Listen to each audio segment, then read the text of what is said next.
Good morning. Welcome to Phillip Island. We are here for the 35th edition of Island Magic. It's an absolute delight to be working with PIARC here this weekend, and we've got a massive day of action coming your way, live and free on Blendline TV. We had a massive day yesterday.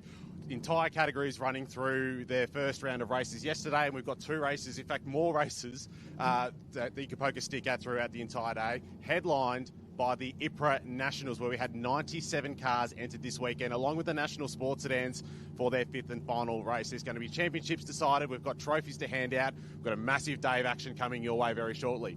My name's Callum Brannigan. I'm joined alongside by Emma Dean. It's a very good morning to you. You're looking very sprightly and ready to go today. Yeah, I am, Callum. Unfortunately, everyone will notice that I am holding an umbrella. Not the same weather gods as yesterday. It's pouring down, has been since, I think, 10 o'clock last night. So let's see what that brings to the track. Absolutely. We do anticipate that showers will clear, which means we will have intermittent weather throughout the day. So changeable conditions. It's going to be a lot for all the drivers, all of the teams, all of the competitors working there. Backsides off to make sure that the cars are as ready as possible for today's action. So without further ado, we've got Hyundai XLs to kick off race action today. But as we said, we've got a full day plan coming ahead, live and free on Blendline TV.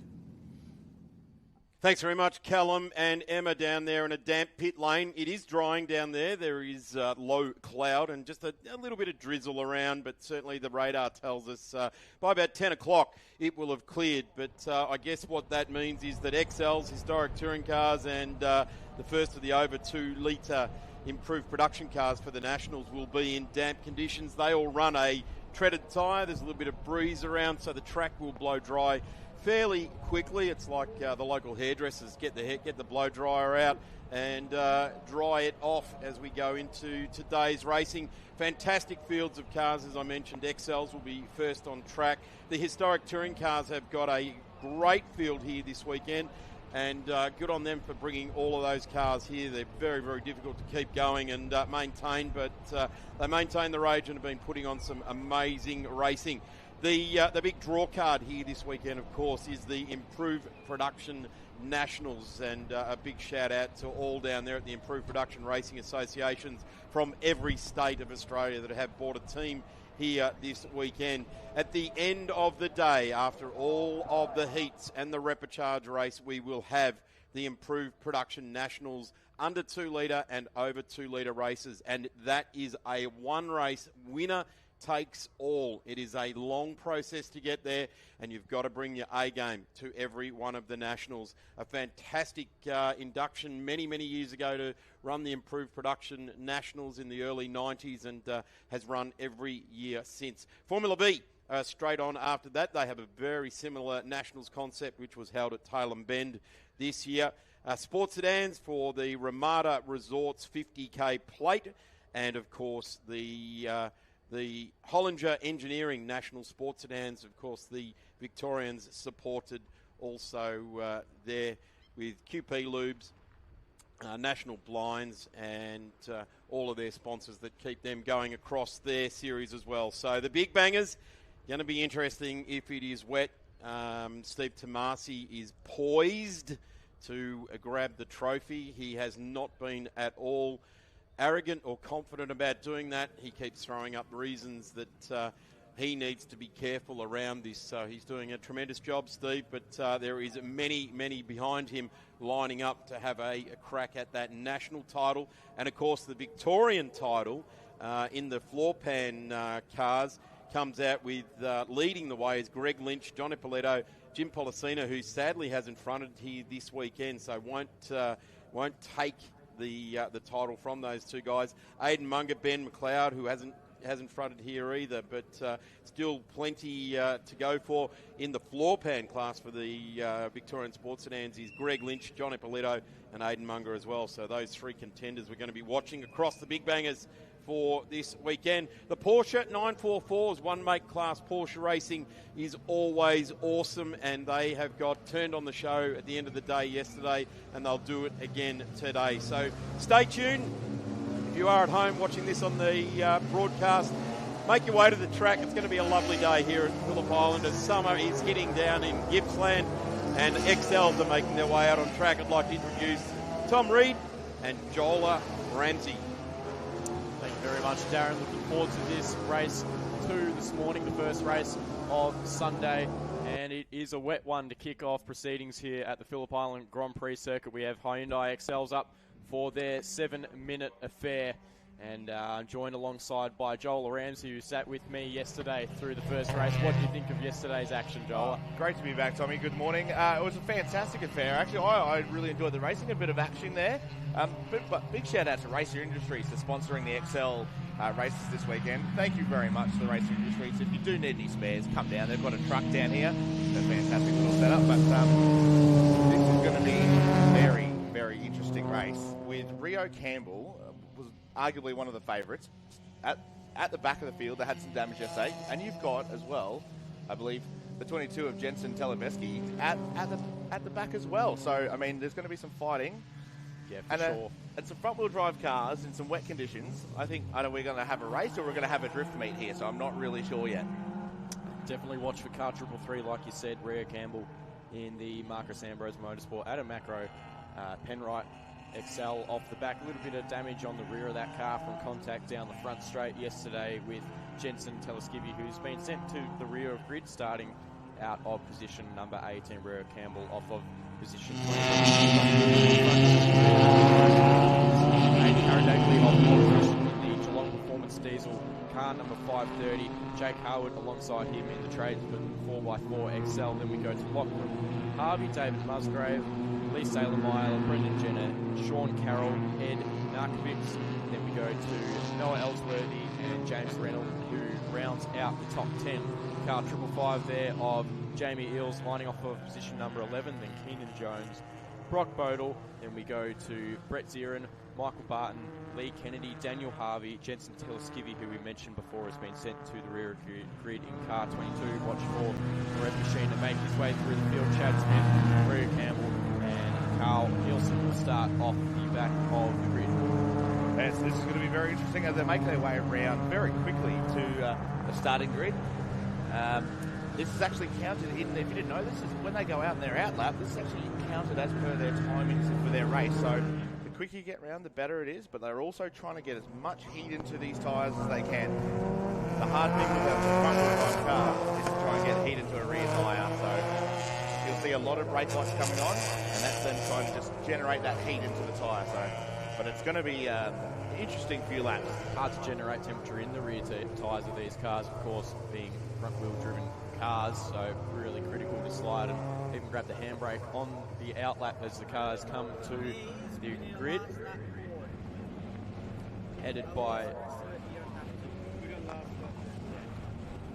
Aidan Carradagli and Jake Harwood there at the front as they pull up into their grid spots, trying to not leave any margin, and Carradagli pulls right up to the white line. So does Jake Harwood, perhaps leaving a bit more room, giving his competitor a slight advantage. Car 34 and 25 on the row behind them, slot into position, and up the back there you can see Jensen Teleskivi coming around into his grid spot, as well as Rio Campbell through the final corner, and they will take up their spot. Car out of position there at the back of the field, and that has been sorted out for now, so no problems there.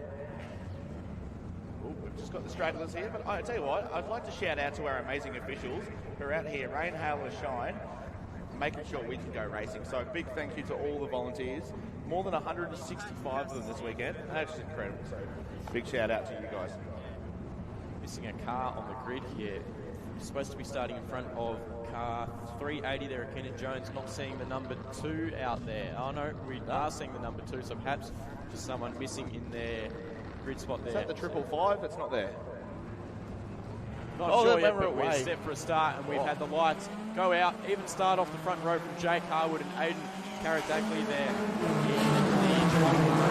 the car 530 as they stream their way to turn 1, a very wet and damp area of the track as the river runs across on the entry to the corner, and very sketchy on cold tyres, especially back in the pack where all the spray is being kicked up. Moves there from Jensen Teleskivi and Rio Campbell, who've already made up a number of spots, but it's all car 530 out in front of Aidan Carradagli, who takes command of race number 2 this morning, the first race of our program here at the 35th running of Island Magic, albeit a damp one. We are expecting this weather to clear up. Hopefully no more rain for the rest of the day. Oh, it's a great start by Lachlan Harvey there. He's come around the outside on the southern loop there, turn 2, and he's got a good run here in turn 3. He's up the inside of Aiden Karadagli. We're going to see how it's going to... Aiden's going to probably try and block him here, but this is going to be interesting under brakes. Is he going to try and do a switch back here? Oh, no, he's actually out-braked himself. Locked the brakes there. Oh, no. Dramas for Lachlan Harvey, who goes straight onto the field. Rear Campbell already made his way well inside, or just inside the top 10 there. He would have bolted on. You want your newest set of Dunlop Durez's here with the most ability to clear out that water that's throughout the race. He's done a good job there to get up the inside of, was that Lee Kempney, was it there? No.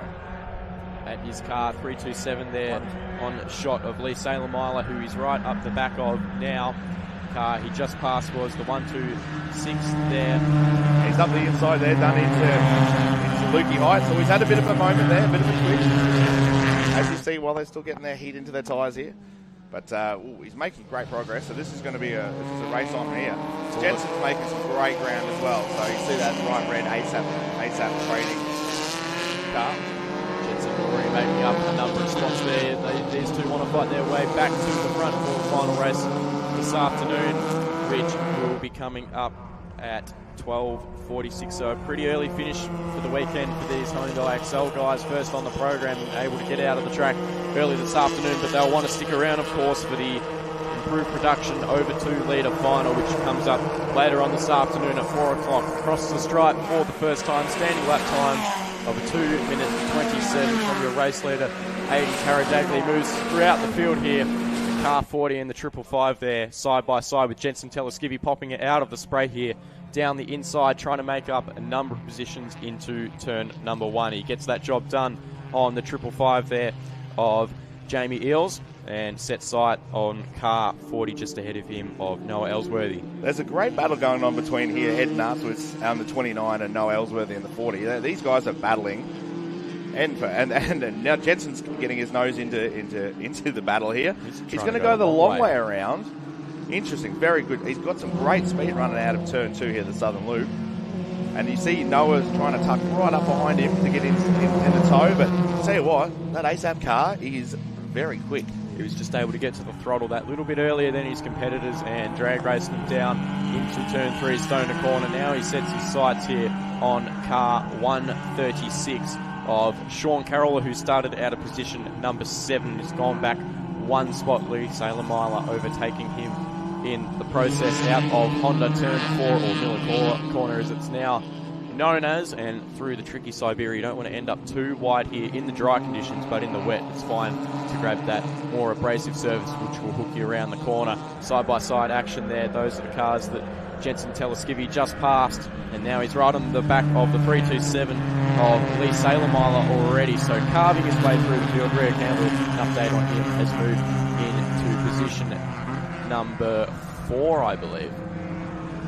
Yeah, he's made up at least 14 positions here, I can see. And doing a great job. And we'll see he's going to run here. It's very, very close here. These guys are all over each other in this little battle pack here between there's Ed Narthwitz and Noah Ellsworthy.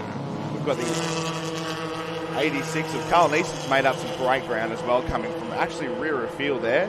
He's done a great job. He was the last starter, and we've got a 127 in the fence here. Michael Barton. I think that's on the run to the hayshed, so must have just pulled over there because that's a tricky spot to go in the fence. A car behind him slowing over the top of Lukey Heights, but turning our attention here, Rear Campbell, bang, up to P3, already on the podium after 2 laps of racing action here at Phillip Island. He sets his sights here, and we got a car at the top of the straight, number 40 of Noah Ellsworthy.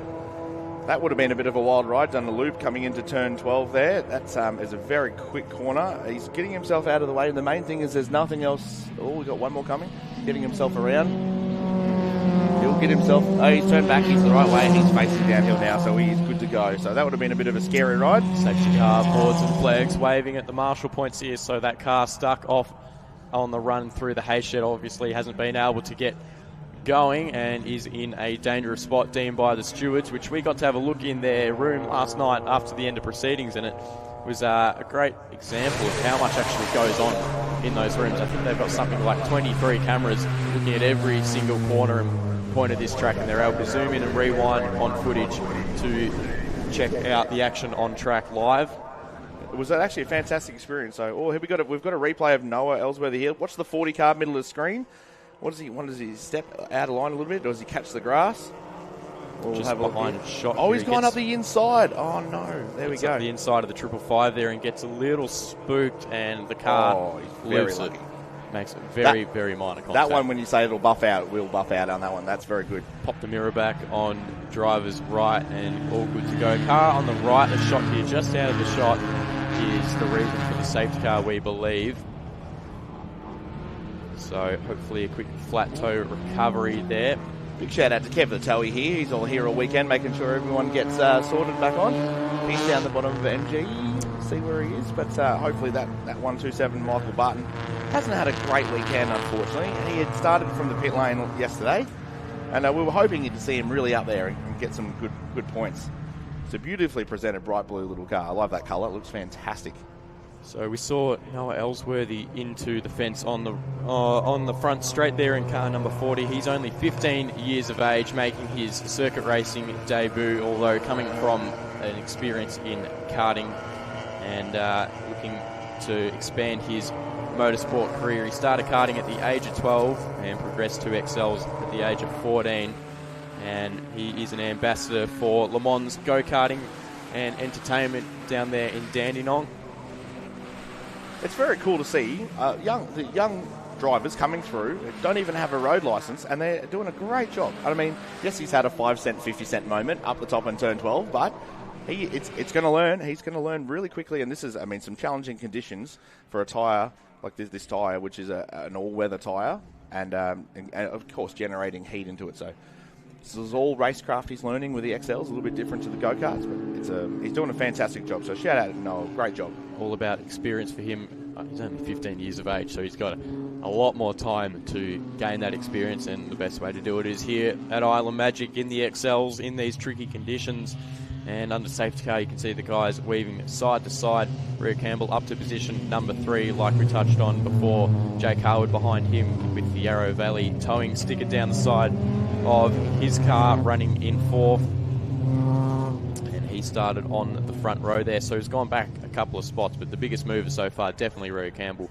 After starting from position number 20, made his way all the way up to 3rd, and Jensen Teleskivy a few spots behind him, running in 7th in car 22 there. So we're getting word that safety car will be in this lap, so that car is obviously cleared of any danger through the hay shed, and we are going to get an exciting run to the flag with about 3 or 4 laps to go. Looking forward to this one. That's exactly right. Big shout out to PIARC as well, the local who promote this event. They showed us through that race control yesterday, and that was very, very interesting to see all the people that are involved in say there's a car off the track, and to see what actually happens. Absolutely awesome. So there's a lot of people doing there, a lot of work. So thank you to the guys in race control. Staying nice and dry as well today for this morning and before the sun comes out. They're in the second best spot here at the Phillip Island Grand Prix circuit, besides us up the top in the commentary box with a fantastic view over the clearing Phillip Island Grand Prix circuit. Something like 160 volunteers here this weekend to help this event. That's exactly right. Yep, 165. Give or take a number or two, but yeah. I've just seen Chad Smith in the 71 car come down the straight here. He's a long way behind everyone else. I wonder what's happened there. He might have had a little expedition himself into the grass.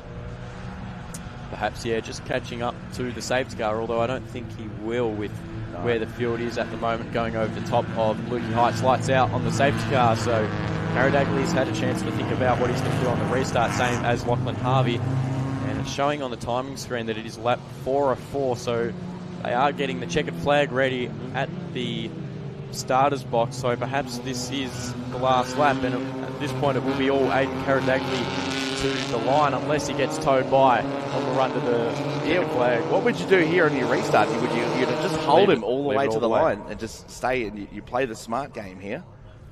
So someone on the radio will be telling him that the checkered flag is perhaps getting ready, and it is being held out here on the front straight. So it's up to Aidan Karadagli to hold the pace all the way down to the start line, which he is able to do. You see Lachlan Harvey right on his bumper. He wants some action. He wants a trophy. I actually think this would be Aidan Karadagli's very first win in the category. So we'll see how this plays out on this last thing. Oh no, they are going to go all the way to the line under yellow flag.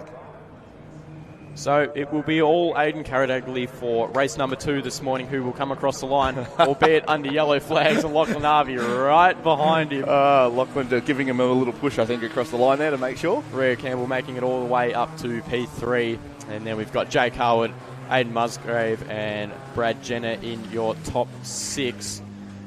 So we've made Brendan Jenner, sorry. It's disappointing that we finished under safety car conditions, but I tell you what, I think we're going to have a fantastic final race, and all these drivers are going to go hell for leather in the final one this afternoon. It was at 12:30. Hopefully on a drying track here at Phillip Island Grand Prix circuit for the 35th running of Island Magic, brought to you by Race Industries this race. So a big shout out to them and all the other individual category sponsors. Up next next time we will see the Hyundai XLs is approximately 12:45 give or take. So stay tuned to Blendline TV, even if you're at the track, to keep updated with that.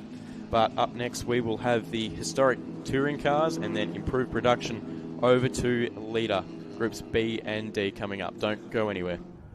That was a great finish. Oh, it's pity there. So Aaron, I think Aidan having his first win, Lachlan Harvey in second, Rio Campbell in third, Jake Harwood in fourth, Dave Musgrave in fifth, and Jensen even got himself up to seventh. So that's a great effort through some trying conditions in only 4 laps. So that's a really good effort.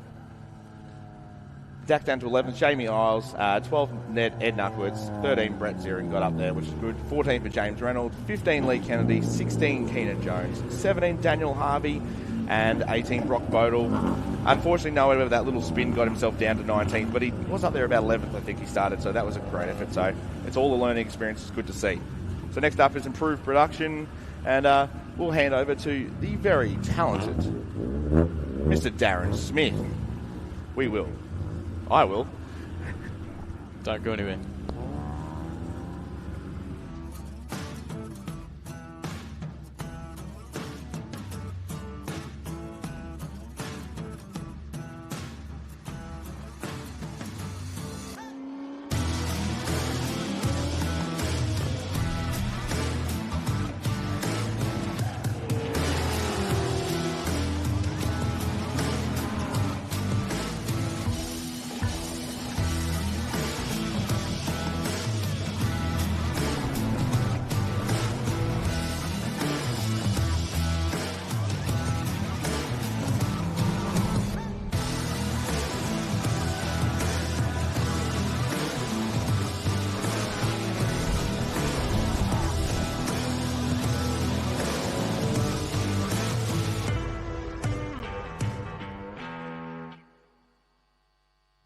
Welcome back to Pit Lane. You're standing here with Emma Dean, and I've got Steve DeVries, all-round superstar of IPRA, so commentator and coordinator for the category, Steve. Yeah, committee member, I guess you can call me, because there's been a lot of action going on over the last 12 months to get this up and running, this Improved Production Nationals. So it's not just myself as the commentator and the committee member. There's about 10 other people that have spent a lot of time and blood, sweat and tears to make this happen. So it's finally here, and, well, we've got 4 seasons in one weekend, I guess we can call it. Absolutely. We've got 160 cars out on track for IPRA this weekend. What else can you tell us? How's it been going? And can you give us a brief recap of yesterday? Well, 160 cars is kind of the whole thing for this weekend with all the categories that are here. IPRA, we had 130 nominations. We ended up with just short of 100 cars, which is typically what happens when you get to these sorts of events. People are still testing cars right up until the very last minute. Unfortunately, some people just don't make it. That's also the same thing that's happened with a lot of the competitors. They haven't actually made it past the end of Saturday. We're actually here in under 2 litre land. You can see right behind us there's a couple of guys and girls that are just getting ready to get themselves up and running for a couple of races from now. But a lot of the under 2 litre cars, it's been a really attritional affair. There's been a lot of drivers with engine failures and holes in blocks and tyre failures all up and down the lane. So this place has started to be a real car breaker this weekend. Absolutely, and we've seen the rain overnight. It is clearing. I don't have the umbrella anymore, so it is a wet track. we do have some standing water. Hopefully the rain stays away, but what are we expecting now, given that we have had a few failures, a few mishaps? Well, the one thing we're kind of expecting, I think a few guys up and down the lane are actually quite happy that it's a little bit damp at the moment, because there's about 4 or 5 four-wheel drive cars that are probably going to be going out in the next couple of races, and they will have looked at the weather this morning and said, geez, this is the time for us. So we're talking the likes of Andy Sarandis and Scott Tutton, Mark Erzman, Scott Willing, and the other four-wheel drive car that's in there of Adrian Taranto, who's Aqua Maintain, who's one of the sponsors here this weekend. They're looking forward to these conditions, hopefully lasting for as long as possible, because that means they're going to the front. Brilliant. And so, Steve, do you want to take us through the garages a little bit and have a chat to some of the guys? Yeah, well, let's see if we can grab a few people here. There's a couple standing at the back here that we might see if we can hone in on. Let's go and see if we can have a little bit of a chat with Michael Hopp over here. We're going to grab you on the a bit of a short hair here, Michael. And I say hair because, of course, hair motorsport on the thing. Of course. So you've been a bit of a stalwart of this category, but also the Suzuki has been involved in the production cars for quite some time as well. Yeah, that's right, yeah. So, look, I've been a financial member of IPRA Nationals club cars back in the early days, 1998. So coming up to close to nearly 30 years now, when we've been competing at Nationals since 99. I did my first Nationals in 99, and it's been a long haul, and I really enjoy it. It's a great category, grassroots. This is where it's at, This is where you have some really good fun, and it's awesome. And yeah, a bit of an emotional win yesterday, so a bit of a surprising win. So Andy Rhodes Anderson, as maybe some people might not know, passed away 12 months ago from this event, and it was a great win. Yeah, it certainly was. And for you talk about having the fun, right? You've got the Suzuki here, but you've also had the Toyota Starlet here in years gone past as well. So you've sort of been in that sort of same class all the way along the way, but in different machinery. Yeah, that's right. Yeah, look, the way I see it with motorsport, and you can see that this weekend, absolutely important is reliability. You want to start doing this sort of stuff properly, I can afford to do within the small cars. I can't afford a Commodore or something like that. Like, you spend a lot of money. Like, you talk to the likes of, Grant Sharon and these guys up in X-Class for production cars. They go to Bathurst, $300,000 just to do one meet. That's a lot of cash. So, we do the little small cars, and we do it right, we do it properly, and we have a great fun. It's a ball. Well, you talked about reliability, and it's certainly proving to be that this weekend. So good luck for the rest of the weekend. You're not too far off going out. What are your thoughts on the weather? I love it. Bring it on, mate. The wet, man. I love the wet. I did the Australian production cars 4 hour here at Phillip Island in the wet. We unlapped ourselves twice in a Suzuki. I'm just passing Sharon BMWs all day. It's fantastic. I love it in the wet. Yeah. Great to have you, Michael. Great to see you here. Thank you very much, mate. Well, there you go. One guy that's looking forward to the wet. And we move on to Peter Fleming here, who's in the XLs. And Pete, you've come and seen us from, of course, being in the XLs for many, many years. And now you sort of cross-enter every now and again and improve production. But how's your weekend going with the IP Nationals? We've had some issues. Who hasn't? But we're running on the good path now. And quietly looking forward to the wet. This is the equaliser as that goes. Yeah, the great leveller, I think they call it, isn't it? Now, I did talk to Carly earlier on in the weekend, because she did take your car home on Thursday during the bumping because it wasn't quite ready. Anything you can tell us about that? Had a little oil leak. Thought we'd fixed it.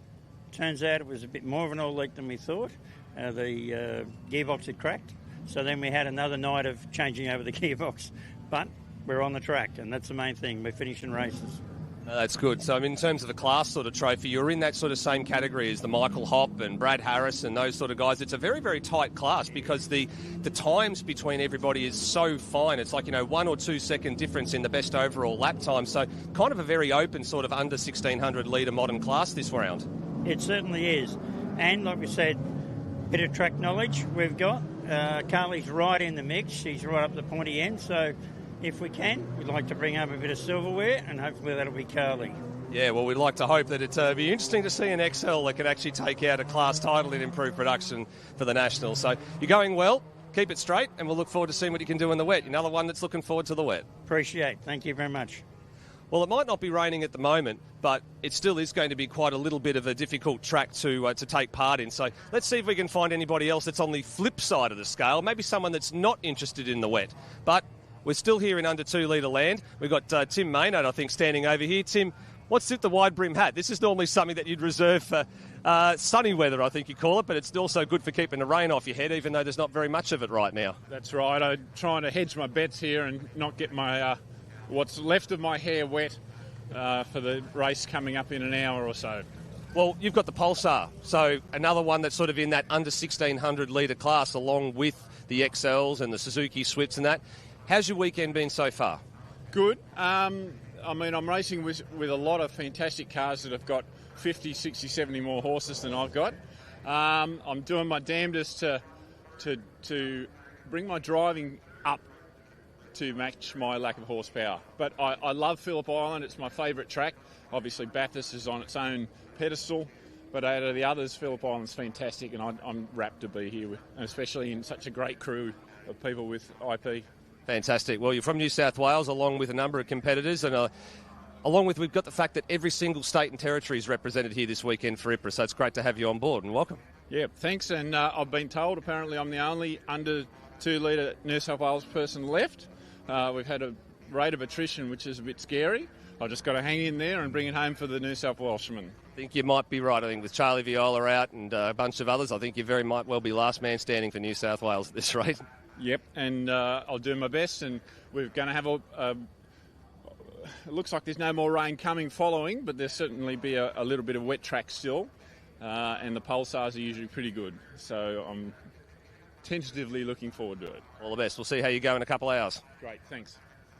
All right. Well, a few people that seem to like the wet. Seems to be like the unders are the all drivers that are going to like the wet as we keep working down here through pit lane. Emma, what have you seen? What's the thing that sort of impressed you the most about Improved Production Nationals this weekend? Because it's your first.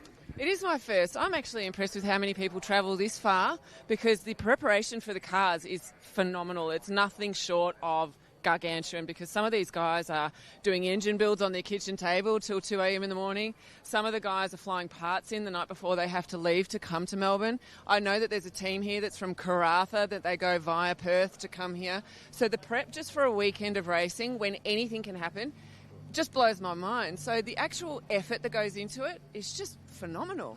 It certainly is. I actually heard a rumour that somebody actually flew over to New Zealand, sneaky trip, to actually pick up some parts, and then they came back here to Melbourne because the parts weren't actually going to arrive in time.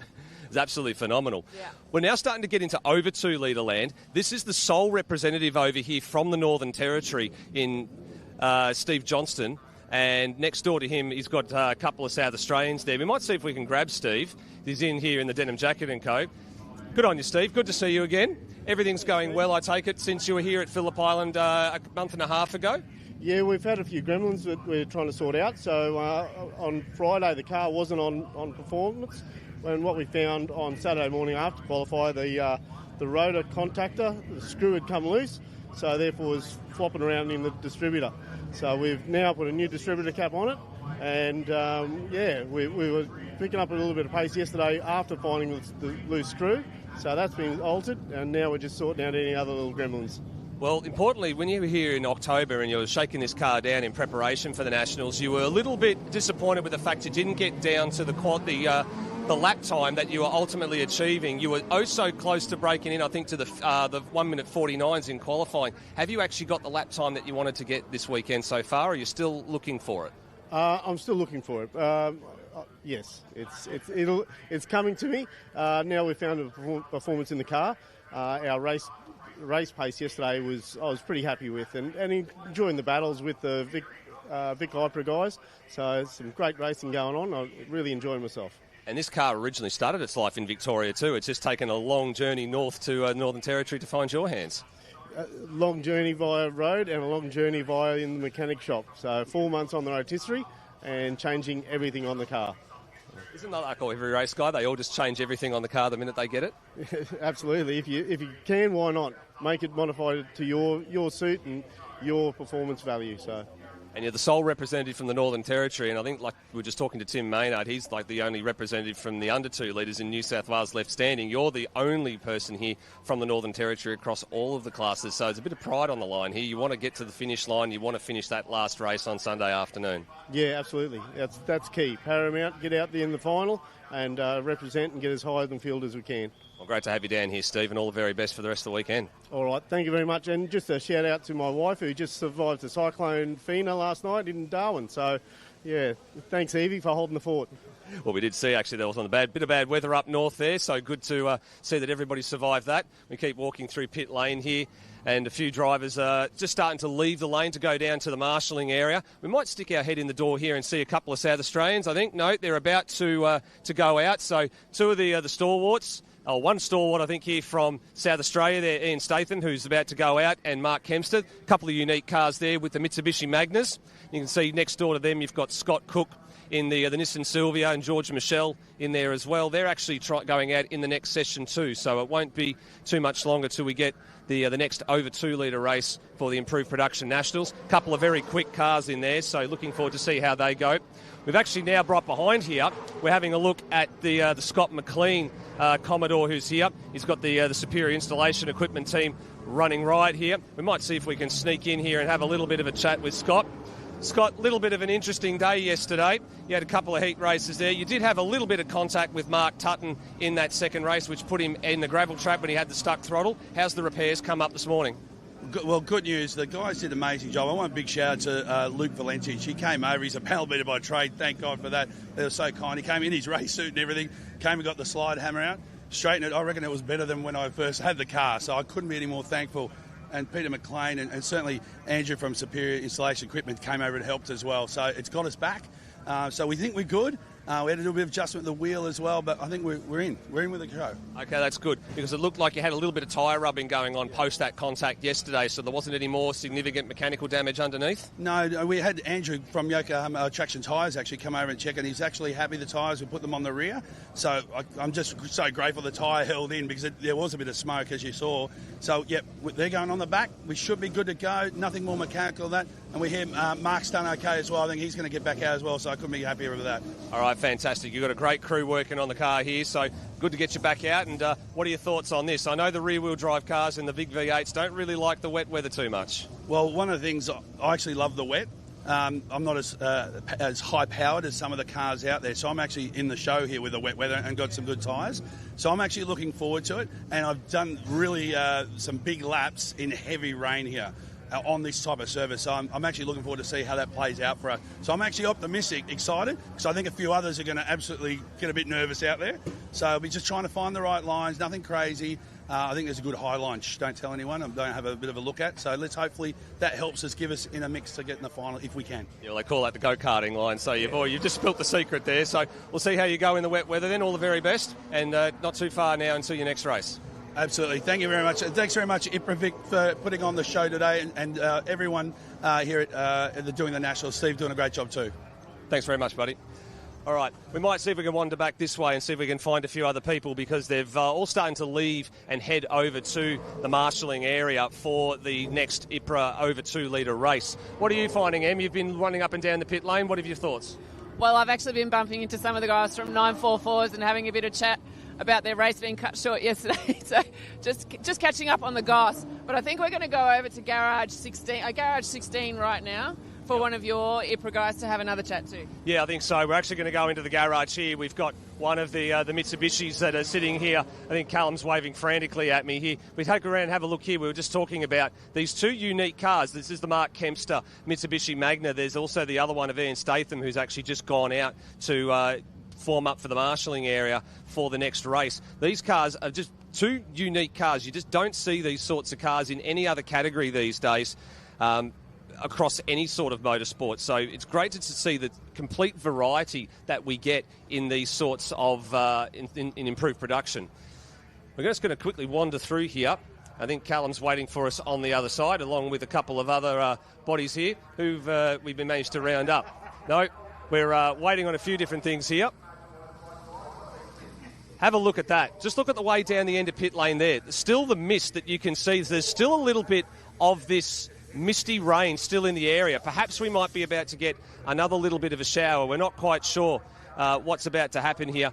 But what we will do is we will take a very short break here, and we'll be back on the other side of this.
Welcome back to Phillip Island. We're here for Island Magic. It is the 35th edition of this time-honoured event. Obviously, the rain is starting to clear, so we're starting to see a little bit of sun coming through those clouds, and it'll be just enough blue sky to make a pair of sailor's pants a little bit later on. So big thanks to Steve DeVries. He really is the authority for IPRA, especially with IPRA Nationals.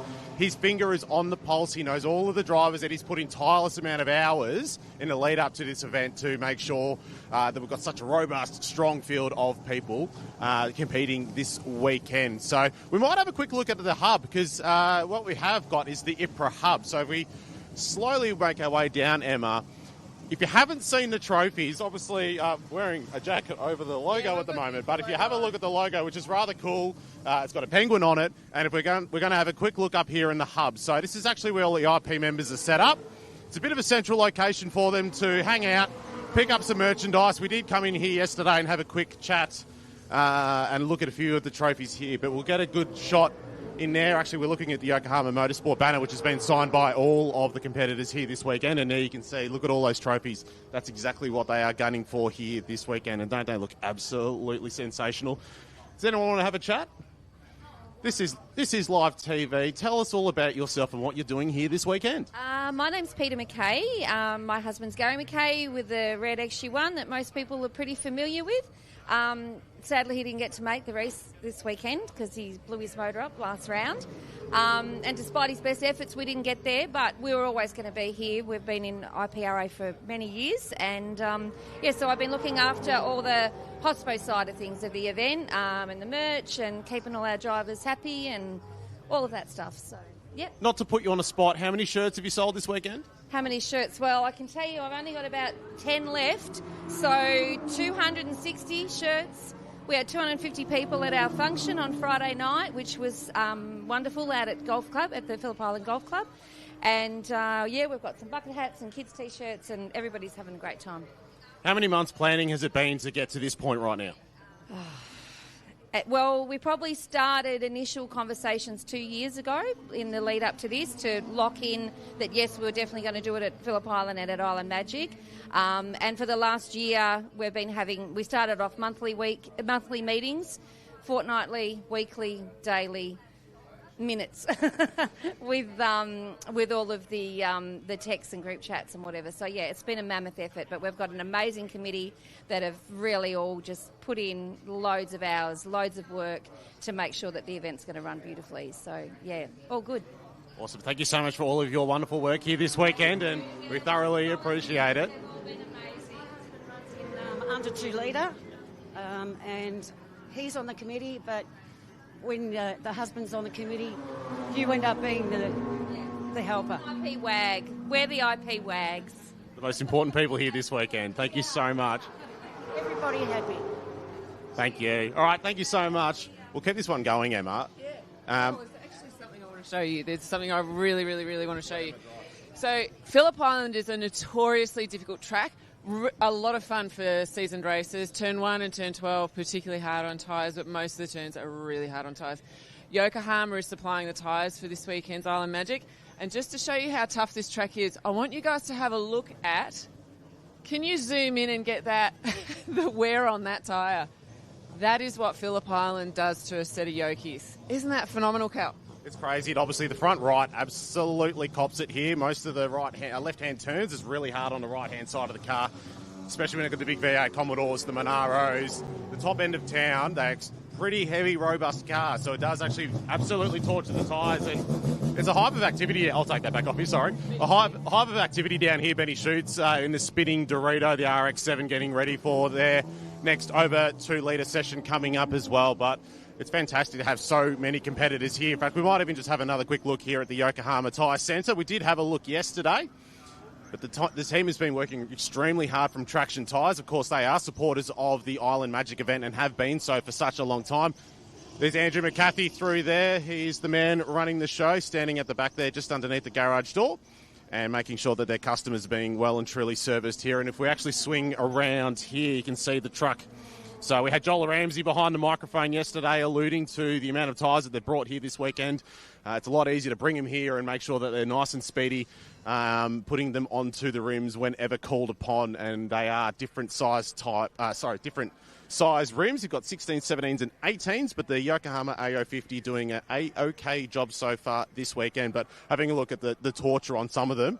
It could be also down to setup as well, so there's a lot of variations, permutations, having different tyre pressures, different setups on the car as well. You don't want to have too much camber because that can really put a wear into the carcass of the tyre, and that's literally when it delaminates. Absolutely, but weather also is so critical with tyre wear.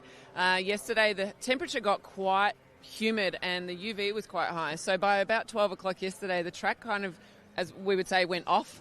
So it's a bit tacky, a bit hot, a bit sticky. That plays havoc with tyres as well, especially around turn 1. No worries. We might take a quick break down here in the pit lane. We'll find some more movers and shakers to chat to, but we'll be back in a few moments.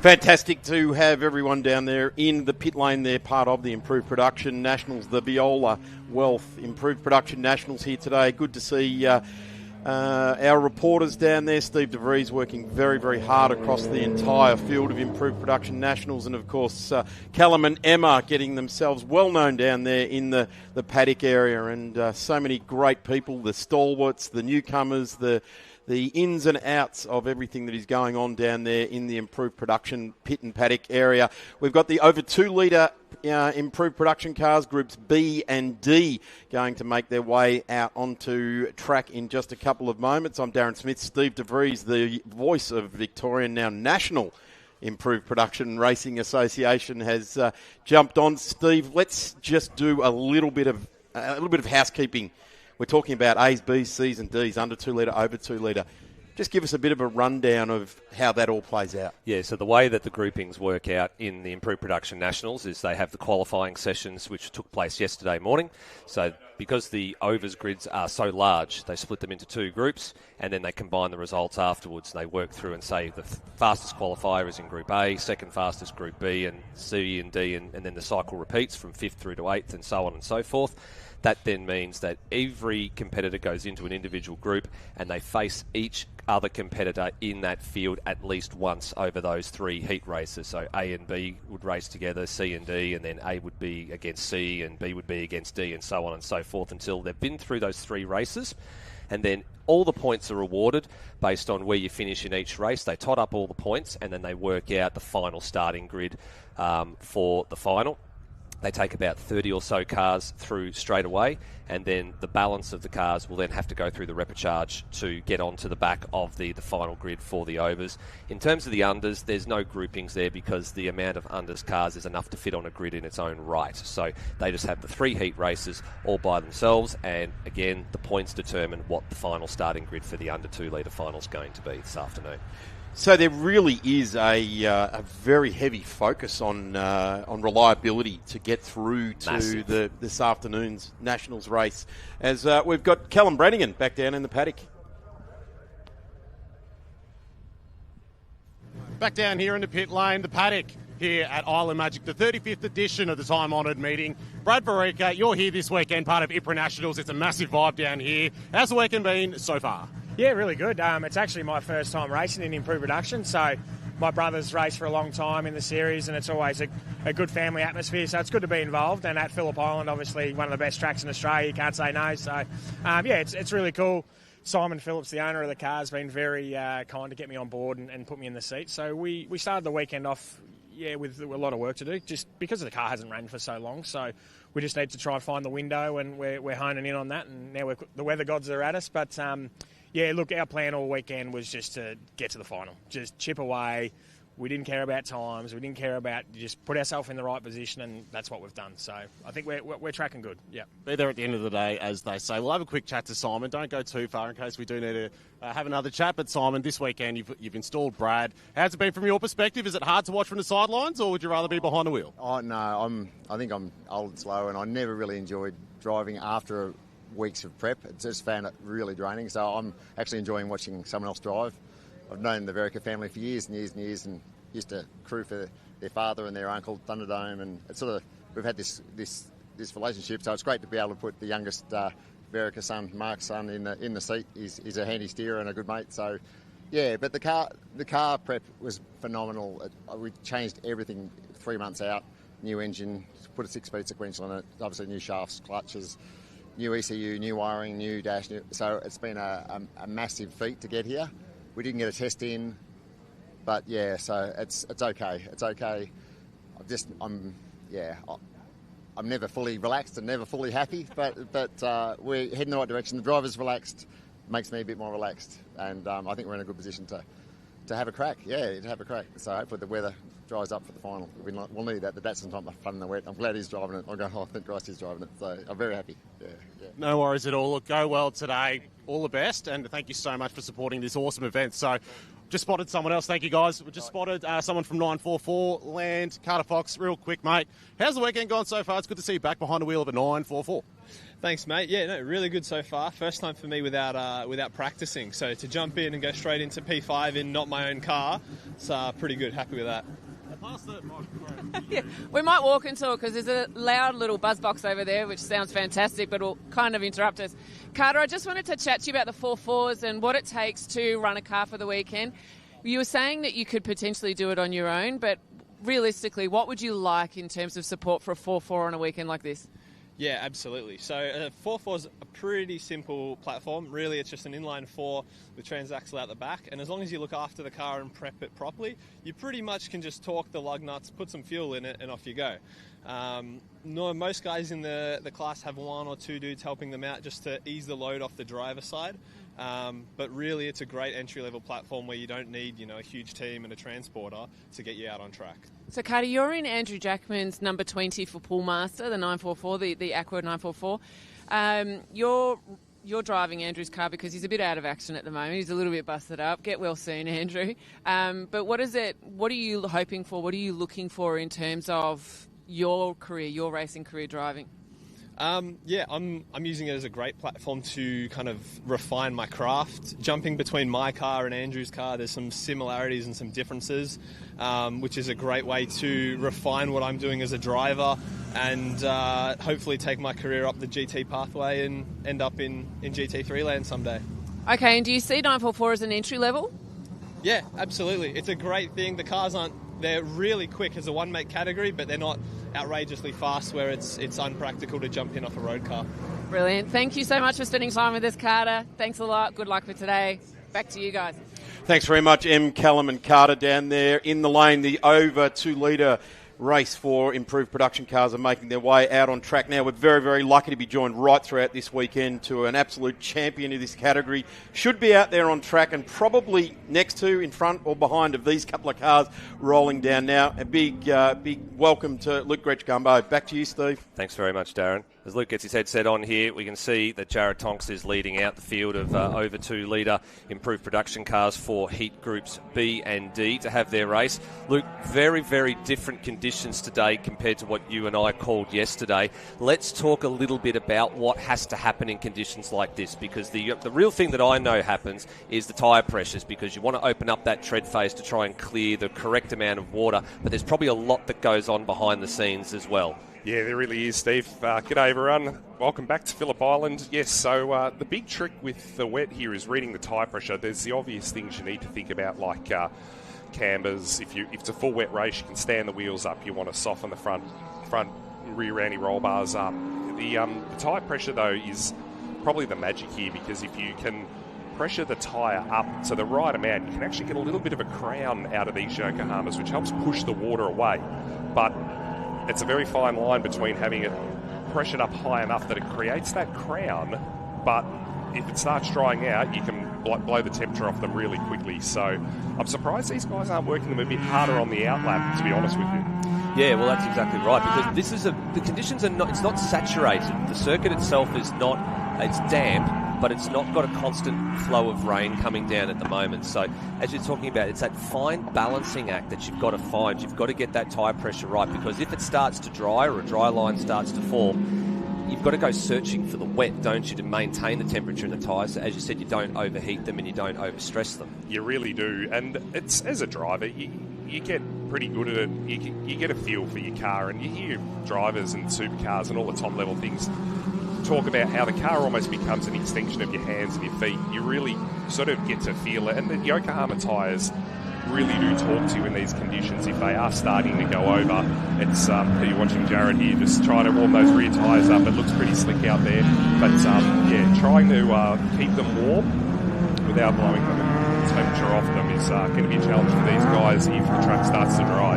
Yeah, it certainly will be. It looks a bit like pea soup out there, doesn't it? Look at all the fog that's sort of rolled in, not just from the Bass Strait side, but it's also rolled in from the other end of the circuit as well, all the way down to turn 11 and 12. So the visibility is just good enough at the moment, so they'll be able to see where they're going. Of course, there's been a lot of safety innovations here at Phillip Island Grand Prix circuit over the last couple of years, particularly for MotoGP, things like all the new catch fencing, but on top of that, also for the LED panels. So around the circuit to complement the flag marshals and the flag marshalling team, which are doing a fantastic job this weekend. They have got the LED panels there to identify when things go on safety car or when there's yellow flags in the area.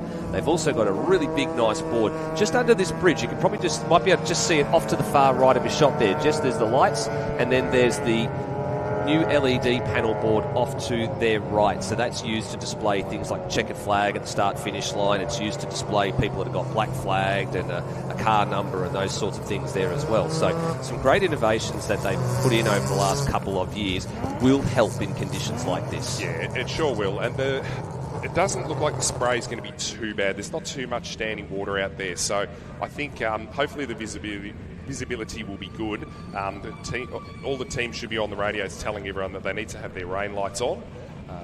Just noticed as well, you can just probably see it on your left-hand side of your shot there. Ben Schutz has just overshot the mark by about a quarter of a car length or a third of a car length. The marshal's just going to push him back into position, so that's a great job for them. There actually is a new rule that's come in recently around if you're allowed to reverse on the start grid, provided you haven't gone more than a car length over your box. Otherwise, you've got to stay put where you are.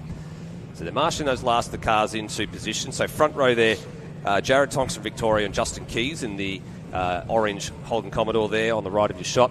Then behind them you've got Ben Schutz and Scott Cook. Behind them, Jason Clements and John Caligari from Western Australia, Ian McLennan in the Monaro, Bruce Cook from Queensland, and Matt Logan and George Michel are on the fifth row of the grid. That's your top 10, as the last few cars, I think, are just about in position, Luke. Green flag at the back. Adrian Taranto is going to be the one to watch here off the start line in the all-drive Audi. Let's see how the guys on the front row get, because there's plenty of horsepower and not a lot of grip out there on that front row. A venture into the unknown compared to Saturday's proceedings. Let's see how everyone gets away, and it's a very clean start, actually, and you're absolutely right. Look at Adrian Taranto. He's in the middle of your shot there. He's managed to get a very, very nice launch from further down the field. He's gained about 6 spots or so already. Oh, there's a car off to the left-hand side there with a wheel that's come apart. Is that Scott Willing? Scott Willing with a left rear that's off the Subaru WRX, and he is going to take to the far side there. It's sort of just hanging on by a bolt by the look of it, and I'm wondering if that's maybe they've missed a nut or something's failed there, or is a hub failure or something on the 41. That's a little bit of something you don't see every day. That's an odd one that it stayed on there. It's an absolute wonder that it stayed on. He's probably going to try and limp that around so they stay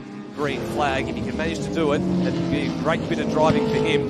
Here's Ian McLennan being rounded up, or attempted to be rounded up, by the number 64 there, Mick Hazelton from New South Wales in the RX-7. And check out Zach Hudson. Hasn't he had a brilliant launch? He started well down the back. He was down in 17th place, and I think he's now well and truly inside the top 10. We did see that car ailing a little bit yesterday, and it looks like they've smartened it up, and he's launching his way toward the front. Yeah, I haven't had a chance to go and chat with that crew, but it's looked like looked like it was doing an engine or had some kind of issue. Oh, we got a BMW around here. Stephen Gorman, who's gone around there at turn 4, and I'm surprised that Scott Willing hasn't actually come into pit lane there. I'm not sure if maybe he doesn't realise what's going on there with that left rear on the Subaru. If he goes around again, they will definitely give him the black flag to tell him that he needs to come in. That must be hanging on by the bare minimum on the rear axle there. Almost looks like it's caught between the wheel tub and the rear guard or something there, because I'm surprised it hasn't come adrift. Hopefully it stays there and doesn't go bouncing out into the fence. John Perkins with a good start there as well. He's moved up a couple of spots and is now challenging on the outside of Cook going down to MG corner. And Ian McLennan has got to leave a little bit of room there for the Mack Trucks entry of Matt Logan, who's going to try and go the long way around Graham McPherson Bendigo tucked in here as well. That car had a little bit of an overheating drama yesterday afternoon after the photo shoot, and it's good to see that they've got that up and running. Much better conditions for Graham today, a lot cooler, so nothing to worry about there from the heat stakes. Yeah, doesn't look like that car of Ian McLennan's is all that settled. Looks like they're a bit worried about it. There's a car off on the driver's right up there. Yeah, that's one of the RX-7s, I think. That's the... Is that the Mick Hazelton car? I think it is. It is a bit wide. As we go down towards turn number 1, it is huge, wide action here, and down the inside goes the number 20, that's Ian Statham, so he gets a couple of spots there. He had a fantastic run off the final corner, and he's grabbed not only Ian McLennan, but he's also grabbed Graham McPherson at the same time. Have a look here too, you've got the 49 here of Glenn Kennedy. That car's been super unreliable over the last couple of campaigns when it's come out, but this has levelled the field for that E30. It sure has. He was stuck down the order a bit yesterday. Looks like that thing's working pretty well in the wet. We'll have to see how it survives, but the wet conditions do definitely equalise it out. There's definitely no more horsepower advantages around here. This is probably the tricky braking zone in this track in the wet. This is the big stop for the lap, so good to see that there's been no issues there, especially on the first lap, because it looked like it was pretty tight there at the start. Good to see everyone's got through pretty cleanly, and nothing's damaged. Certainly is. Talk about the braking markers in here, because in the wet conditions, what's the right opportunity that you need to brake? You've got to think about where to pull it back, don't you? It differs in the different conditions. It sure does, and it's hard to gauge because you obviously need to bring the braking markers back because it's wetter, there's less grip, but you're also not travelling as fast into the spot, so it's actually quite a bit harder to judge that. Oh, that looks like it might be John Perkins, who's come a cropper out of Siberia, I think, there on the driver's left. That is the green roof of the Perkins machine. A little bit of smoke coming out there, so wondering if it's just a bit of a harmless spin. That will facilitate the safety car, unfortunately, so in a bit of a precarious position there. So now that everything's out, there should be no more passing here. There is a little bit of overlap going on as the safety car has been called for, so cars that are behind will have to give way here. In Ian McLennan's case, there's no opportunity to go around the outside there. He will see the boards off to his right-hand side there on the catch fencing, and he pulls back into line behind the number 23 of Rohit Saini. And then, of course, they're behind the number 20 there of Ian Statham as they come on to the front chute. This corner here, this is actually, I would say, the high-risk corner on the track, especially in the wet. That painted apron on the exit there, the Ripple Strippers, we've got a replay of the John Perkins incident. Yeah, he's just lost it on his own there. He's just turned it around. And he made pretty decent contact with the fence, so that's why he hasn't gone going again. That is a padded fence there with the tyre bundle. And Scott Willing's still going around out there. I'm genuinely surprised that he has not come in there. I'm sure that race control is looking at that one very, very carefully, but he's still managing to pull that Subaru WRX around. And safety car now getting control of the field. Jared Tonks was out to a 6-second advantage out in front, which is genuinely surprising for me. He's actually driven very, very nicely and just very, very smartly and managed to get a nice margin over the 255 there of Jason Clements. And Ben Schutz had sort of managed to maintain his third spot on the grid. Justin Keys is the one who went backwards from the front row of the grid. He went back to fourth place from second. And then Zach Hudson, look at him, one of the hard charges in this one, having moved all the way from 17th up to P5. You remember yesterday I was talking about the battles that we were looking forward to over the course of the weekend. We're looking forward to seeing how Ben Schutz and Zach Hudson would go head-to-head. We might just be about to get that in the next couple of laps if we go back to green flag. I think we might. It's looking like they're going to be the two rotaries having the head-to-head battle here. It's going to be interesting to see because we don't see a lot of the rotaries. I mentioned this yesterday. There's not a lot of the rotaries come out before the Nationals. They always seem to pop out here, and it's going to be good.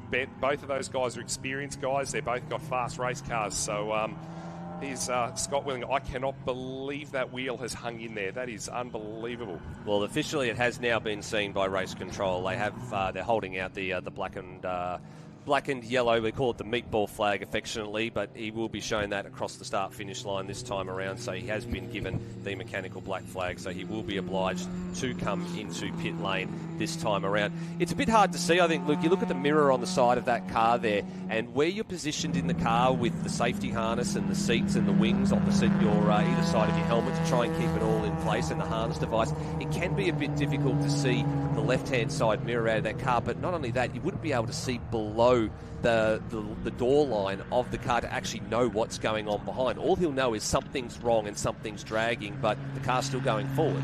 Yeah, I was just looking at that last shot. It almost looks like, I don't know if it's the design of the mirror on the Subaru or not, but it almost looked like the mirror was pointing up. No, maybe it's just how it is. Type of mirrors he's actually put on that car, I think. Yeah, maybe it's a bit hard to see the back of it. I'm sure it'd feel horrendous, but it is wet.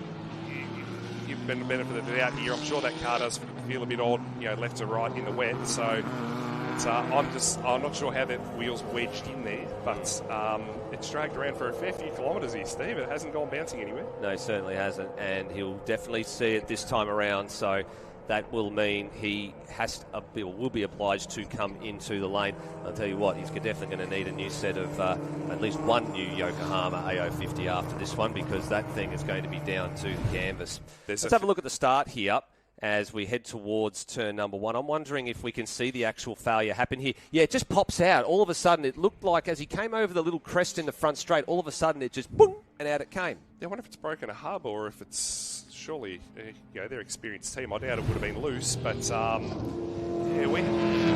seen a few hub failures and things over the years, so anything's possible. It certainly is.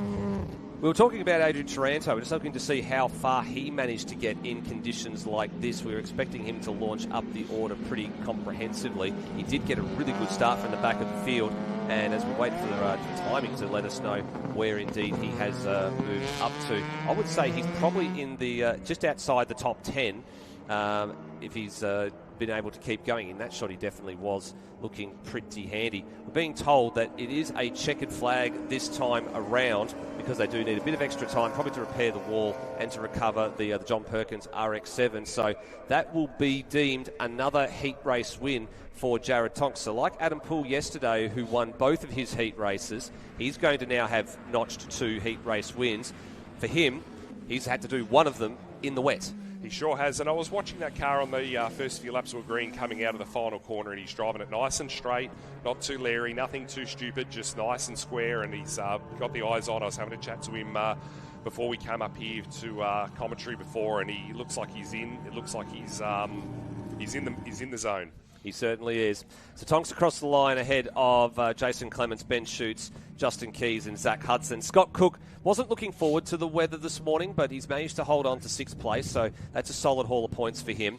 John Caligari lost a couple of spots there and moved back to 7th. George Michel in 8th. Then you've got the 17 there of Chris Thomas was 9th, and Matt Logan managed to hang on to the 10th spot in the standings, so that moves him on to 68 points. In fact, it actually moves him on to a tie with Chris Thomas there in terms of the number of points that they've been able to attain so far for the weekend. Clements, Schutz and Keys, they're actually all sitting on 94 each, so when it comes to working out the points at the end of the 3 lots of heat races, it'll be determined based on finishing positions, who's finished in the higher position, and down accordingly. If there are ties, that will settle what the final grid orders are going to be.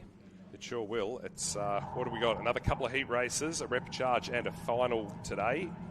Up next, we've got the V's up next, and we've got an under 2 litre race in improved production. The next over 2 litre is the Groups A and B heat race. Yeah, so that'll be the Adam Poole 3rd race for him. That comes up at just after 11:30 local time, and then the under 2 litre heat race comes up at quarter to 11 local time. So there's your confirmation of your top 10 from that, very, very interesting race. It only really went for 4 laps at the end of the day. It was scheduled for a 7-lap duration, but the accident for John Perkins just facilitating a little bit of extra work down there at the turn 6 exit on the driver's left. So Tonks, Clements and Schutz top 3, and Justin Keys and Zach Hudson in the 5. Cook, Caligari, Michelle, Thomas and Matt Logan there rounding out the top 10. Hopefully they don't need a wall repair up there, and hopefully that car up there isn't too bad. It looked like it had a reasonably big hit and it spun around awkwardly, so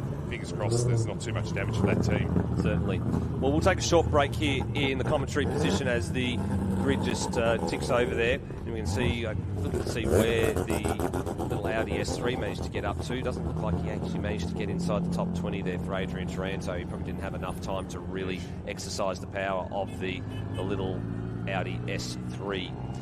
So we'll be back on the other side of this with the second race of the weekend for Formula V.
Welcome back, ladies and gentlemen. It is time for the second race of Formula V for the weekend with Speco VHT on board, as they have been for the last several years as the primary sponsor of the Phillip Island Formula V Trophy, or the Maury Fordham Trophy as it is affectionately known.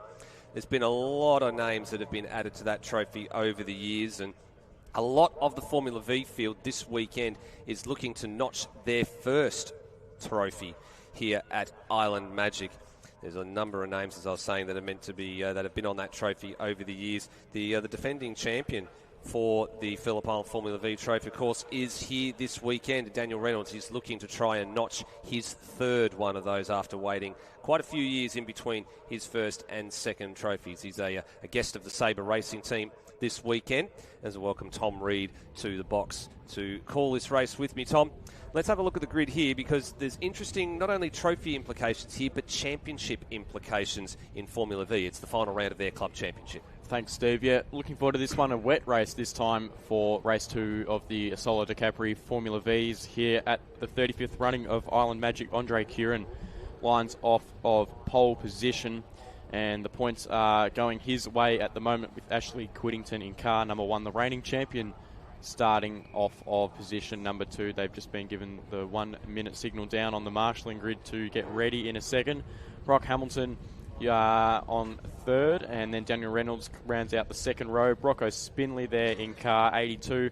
He was running in that top 5 yesterday and just wasn't able to gain any spots there, perhaps just keeping his nose clean. And then we've got Franz Estabro in car 80 off of 6, Shane Purvis and Matthew Bode, who had a spin yesterday down at the Southern Loop Turn 2 in the opening parts of yesterday's race. Then we move back throughout the field. We've got Grant Kelly, Rob Vile, Charlie Richardson in car 16, Malachi Windsor back there in 12th. Then we go to Darren Power, Ashley Clifford, Corey Horter, Jason Fowler, and over the page we have Mick Fisher and Cameron Bell rounding out your 18-car field here. Cameron Bell, the only non-finisher in yesterday's first race. Something a little bit unfamiliar with a Formula V. They do, of course, have the very small 1600 VW motor in the back, but in Cameron Bell's case, the distributor actually popped out of the top of the engine, which you don't see happening every day. So that was the reason for his non-finish yesterday afternoon, the sole non-finisher.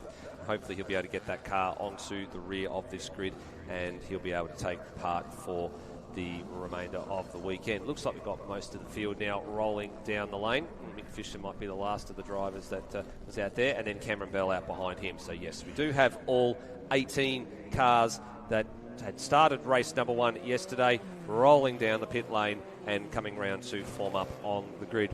Big thank you, of course, to everybody that has put this event on over the many weeks and months leading up to it. There's some 160 officials here this weekend across all spectrums. So those in race control, those are in admin, those in doing secretarial duties, the flag marshalling team, the Victorian Fire and Rescue Squad. You've also got to count in there those in the course cars and in the medical facilities and cars as well. It's a phenomenal effort. It's been a long season of racing here in Victoria, and you can see across the bottom there all the different entities that are supporting grassroots motorsport here in Victoria. If you want to join any of them, please go and look at the social pages or on the websites. There is a lot of opportunity to bring all the new blood through the ranks, because let's face it, a lot of these people have been doing these roles for many, many years. The next generation needs to come along at some point in time and fulfill those roles as people, have the time to go and retire and have a bit of time to themselves after giving so much of their time to motorsport. Yeah, it's great having all the volunteers here this weekend, keeping the event ticking along nicely at the 35th running of Island Magic. Most drivers out there with their clear visors on just to have a little bit more visibility in these changing conditions. We had a bit of misty rain come through the circuit in the last improved production race and before that, and now it seems to have cleared, and the clouds will be lifting and drying this track out, hopefully. It'll take a little bit of time, I think, because we haven't got any UV really hitting the circuit at this stage from the sun. Not much still wind behind either. the Kansas, and not a lot of wind either. It will take a bit of time for the circuit to clear. This new surface that was laid down a couple of years ago has seemed to retain the moisture a lot further into the asphalt compared to previous iterations of the surface. So it does take a little while for the dry line to form. And of course, when there's no wind, there's nothing to pick up all the spray that's been lifted by the Dunlop tyres, or in the case of the improved production, the Yokohama tyres, and carry it off the surface and away from the racing cars. So it really much just goes sort of up and comes back down. So it will take a bit of time for it to well and truly clear. Here is the championship leader. He extended the margin out to 27 points with yesterday's win, and his nearest challenger, Rocco Spinley, coming up a little bit short there. In fact, he finished fourth in the order. So for that effort for Andre Curran, he picked up 30 points. And for Rocco Spinley, he actually finished fifth, I do apologise. Rocco finishing fifth, picking up 18 points there, and Andre also picked up the 2 points for qualifying. So margin's out to 27. It's 30 points for a win. So realistically, for Andre, he could sew this championship up with a race to go if he can win this one and just stay. Actually, all he needs to do really is stay ahead of Rocco Spinley. He only needs 4 points to have an insurmountable margin, and then he can then worry about the trophy race this afternoon. Then there's no championship implications to worry about. That would probably be nice. Yeah, for sure. He'd know the task at hand in this morning's race, and he'd be wanting to do everything he can to wrap up the championship. Of course, Rocco Spinley would be liking to move through the field, and we saw him in that top 5 battle, just not able to get into fourth in the positions ahead of him. But hopefully he can manage that today off the third row of the grid. Green flag waving in the back. Curran and car number 1, Ashley Quittington, your front row. The 5-second board goes up. The revs rise, and we are set for a start here. Even conversion off the front line. A slow change into second and third gear for car 32 there. So that will give car number 1 of Ashley Quittington a run down into turn number 1. Yep, so very nice job there for Quittington. He goes ahead of Curran, and you've got Daniel Reynolds there as well, who's making a move on the outside of the number 32. And a great start there as well from Rob Vile. He has launched well and truly off the middle rows of the grid. He started in 10th place. He's actually picked up at least 2 spots there. Curran's trying to go right around the outside here. He's trying to use that karting line. There might or might not be a little bit of grip out there. We'll wait and see how this comes out. He's conceded the lead and second place. He's very close to conceding third place here to Spinley, but for the moment Spinley thinks, nope, it's a bit too treacherous at this stage to go side by side and risk it into the very, very fast Stoner corner. He decides to play the long game here and tuck back in behind the 32. Yeah, no grip outside beyond the white line there at the southern loop, turn number 2, and it shuffles car 32 of Andre Curran to third position. Rocco Spinley behind him ideally needs to get in front of his championship protagonist here, and Brock Hamilton's being challenged by car 7 in the Gulf colours there. That is Rob Vile, who's moved up a number of spots. He started from position 10 and he's made his way into the top 6, so fantastic job at the start for him. Side-by-side action throughout the field as usual in Formula V's. Through the hayshed for the first time, side-by-side for the race lead. Car 78 on the inside. That is Daniel Reynolds, tucks back into second. Thought better of that move, perhaps setting a run through MG and onto the front straight for the first time in anger. Dune Building Machine leads the field over the top of Lukey Heights for the final time. There are definitely some parts of the circuit that are starting to dry, and there's some parts of the circuit where it definitely is still wet. You can see that from the amount of spray. Here comes Malachi Windsor. He's just managed to pick off the West Australian Franz Estebauer there down the hill at MG. That moves him up to 7th place. I saw a little bit of footage last night that explains why we were a bit concerned why Malachi Windsor was racing out of position yesterday. It turns out as part of that little incident that we saw at turn 2 where we had Matt Bode going around, we had Jason Fowler and Ash Clifford taking some avoiding action.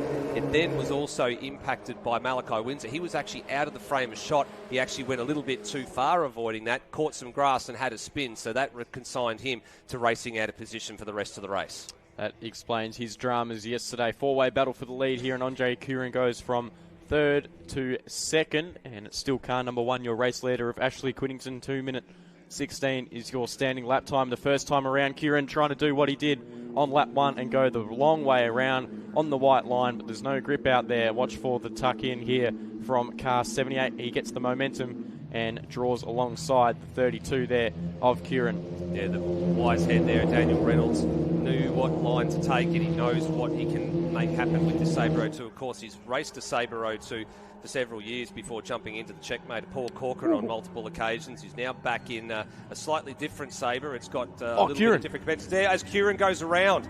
Now, was there a little bit of contact there? I didn't quite see it from that angle, but he was on the inside. He manages to get going again, and the number 32 sinks down towards the lower echelons of the top 10. So for him, this is now a fight-back challenge. This is not looking good from a championship point of view for him, because he's in a much worse position now compared to his nearest championship rival, and Cam Bell around a little bit further down the road from where Andre just went around. Wow, that's a big mistake there from Andre Kieran, probably the first one he's made all year. He's been pretty flawless in his Formula V this year, and he's just dropped it there under brakes and at the turn in at turn number 4. Car on shot here is car 30, who went off yesterday, Matthew Bode.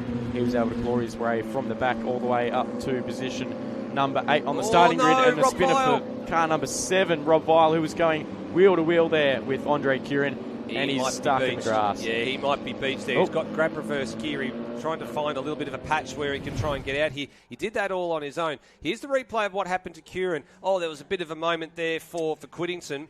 And down the inside, yep, it was 100% all on his own. Just carried a little bit too much momentum.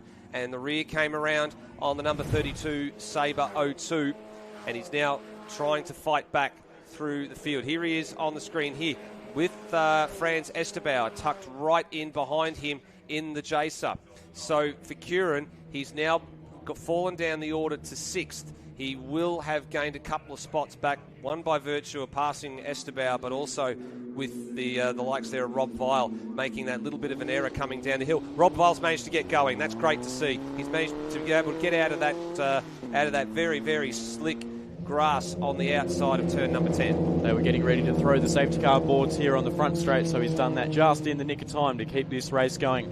5 laps remaining, and here is a replay of car 7, just getting it all wrong on the run down to MG, locking the rears and then sliding through that incredibly wet grass, and it would have taken him ages to get out of there. Probably would have had the bias set a little bit too far rearward. You do need to adjust the brake bias in certain conditions to meet the conditions of the racing surface, but in situations like that where it is locking at the rear, it is a little bit too far rearwards, but it is a very heavy braking zone coming downhill as well into MG corner. It is a very tricky thing to get right. You could actually see there, Rob actually did turn the wheel to the right-hand side to try and counter-steer the car and try and keep it on the track, but to no avail. And the next victim, Corey Horder, that looks like that's down at the turn 4 runoff road, I believe. He's going to have to go the long way to get back onto the circuit there. And he was running in 16th place at the time, so that's going to drop him right to the tail of this 18-car field. That's a shame for him as he falls down the field. Andre Kieran with it all sideways, down into MG, hustling hard to try and get back into the top 5. And the car ahead of him is Malachi Windsor with Rocco Spinley in 3rd. So more championship points going the way of Rocco Spinley, exactly what he needs to do. You talked about Andre Kieran and consistency. You know, he said that this is probably the first mistake that he's made all year. He's had one non-finish all year, and it came earlier in the year at Calder Park in the middle round, as we see the replay here of Horder, who just really wandered off the road all on his own accord. So that's a little bit strange for the number 25 Beecham Racing Car. But Kieran has not finished outside the top 5 all year, apart from that one non-finish at Calder Park. That's exactly right. Consistency has been his key, and similar to Rocco Spinley, who's had number of results inside the top 5, and he's trying his hardest here with Brock Hamilton in the Silver Fox Racing Machine running behind him. This is the battle for the final podium position here, lap 4 of 7. So let's see if car 82 in the Akira Motorsport machine can hold off a charging Brock Hamilton into turn 4. I think he's a little too far back to have a lunge here. Same can be said for the front 2 guys as the leader runs off, car 78.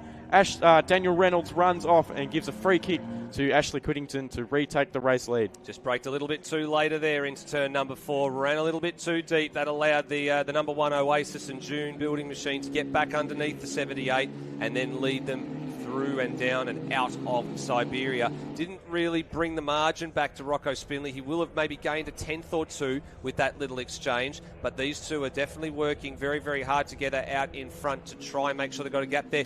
Another victim on the outside of turn number 4. This time it's the Star Res entry of Ash Clifford, who's suffered the same fate as 2 or 3 other drivers. That corner is starting to catch a few people out as they push the limits, as they feel that maybe they got the car underneath them to just move that braking marker another metre or 2 further into the zone, just to try and get that little bit of an extra edge over the people that they're chasing, and it's just going wrong at the wrong time. This weather's really showing some mistakes from guys that we would not normally see make mistakes in Formula V. Generally very, very clean racing, and they've just overstepped the margin a couple of times here, so perhaps need to bring that back and just calm it down a little bit. Here's a replay of that car off on the exit of Honda. Yeah, car that's 17 on power there. too. So he's tried to put the power down there, Ash, and unfortunately the rear end has come around a little bit too aggressively there. So just need to just have that little bit of feather touch on the throttle when you're challenging in conditions like this. Fastest lap being set by Ashley Whittington, running in position number 2 now. It's just been re-overtaken by car 78. Considerably faster than the rest of his competitors. The next closest one would be Andre Curran. Hamilton has gotten ahead here of the number 82, Rocco Spinley, so that's crucial in terms of some points, because Rocco needs all the points he can get at the moment. He needs to be in front of that Silver Fox number 11 to maximise the points he's getting, because look who's ranging up into view here. It's his stablemate in Malachi Windsor, and Curran's not too far behind. Curran, in fact, set a much faster lap time than both the cars ahead of him on the previous tour. In fact, faster than all 3 of them. Curran, so he's motoring along at the moment as Spinley gives up another spot here to Malachi Windsor. Back down to 5th now. Now he'd be able to see his championship rival, who looks like he's going to go around the outside. I wonder if there's a problem for car 82. He's dropped a number of spots. It looks very sideways on the run into Siberia, and Curran with a fantastic move round the outside on the go-kart line reclaims that position over his championship rival for the top 5. I think you might be right. There's definitely something wrong. There's definitely something not quite right with the number 82, Jacer, out of the IPRA Motorsport stable. Something is not quite right there. He has definitely dropped off his pace appreciably and has fallen well and truly now down to 6th place. This wouldn't be enough for Andre to walk away with the title as it stands right now. He needs another couple more spots to make absolutely certain of it, but he's got to get past both Windsor and Hamilton to do it. And it looks like he might be able to do that this time by down the front straight. This is the battle ultimately now for the final podium position, with Rocco Spinley going back in the running here, slightly behind these guys in shot, and Curran's going to have a big run here on the car ahead of him. And then Brock Hamilton further down the road. Last lap board being shown this time by. So it's the final time for Daniel Reynolds and Ashley Whittington to duke it out at the front.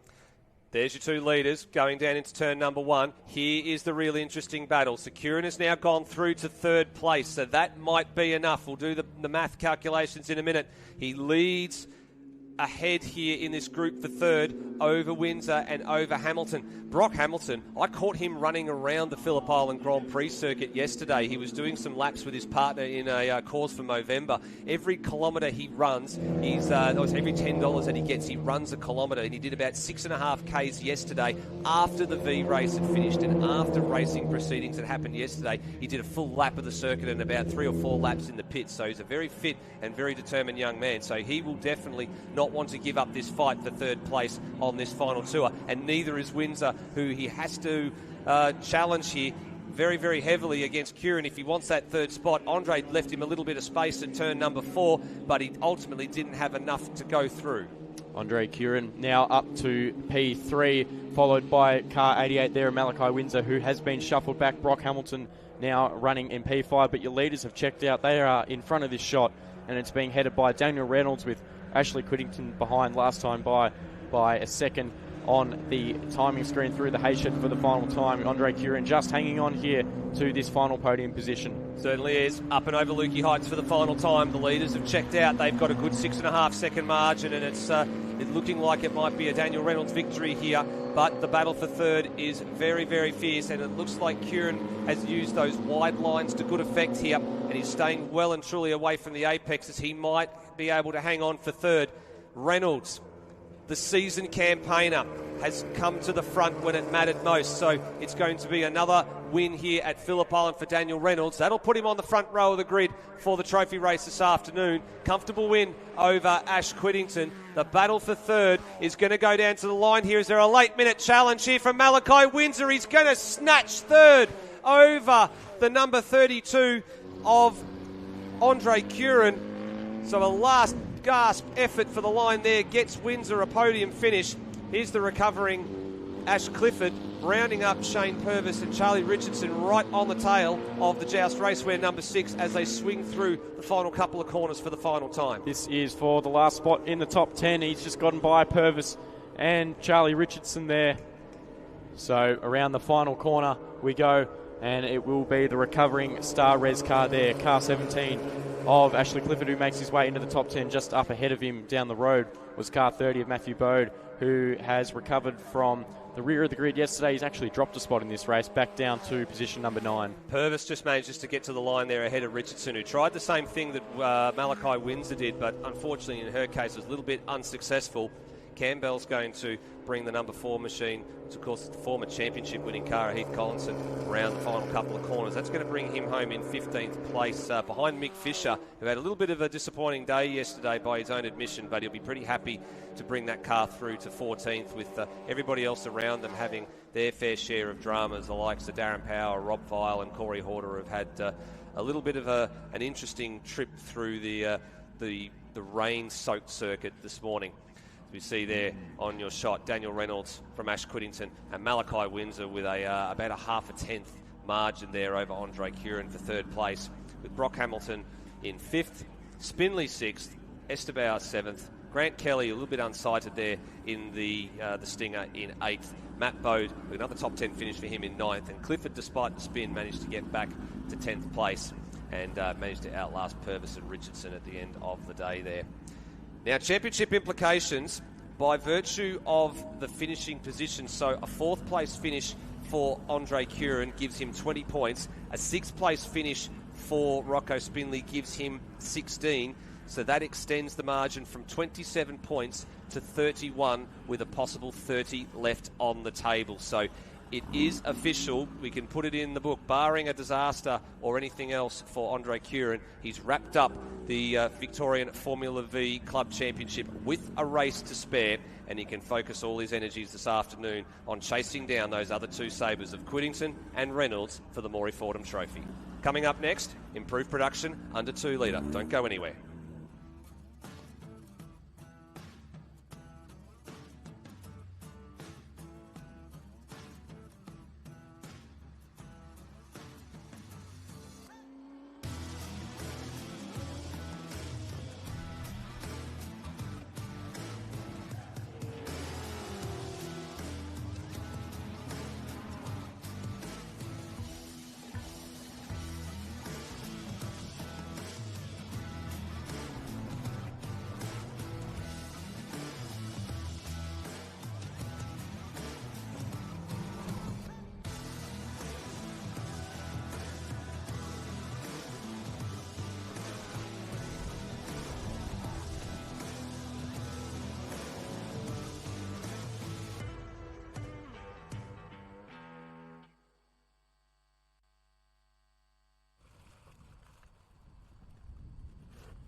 Welcome back trackside here to the 35th running of the Phillip Island Auto Racing Club's Island Magic.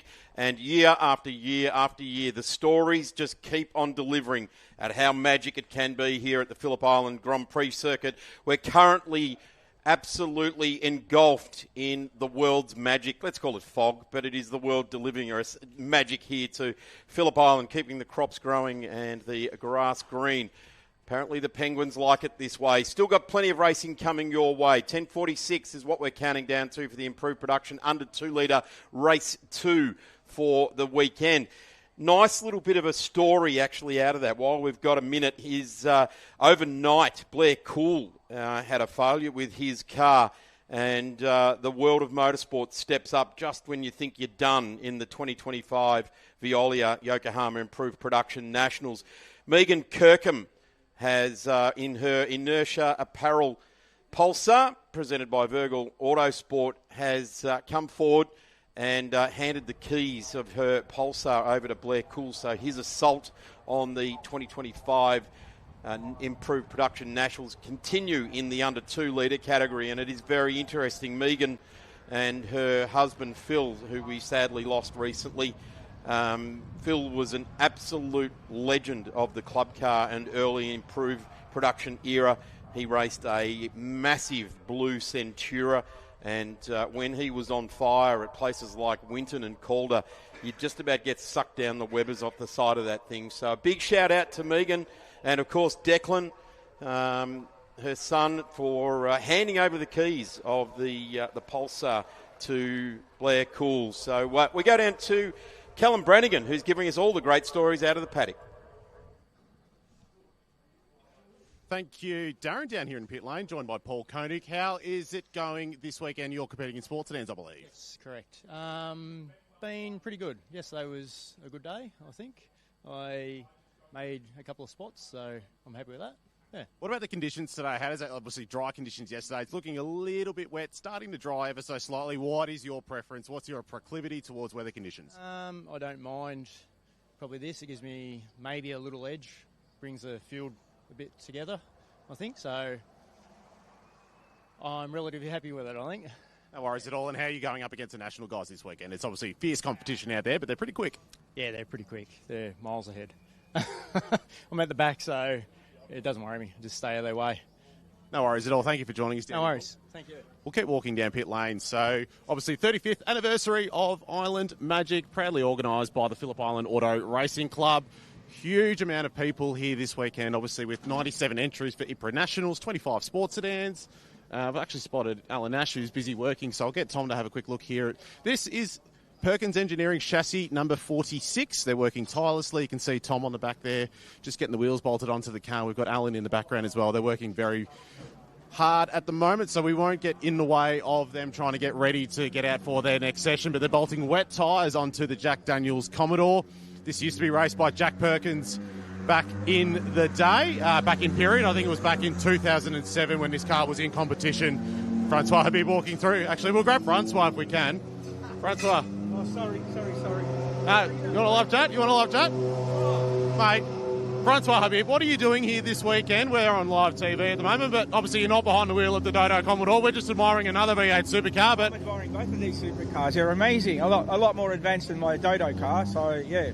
No, I'm here to watch the category, support them, and do a bit of driving standards observing, make sure all these guys behave, and take them up to the stewards if they don't. That's about it. That's the extent, yeah. Thank you so much for joining us down here. We're going to throw back to the commentary box for the next session. Thanks very much. Great to see Francois Habib at the racetrack. Sadly not out there on track in neither his Dodo Commodore or his ex-Bob Gill Championship winning Falcon Sports Sedan. Coming out on track now for Viola and Yokohama, the Improved Production Nationals under 2 litre race number 2 for the weekend. As I touched on, Blair Cool has had a vehicle swap. He's jumped into the Inertia Apparel Megan Kirkham-owned Pulsar presented by Virgil Autosports. A big shout out to Declan and Megan. Of course, Declan's dad, Megan's husband, Phil, was immense in this category going back a couple of decades, and awesome to see the name still involved with this category. But we've got a ripping race. Really, really looking forward to seeing this. In fact, I think I said it yesterday, a couple of older 70s and 60s cars that have obviously not got a lot of the 70s and 60s left on them, but certainly Brad Vereker, Anthony McKenzie and Kyle Smith, all in rear drive, traditional driveline type of race cars. Steve DeVries. Yeah, certainly is. And then the best of the more modern class, I guess you can call it, is Paul Javotz. He's sort of one of the very few Honda Civics left standing at the moment, and he'd probably be looking at the weather thinking this is actually not too bad. He probably won't be too displeased with what he sees out there at the moment on the circuit. Josh Perkins there in the under 2 litre RX-7, along with Tim Maynard, who's effectively the last man standing in under 2 litre from New South Wales, such as being the type of attrition that we've had across the weekend as they're all weaving their tyres in the back there. Just looking, can't see the Josh Perkins RX-7 actually out there, so that may be a spot on the grid that is vacant. You mentioned Tim Maynard in there as well. Cam Burns out of WA. So good to see that we've got those cars still going. WA is a long, long way to tow the trailer. And, of course, Ryan Humphries will be joining us in the sports sedans. He can tell us all about that as well. Brett Waters out of South Australia in the 206 entry at 208. That's at Peugeot 208 GTI. And really looking forward to seeing how that car comes out of position number 8. Blair Cool is the next one there, now into the Pulsar. Leon Duggan, the Tasmanian, in car number 49. That's another Mark 1 Escort, doing a terrific job as well. Michael Hopp, who we touched on down there in the paddock, did his first Nationals here back in 99, and that was the first of the Yokohama Nationals, and we're paying great tribute to that brand and those tyres right throughout this weekend. Callum Jensen, no more. Yeah, unfortunately for him, they were out. They were looking at the clutch and the starter and a bunch of other things after taking the Heat 1 victory yesterday afternoon. Unfortunately, haven't been able to get that car sorted, so they are done for the weekend. Carly Fleming is the next one in the line there, the first of the XLs, with Lee Salameyer right alongside, and Travis Mitchie in the mix there. Charlie Viola in the Honda Integra. He is also out, car number 7. So our naming rights sponsor, big shout out to Viola Wealth. They do a tremendous job, but Charlie watching on, I dare say, from the sidelines for the rest of this weekend. And we look back down now, there is quite a few that we're seeing demise from this weekend. Yeah, so Kevin Coulson was one that came off the circuit yesterday afternoon, but he is back out there. There was, I think it was the electronic throttle by wire. They just stopped working there, so they've been able to sort that out. But then behind him, you look at the list there, Matthew Dwyer, Brett Porter, they're both out. Brad Harris is still going there in the little Suzuki Swift GTI. Matt Burks, Tim Molesworth, they're unfortunately out for the weekend. So too these couple of drivers on the screen here, Bryson Lloyd and Steve Zorkas, and Scott Appledore didn't take the start. I'm not sure why he's there. And Ben Moore, I haven't actually seen Ben Moore this weekend either, so I'm not sure if he actually made it to the Nationals this weekend. So out of a grid of 28 under 2 litre cars, when you look at how many of them are out there, we've probably lost a good 6 or 7 on Saturday just alone. So it's been a category that's had quite a heavy rate of attrition. Genuinely surprised as to how many cars have been broken by this torture testing 4.5 kilometre circuit. I guess it's probably sad that they didn't make it through, because in the wet the place is less torturous. It's still very hard work because you slip and slide around a little bit, but this is terrific looking stuff. There is some big gaps in the grid, and the cars coming down, filling in their spots. Green flag has been waved, and the teams are getting ready. Red lights are on, and away we go. Mackenzie wheel spin, Vereca the same.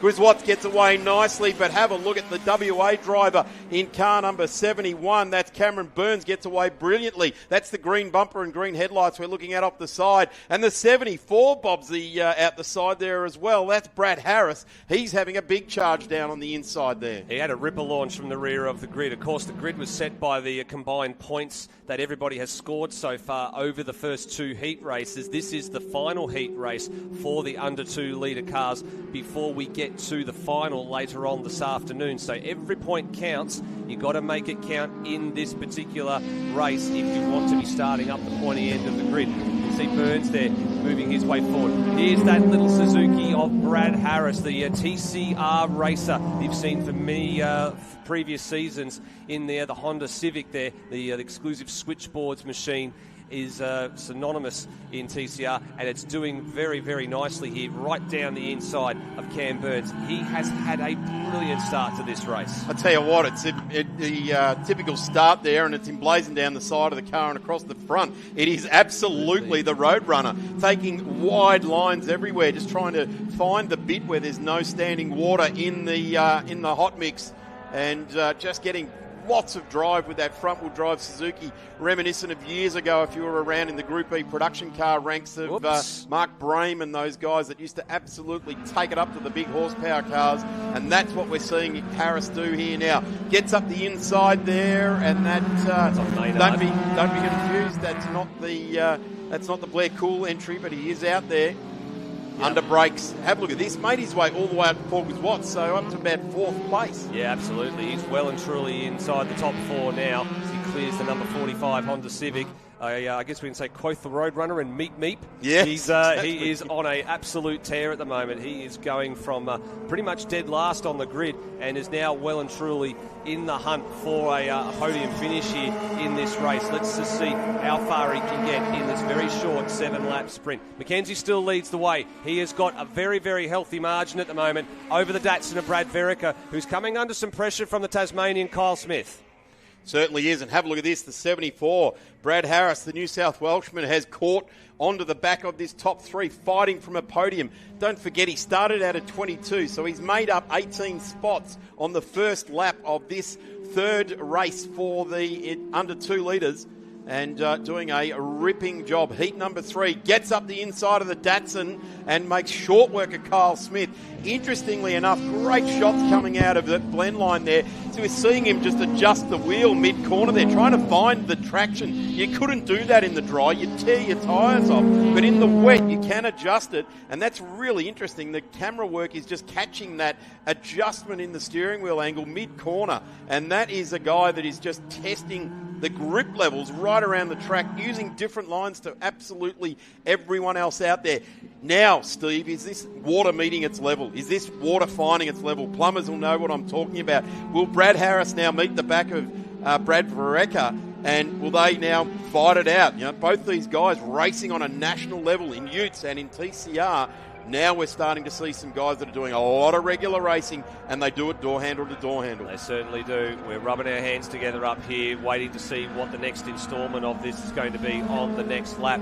Looks like Verica's actually closed the margin down slightly to Mackenzie. In fact, he's actually closed it quite substantially over the course of this lap, and Harris is right there. So this might not just be a two-way fight. This might actually be a three-way fight in the next 300 or 400 metres of racetrack. I tell you what, though, that Anthony Mackenzie's car is magnificent. Look at this round the outside. Brad Harris takes on the V8 Super Ute Racer, and he doesn't want to hand this away. We saw the car owner just before being interviewed by Callum. He gets nervous. Hey, Verica! How's that? We just saw the hands go up and over on the wheel there, caught it, but Brad Harris steams on by. His charge for the lead of this race continues. I was just going to say, this Escort is magnificent. Absolutely worth the walk down to the paddock to see this thing. Certainly is. I tell you what, look at the lap time from Brad Harris last time around at 2:04.1, whereas everyone around him is doing 2:06s. He is on an absolute tear and living up to that Roadrunner logo emblazoned on 3 of the 4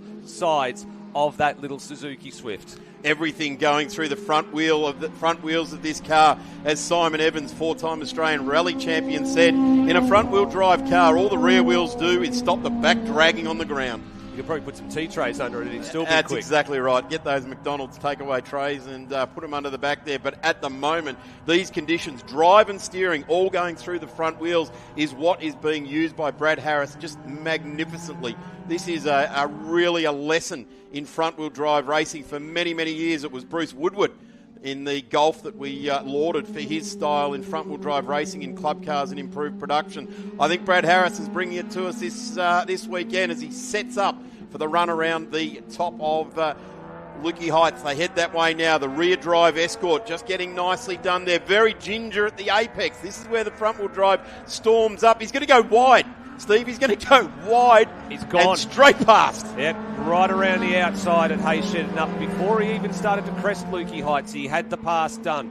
He will have to just be a little bit careful because the Escort will probably have a little bit more mumbo in a straight line, but look at the margin he's already opened up. He's already opening up that insurance policy. By the time they get to turn 12, I don't think the number 43 of Mackenzie's going to have anything for him. I think he's got an exclusive dry line just in front of his tyres. It's almost like he's just got this thing on rails. But what a drive here by Brad Harris from New South Wales. This is our Tasmanian contender in under 2 litre, the BM Developments, number 43 there of Anthony Mackenzie. Started out off second spot. As we go back down through, there's the Perkins. Yes, he actually started off the rear of the grid. I did notice that he was out of position, but he did start off the rear of the grid. Was scheduled to start a lot further up in the order, but good to see he's actually out there, and he's actually just rounded up the little Suzuki there of Michael Hopp, who we had a great little chat with down in the pit lane while we were in between races there. And as you said, he's been around since 1999.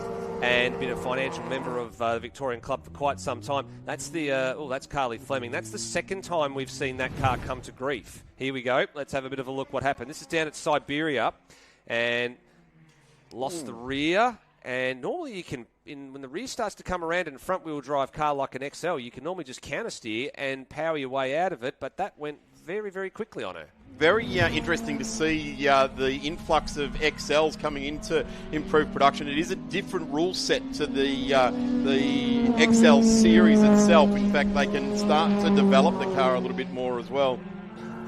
And it looks like we've got a little bit more fresh precipitation out there on the track as well. Yeah, getting some backside of the circuit. Good shots now. This is Kevin Coulson. And Kevin's fought back into position number 7, started out as 17th. So this is a good push forward to a guy that was quick yesterday. And here's the green headlights, which I was touching on at the start of this race, the Western Australian Cameron Burns. And they're in 6th and 7th on the road. Cam's done a 209.655 and Coulson a 209.68, so they are absolutely line ball with each other, as like the gorillas might do, they come through the mist. They certainly do. In terms of Cam, I had a good chat with him earlier this morning before racing even took place. He's actually part of the group that's organising the next Improved Production Nationals, which is going to be held at Wanneroo Raceway in the middle of October next year. So we're looking forward to seeing what the WA Sporting Car Club and the Improved Production WA are going to come up with as the follow-up to the 2025 Improved Production Nationals here at Phillip Island. So we focus in here on a couple of XLs a bit further down the order. So this is the 327 here of Lee Seelenmeyer, who's been doing double duty this weekend. He's being pursued by the number 717 there of Travis Mitchell. Just starting to make it a bit hard to make out some of the car numbers and the cars as this mist and this rain continues to be on and off here at the Phillip Island Grand Prix circuit, with the wipers furiously going here. Word on the wire is the leader has taken the last lap board, so for these drivers here, they've got one more lap to go after this, but your race leader in Brad Harris has probably got about 6 corners and half the racetrack to go. And I tell you what, he's sending a very clear signal. He's got he's got exactly 3 seconds a lap faster than anyone else in this field. And the fact that he's done that to Andrew McKenzie and Brad Vareca is absolutely amazing. Those guys, McKenzie a 205.5 and a 202.54 to Harris. And here is our race leader, and he has driven an absolute belter, literally off the back of the field. Position number 22, a last to first drive here. This will be the drive of his career to get himself into the finals. Now, there's no real need to turn it on like this because everyone will graduate through to the finals. What this does, though, is just send a very clear message that, hey, you want to talk about the favourite for it for the next couple of hours before we have it? There it is, the Roadrunner number 74. Yeah, going to be very, very hard to beat. I mean, in terms of the point standings, he's a little bit further down the order, but do not discount him from the equation this afternoon. There, of course, there's not only the silverware to offer, there's a couple of other trophies as well, one of which is the hard charger. So you've got a very, very big hard charge through this grid here. You also had the one from Andrew Butcher yesterday, so there's going to be a couple of stories to tell. He might not only walk away with that, he might be walking away with a bit of silverware if this is anything to go off later this afternoon. Comfortable win at the end of the day for Brad Harris. Back to Anthony McKenzie. Good job for him. And then Brad Vareca, who faded a little bit there. I think has just brought the car home. He knows that the long game has still got to be played, and it plays out later this afternoon over 12 laps. It certainly does. As we look at this Pulsar coming around here, this is the Inertia clothing car, Burgle Motorsport Pulsar. As we look at a replay here, Michael Hopp. Gee, a Hop and a Kirkham getting together, or a Kirkman entered vehicle. Around he goes. No, he doesn't. Catches it all up. And let me tell you, I know that wall very, very well, and it was only about 27 years ago I did exactly that into the wall. So, yeah, well caught there, Blair Cool. And he was around back then too. He's been around a long, long time. But great to see him and Michael Hopp sharing a bit of track together, albeit Blair trying to get himself used to a car he's never been in before. Here's that XL battle. So Travis Mitchell hasn't been able to find the way past his good friend Lee Seelenmeyer on the final lap here. So Seelenmeyer will hold on to what is going to be position number 13 over Mitchie, who's going to be 14th. as they come across the line here. I think these are behind them. I think it's Carly and Peter Fleming are the only two that are yet to come across the line. And here we go. So there's the confirmation of the 10. Josh Perkins, good drive from him. He actually managed to get up into the top 10 at the end of the day there. So Harris with a dominant display from the rear, ahead of Mackenzie and Brad Verica. Kyle Smith with 2 Tasmanians there in the top 4. Paul Javot's just lost a spot there, moves back to position number 5, and a good recovery there for Kevin Coulston. He was a bit further down the grid. He managed to get back up into position 6 after just jumping ahead of Cameron Burns in the last 2 laps. Tim Maynard from New South Wales, a run for Josh Perkins there to 9th, and Michael Hopp taking position number 10 after that little off-track excursion for Blair Cool, who managed to hang on ahead of Waters, Steelenmeyer, Mitchie, and then the Flemings, Peter and Carly. So in terms of how that works out, the 3 heat races for the under 2 litre improved production nationals have been run and won. All the points will now be tallied up, and we will see how the grid looks. And we can see on our screen here, at this stage, it looks like the front row is likely to be Brad Vereca and Anthony Mackenzie, with Kyle Smith and Paul Javots right behind them. But we'll wait for all confirmation of that and confirm that that's all accurate, and we'll see them a little bit later on this afternoon as we take a short break here before we get ready for the sports sedans.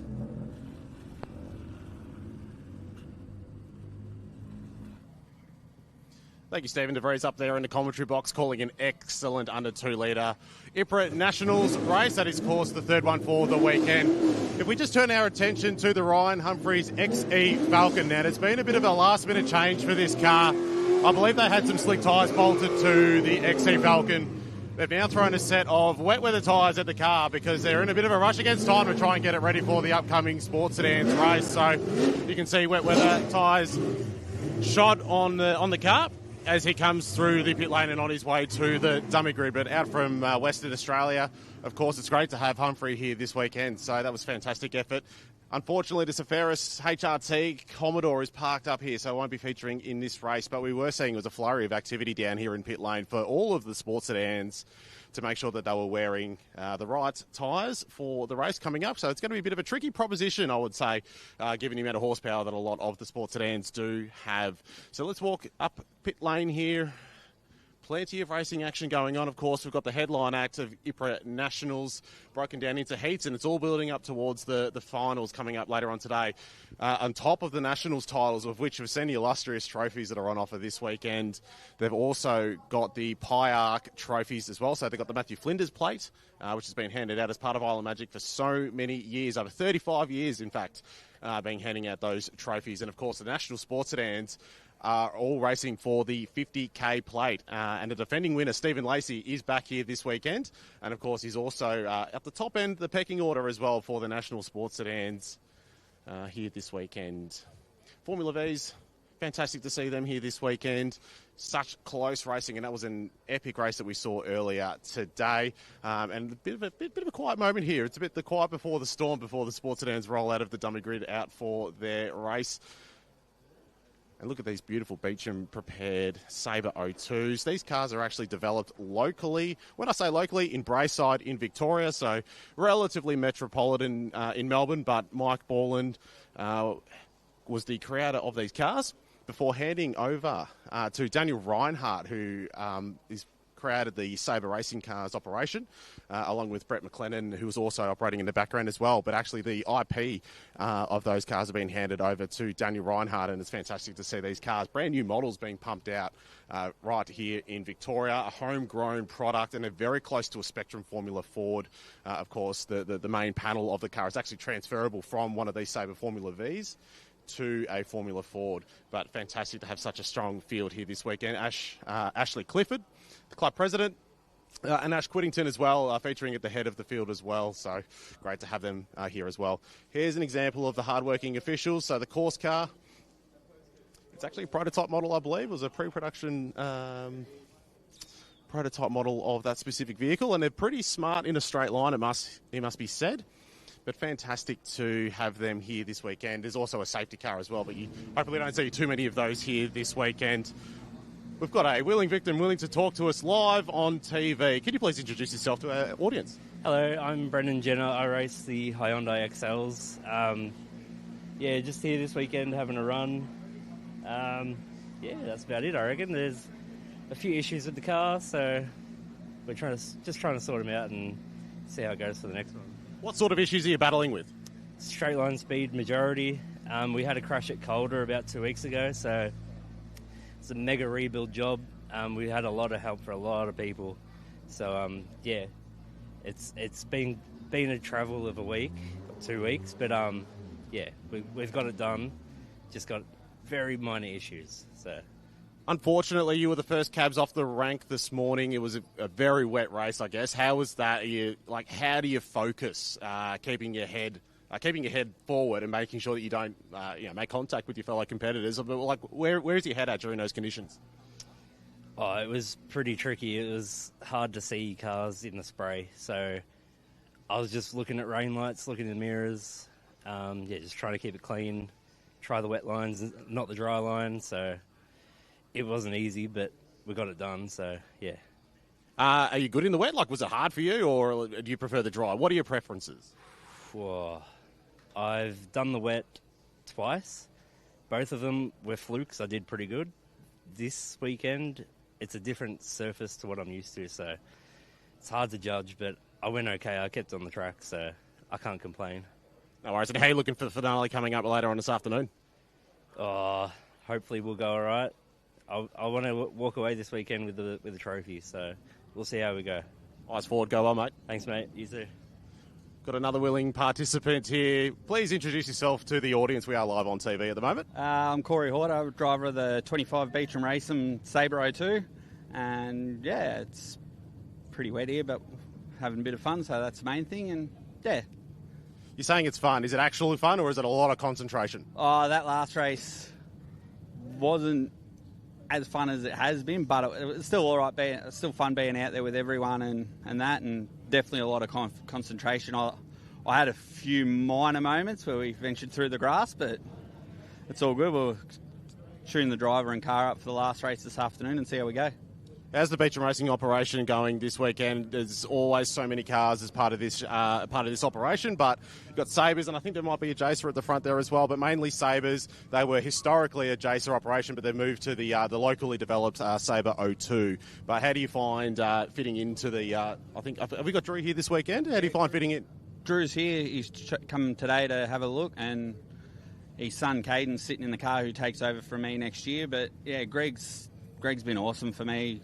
15 to 18 months ago, he dangled a carrot in front of me and said if I can lose enough weight to fit in the car, he'll give me a drive, and we did that and walked away last year with the Australian Hill Climb Championship and had a swing at this year, and we've had a few good results. We haven't been setting the world on fire pace-wise, but we've been chipping away at it and a couple of top 10 finishes during the year, and yeah, it's been good.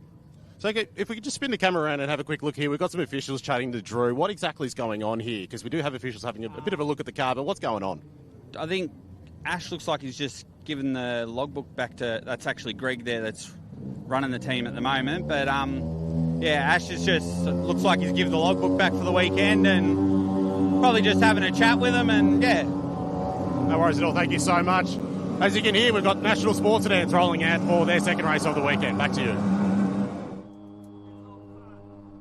Thanks very much, Callum. Great to see the smiling faces and characters of Pit Lane as we see the Hollinger Engineering National Sports Sedans rolling out on track. They are combined, of course, with the Victorian State Circuit Racing Championship competitors, the Advanced Car Carriers, National Blinds Field making their way out on track. Just as the cars do, we'd be remiss of not paying respect and tribute to a great racer of Australian motorsport. Spent some time in sports sedans, and the passing of Alan Moffat yesterday brought great sadness to the entire Australian motorsport community. A real racer's racer, a hard-nosed racer. It was all about the win.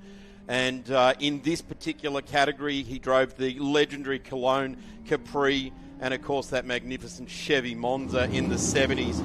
And it's with great sadness we send our condolences and thoughts to Alan Moffat's entire family, friends, and really the community, just mourning an absolute legend, a great bloke, and a friend to motorsport over many, many years. A sad passing, and in this little message, I guess, from the sports sedan community. Thank you, Alan, for everything you did for Australian motorsport, and your legacy will live longer than the 82 years you were with us. So sad news there, but certainly our love going to the family. I'm Darren Smith. I've been joined by Tegan Collins, who normally races the Toyota-powered V8 RX-7, which is something very interesting in itself. And we did see, which was fantastic, Tegan, you joined in the Track to Town drive in August this year. Yeah, that was a unique experience. It was very interesting, and yeah, we got to drive in. Everyone loved it. We had lots of people come out and see us, and yeah, it's good for the community, good for the sports sedan community as well. It was pretty cool because we saw Jess Bell and we saw one of the EMGs out there as well. So great to see the girls, if you like, out there and representing as well. So really good to get the message out there. I know my daughter, who's 10 and a half, she was like, there's girls driving those cars, which is really cool. They need to see that sort of thing, that they can do it as well. Yeah, that's it. It's great to see having everyone, come down and just be an inspiration for everyone, really. Now, these conditions, it's drying. We know that most of the cars have gone out on wets. What's your feeling? Oh, I love a wet race. It really, gives you an indication of how people can drive. Like, you've got to keep it smooth. There's a different way of driving when it's wet. So I think there's a couple, from what I saw before I came up here, that are on slicks. So it could be very interesting. Let's have a quick look at the grid. Steve Tomasi with Brad Shields. Brad on pole. The championship is for Steve Tomasi to win here now as Shields go round. We're going for a rolling start, so he is going to have a struggle to get a result in here. He brained them yesterday. Stephen Lacey out of 3, championship contention. Alex Williams out of Tassie, not in championship, but Ask Jarvis out of position number 5, definitely in championship competition there as well. Alan Nash joining us in the Perkins Engineering car. Ryan Humphrey, now he was late. Yes, he has made his way into the field there. Johnny Polito, who's had tail shaft issue, and he has had that fixed overnight. So well done to John. Aidan Munger back to Gordon Lovegrove. So Johnny Polito is fighting with the guy out of position number 11. And we have got a delayed start here as we're seeing Brad Shields just trying to get his car back on the track. That will not be good for the clutch in that rotary powered Fiat 999 as the field will roll around again, and Stephen Tomasi will now command the front of this race because Brad Shields will have to join on to the rear of the field. So there it is, the confirmation from race control, an additional lap going down for... Yeah, Shields was one of the ones down there that looked like he had popped slicks on, so that would explain a little bit there, I think. Yes, yeah, well, it could be the demon tweak. It could be the decision with this drying track the way it is at the moment. It is definitely going to be very, very difficult to pick it. Certainly the laps are going to be counting down. This will be included in the race distance, so this is very, very interesting indeed. So just going back through the field there as well, Gordon Lovegrove in his Datsun there as well. Steve Backer, Warren Cleland in the Mark car. Warren just taking some time to get used to the Mark car in the similarity compared to your car. That's it. Which is his old car as well. Yeah, he's had a good go. Like, it's a new car to him. He's only had it for a little while now, since he's been driving it since probably the last season was probably his first full season, I guess. But he's doing really well, and he had some coaching over the weekend, and yeah, he's just got to get out there and get some laps in. Just saw that replay of Brad Shields going around down there at MG. His drive yesterday would suggest that it's going to be a minor hiccup. He was absolutely dominant in the race yesterday, so very, very interesting to see how he'll recover from that. Really been driving very, very well indeed, but Brad Shields didn't quite bring the victory. It was Stephen Tomasi who did that. And here they are. We're lining up again. Steve has to bring the field back under control. And this is very, very tricky conditions indeed. This championship is absolutely in the balance, and it is that guy's championship to lose. The driver of car number 9, Stephen Tomasi. The battle in the Victorian Championship, the Advanced Car Carriers Victorian Championship. is between John Ippolito and Greg Lynch, and they're starting in 10 and 11 on this grid. The Hollinger Engineering national cars obviously fill the first 3 rows of the grid. Have a look at, though, the great effort that Aidan Munger has put through this weekend. Great to have him back in the race, and we are set now to go. Stephen Lacey's got clear track in front of him. He won this race. He won Island Magic for the 50k plate last year, and he looks to the inside. Brad Shields now right down the tail of the field, as is Nick Smith. He has joined on the rear of the field in that very bright yellow car right at the back of the field there. Gee, grabs your attention coming down there in the sky is just starting to get a little bit brighter here at Phillip Island. There's Ryan Humphrey. They went into the pits about 5 minutes before. He actually went to the marshalling area, came back down to the garage to put wet tyres on that car. Alex Williams, that car from Tasmania, absolutely hooked up there at the moment. Tegan, you're a race driver. What's going through your mind at this point in time? Have a look at Ippolito going through the puddles. Keeping it smooth. That's the best, thing you can do. Like you can have all the fancy equipment or not, but you just need to keep it smooth and keep it on the black stuff. So the fancy equipment at this point in time is just turn it all off and do the driving hands. things. Oh, Daniel Crompton, who has had a torrid weekend here at the Phillip Island Grand Prix circuit. They've been working on that car. Chas Talbot brought parts down from Melbourne overnight, and here is the charging rotary 999 from New South Wales. Absolutely dealing with wheel spin there, and this Fiat is absolutely charging. Here's a couple of guys that had some trouble yesterday, particularly the 32.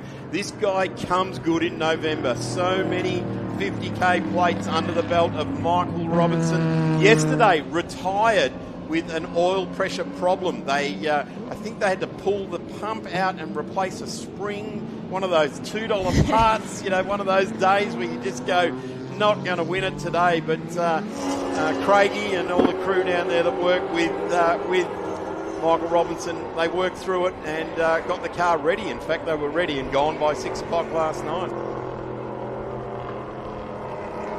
Having a good look at that car there. Here comes John Ippolito. He has no battle with Alex Williams. That's a national car versus a state car. But John just turning on the concentration levels and fighting it out for the Victorian title. And there goes Alex Williams, a magnificent RX-7 with rotary power. No 4-litre Toyotas under the bonnet of that one. No, plenty of FDs out this time. Isn't Plenty there? of RX-7s in general. I think they're nearly out fielding.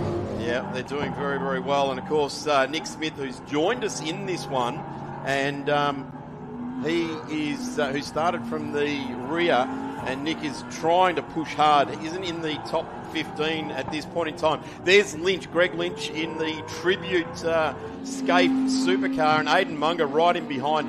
I tell you what, Tegan, let's have a look to season 2026, and if Aidan continues this sort of pace, he's contending. On fire. Yeah, he is did contending so well. with this year's champs.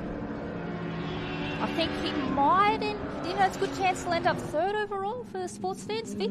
So, car 999, that car right there, drive-through penalty, start infringement. Now, there's all sorts of rules in the book about that, but he did spear off, and he did get back on the track from what I saw.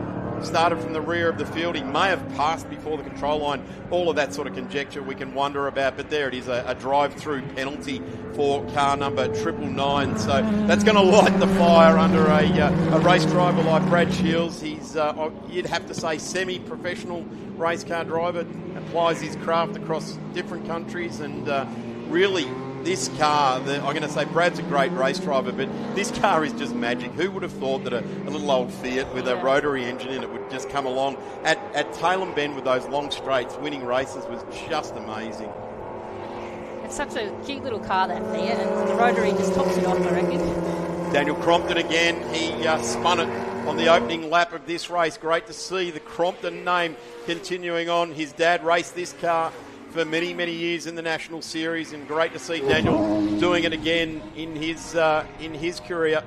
A TA style of sports stand that they put together there, and doing a nice job. The 91 now, Stephen Backer, he's doing a good job as well, a name that is synonymous with Nissan race cars. And this one in all black. Something about all black sports sedans. Yeah, I know. There are so many. We get a bit confused at times. It begs the commentators to always say the demonic black sports sedan. And I tell you what, when you look through it and you have the likes of Steve Tomasi and Tom Randall at Sandown, those two cars sideways just fighting each other off, it's got a meaning, that is for sure. But these two battling it out now. And I've already touched on it, but I am really excited about car number 75 for next season in the Advanced Car Carriers Victorian Sports Sedan Championship. It will be something to contend with. He's managed to get all the good bits back in the car, has been away for a little while, and underway now. Stephen Tomasi is doing a tremendous job out there in front at the moment. And he's got Lacey in behind him, and this is what has to happen. This is championship territory at the front of this field, as is this. Greg Lynch is currently sitting just in front in the sports sedans and doing a nice job. He's got to get out after Ippolito. He's got a half a second lead on him here at the moment. Robbo's in fact, no, is he he behind, or is that the... That's Robbo in on That's it now. Robbo, yeah. So here comes Robbo. A national class car, 5 times winner of the 50k plate. Probably Brett best not to try and take the battle up to number 32 at the moment after an oil pressure issue. He'll be well and truly on it. Around the outside of Greg Lynch he goes there as well. And that is just years and years of experience of racing sports sedans. Just getting signal there that Gordon Lovegrove has broken the Datsun. Not too sure where that is. Shields, sorry. Yeah, Shields is coming in for a drive-through penalty. Sorry about that. Gordon is continuing on his way. My mistake there. The 32 of Robbo still going. Here is our third contender for the National Series. And Ashley Jarvis, yeah, I've seen him a few times out at a few of the Nationals over in Queensland and New South Wales, and he's always out there having a good go, and he's always happy. He is, and it's good. Lacey locks it up. Last year's 50k plate winner, a rear lock-up, so he's been playing with the brake bias on that car. And here's that was that replay, but here we go with Jarvis continuing on, stands out magnificently, and we are being told we're poised for now. This is the last lap of this particular race, and Jarvis doing a good job. These guys, this family, the Smiths, they ran this car for Colin for many years. Colin still loves coming to the track, as with the whole family down there with the Smiths, as are the Tomasis. They really are a family involvement. That sort of personifies sports sedan racing, doesn't it? It does. The whole sports sedan community is a big family, really. They all look after each other. The interesting thing is we can't swap parts between sports sedans. They're all so bespoke. You can't go and borrow something off someone else. You've got to have it. Nick Smith just ailing there. That's sad to see. The New South Welshman, a magnificent turbocharged 4-cylinder car. But this guy is essentially on a 2025 victory lap, and he is not leaving anything unturned, locking the rears down into turn number 9. A sweet championship coming the way of car number 9 with Stephen Tomasi at the wheel. His second national championship. This will give him the points clear of the field that he needs. Ash Jarvis in 2 and Lacey in 3. How poignant is that? They are the two people he has to beat to take the championship. There's the checkered flag for Stephen Tomasi. And we have got the 50k plate to go, which he's got his name on, I think, 3 times now. He'll take the national championship in race 2 for the weekend. A lot to celebrate there for those guys. They tend not to smile too much until they've got the one in the bag, but it really does. It takes the shackles off for the 50k plate. He can just go and express himself and have a ball with it. This is the battle as well. Watching now on as Ash Jarvis and Stephen Lacey come to the line, 3 and 4 seconds behind our race leader. Down the inside of Ippolito goes Michael Robinson, and have a look at this. Ippolito and Lynch line astern with each other. It's going to come down to the 50k plate for these two for the Victorian Championship. Couldn't have written a spicier script for this. They're doing so well. They're at it the whole time. There's just like 1 point between them. Michael Robertson from rear of the field, charging at it now. He's made his way up through the field into the top 10, ultimately home in P7. So that's a ripping jive for Robbo. Came out at 20th and pushed his way through. The November man, that's what he is. Here comes Gordon Lovegrove. Big apologies, Gordon didn't break it at all. Continues on magnificently. It's good to see it out, this one. It's pretty cool. It sort of harks back to an era, doesn't it? It does. Absolutely very, very cool piece of kit. So he's charging on down there as well. So I'm going to have to reach out to the Sports Sedan community. Big shout out to Anne Gilliland, who's been feeding me the Victorian points. We're going to need an update, Anne, before the 50k plate for those guys. But the big news, I guess, Tegan, is that we've got a national champion for 2025. Lovely. Good to see. Steve Tomasi into P1 and takes the championship. Now he puts his head down and tries to gather up another 50k plate to add to the 3 that he has already got. Ash Jarvis into P2. He'll be back in 2026 in Hollinger National Sports Sedans to try and chase it down, as will Stephen Lacey. You've got to wonder, Steve had that lock-up, and that is where we sit as the cars just making their way back into the pit and paddock area. Tegan, thank you so much for coming up here and just giving us your thoughts and all of that. It's nice to call a commentator race, but to get the driver's input, and Luke Gretsch-Gumbo's been doing it brilliantly in the improved production, then thank you for that. Hopefully you can stick around for the 50k plate. Yeah, I reckon it'll be pretty exciting with what's going on. Hopefully it dries out a bit and we get to see him really push it. Yeah, well, I'm going to say it's pretty exciting with the slicks on. Yeah. Thanks, Tegan. Coming up on track next is the improved production over 2 litre groups A and B, and we'll go down to Callum Brannigan in pit lane. Welcome back to pit lane. I'm with Cam Bella from the 944 categories. The engines are warming up. They're about to go out. So, Cam, thanks so much for taking a minute to chat to me. The championship's up for grabs over this race and the race this afternoon. How are you feeling out on track this weekend? Yeah, so first it's up for grabs for me, Ads Brewer or Jamie Westerway. I'm lucky that I've had a few wins at the start of the year, so this race I don't actually have to win, or this round I should say. So sort of letting Jamie and Ads battle it out a bit, but I'm thereabouts, so we'll see what happens in the wet. So brilliant. And Cam, you and your dad do an amazing job preparing these cars. How many cars do you prepare that are currently going out on the grid this weekend? Normally about 5 or 6 this weekend. There's normally a few more that sometimes come as well. I've also got my lease car as well, which Andy Tudor's running this weekend.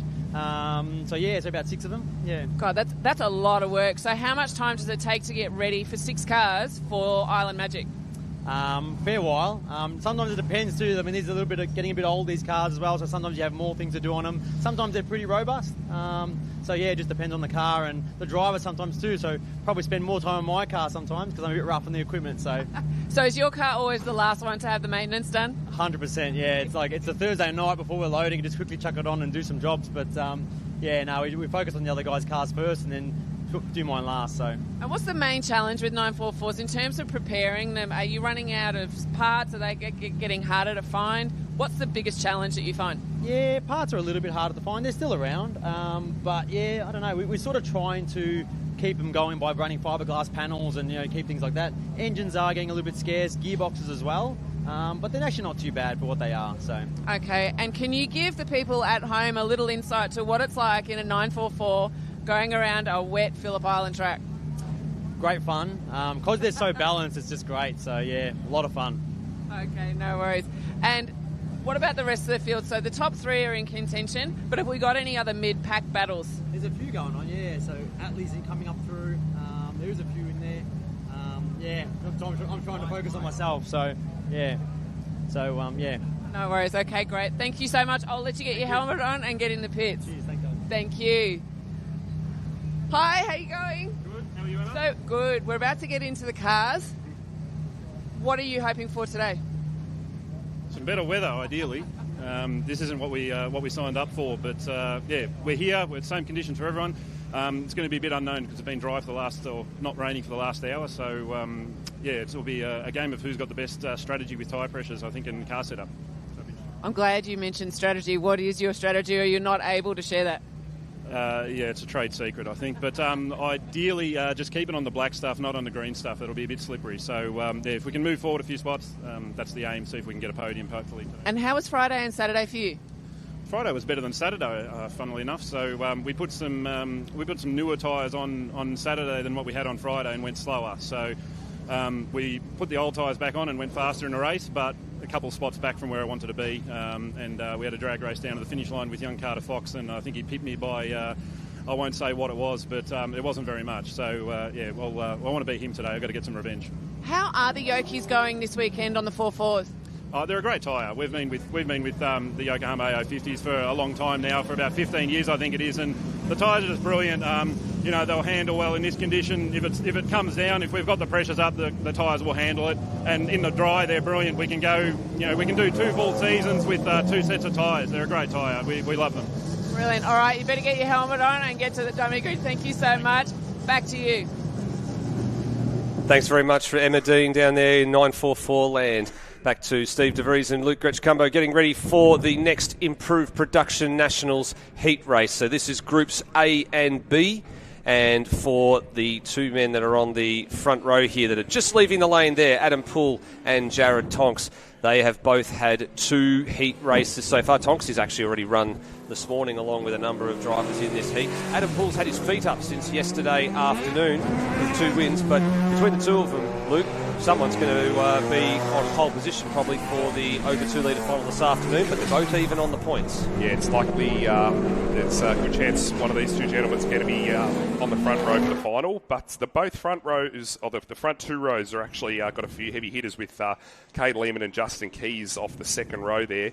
Obviously, Ben Schutz and Aaron Lawrence is there as well. They've been quick all weekend as well. Yeah, they have. They've actually definitely been pushing the envelope. And you can even put in a couple of other drivers that are sort of hard charging through the field there as well. So, you've got the likes of Lee Forrest a bit further down the order who's been just keeps pressing on. And a few drivers are going to start to fight back from a little bit of adversity, such as Scott McLean, who's down there in 20th as we take a look at our grid. So you've been through that top 6 there. So some heavy hitters in the top 4.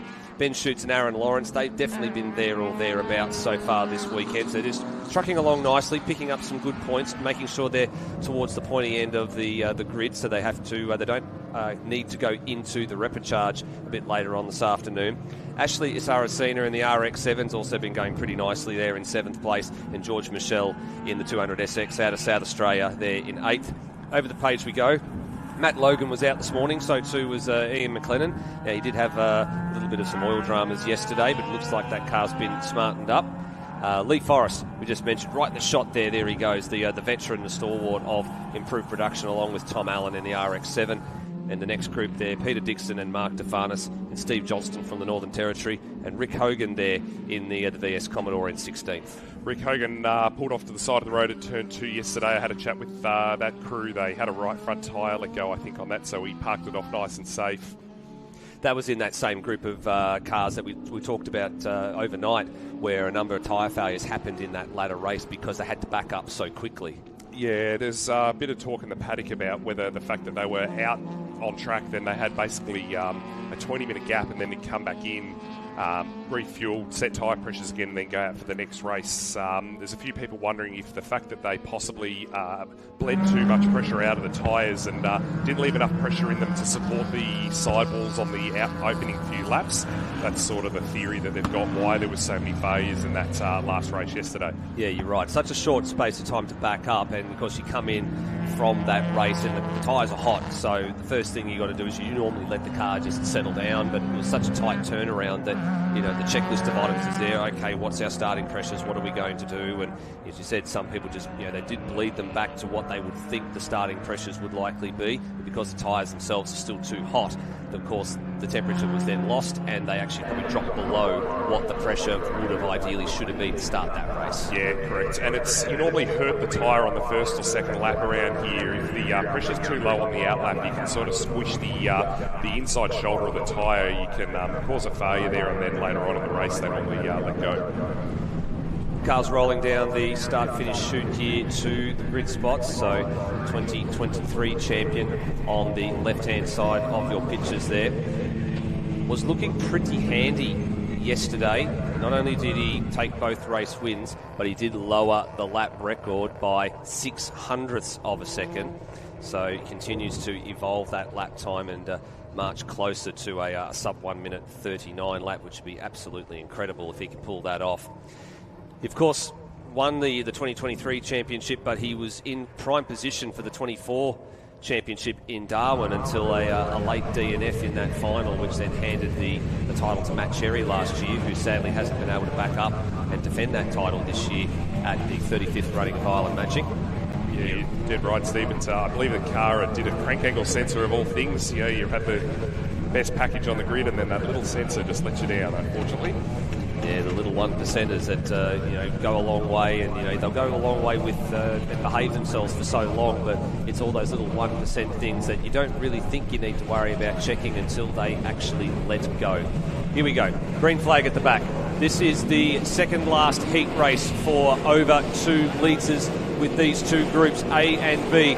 2 men off the front row, get a pretty even start. And I think just edging clear at the time there was Jared Tonks. A bit further back in the field, there's already some great starts that have been executed there. But Tonks leads the way into turn number 1. Had maybe just a slightly better looking grid position there as they launched off the front row of the grid. And he heads them down through 1 and into 2 as they the challengers on here with Mark DeFarnas right on the back of Ian McLennan in the Pro Cup Monaro. Yeah, you're right, Steve. There, I was just watching. I think Adam had a tiny bit too much wheel spin in the first phase of the launch. It looked like he gathered it up, but by then Jared had done a good one. Jared starts normally pretty good. It's normally pretty hard to beat in turn 1, and that car's got plenty of horsepower, so it's going to be fun to see who can get down the front straight quickest on the next lap. He's got about a half a dozen car lengths on him at the moment as the conditions are still pretty tricky around several parts of the circuit here. Aaron Lawrence getting a little bit close for comfort there with the number 43 of Matt Logan. Maybe just a very, very minor little bit of contact there.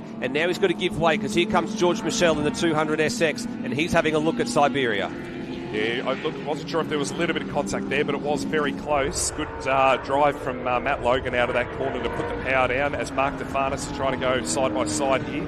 Yep, sides up the inside of the 61 of Michelle at Tayshed, and now they swing left. They begin the climb up and over the Lukey Heights, the tallest part of the circuit, and then it drops away from you, this blind crest, and into a very, very heavy braking zone as the 29 of Isara Sina gets very, very close to the rear of Shoots in the braking zone at MG. Yeah, just looking at the straight out the window and then watching the footage there, I think it's actually a bit drier than we think it is, Steve. It looks like be interesting to see what the lap times are, but I think the track's a bit drier than we all thought it was actually going to be for this race. Yeah, there's definitely a dry line and a few dry patches starting to form, especially down the middle of the circuit. You might get a good shot here. You can see just those dark patches and then the little spots of light patches right down the middle of the road. So it's starting to clear. We did have a little brief extra shower come through a bit earlier in one of the earlier races, but it has not really made a big impact on the condition of the circuit. So there are definitely some parts offline that are still a little bit wet, but for the majority of it, it is drying very, very slowly, but it will take a little bit of time for it to become a full dry line. Standing lap times for Thompson for Poole, 52s and 53s, and now Poole, with a little bit of the extra horsepower in a straight line, has caught back up to the rear of the Rod and Gun number 91. And that approach into turn 4 there is actually one of the places it looks like it's probably the wettest spot on the track offline, so you're going to have to go into that treacherous little bit of the road there to actually pull off a pass. But Adam's a smart driver. He's not going to go throwing a Hail Mary on the second lap here. The big white hair is the one that they've all been chasing. We can see there's a little bit of water still on the apex at turn number 8. Jared Tonks is the one that's probably been the closest challenger to him over the last 12 to 18 months. He's the one that's really sort of tried to up his game to see if he can catch the number 2 Monaro whenever he's made an appearance here in Victoria.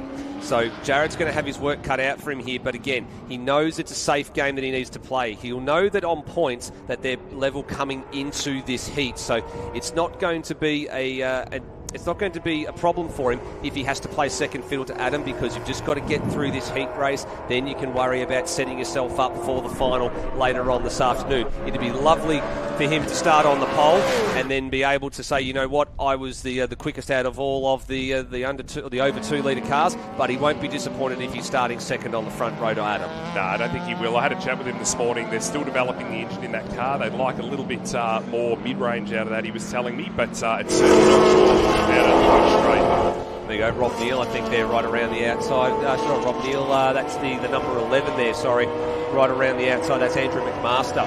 Right around the outside at turn number 11 and 12, getting that pass done on Wayne Twist in the little BMW. And then right behind Twisty is the Volkswagen Golf of Andrew Barstow, who's potentially looking at lining up a pass down here, coming down into turn number 1. This big long queue here is headed by Rob Baird in the blue and yellow zebra print 777 number RX7 as they go into turn number 1. Steve Johnson's tucked in here as well. Big different variety of cars, big different in variety of all the states as well. There's Russ Pilvin going around the outside of Mark Kempster trying to go around the outside of Mark Kempster, I should say, in the Mitsubishi Magna. There's a snapshot of improved production, isn't there? You've got a Magna, a VN Commodore, you've got BMWs, Datsuns, the whole works. It's such a... we're going to talk about the strengths and weaknesses of the car yesterday, and then we cut away to a tyre failure, but here we go. Here's some strengths and weaknesses. Pooley's trying to go around the outside at 11. That's the hard way to do it, but it looks like he's going to pull it off here. Yeah, I reckon he got down the inside at MG corner, and they're going to run toe-to-toe, side-by-side through Belinda's Terrace and right around the outside at turn number 12, the highest tyre stress load on the circuit, and Poole goes the long way round, and he will now lead them down the chute, heading towards turn number 1. It is not done with yet, and Tonks now finally concedes. He realises that he was going to run out of real estate going into the braking zone, and he pulls back in the number 2. But he put up one hell of a fight there and made sure that Adam Poole earned every inch and every millimetre of that pass. Adam Poole will be loving that. He's had to get his elbows out and have a good hard race there, because I know he often can jump out the lead and run away from it, so I'm sure he's relishing this battle to have someone who can give some good, close, hard racing who you can also trust. You can trust being on the inside or the outside of Jared. He's got good situational awareness, and he's a really good guy to race with.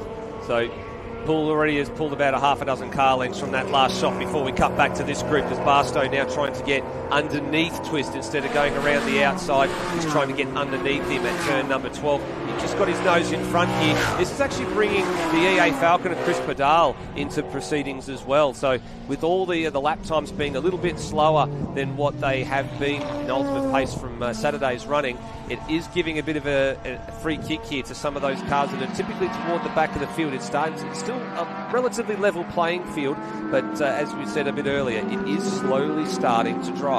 Yeah, just having a look at their lap times, last laps and best laps, they're sort of 2.5, 3 seconds off the pace of what they would be in a full dry track. So it is heating up. Just looking out the window down the front straight here, it's definitely getting a lot more dry patches on the circuit.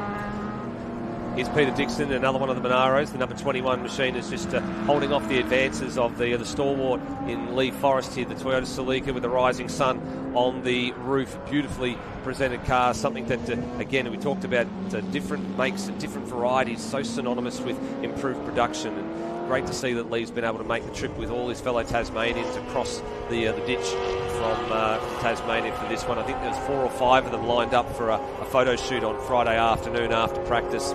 As we focus here on Ian McLennan around the top part of the circuit, being really chased hard by George Michel in the number 61 machine. He'll lose out in the horsepower stakes down the front row here, but like we saw with the videos that we've been seeing across the weekend for Andrew Butcher, it's in the corners where this little number 61 will start to make its advances. Yep, the margin closes up right here, and now he takes the high line, looking to go around the outside, but there's really no space there, and Macca protects the inside line and will force Michelle to just tuck back underneath here and wait for another opportunity. Yeah, I don't know where the tyre pressures are on that car. It looks like maybe it's having a bit of a rub with the tyre on a guard there. I know they run a fair old offset on that car, so I wouldn't be surprised if the tyre having a rub. I wouldn't be too stressed at this point, but that car of Michelle is definitely going to look after its tyres better, and I'd say with 3 laps to go, It's possibly a sitting duck there. Yeah, you're right. I think it was just under load in that long loaded exit of Southern Loop that there was a little bit of a tyre rub there just on the guard. And Michelle, I think, has probably seen that and realises that, if the opportunity's there, he needs to be really, really close coming onto the front straight, pretty much right in the under the rear boot lid of McLennan's Monaro to have really any shot at getting down through turn number 1. He's actually just lost out a bit up the back here as well, which sort of surprises me a little bit, because this margin is a little bit of a wiggle there, I think, as well, as he turned in for the approach to go over the hill at Lukey Heights. Yeah, that's the area of the track I expected him to excel there, as we've got the VF Commodore Brigade here of Matt Logan and Mark DeFarnas coming around onto the front straights. Battle for 6th and 7th. See how this car looks like it's behaving. Squat pretty good, not too ugly there. Looks like the tyres are hanging in all right. Just ahead of these two as well, as I can see Aaron Lawrence is closing in on the back of Mark DeFarnas. Just ahead of these two, you can see Ben Schutz has started to gain some ground over Justin Keys here as well. I'm wondering whether or not Keys is just having a little bit of some tyre management trouble, because you can see he's dropped into the late 47s and Schutz is into the mid 46s. So he's starting to gain some ground on the Queenslander as they exit Southern Loop. And Matt Logan turned his fastest lap last time around as well, so he's responding to the challenge that DeFarnas is trying to throw down. Yeah, I'm not sure if he's made a mistake there or if he is in tyre conservation land. That car's been quick all weekend. It looks like it's having a bit of a squirm under brakes, so there's evidence to suggest that the rear tyres on that car are starting to scream at him. Well, Cade Lehman actually just went a little bit deep at turn number 4 and had to use the MotoGP long lap penalty area just to recover to the circuit there, so thankfully didn't have to go the long direction and would have come back on behind these two on the screen. Paul's just set the fast lap of the race at a 42.8, so the track is definitely looks like it's not quite in its prime, but it's almost back to where it was the end of the day yesterday. Yeah, it's getting into workable territory now. It's getting into favourable territory. There's still a little bit of water on the outside there at turn number 11 and 12, as you can see there. The Pool comes onto the front straight, and he will greet the checkered flag first, and another win for him. So 3 wins from the 3 heat races contested. I think Tonks went into preservation mode the minute that he was passed by Pool, and he's come home a comfortable second. So that'll likely be your front row for this afternoon's final. Jumped Keys here as well at some point in this lap here. He certainly has. He's managed to get him, I would say, probably down around the back or maybe up at MG. He's got that done. Lehman survives for 3rd. Schutz elevates himself to 4th. Here's the pass, and I was right. It's at MG. Yeah. Very nicely done. It's a big, heavy Commodore to stop down there, and I'm sure that RX-7 of Schutz is probably a good 300 or 400 kilos lighter. It's physics wins down at the bottom of that hill, Steve. Yeah, certainly does. Here's this battle we were talking about. So Steve Johnston has managed to continue to hold off the advances of Barstow and Bodale, and Twist has actually gone to the back of this group, actually behind Tony Martin. And Tony Martin having to work hard with Andrew Tickner, who actually managed to lend him some spare parts that they were looking for in that car overnight to get them back out and running again. So great job and great camaraderie in the paddock. I believe they broke an axle in that car yesterday. Great. So good camaraderie, as you say, Steve. For everyone wants to see everyone out, and if you've got a spare part, we generally are a fairly friendly bunch of people and try and get everyone else, our mates, back out in the circuit. Steve Johnston, will he be able to outlast the advances of this EA Falcon, who is he's come on strong in this race? The conditions have sort of suited him a little bit, and I think Steve is just going to get the chocolates here. Barstow might have a late lunge at Chris Bodale's Falcon. He just comes up about a half a car length short in that one, and that was right down the bottom part of the back end of the top 20 there in that race. So there's confirmation of your second last over 2 litre heat race for the weekend. Pool ahead of Tonks, so they can put their feet up for a little bit, these drivers. Cade Lehman and Ben Schutz. Justin Keys being passed late there by Schutz for 4th, so he settles for 5th. Matt Logan and Mark DeFarnas 6th and 7th. Aaron Lawrence, after a pretty decent start, comes home in 8th, and McLennan in 9th with Ashley Saracena in 10th place there. George Michel couldn't quite find a way past the Monaro at the end of the day, so he had to settle for 11th, ahead of Rick Hogan and Peter Dixon, with Lee Forrest in 14th and Tom Allen in 15th, and then McLean, Trent Hookamau from Western Australia, Jason Palmer, Mark Kempster and Robert Baird, who's the car just rolling into the lane there. That was a good race, Steve. That's again, it's was. probably a little bit of a preview to what the final's going to look like, providing none of these guys have any reliability issues. Yeah, that's right. So that probably will set the at least the front row of the grid for the over 2 litre final later this afternoon at 4 o'clock. And we're going to take a break here in commentary, and we're going to go down to pit lane. Welcome to Pit Lane. You're here with Jolie, your favourite tyre guy. And I've got two of the hard chargers from the XL category, which I have made no secret it is my favourite category here. I've got Rio Campbell. Hello, mate. How are you? Good, thanks. How are you? Good to have you. Now, I saw you, I should introduce Jensen Tellerski. How are you, mate? Good, how are you, mate? That's awesome. So, now these boys I call the hard chargers today. So, Rio came from 21st to 3rd on the grid, but a little penalty got you second, is that right? Yeah, a little penalty got me second, so I'm starting on the front row for the last race. So. Oh, how good. Now, I know you had a little bit of a turnaround, and I believe it was the gentleman standing beside you that turned you around on the pit straight yesterday.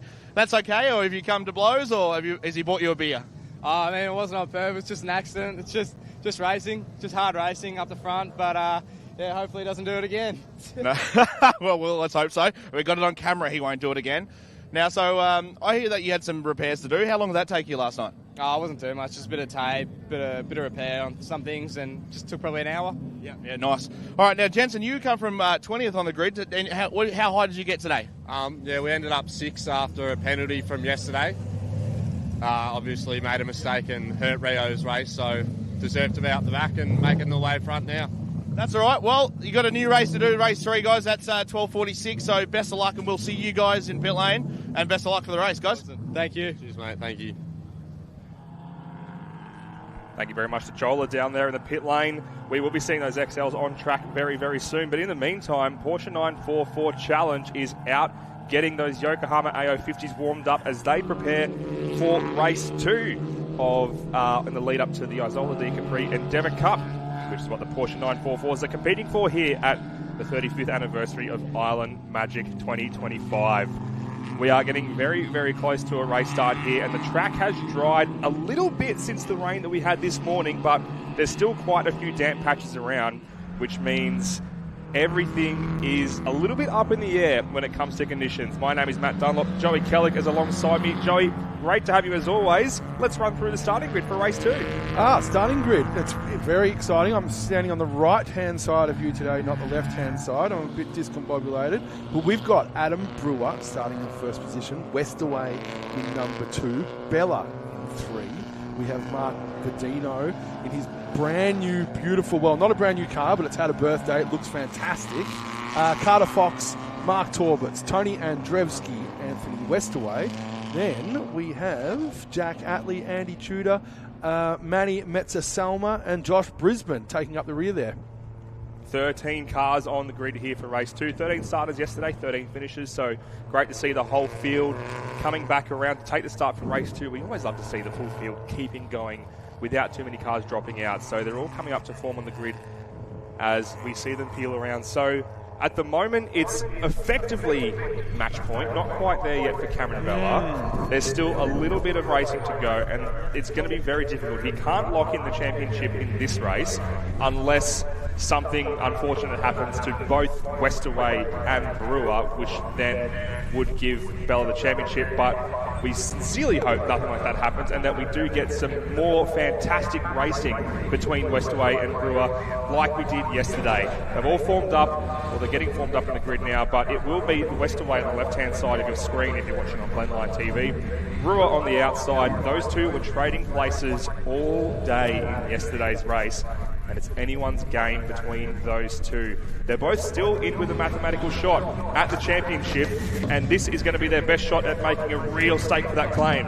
The 5-second board goes up, the red lights are on, the revs rise, the lights go out. We're underway here for race 2 at Phillip Island, and it's a very even start on the front row. Both Brewer and Westaway get away in a solid drag race with Cameron Bella and Mark Verdino both side by side on the second row. At this stage, it just looks like Adam Brewer is going to get the jump around the outside of turn 1. That is an awesome start in the number 3, but he already has Westaway all over the back of that rear bumper.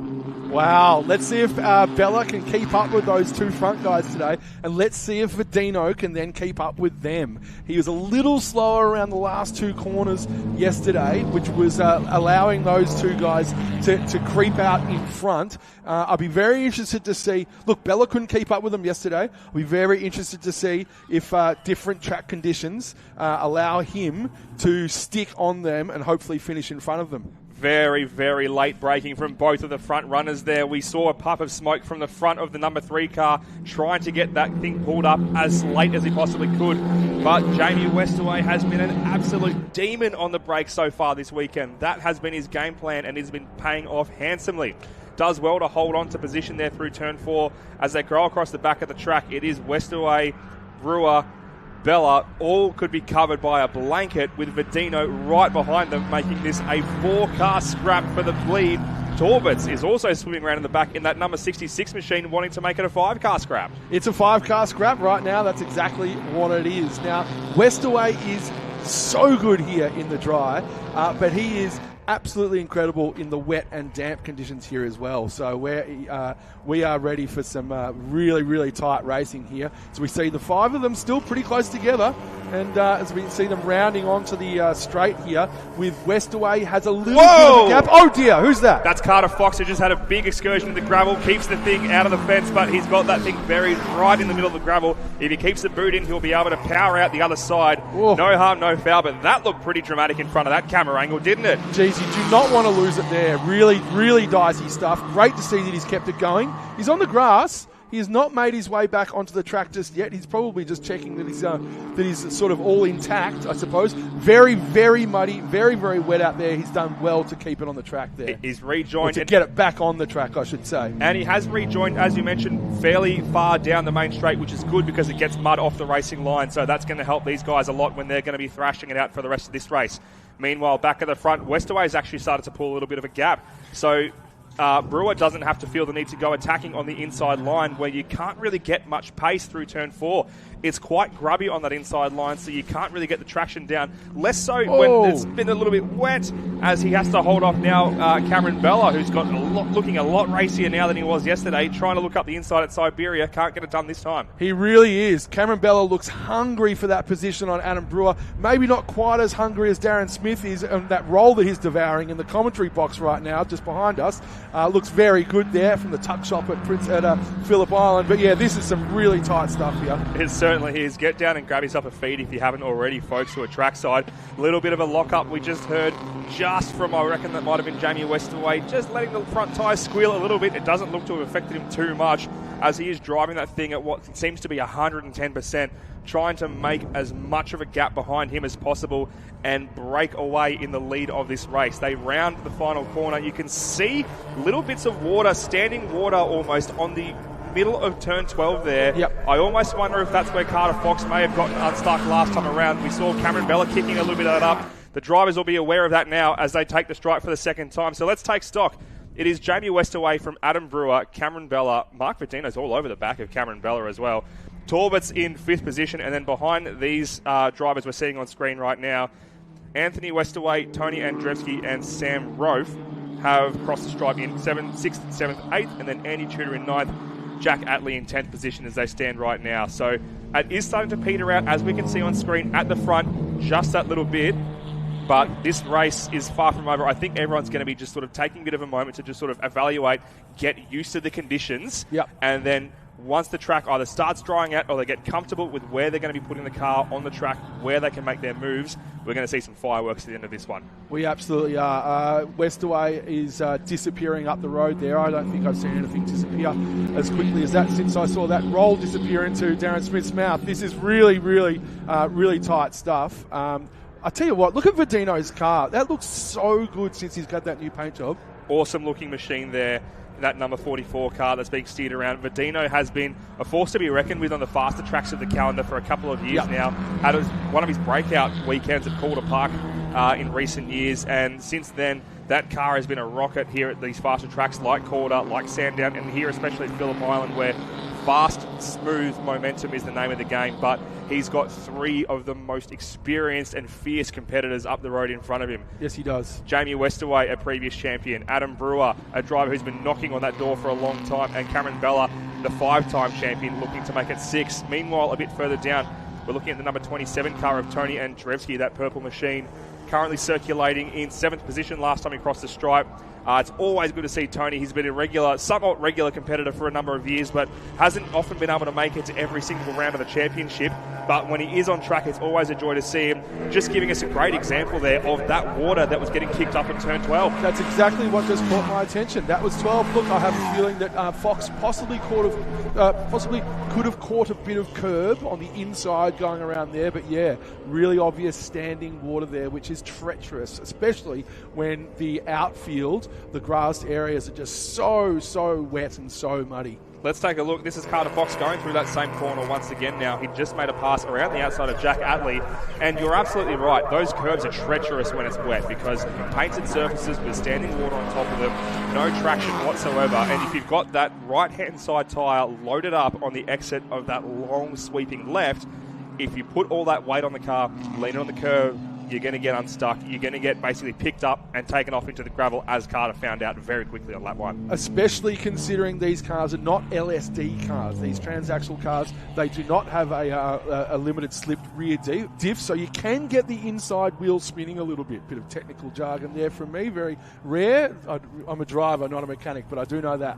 When you are a driver of these things, you've got to know how the car's going to behave, because a lot of rear-wheel drive racing cars do have either a limited slip or even a locked differential where both of those back wheels are always turning at relatively the same pace. With an open differential, as soon as one wheel loses traction, it's getting all the power. And that is a very, very tricky characteristic to get used to if you're not used to it as a driver. Back towards the front now. This is Brewer, currently still sitting in 2nd position.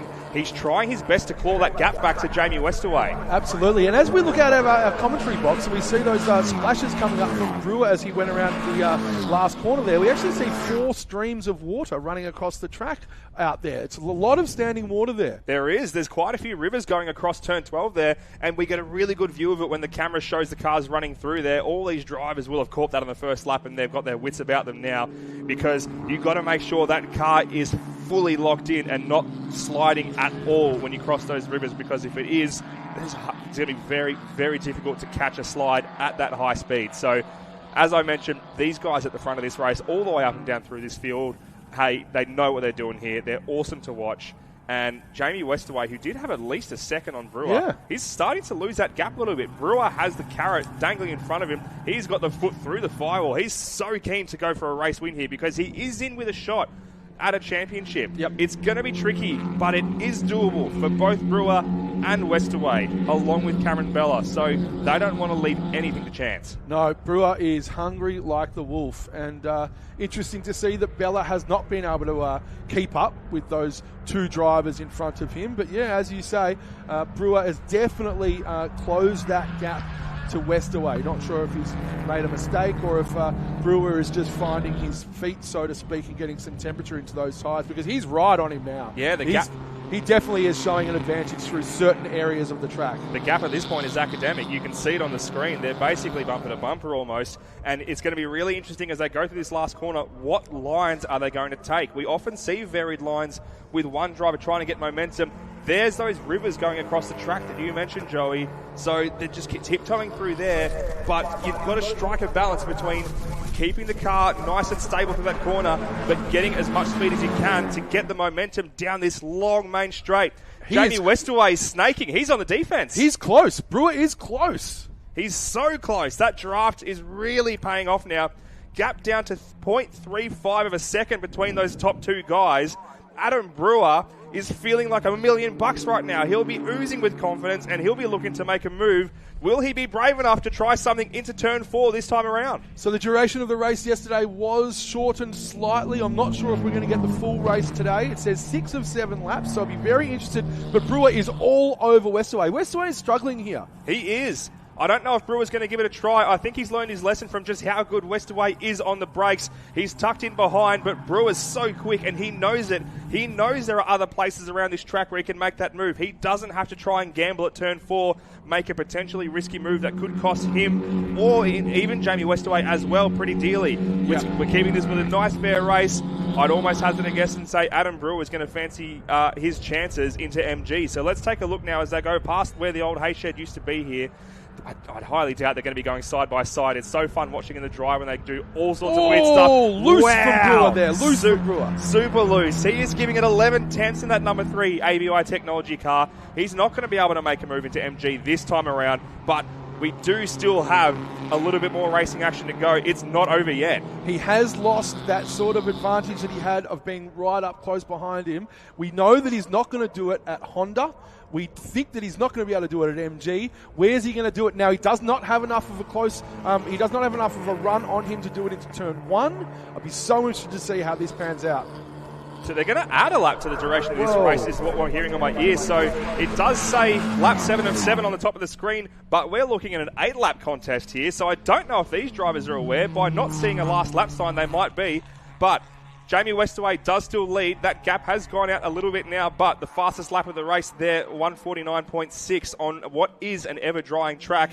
Adam Brewer is the fastest driver around this Phillip Island circuit. He's back on him now, and he shows so much straight line speed. At the end of that straight, he is now back right on him again, and we're going to see something. I don't think he has the braking capacity to get him here, but he's going to stick the nose in there and give it a look. He's filling that right-hand side He's mirror. inside. He's having a look now. He's on the inside. I don't think he can pull ahead. He's so good. He's Jamie Westaway. He is incredible on the brakes around the outside. Just able to get that much more braking force, both from the track surface on the outside, but also from what seems to be an incredibly talented use of that left foot on the pedal there. Awesome stuff from Jamie Westaway. He is indomitable through turn 4. Unbelievable. He's just so good. It must be so frustrating for Ads Brewer there. He's just throwing everything, including the kitchen sink. And the chicken. At Westaway here, and he can't get it done. If he can get his hands on it, he's throwing it at Jamie Westaway, and he'll just be sitting back just shaking his head and laughing at this stage. Oh, yeah. What an incredible show this is, and Adam Brewer has the best seat in the house as one of the key protagonists. They go around MG a lot closer this time than they were last time, but still not close enough for the number 3 to make a move.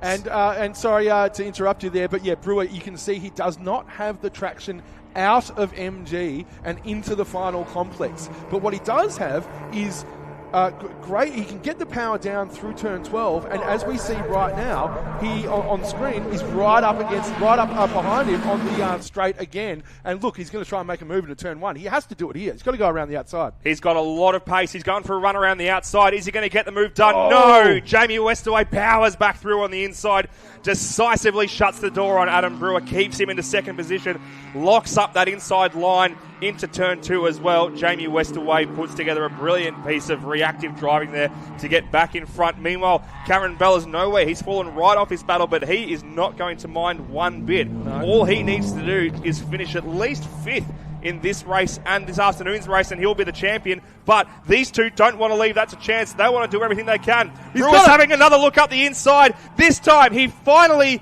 gets that move done. Doesn't run it wide. Excellent move there from Adam Brewer. He has been rehearsing that on Jamie Westaway all weekend. Finally gets the move done. Now, can he hold on to that first position as they go around the remainder of this Phillip Island circuit? Or does Jamie Westaway have some more tricks up his sleeve that he has not needed to show yet? Oh my Lord, was that a trick? Was he just pretending that he didn't have the brakes to do that and then finally managed to get it done? Surely that was amazing. Not. He had to just trust the car, because if Westaway can do it, he should be able to do it. These are the same cars. They certainly are. He's now got a little gap on him, but again, not as quick as Westaway through Lukey Heights. Now into MG. He's still in front. Oh, my Lord. Take it away, Matt Dunlop. Defense there from Adam Brewer. They make their way around the lap traffic of Jack Atley in the number 35. Very, very effortlessly they pick their way past. One corner to go, and it is a very slippery turn 12. Adam Brewer looks a little bit toey, taking a wider outside line, just trying something different to get some momentum. The checkered flag beckons. Who is going to reach it first? They're snaking, they're defending, they're sitting behind Adam Brewer, who is our race winner in race number 2 here at Phillip Island. What a fantastic last lap from the number 3, who just gets the job done ahead of Jamie Westaway in the 28.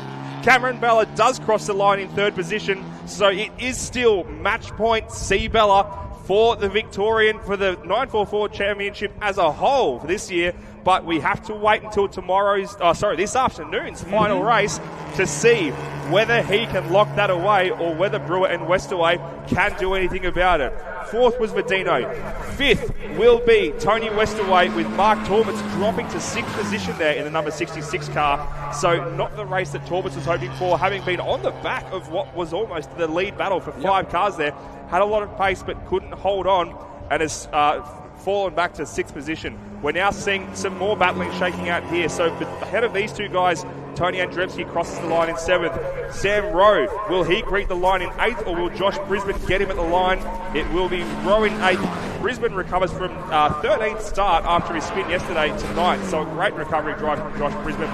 Carter Fox makes his way back up to 10th position, with Andy Tudor 11th and Jack Atley finishing a lap down. So here's confirmation, half a second in it at the end. But on paper, it was a lot closer than that half a second would suggest. That was wild. That was just so great to see Brewer there. The tenacity and the fortitude to just stick at Westaway and to somehow just work out, after time and time again trying to get that move done on that corner, not being able to get it done and having to just Hail Mary it, but he kept it clean, he kept it tight. It was a really, really solid move, and he gets the win. It's just fantastic. His tail will be wagging ahead of race 3, which we'll be seeing in the 944s to round out today's action at 4:34 p.m. But in the meantime, we have so much more racing action to go here at the 35th anniversary Island Magic.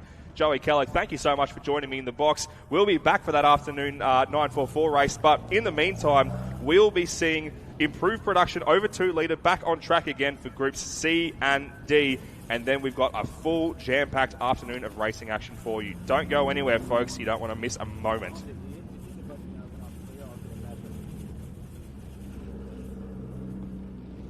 Thank you, Matt Dunlop and Joey Kellogg up in the commentary box. That was an excellent race and result there for Porsche 944s. Joined by Steve Lacey, fresh out of the car here. Fantastic weekend so far for you, but very changeable conditions for you on what were wet tyres. It was a bit of a marginal call before the race, wasn't it? Yeah, look, I think the whole field went through that whole idea of what are we going to go with. We thought slicks, then we thought wets, then we hung around, we watched the spray from the other categories. Most of the field called it as a wet in the end, and when we got to Dummy Grid, we had a few drops of rain, so I guess that was the right call in the end. It's a little bit sketchy out there, obviously, because it was drying. Right now, you'd probably be out on slick. So during that drying line was forming on the line there, was it a bit sketchy out there for you? No, I think the wets actually performed quite well, considering being a short race, and by the time they got a bit of temperature into them, no one had a real issue. We certainly didn't have a real issue with it. But yeah, you're right. I mean, if we were going out now, we'd be on slicks, 100%. So the big one's coming up, the 50k plate. You are the defending winner. Have you got room in the trophy cabinet at home? We'll always make room for the 50k plate, no problem. So how do you think you're going to go? Obviously got really stiff competition. It's a national round this weekend. How do you think you're going to fare? Yeah, look, obviously being a national round obviously makes it a little bit more challenging. But we've been at the pointy end all weekend, so yeah, we're looking forward to having a crack at it for sure. All the best. Go well for it. Thanks, mate. Cheers. We're going to keep this one going, so we're just going to walk a couple of garages down here at Sports Sedans component of the Phillip Island Grand Prix circuit. Beautiful facility. How good? Have a look at that. So many garage here, and especially when it lights up for the MotoGP, we know it's such a brilliant location to come racing. Picturesque, although we'd like the weather just to be a little bit better. And we've got Ash Jarvis here in this Holden Monaro TF Edge Hire on the back of it. MR Automotive. Ash Jarvis. Ashley, Ash, I won't call you late to dinner. How's it gone so far this weekend, mate? Welcome to Island Magic. Yeah, look, we're having an amazing weekend. Last time we were here was start of 2022. We only did sort of 3 or 4 laps and we lost an engine. So we've been slowly creeping up on it all weekend. The MR Auto Tefol Monaro has been on rails, sort of hit the track. And then in that wet race, then the thing was a jet. Yeah, it was really good. What tyres were you on for that one? We were on wets. I think Brad went out on slicks and didn't even make it to the start line. So definitely made the right call. The track didn't have a lot of water coming up from it. There was no spray, but it was weird wet because it definitely wasn't dry. So I think we definitely made the right call by putting wets on. So it's position 2. Do you think if maybe slightly longer you would have been able to catch the Tomasi car? Yeah, we would have flogged him if it had gone to... would have beaten him by half a lap, 100%.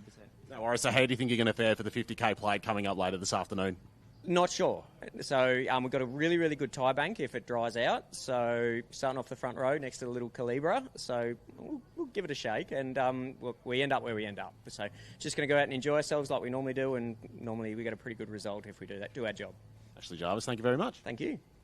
We'll have a quick look at your car, actually. So let's have a look at the massive wide guards. Obviously, it does resemble a Holden Monaro, but it is a fair departure from what it once was. Look how wide and bulbous it is. Obviously, it has to be able to accommodate these massive rear tyres that's become customary in sports sedans racing. The massive rear wing here, beautiful carbon fibre weave, and have a look at the detail. It's absolutely beautiful. It's highly tunable as well. They can dial in more wing angle wherever they need. Actually, we might get Ash back in.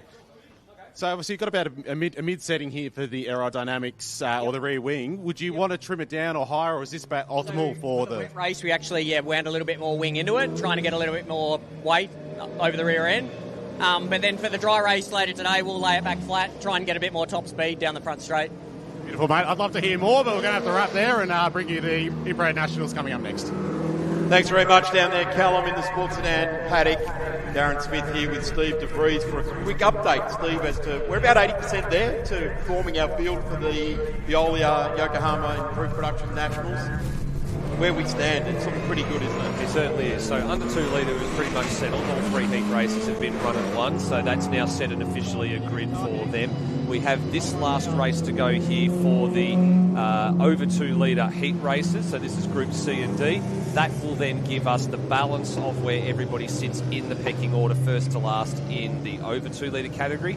And then from there, we'll be able to split them into the ones that are automatically through to the final and those that are going to have to go through the repechage if they want to make their way onto the back of the over 2 litre final grid this afternoon. I tell you what, it sounds a whole lot simpler than what we were talking about this time yesterday, doesn't it? This has been an absolute fantastic improved production nationals, one for the ages, and the circuit does provide a lot of that. The event is immense at Island Magic, 35 years. Steve, and I'll hand over to Luke Chumbo for this one as well. We're in the closing stages. This is it for these cars. They've got to do or die to get themselves into the main race this afternoon for over 2 litres. Over to you guys. Certainly do. So they're on the formation lap here. So this is the 3rd heat for all these cars here this weekend. So the front row of the grid here, Andrew Butcher starting on pole alongside Jason Clements from New South Wales. Then comes Andy Sarandis in the 4-wheel drive Evo, number 99, the Autosport backed machine, alongside his fellow South Australian in Scott Cook, who went out earlier, or actually both of them went out earlier in the day in the wet conditions. Damien Milano, who's had his feet up for a little bit, he will be looking to charge through here. There he is in shot from position number 5 ahead of Jamie Augustine. John Caligari from West Australia, and Ben Algie there in the number 77 Nissan Silvia from New South Wales, starting out of 8th place. Top 10 rounded out by Chris Thomas in the little Holden Tirana, and then Scott Tutton in the 144, the other one, the Mitsubishi Evos, in there in 10th. Zach Hudson starts 11th ahead of Nigel Williams, Graham McPherson and Ayrton Richardson from Tasmania, Bruce Cook and Andrew Tickner in 15th and 16th. The veteran Ian Statham next door to Rohit Saini, one of the fairly newcomers to improve production. So the one, someone that's got so many races under their belts, and another driver that's sort of in their 1st or 2nd year of IP alongside him. Glenn Kennedy and Anthony Dahana. Scott Willing, we're not sure what's going on with the number 41 there. We believe that that tyre that came off that car or became detached is possibly looped up. We believe it's an axle failure of some nature. Yeah, it's either broken a hub or an axle. I sort of tried to get down there and have a quick look at it, but I couldn't sort of see the crew were working on it. But definitely something in the bearing assembly or the hub. So he's possibly a scratching for this one. Stephen Campbell will be in 22nd ahead of David Hulk and Bruce Henry, another one of the veterans in the RX-8. The rest of the field rounded out by Mark Erzman, Mark Tutton, Luke Valentich, Graham Shea. We believe Adrian Taranto has done a fuel pump and will possibly miss this one. David Haynes, who was a victim of all the tyre issues that were going on in yesterday afternoon's race, is starting toward the back, also along with David Perry and Greg Faggoter from South Australia. They'll be off the back row of the grid. Going to be hard to get past putting your money on Andrew Butcher and the Epilepsy Foundation BMW here for the race win here. That car has looked strong and fast all weekend. You've got the Evo there. That's I bet he was wishing that track was a little wetter than it currently is at the moment. Yeah, it's still a little bit damp in some patches, and I can tell you now, when you look at the grid boxes as they're about to pull up in them, a lot of them are a lot drier compared to what we saw when we had the other over 2 litre heat about 2 races ago. They're definitely pulling up to some much drier grid positions. So Andy will still launch pretty nicely from that third spot on the grid, but he will have a bit of a hard task to make that Evo as wide as possible on the run down to turn 1 if he can make that launch go very, very well for him. It's going to be interesting to see how a few of the guys get off the grid here. I'm looking like Andrew Butcher on pole. The right side of that car is in the greasy side. The left side's completely dry. Clements in the other BMW's got a completely dry hole shot, and then after about 15 metres it starts looking like it's going to get pretty wet. So anything could happen off the start here, Steve. Yep, certainly could. Just looking a bit further back, there's a couple of drivers that are just being told to move a bit further forward here and get into position, and there's a few vacant spots there as well. I think everybody is in position. Indeed they are. Green flag at the back, ready for a start. Last heat race of the Improved Production Nationals for 2025 before we get into finals time. And away we go. And as we predicted, Andy Sarandis launches the Evo at about 3,500 revs and shoots to the front of the queue. The question is going to be, for how much longer? Behind him, the BMW battle is settled with Andrew Butcher going through on the inside there. There was a little bit of contact further back. I think Clements possibly holding on the outside. The contact back in the field was where? The RX-7 and the other Evo here, I think, had a bit of a rub here. It's 144. Scott Tutton potentially against Zach Hudson. Yeah, it looked like they had a bit of a rub, so hopefully there's no damage there. Good start as well there by Nigel Williams. It looks like he's picked up 1 or 2 spots from the start. We focus in here on the Queenslander in Zach Hudson, the 2022 national champion in over 2 litre, harassing the back of the Jamie Augustine, Nissan Silvia. And Andrew Butcher, didn't take him long to find a way back past the Andy Sarandis mobile here, but Sarandis fights back. He's not going down without throwing 1 or 2 punches here, without throwing 1 or 2 haymakers. He got a really nice launch out of turn 4, and at least for the moment, he's holding off the advances from Butcher, but for how long? Yeah, the exit of turn 4 looked a little damp, and it looked like Butch got swamped by the all-wheel drive car there. Butch did a good job into 4 to stop it there because he had to go on the damp side of the road. I'd say now the front straight next time it's going to be pretty much mirror to mirror. Covered by Sarandis and 3 wide on the approach to MG corner. They slot all nicely back into a line. Clements now looking for a little bit of a high run there, and we can see down in the pit lane there's plenty of drivers and their support crews that are watching on from this one across the Blendline TV, whether it be on laptops or TV screens or tuning in on mobile phones. They're giving all their attention screen there. Oh yeah, there was a little bit of a question mark there. There was a little bit of a love tap on the rear of Butcher's BMW from Clements. Scott Cook is starting to find his way under the rear wing of his fellow South Australian as well, so he's in this fight as well. One Victorian taking on 3 South Australians at the front here. I'll tell you what, this is not state of origin. Oh, you think it was? I reckon Butch must have had a little slow exit out of MG then, because he was right under the wing of the Auto Sport Evo on the way in, and then when they came out of the other side, it looked like they were... looked like they had a thing. Got a tyre gone at turn 1 here. There's debris all over the front of the circuit. Yeah, someone's had something. We just saw it in the back of the shot, I think, that something's let go on the front straight. There is a little bit of debris out there, so drivers will have to be aware of that when they run down the front chute the next time around, as we see the field go there. Oh, it's Ian Statham. What a shame. It's a left front.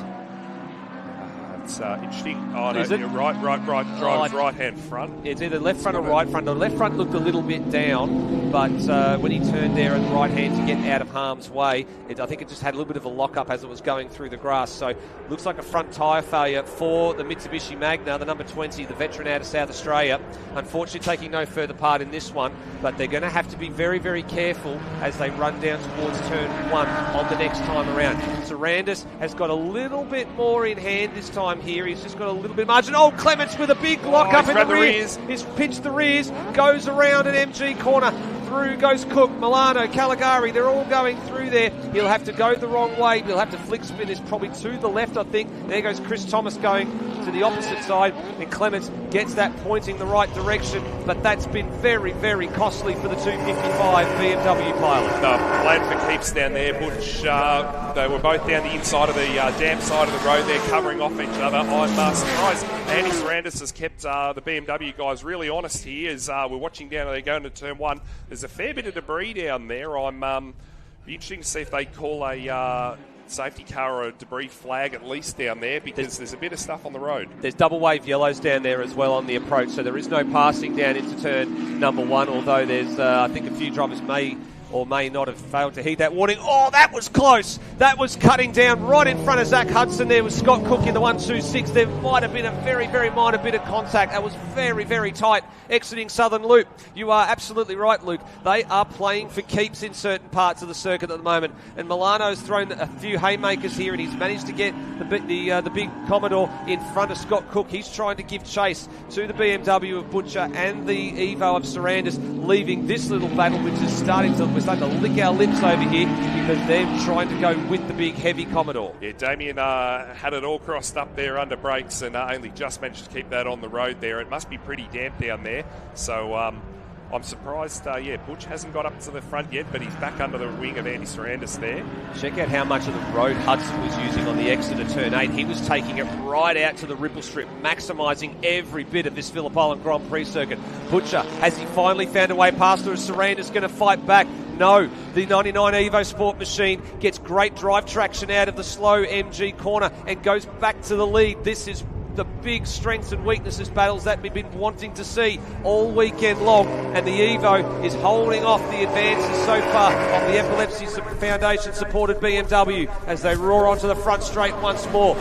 Butcher taking the car up to 6th gear, close to 260 clicks an hour. More debris goes flying. He gets down the inside at turn number 1. Is that the decisive pass? The yellow flags were still out there, I think, so there may be a bit of a question mark over the legalities of that, but we will let the stewards sort that one out, because there's debris still all the way down that front straight. But for now, Butcher is through. I reckon he made it before. It would be tight to what would be an imaginary control line for that yellow flag there, but I reckon he was safe as John Calagaris has jumped back into the battle here. He's going to give Damien a good old push. He's brought himself right into the mix here. Hudson's managed to get through on Milano too. Caligari's going to have a look down the inside here at turn number 4. The West Australian in the VN gets that move done. Can Cook follow him through? He's now having to... He's getting a bit boxed in here. He would have loved to have gone with Hudson. He would have loved to have gone through with Caligari and pick up a couple more points. Can he find the drive out of there? We'll find out a bit later.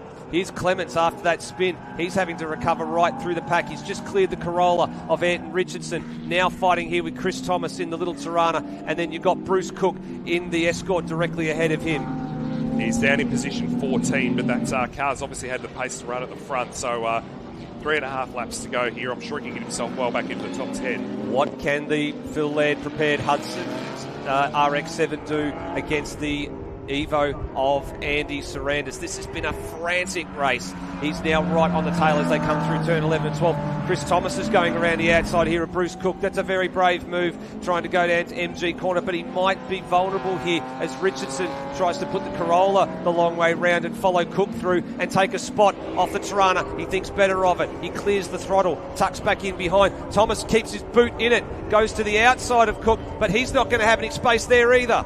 This is like a view of yesteryear, isn't it, Steve? How nice are these old cars? They're not too worried about scratching or bending them, though. They're all having a good go. And ahead of them, Clements Seward, the kitty litter on the outside of 12. He's going to get rounded up by Cook here potentially down the front chute, and he has. He gets that done very, very smartly. Thomas is going to do the same on the BMW and gets the pair of them. Unbelievable. Made a mistake up there and lost all his momentum on the front straight, and it's a long distance to run when you've lost all your momentum. And some big Commodores in behind here too. McPherson and Tickner in the VE and the VH respectively. They are closing in on the battle of yesteryear, and they're looking for a way through as well.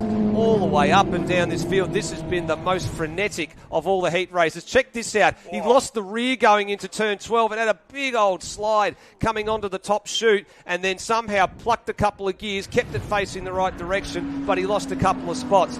Hudson has caught Butcher. Not only has Hudson got past the Evo of Sarandis, he has caught Butcher hand over fist, and he is right with the E46 now as they get into turn 11 and 12. Can Hudson snatch a win here? Oh, he's not going to because the safety car has been called, and that's the reason why. Down at turn 4, Anthony Dana going off towards the grass fence and Scott Tutton facing the wrong direction. I'm not a betting man, but I would have loved to seen how that go because I would have put my money on Butch for the win then, but I reckon I might have done my dough if Zach Hudson had a few more laps to go to play with him. The ultimate reprieve. Butcher has been given the absolute ultimate reprieve there because Hudson, I think, was going to line him up and go down the inside potentially toward 1, 2 or 4 until this very moment. So Dana in the BMW E36 there, he's trying to crawl to some sort of safe spot. Where did Scott Tutton go? Because he was the other one that was involved in that little incident. Oh, there's a mirror that's hanging down there. There's a little bit of damage on the front right-hand corner of the Dana number 60 as well. I'm hoping he's I think he's been able to get going there. And he's just looking for a safe spot, so he'll get out of harm's way. So good job by Anthony, but there is a little bit of debris that I noticed that's on the apex at turn number 4, so they're probably a bit unsure about making sure or letting the cars run at full tilt through turn number 4. Might cut a tyre down, but it'll also give them a chance to really properly assess any of the debris that still might be remaining down at turn number 1. It looks like a fair bit of it may have actually just been inadvertently cleared by cars running over it. Yeah, from the camera angle, we can see looking back up the straight, it's all been sort of blown over to the what would be driver's rights down into 1 there. So if everyone's sort of staying on line, then it looks okay. But obviously, we've got a lot of cars going 2, 3 wide down there. I'm surprised they've called a safety car as quick as they did for that incident at 4. Maybe there was something that we haven't seen. Well, let's have a look here because as the Payark safety car comes around turn number 4, just cast your eye to the apex on the left-hand side of the shot as they actually go through there, because I think there's a couple of little bits of metal from some BMW and some possibly from some Mitsubishi Evo that need to be done there. And then there's also another incident here. Okay, so that's probably a more of a reason why we're under safety car. So that's Rohit Saini. Gee, is that? That must be down in...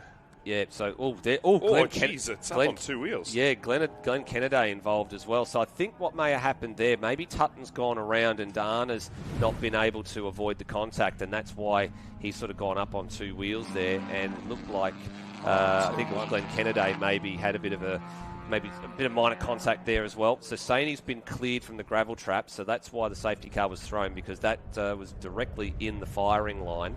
So we didn't see that one at all. That makes a lot more sense because that's a dangerous spot to have a car off on the driver's left there. Yeah, such a high-speed approach to turn number 1, so they wouldn't have been comfortable with where that was. So that's the more likely reason for the safety car than the contact that we saw down at turn number 4.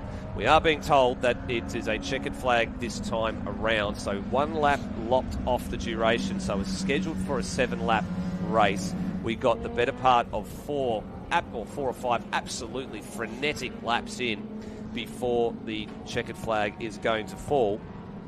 So if Andrew Butcher, of course we did talk a little bit about the pass down there at turn number 1, you think he may have just been able to get that done before the yellow flag zone, and if that's the case, then he will hold on to this win here. It'll give him 155 points. It'll put him right in the top end of the standings along with Tonks and Poole. So that's probably going to be the top 3 on the grid for the over 2 litre final later this afternoon. So they'll go through. That won't be a problem. It'll be about everybody else behind and where they fit into proceedings, because there has been a lot of engines and all sorts of parts that have needed to be changed on a number of cars that need to that's caused all the points dramas to be then worked out. So they'll be in the timing downstairs, they'll be frantically working all that out and getting us a grid a bit later on this afternoon for the over 2 litre final. So checkered flag, Andrew Butcher with the win ahead of Hudson and Sedans. John Caligari from WA, pretty pleased with that performance, the 4th place. He drove very, very well in those conditions. He sure did, and I noticed he's got full sail on the front guards of that car, so if there's ever a good advertisement for that, he's driving it to 4th place. That's good results.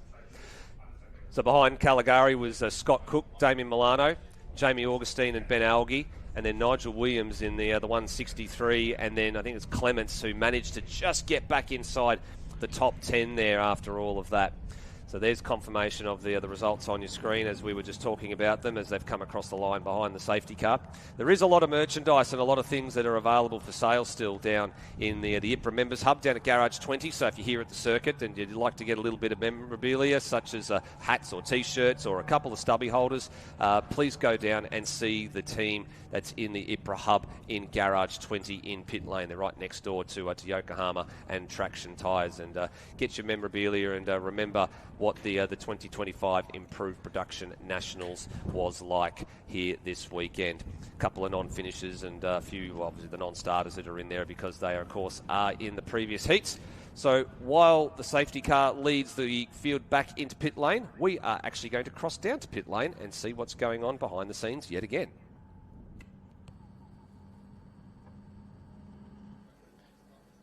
Down here with Kyle Smith in the Improved Production under 2 litre garage car number 77 in the Datsun 1200. How's your weekend been going so far?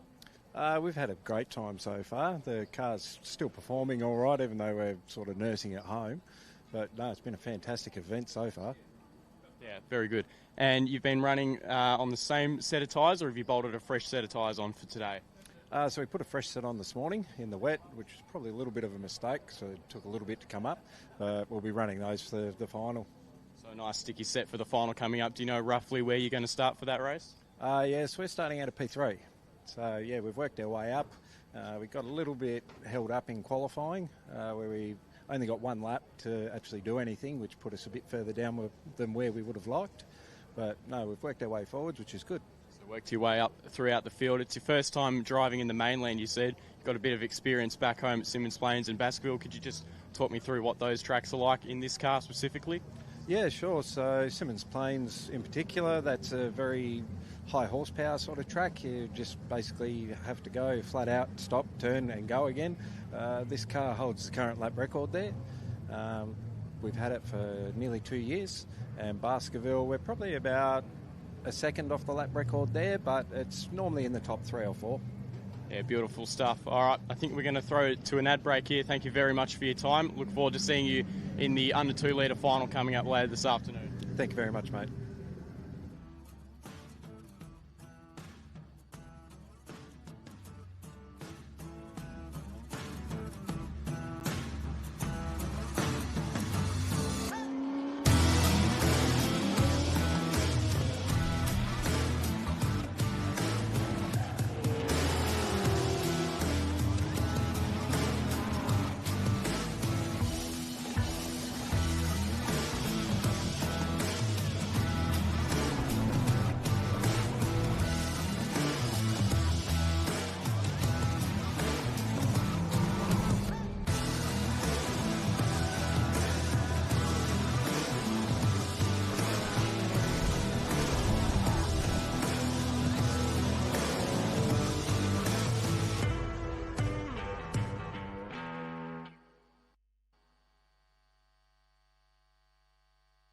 Welcome back to Island Magic, the 35th anniversary here at the Phillip Island Grand Prix circuit. Anthony McKenzie, you are the custodian of this beautiful Ford Escort.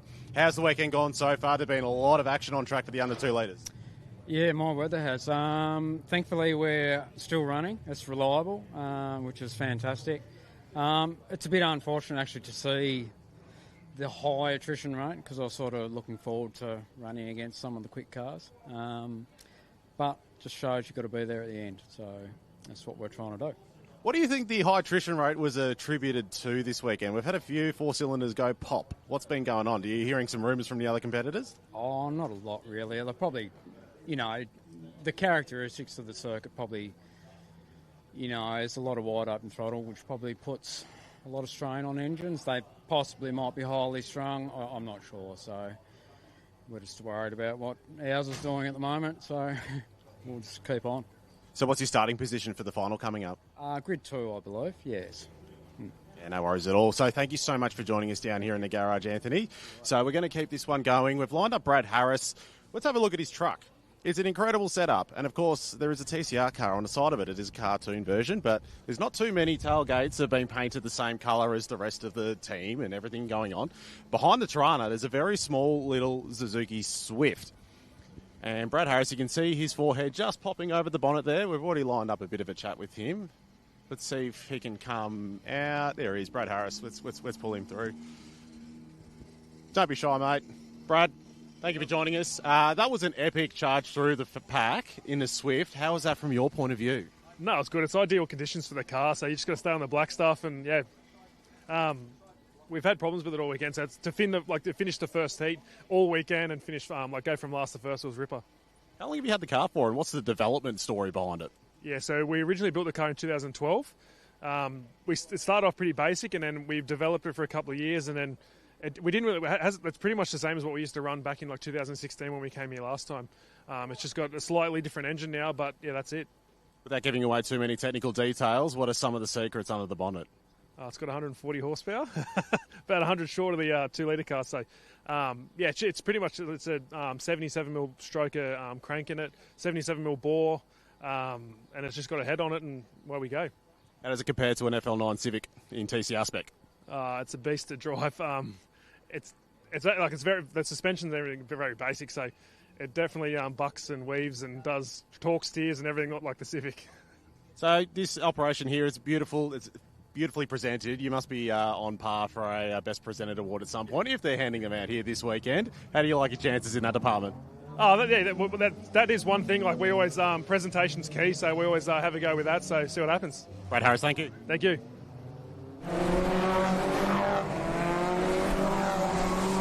Welcome back to the Excels race here, and proudly presented by Racer Industries as they leave the pit lane here.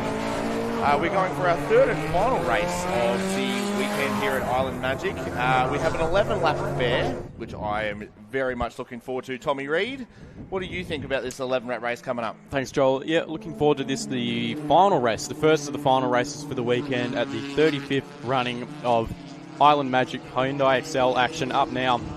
I'm looking forward to this one. We got Rio Campbell, who came through the field in the race this morning, all the way from the back of the grid and made his way up to the front row. And also Jensen Teleskivi made his way up to P6. Having a look here at the starting grid, we got Aidan Carradagli off pole, Rio Campbell next to him. Then we go to Jake Howard in car 95, David Musgrave, Brendan Jenner, Jensen Teleskivi, who I just mentioned before, Lee Saylor-Myler. Then we go to Carl Nielsen, and then turn the page to Sean Carroll, Jamie Eales, who rounds out the top 10.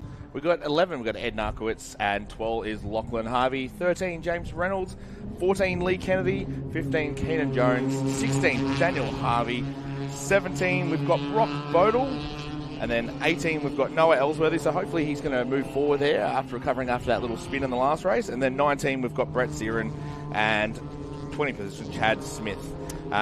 Rear of grid is going to go to Michael Barton in the 127, so hopefully he can also make up some ground. He's had a bit of an unfortunate weekend, so hopefully we can see him move forward in that little beautiful blue beast of his.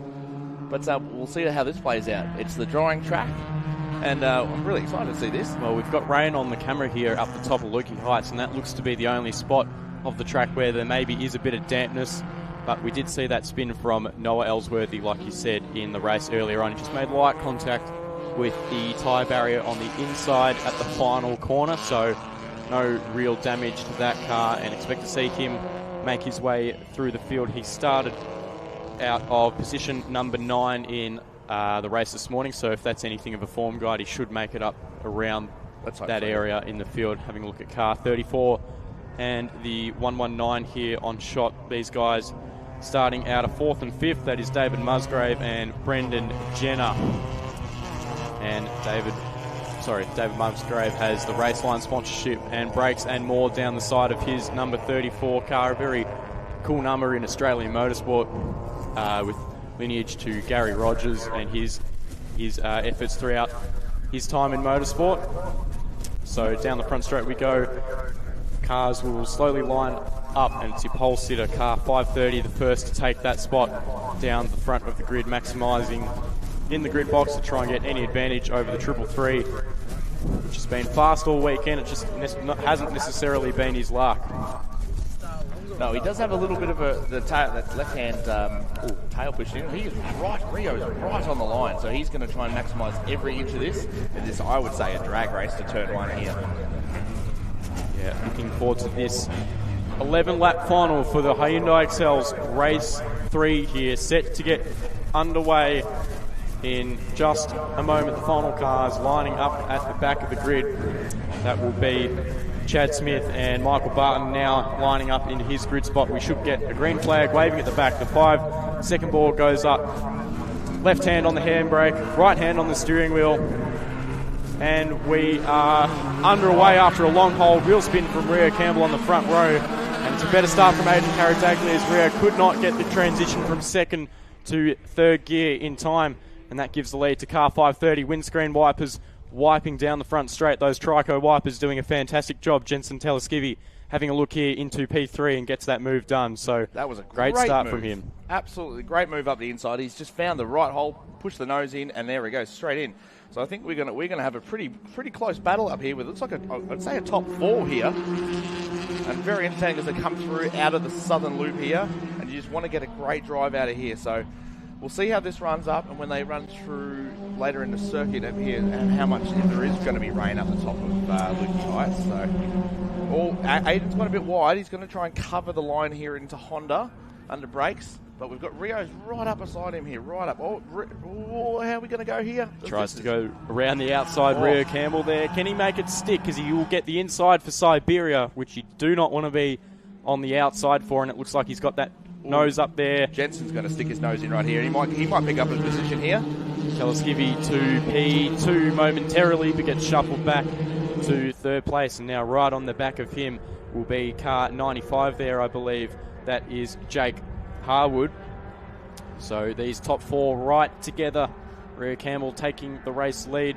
Started second on the front row alongside the 530, who now runs in P2. And Jensen Teleskivi's made a great start, coming from 6th to 3rd in just a handful of corners, and now down into the part where we thought there might be a little bit of rain on the camera, but it looks to be all pretty dry there, although a couple of the wipers are going in these XLs, and now it's a group of 6 cars at the front fighting for this race lead. In fact, it's a group of about 10 cars. If we take a look out the box, they're just all nose to tail through the final corner. Teleskivi with those wipers going, like I said, in the ASAP trading number 22. And there's a big spinner here for Jake Harwood, the 530. Oh, he's done a loop. He's kept it off the wall. Aiden, great job there in the Carradaglia. But I tell you what, that would have been a bit of a moment. That's a hairy one. At the same spot, Noah's done that. So that would have been those contributors. I would have a say at the rear tyres not having any heat in them yet. Like you said, very important to get the heat in those rear tyres. But when they say if you get it sideways, if in doubt, power out with the front-wheel drive. Especially in a front-wheel drive car, yeah. Probably a very sketchy corner in these cars, especially in these conditions. Low grip, cold temperatures outside, sitting at 16 degrees, but with a massive headwind down the front straight, it is bitterly cold. Side-by-side action here throughout the field. Having a look at car 34 there and the 327, and these guys battling further on. I'll tell you what, Jake Harwood is all over the back of him like me all over a bacon egg roll first thing in the morning. Absolutely all over it. Look at this. He's going to try and go the outside here. He might try to switch back on the turn 4, but I'll tell you what, Harvey's got a good run there. He's done very, very well to get himself up to that position. Well, Lachlan Harvey started out of position number 12. He's done a cracking job. He's just flown under the radar there. Very sneaky, or stealth bomber-like. Bit of an up and down recam, but here we go. Here's the replay. Look at car 530, the replay here on shot. The second car in the line just moves out of sight there. Gets the rear wheels dancing a bit, and very lucky not to end up in the wall, especially at this final moment here where the car rolls forward with full left lock on. And he's just Jensen able to keep it through out as well without even a panel damage. So that's all. It's great to see that we didn't get any panel damage there. Unfortunate there for Carradaglia, who moved to the rear of the field down in 21st. Challenge for the lead. Teleskivi trying to go around the outside at MG, and that's not going to work for him. But Harvey is now into P3 and looking menacing. The lead that Rio Campbell had at the start of the lap was 4/10. That's down to nothing. You can see it visually on your screen here. So I'm going to expect a move down the front straight and into turn 1 here from the 22 red car behind him. Hopefully he can get a little toe into the run here, into the down pit lane.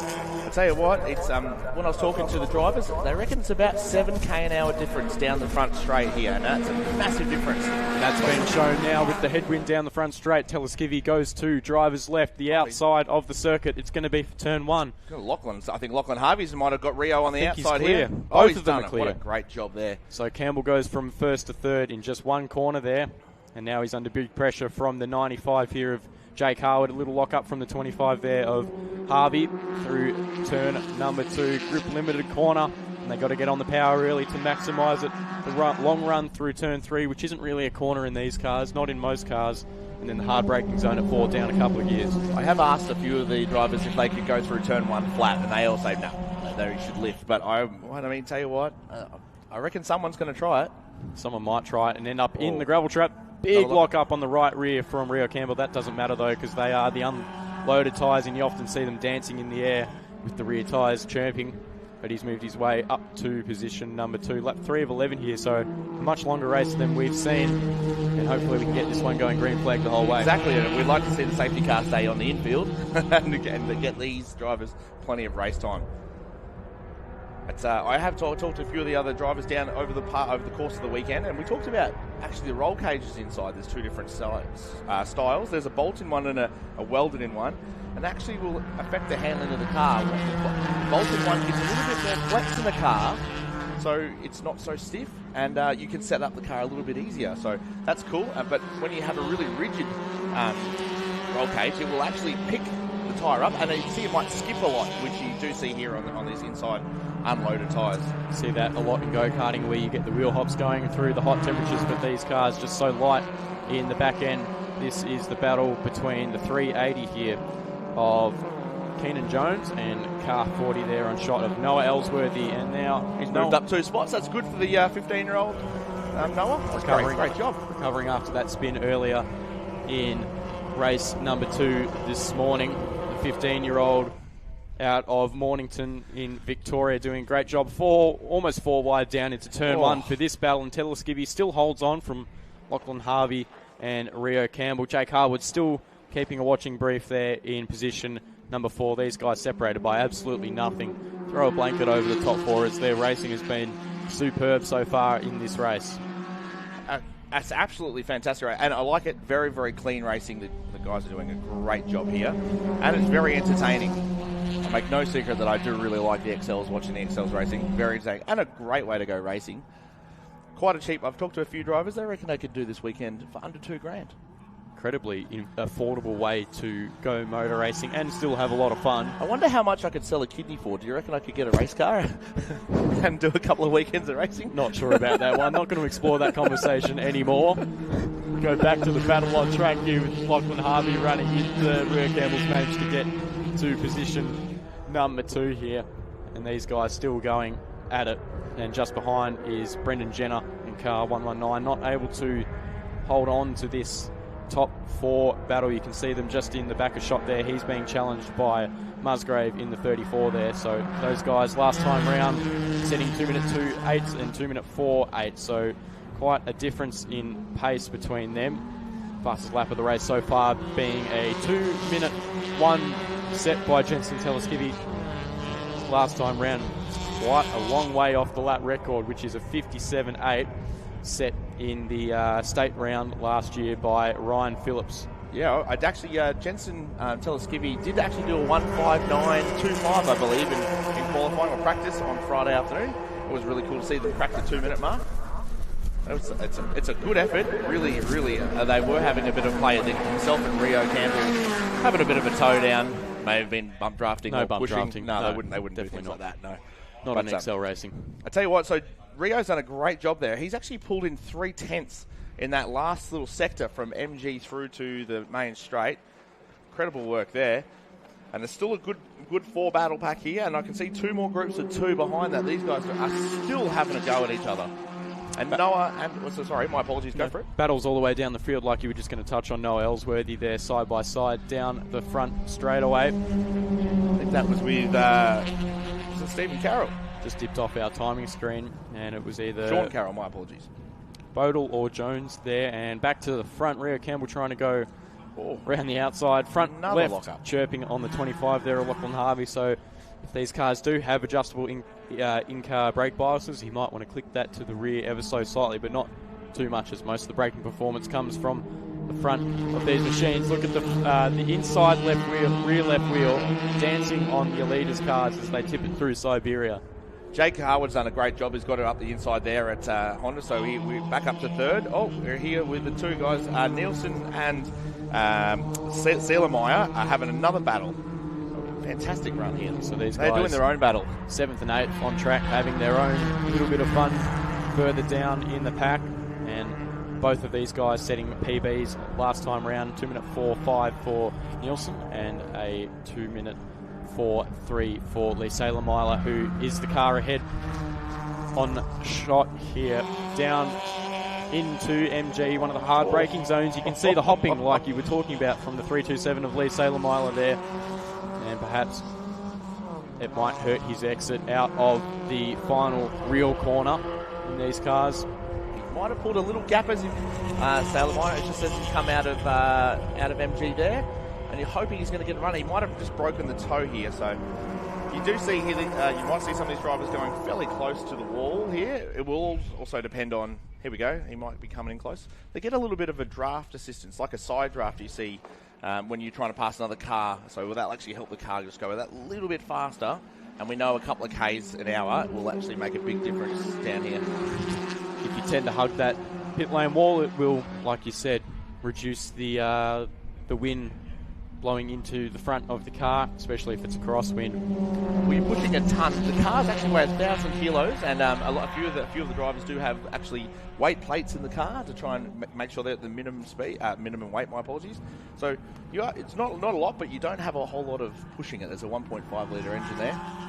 That's very, very cool. Low horsepower cars do generally mean great racing, though. But maximum fun, I reckon. And that's what we see here with the XLs and especially Formula Bs, which we will see later on in the race in proceedings today. The only open wheeler category this weekend. It's a very tin-top heavy weekend. You see the National Sports Sedans presented by Hollinger. You see the improved production. They have 3 categories, 2 over 2 litre categories and an under 2 litre category. And their final is coming up later today, where they race respectively for their 50k plates. But back on shot here, car 128, 136, 380 and the 40 there, all battling throughout the field. That is Carroll in the middle of your shot. Yeah, with Brock Bodle, and Sean Carroll. And these guys around about position number 15, having their own battle like we touched on all throughout the field.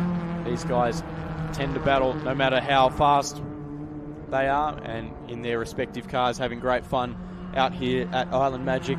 And the sun is trying to poke through today, but still yet to see it. It has cleared up though, and the track is dry mostly. That's it. We're on to lap 7, so just over half race distance here. They're gunning themselves towards the end of the race here, positioning themselves. But good to know. Like, I love this green flag, flat out running, no safety cars. Cream rises to the top in green flag racing, like we're seeing with Jensen Teleskivi and Rio Campbell, who have actually opened up a 2.5 second margin over the final podium spot there of Jake Harwood, who is still tussling hard with Lachlan Harvey in the 25. Now, just having a look at our pole sitter, Aidan Karadagley, in car 530. He's made his way all the way up to position number 10, setting a 2-minute 1 lap time last time round, a second off his personal best, but clawing his way through the field slowly but surely. Maybe he's hoping for a safety car, so he would definitely be hoping for a safety car, but he's trying to chase down Michael Barton, which I have to have a shout out. Michael started 21st and he's now in position 9. That is a great showing from an unfortunate weekend, so great to see him push that little blue rocket up the field here. Big mover and shaker there, just taking stock further on in the field. Back of the top 10, we got Narkovics in car 29, running in position 11, and then Eels just behind him. Oh, lifting the wheel there. He's just trying to save some tyres coming up now. They are all over each other. My apologies, sorry. No problem. Down into MG. Wipes still going on Teleskivi's car. He doesn't even know that it's happening. He's just so focused on the road ahead of him, but he ran a little wide there, and it's going to allow Rio Campbell to be right on the back bumper here of the 22 Red Machine. The ASAP car just ahead of him. He's only got, it says 2/10, but it's far less than that. He's nearly on the back bumper here, and he's hopefully, I think Rio might get a toe out of this one. He might be setting his run up down the front straight. He will duck out from the toe here. Yep. And it goes to driver's left, trying to go the long way around on the outside. It's going to be a tough move to pull off. Is he clear of the 22 on his inside, and the answer to that is yes momentarily, and he gets that move done just. That is a great move, Rio. Well done. I hear he did have a chat to me this just before, and he's going to go to Formula Ford next year. And so he's not going to race an XL, which is a bit disappointing for the category, but that leaves that car open for lease. I did inquire how much. He wouldn't tell me, though. That's a shame. Hopefully we'd see you in that next year. I think we should have. We should do it from a perspective. Maybe we should run a Victorian State Circuit Racing Championship commentary team car. See how we all fare. Fantastic. Battles throughout the field here, and that's the 530 of Jake Harwood, who started on the front row and unfortunately had that spin coming onto the front straight there, running in position number 9. He's got the 327 of Lee Salem-Myler, who we were talking about just before. Side by side again for the race lead, but it's not going to work. Teleskivy is trying to go the long way around the outside at Siberia. It's just not a place where you can really pull off a move unless it's wet. No, or you're in a MotoGP bike. And that's even more risky. Not sure I'd want to be doing that here. No, not in these conditions. Still very tricky conditions. There's still little patches of wet, just sort of every so often, especially towards the edge of the circuit. So that will literally unsettle the car there. But it's good to see these guys having a fantastic battle. So still side by side, a big moment there from the car in fourth place, just running wide there. That is Jake Harvey, and those guys have fallen off. The front two guys, like I've said, who've just lifted the pace a little bit. 2-minute flats last time by. The only guys in the 2-minute flat besides car 530 there, who set the fastest lap last time round of a 2-minute .3, and he's on shot now. He's got past both of them, but he's had a massive moment. Lee Salem-Myler. That might leave the door open here for Michael Barton to get up around the outside. I think these guys are just going to keep swapping positions all race long, as they tend to do in XLs.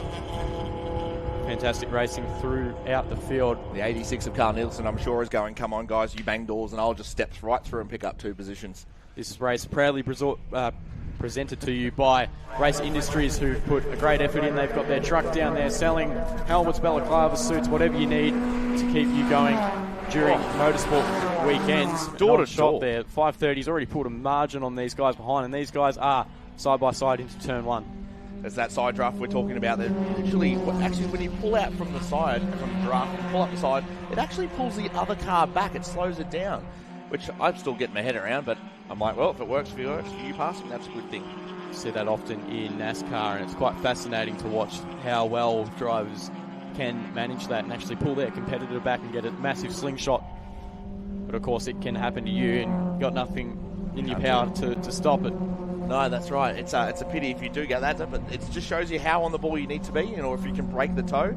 Like you did see Jake Harwood dive to the inside of the track as he came out of turn 12 in that last lap, just to try and break the toe of Harvey behind him. So now we are coming back around. Where are we? Siberia? They're coming through Siberia? No, up through the hay shed. My apologies. Cars on shot were going through Siberia, now back on shot. This is the battle for the final podium spot. The Yarra Valley towing car there of Jake Harwood being passed by Lachlan Harvey, and these guys duking it out, very similar to the guys up the front last time around. It was an incredibly close margin between these two pair of cars, respectively. With the 2 laps to go, these guys are going to fight for it all, and he is right on his bumper. Meanwhile, just ahead in the first and second, Jensen has pulled a little gap out, just a little one, which is it's going to give him some breathing room down this straight, which is where you want to set yourself up for. But, here we go. So you see Harvey try and break the toe there as he dives to the inside. But I think Harwood's going to... nose to nose. Dead heat at the line. Mate, there was I couldn't call that. 0.0035 separating them, and if that was the last lap, I think that'd almost be a photo finish. It would be a photo finish. And they're still side by side into turn 1. I'll leave to race control to work out that one. Awesome racing in the Hyundai XLs here, presented by Race Industries. Still side by side. They've been side by side for a good 1 kilometre here at the Phillip Island Grand Prix circuit, providing great racing for all the fans here. You can come and park your car, of course, and watch from the comfort of your car without getting too cold here. It is a little bit chilly out there with the wind blowing down the front straight, giving massive headwind, but of course gives a tailwind. A big push into this corner, which we are shown on track here. The 95 going for a big send up the inside. Jake Harwood gets that move done for now, and he's just going to open the wheel a little bit, but Harvey sticks in there and he's going to have the inside for Siberia. That's a great run out of there. I don't know about you, Tommy. I'm came with factory insulation, so I don't mind a bit of cold weather because I'm already warm. Oh, no, and the number 2, the 2's off. That's James Reynolds, and he was had a bit of a moment there. Running in position 12 at the time he started, out of position 13, so only a one-spot game, but that will shuffle him down the order. I'm not sure where that was. That might have been the exit of turn 2 there as the cars funneling their way through. The 9 just going past on shot there. That was Brett Zirin running at the tail of the field, or towards the tail of the field. But he's got a bit sideways. Harvey coming into MG there. Harwood is going to try and do the most he can to get on the throttle as early as he can there to get a great run out here. So here's a replay. Watch car number 2, the front car with the yellow headlights on shot. I think he might just get it all wrong just here. got it sideways, yeah. He tried not to overcorrect it and just dribbled off the road through the gravel trap there at turn 2, southern loop, almost out into the ocean, but just kept it off the barrier. Here comes Jensen Teleskivy for our final lap here. No last lap board being shown just yet, but it is on our timing screen. He's the fastest lap though, with a 2-minute .107. That's a great lap he's just banked in there. Mind you, saying that Rio was only 3/10 off. Sorry, .03 off. 300s off. 3/100s off. Oh, having a good numbers day today, aren't I? Oh, look at that lifting, the inside left there, locked in the up in the lock position. How fantastic is that? On the brake, almost coming to a stop there, but it is the final lap, we believe, although no last lap board being shown, which is a bit bizarre. Anyway, lap 11. That checkered flag though, that's a good sign. Lap 11 of 11 here, and Rio Campbell has to get something going here in the final race for the Hyundai Excels at the 35th running of Island Magic here. Oh, he's up the inside. Oh, he's done a great job here to get the nose up, but he's going to set himself up. He's on the wrong side for the entry to Siberia. This is going to be some door-to-door racing. As you can see on the left-hand side of Jensen's car and the ASAP Trading car, there is some witness marks above the tyre marks of getting very, very close. A little bit donut mark in the side of his car, getting a bit willing here through the hay shed for the final time, and he's got a reasonable gap on the 333 here, the Adam Macro, Marcus Ambrose Motorsport Penrite, all black machine there of Rio Campbell, who's really got to think about making a move here, perhaps into MG, or set his run up to the checkered flag, coming over the top for the final time. It's the 22 leading, he's covering down the inside. It's going to allow Rio a big move and a big shake up in momentum. He tucks to the inside to try and get a long sweeping run, but he's going to be forced on the outside here by Teleskivy, which may not be too bad for Teleskivy if he can hold him here. It is going to be a drag race to the finish through the final corner, still side by side. Rio Campbell with his nose just in front. That turns to Jensen Teleskivy, who can open the steering wheel enough. They're banging doors down the front straight, touching mirrors, and it's going to be an absolute drag race to the finish line. Who's going to get this one done? Teleskivy gets it back. Oh my God. And here we go. Actually, Jake Harwood's got in front of Harvey on the last lap, and it's going to pick up third position. Harvey's down to fourth. What a great race. That's some 11 laps of some serious action there. 11 laps of frantic racing here in the final race for the Hyundai Excel, presented by Race Industries. Just 0.003 on the timing screen, and having a look throughout the field here. This is car 40. Noah Ellsworthy's made his way through the field just outside the top 10 here, in fact running in position 14, so a reasonable effort from him in the final race. That's great. Good to see the young fella getting right up there and involved. Checkered flag waving for car 29, and Nielsen just behind him, the 555 there of Eels coming across the line to finish in 12th position. Then we'll go back to this battle between Bodle and Ellsworthy for 13th and 14th respectively, dragging each other to the line. There is still like a little battle going on here in the final two coming around from turn 11 to turn 12. That's Brett Zirin and Chad Smith are still battling it out here for 15 and 16 respectively. How's he going to make a run here? Chad's going to go the long way. He's going to try and go the long way around. Look at him go. I think the long way might just be a little too late for the 225 there. It's the car length short at the end of that. He tucked the ears back and had a go, but that was a good effort.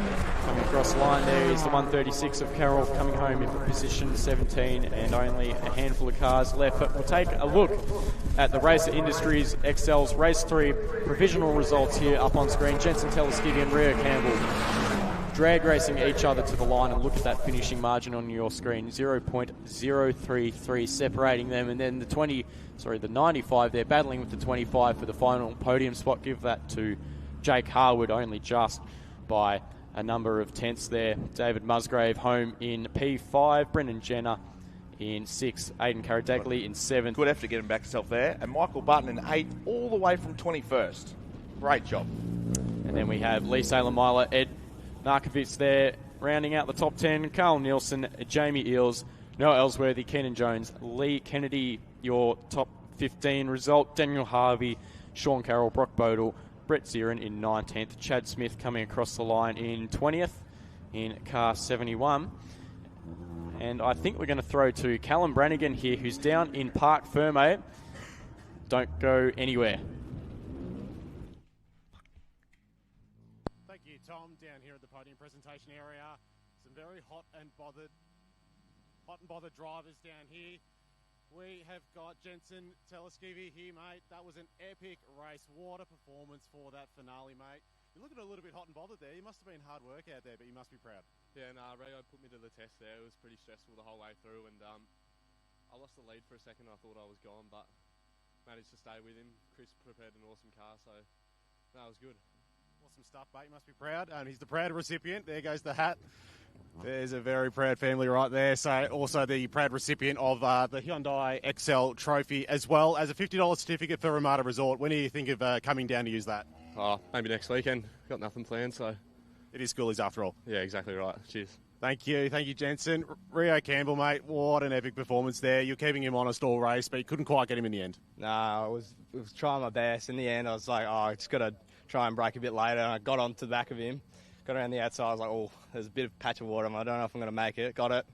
And then I got the side draft and he got it back. And I was like, that's it in the end. But, mate, they were so quick this weekend. And great battle.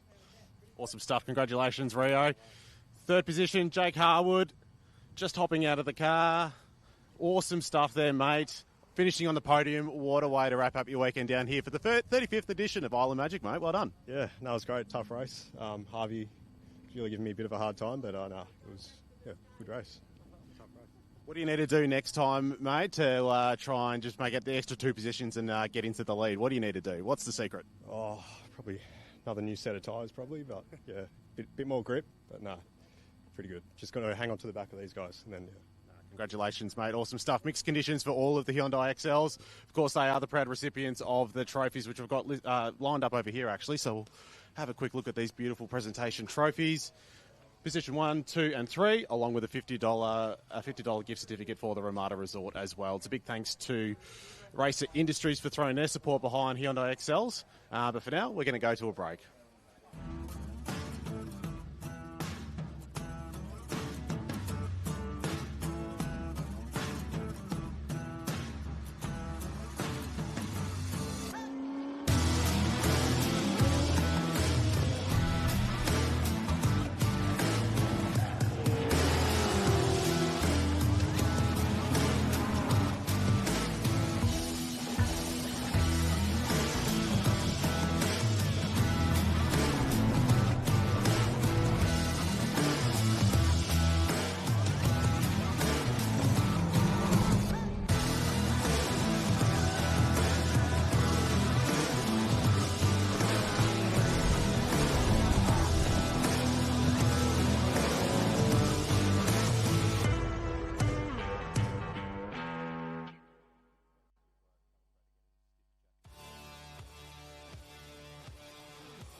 Welcome back trackside here at the Phillip Island Grand Prix circuit for the 35th running of Island Magic. And One of the native wildlife that you might encounter here at the Phillip Island Grand Prix circuit is, of course, the Cape Barren geese, and you can see a few of them just out there in the middle of the field. I'm just trying to get an idea as to where that might be. It's around the back side of the circuit somewhere, I believe, sort of around about the turn 4, 5 and 6 area. You can see the Marshals post off there in the distance. Thank you to Mr. Cameraman giving us a bit of a shot. That actually is, that's around the back side of the circuit. So first of the trophy races is over and done with. We've got Formula V coming up next, the Maury Fordham Trophy on the line. And then we start to get into all things improved production nationals and national sports sedans. So you can see we've got 3 races left to run for the nationals. The over 2 litre Repechage, which is all the drivers that have fallen outside of the group that is going to automatically qualify for the over 2 litre final. There's 5 drivers that will race their way onto the back of the grid for that one. So 45 drivers are already through, and then the rest of the field goes through the Repechage, and 5 drivers will then form up the last 5 spots on the grid of the over final to make it a total of 50 cars on the grid for the over 2 litre final at 4 o'clock this afternoon. But before then, we've also got the under 2 litre final for improved production, and we've got the national sports sedans, the 50k plate, to be run and won as well. I'm Steve DeVries. Tom Reed's jumping in alongside me here for Formula V. Been a great racing season so far in Formula V, Tom. And, well, with the club championship is now, I guess, in terms of first and second place, is officially settled. So Andre Curran is your champion-elect for 2025 over Rocco Spinley. But Rocco's just got to be a little bit careful in this one, because Ash Whittington, who finished second in that last race, grabbed a whole bunch more points. So Rocco does need to finish this next race to make sure he can hold on to second in the club championship. Yeah, we saw a fantastic race this morning for the Formula V's, their penultimate race of the season. Now we turn our attention to their final race for the season. The Masola DiCapri Phillip Island Formula V's here roll out onto the track, and your championship elect there of Andre Curran starts off position number 4. But have a look at the front row. Daniel Reynolds and Ashley Whittington. Like you said, Whittington is in that battle with Rocco Spinley for second in the championship, and that's hotting up. I think you might have just done the points, so we'll cut back to that in a second. Malachi Windsor off of position 3, Andre Curran in car 32, the champion-elect in P4. Then we go to Brock Hamilton, Rocco Spinley. Then we go to Franz Estebur, Grant Kelly on shot there. Matthew Bode, who had that spin in the race yesterday, recovering to position number 9. Ashley Clifford had a spin this morning, and he recovered to position 10 in car 17. Shane Purvis off of 11. Charlie Richardson doing a good job in P12 in car 16. Then we go to Jason Fowler, the Western Australian, off of 13th. Then we go to Mick Fisher, Cameron Bell, Darren Power, Rob Vile and Corey Horter. Car 25 rounding out your 18-car field. So all 18 cars that have contested the races so far this weekend are starting this one. A couple of tales of woe. A few drivers in that first race this morning, which was the second race of the weekend, came to grief, especially at turn 4 here. We saw the likes of Ash Clifford and Andre Curran have spins down here at this part of the course. We saw the likes of Corey Horter, who were off the road. Darren Power had a bit of a lacklustre run. Rob Vile, who had that slip down MG corner and had to work very, very hard to get that Jacer out of the grass, but he managed to get going. As I think you called it, a couple of seconds later, if he hadn't been able to get that car out, we were going to see a safety car in that race. Yeah, for sure, and we're hoping not to see a safety car in the final race. Good, clean, green running here to round out the Formula V season, and they always provide fantastic racing, especially between the guys at the pointy end of the field who know and can trust each other to perform at their highest.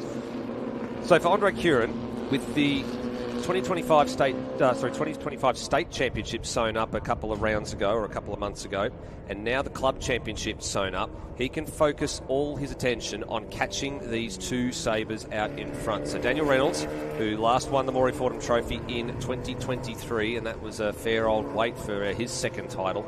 He's looking to grab another one of those. Everybody else behind him hasn't won it before. And the other driver that Andre's going to have to try and chase down here is Ash Whittington, the outgoing, or will be the outgoing club champion for this year. He'll hand over the number 1 at season's end to Andre. So they had a very, very good battle earlier on this morning and kicked away when everybody else was trying to fight their way through the pack, and they ended up with a healthy margin. And at the end of the day, Reynolds was just over a second clear up the road in race number 2. Just keeping an eye on some things here, because I've just noticed, as you pointed out to me, there's a car that's coming down pit lane at the moment. Who do you believe that is? I believe it's Rocco Spindley in car 82, just trundling down the lane now. And he looks like he's gone past his garage, so perhaps running to the end of the pit lane for a pit lane start, unless he turns back into the paddock. But we'll keep an eye on that, because the green flag will be waving now and will be set for the final race of the weekend.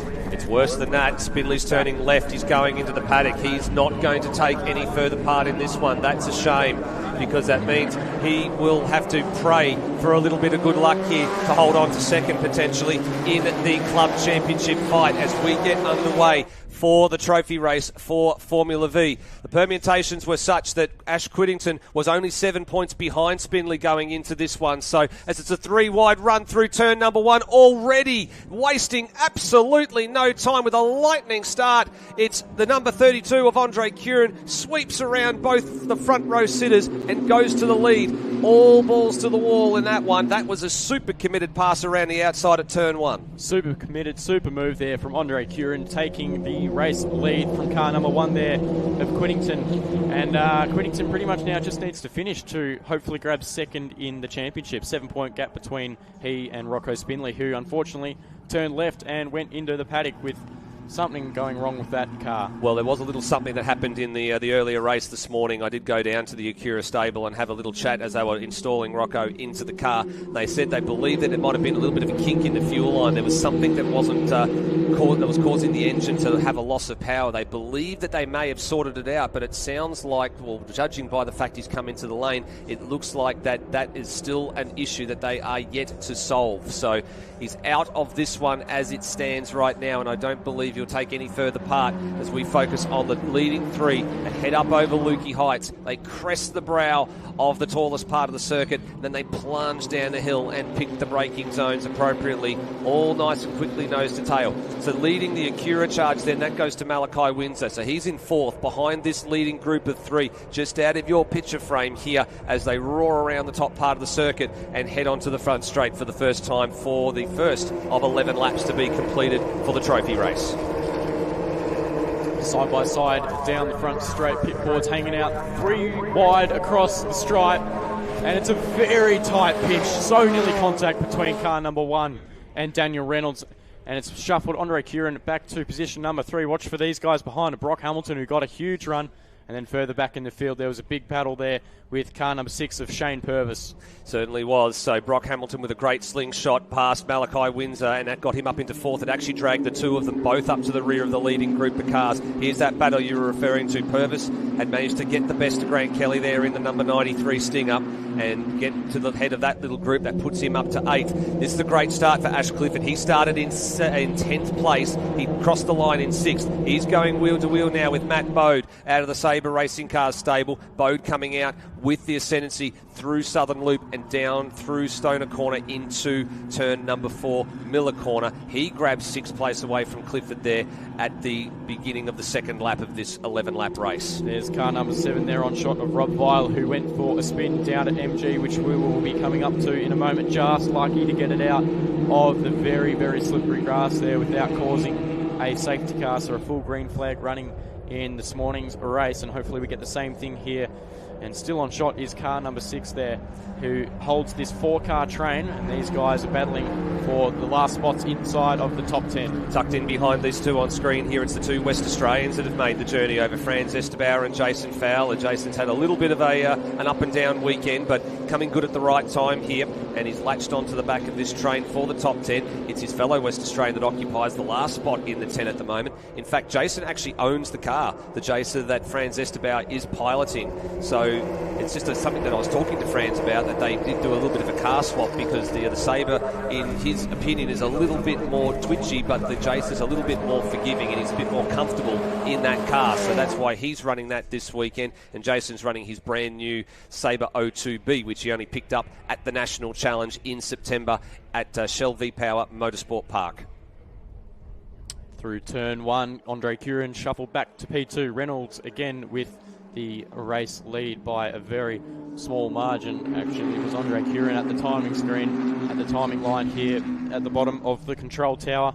But Reynolds reclaims that race lead, and Hamilton here is having a big battle with car 88, the first of the IPRA Motorsport machines, and these guys are trying to latch on to that podium battle, but they just can't seem to hang with them. And further behind, Matthew Bode going for a move here with Ashley Clifford, 2 recovering drivers throughout the weekend. Yeah, absolutely. So Clifford and Bode have both had a couple of spins across the weekend. I think at least one each. One in heat race number 1, one in heat race number 2. And they're definitely on the comeback path. And they are catching, I believe, the back of Hamilton and Windsor slowly but surely. It's a bit hard to obviously gauge too, because on lap number 2, of course, everybody goes with a sea of green on the timing. It means that everybody did their fastest lap of the race.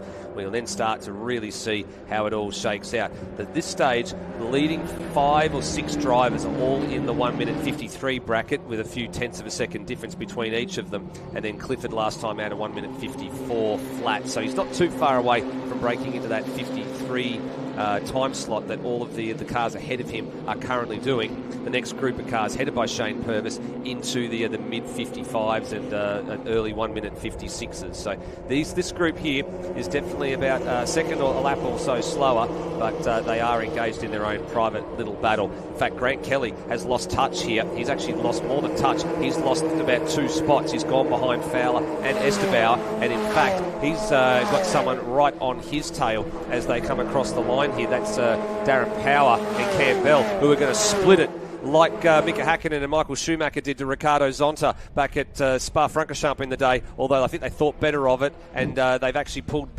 in front of him now. They don't feel too interested in going 3 wide all the way down the front straight like we saw on lap number 1. Bit of an uncomfortable feeling when you get to that pinch point at turn 1 where the road narrows and you lose about a car width towards the apex, and being shuffled out wide here is car 44 there, who's been overtaken by the number 4, the blue car there of Bell, and on the inside of him the 93 of Grant Kelly, like you were talking about before. These guys side by side through turn number 3, not really a corner in these cars, and then hard braking zone down a gear into 3rd gear, and a little bit of an oversteer moment from the number 80 of Franz Estebauer just ahead, but he holds on to this 6-car battle here for the minor positions inside the top 10. Just behind this group as well is another 2 pair of cars with Charlie Richardson and Rob Vile having a nice little battle there for 14th and 15th place. I was actually down having a little bit of a chat to Darren Power, and he was we always referred to Charlie Richardson as the Rain Queen. He then referred to Malachi Windsor as the Rain King, and then he referred to himself as the Rain Clown after that first race this morning because of all the tales of woe and how everybody else had gone up and down the paddock. And I did say to him, you better stop telling me those things because you know I'll use them when we're talking about you on the TV. And we've just used them there. And we've just used it. Big lock up there from one of the cars in the front of this battle pack, but these cars only weigh so little, so it doesn't really hurt a tyre unless you absolutely grind a tyre into the braking zone. Into turn 12 we go. As you talked about, these cars only weigh little, around 500 kilos. It's a very, very different type of car compared to what you see in open wheelers, and around about 70 to 80 horsepower. So they go quite quickly. There is, of course, that minimum weight with the 1600s they do need to meet. It's a bit different with the 1200 classes, which we don't see a lot of here in Victoria unless it's an Australian Series round where we get all the 1200s coming from all different parts of the country, or it's a historic driving situation. But all the 1600s, they've got that minimum 500 odd kilo weight that they need to meet at every single stage of the weekend. So immediately after the race is over, first thing will be straight into Parc Fermé, straight to scrutineering. Everybody gets weighed, and then officially the results can be posted. Such is the close confines of this racing. You can see and hear how deep these guys are under brakes, and car 1 there of Ashley Whittington was on the dirty stuff, and he just got it pulled up to reclaim the race lead. Cars chattering into the braking zone. We saw that at Sandown into the very bumpy braking zone for the last round of the Victorian State Series. Yeah, tyres protesting here. The Dunlop CR82 has been a trusty tyre for Formula V for the last couple of seasons. There was a little bit of a change in the last couple of months. I think from June, I believe it was, the Dunlop brand was actually sold to another entity, which means next year Goodyear will replace the logos on the sides of these Formula V cars. The tyre construction will be very much the same. There'll be a slightly different mould, I believe, but instead of being the Dunlop branding on the side here, it will be a Goodyear branded thing, as the Dunlop brand was sold by Sumitomo Rubber very recently. I think it was around June. So slight change there for Formula V, but won't detract from any of the racing, because all the racing we've been loving and expecting to see over the course of the last couple of seasons will continue, just with a slightly different name on the side, as Kieran now re-inherits the lead on the run down the front chute here. This group of 5 racing very, very close together here. Now Brock Hamilton starts to up the ante a little bit on the inside of the season campaigner Daniel Reynolds. Down the inside here at turn number 2. Reynolds gives him plenty of room, realises what the game is. He tucks back in nicely behind the Silver Fox number 11, who in turn tucked behind the number 1 there of Ash Whittington, who now goes for the move down Stoner Corner. And Kieran, likewise, he gives plenty of room and tucks back in behind the number 1.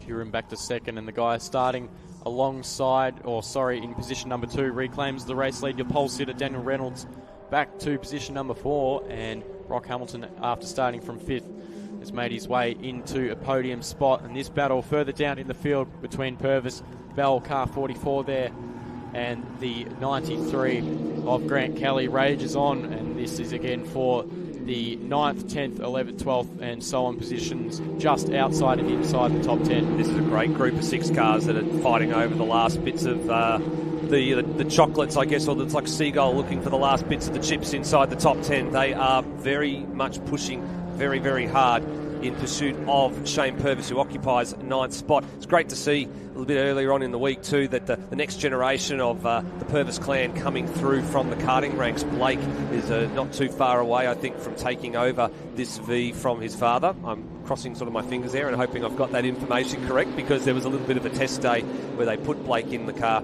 at Calder Park, and he'd never driven a manual before, he'd never driven a car this size before, and he went out there, and in actual fact his times were actually not too far off his father's time. So if that's anything to go by, that's a positive sign for the future. Well, his dad might be losing that seat anytime soon. It'll be a fantastic car to learn in because of the minimal speeds, but it also teaches you to use the clutch and blip on the downshifts with the 4-speed manual gearbox. Oh, we've got a slow car here. It's Corey Horter, who I'm not sure if he just exited the lane or not. I believe he may have, because he's right down the field. If you look at the timing there, he's a minute 47 off the lead, so I think he's gone a lap down. I'm not sure if where he exited the lane, if that made a bit of an impact here on this leading group of 4 or 5, because what it's done is it's given quite an air margin here to Quiddington and Curran, and they've got about 3 or 4 car lengths now on Reynolds and Hamilton, and Wins dropped off the back of this group, so if he's in danger of losing the toe here if he doesn't get his skates on soon. Yeah, these guys hoping to break away, I assume, into a top 2 battle. The less guys at the front, the easier it is for these 2 to go hard for the race win. Hamilton back to 4th, and this battle still rages on and expected to rage on for the rest of the race, the battle for the top 10. Powers actually managed to go to the front of this group. He's managed to find a way past the Joust Raceway number 6, Shane Purvis. That puts him up into 8th place, and Purvis now holding down 9th, and I think on top of that, Cam Bell has found his way into the top 10 at the expense of Jason Fowler. So plenty of moving in this last group of cars that are fighting for those last 3 spots inside the top 10. Franz Estebao's actually gone to the back of this group in the Jaces. So the 2 West Australians, they're sandwiching in the stinger of Grant Kelly, who occupies 12th. Oh, Kieran with a problem. He's coming into pit lane. This is a disaster. So he might have secured the championship, but something has gone wrong with the number 32 Aussie Boat Sales entry. He's coming into pit lane. So a disaster has struck the AC Motorsport team. There will be no triple treat for the AC Motorsport team this year. State title secured, club championship secured. The Maury Fordham Trophy will elude him for another year. It's a big shame for car 32, your race leader, who pulls into pit lane, but so lucky that he was able to sew that championship up in this morning's race. Well, he certainly was, and I don't believe we've seen Rocco Spindley come back onto the track. So as it stands right now, this is a fight in the three Sabre 02s up the front. Well, actually, one of them is a Sabre 02B, the one in second place there, the factory racing entry, piloted by Daniel Reynolds. The ante now gets upped a little bit. Hamilton's in this fight. I wasn't expecting him to be within such close confines in such a star-studded field. I was expecting him to be in the sort of the top 4 or 5, but he's right in this fight now, and he's piloting the number 11 beautifully here, tucked right under the rear gearbox of Daniel Reynolds. Through Siberia we go. Car number 1 leading the race, Ashley Quiddington in his Sabre 02, a field dominated by Sabres and Jace's, the only different car out there being the Stinger of Grant Kelly, which we've seen throughout the field in that battle for position number 10. And a swing to the inside here for car 78 Reynolds. Probably going to try and move down here or tow past on the front straight. A lap 8 of 11, so 4 to go. And it's really heating up here at Island Magic. Yep, so this time Chris is the 4th last lap, so we cross the line this time around. There will be 3 laps remaining. And this leading group of 3 is where it's going to come from by the looks of things as they round the top part of the course. Malachi Windsor officially has lost the tow, so he's running solo in 4th place behind these 2. And then Ash Clifford and Matt Bode a bit further behind. They are running line astern, so they're fighting it out for 5th and 6th. And then it's an eternity back to the next group led by Darren Power, who have all moved up a spot as a result of the demise of the number 32 of Andre Curran.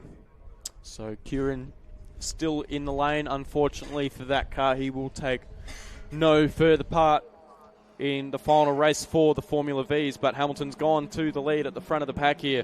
3 laps to go for the Formula Vs. Tyres squealing through the southern loop as they pluck 4th gear out of the long, continuous left-hander. And these 3 guys have, definitely stretched a margin on Malachi Windsor, who's just fallen back ever so slightly lap after lap. And then Matthew Bode running in 5th, 3 wide into Stoner and Honda Corner, now known as Miller. Down the inside goes the number 1 to reclaim the race lead that he had over the timing screen. Of this group of 3 that are out in front, Brock Hamilton is the only one of them without a win, let alone this season, but ever. You look at the season results so far, Daniel Reynolds picked up a win and the round that we didn't see on broadcast, which is at Winton, but he also took 2 other wins this year. You look at Ash Quiddington, he also has got 2 wins this year. The best thing for Brock Hamilton is he had 6 top 3s all season long, so he's searching for that first win of his career, and he would absolutely love to do it. He is in prime position to really take advantage here if he can get his timing right down the front straight on the run to the line on the final lap. Like you said, he is in prime position, but he's going to have to think about where he makes this move, and he doesn't want to do it too early. It's probably a good idea to be just about where he is here, and that'll give him a good indication if he can come across the line and tow past the guys ahead of him. Purvis back to the lead of this group that just crested Lukey Heights. That was led by Darren Power for the last couple of laps or so. So the ante's been upped in this group from 7th all the way down to 12th. So you can count them cars on the screen there. Purvis, Kelly, Power, Bell, Estabauer and Fowler. They are all in this group. 6 cars fighting over 4 remaining spots inside the top 10. Kelly now right around the outside here of the number 44 of Darren Power. He's going to have to try and latch onto the back of the number 6 of Purvis, and he's going to try and tow them all up. But on the inside, Cameron Bell likes a little bit of what he sees, and he's trying to go with Kelly all the way down the inside toward turn 1. Can he also get past Purvis in here? I think he can. He just noses in front, and Purvis concedes defeat. Fantastic racing throughout the field. That positioning of Brock Hamilton further up was able to get him the lead across the line. On your timing screen, you can see by a very, very small margin. But this battle still goes on for this final spot in the top 10 and just outside, and it's currently led by Grant Kelly in car 93, the only Stinger 015 in the field. Gets shuffled back. Another spot there by car number 4 of Cameron Bell. The chassis pioneered by Stephen Butcher for many, many years, and several of them have been produced over time. It's been campaigned by the likes of Dylan Thomas, and Steve Butcher himself over the years has got a home here now in Victoria. It's a nice little handy bit of kit. It's had quite the refresh over the course of the season. He's definitely putting that to good use, and he's definitely fighting very, very hard there to grab that 7th place. How's this? down MG corner for the penultimate time. Hamilton still very much in the tow of the two seasoned campaigners in Formula V. The outgoing champion, Ash Quiddington, leads this run coming round the final corner. Daniel Reynolds, multiple times he has been a winner, not only here at Phillip Island, but at all the different racetracks around the country. He's searching for Maury Fordham Trophy number 3. 4,445 metres of racetrack remains, and here we go on the final lap of the Formula V race. Brock Hamilton to the race lead. Is he going to be able to keep that through turn number 1? Yes is the answer. Car 1 shuffled back to P3. So these guys are going to have a ding-dong battle all the way to the checkered flag. Hamilton still reclaiming the lead, but up the inside goes Daniel Reynolds, although this will most likely be taken away from him by the time we get to the hard braking zone of turn 4. Final lap of the race for the Formula V's here. Certainly is. He took the high line through turn number 2, so he led across the line, so he's sort of shown his hand a little bit here. I like the positioning here of Brock Hamilton just to sit back a little bit, because we saw a few laps ago he was able to hang back 2 car lengths out of the exit at MG, and he got just enough momentum where he was able to tow past by the time they got to the line. Reynolds pushed the limits a little bit on the outside of turn 4 there. He used all the ripple strip that was available and some on the exit, looking for every last kilometre, every last millimetre, trying to break the spirit of these two behind. Quiddington is very much firmly in his rear gearbox, in his rear muffler. It's almost to the point where they could almost touch, but both of them will not give an inch here. Hamilton lags about 2 car lengths behind. It's not a bad spot to be here, coming up and over Lukey Heights for the final time, but we have seen times where the lead car has been able to hold on, getting a good drive traction out of the last slow corner here on the circuit. It's all power down from here. The change from 3rd to 4th. Use the line, run it all the way out to the side here. Reynolds is the one who needs to play the game of chess the most cleanest here, as Quiddington looks to go round the outside. Too early. He's gone a little bit too early. Has Hamilton timed the run? It's going to be a very, very close run thing as they come to the line here. Quiddington heads them. Hamilton pulls out the slipstream. It's not enough. Quiddington fist pumps the air. He punches his ticket. He takes home the Maury Fordham Trophy in a 1/10 and a little bit of a second finish that covered the top 3.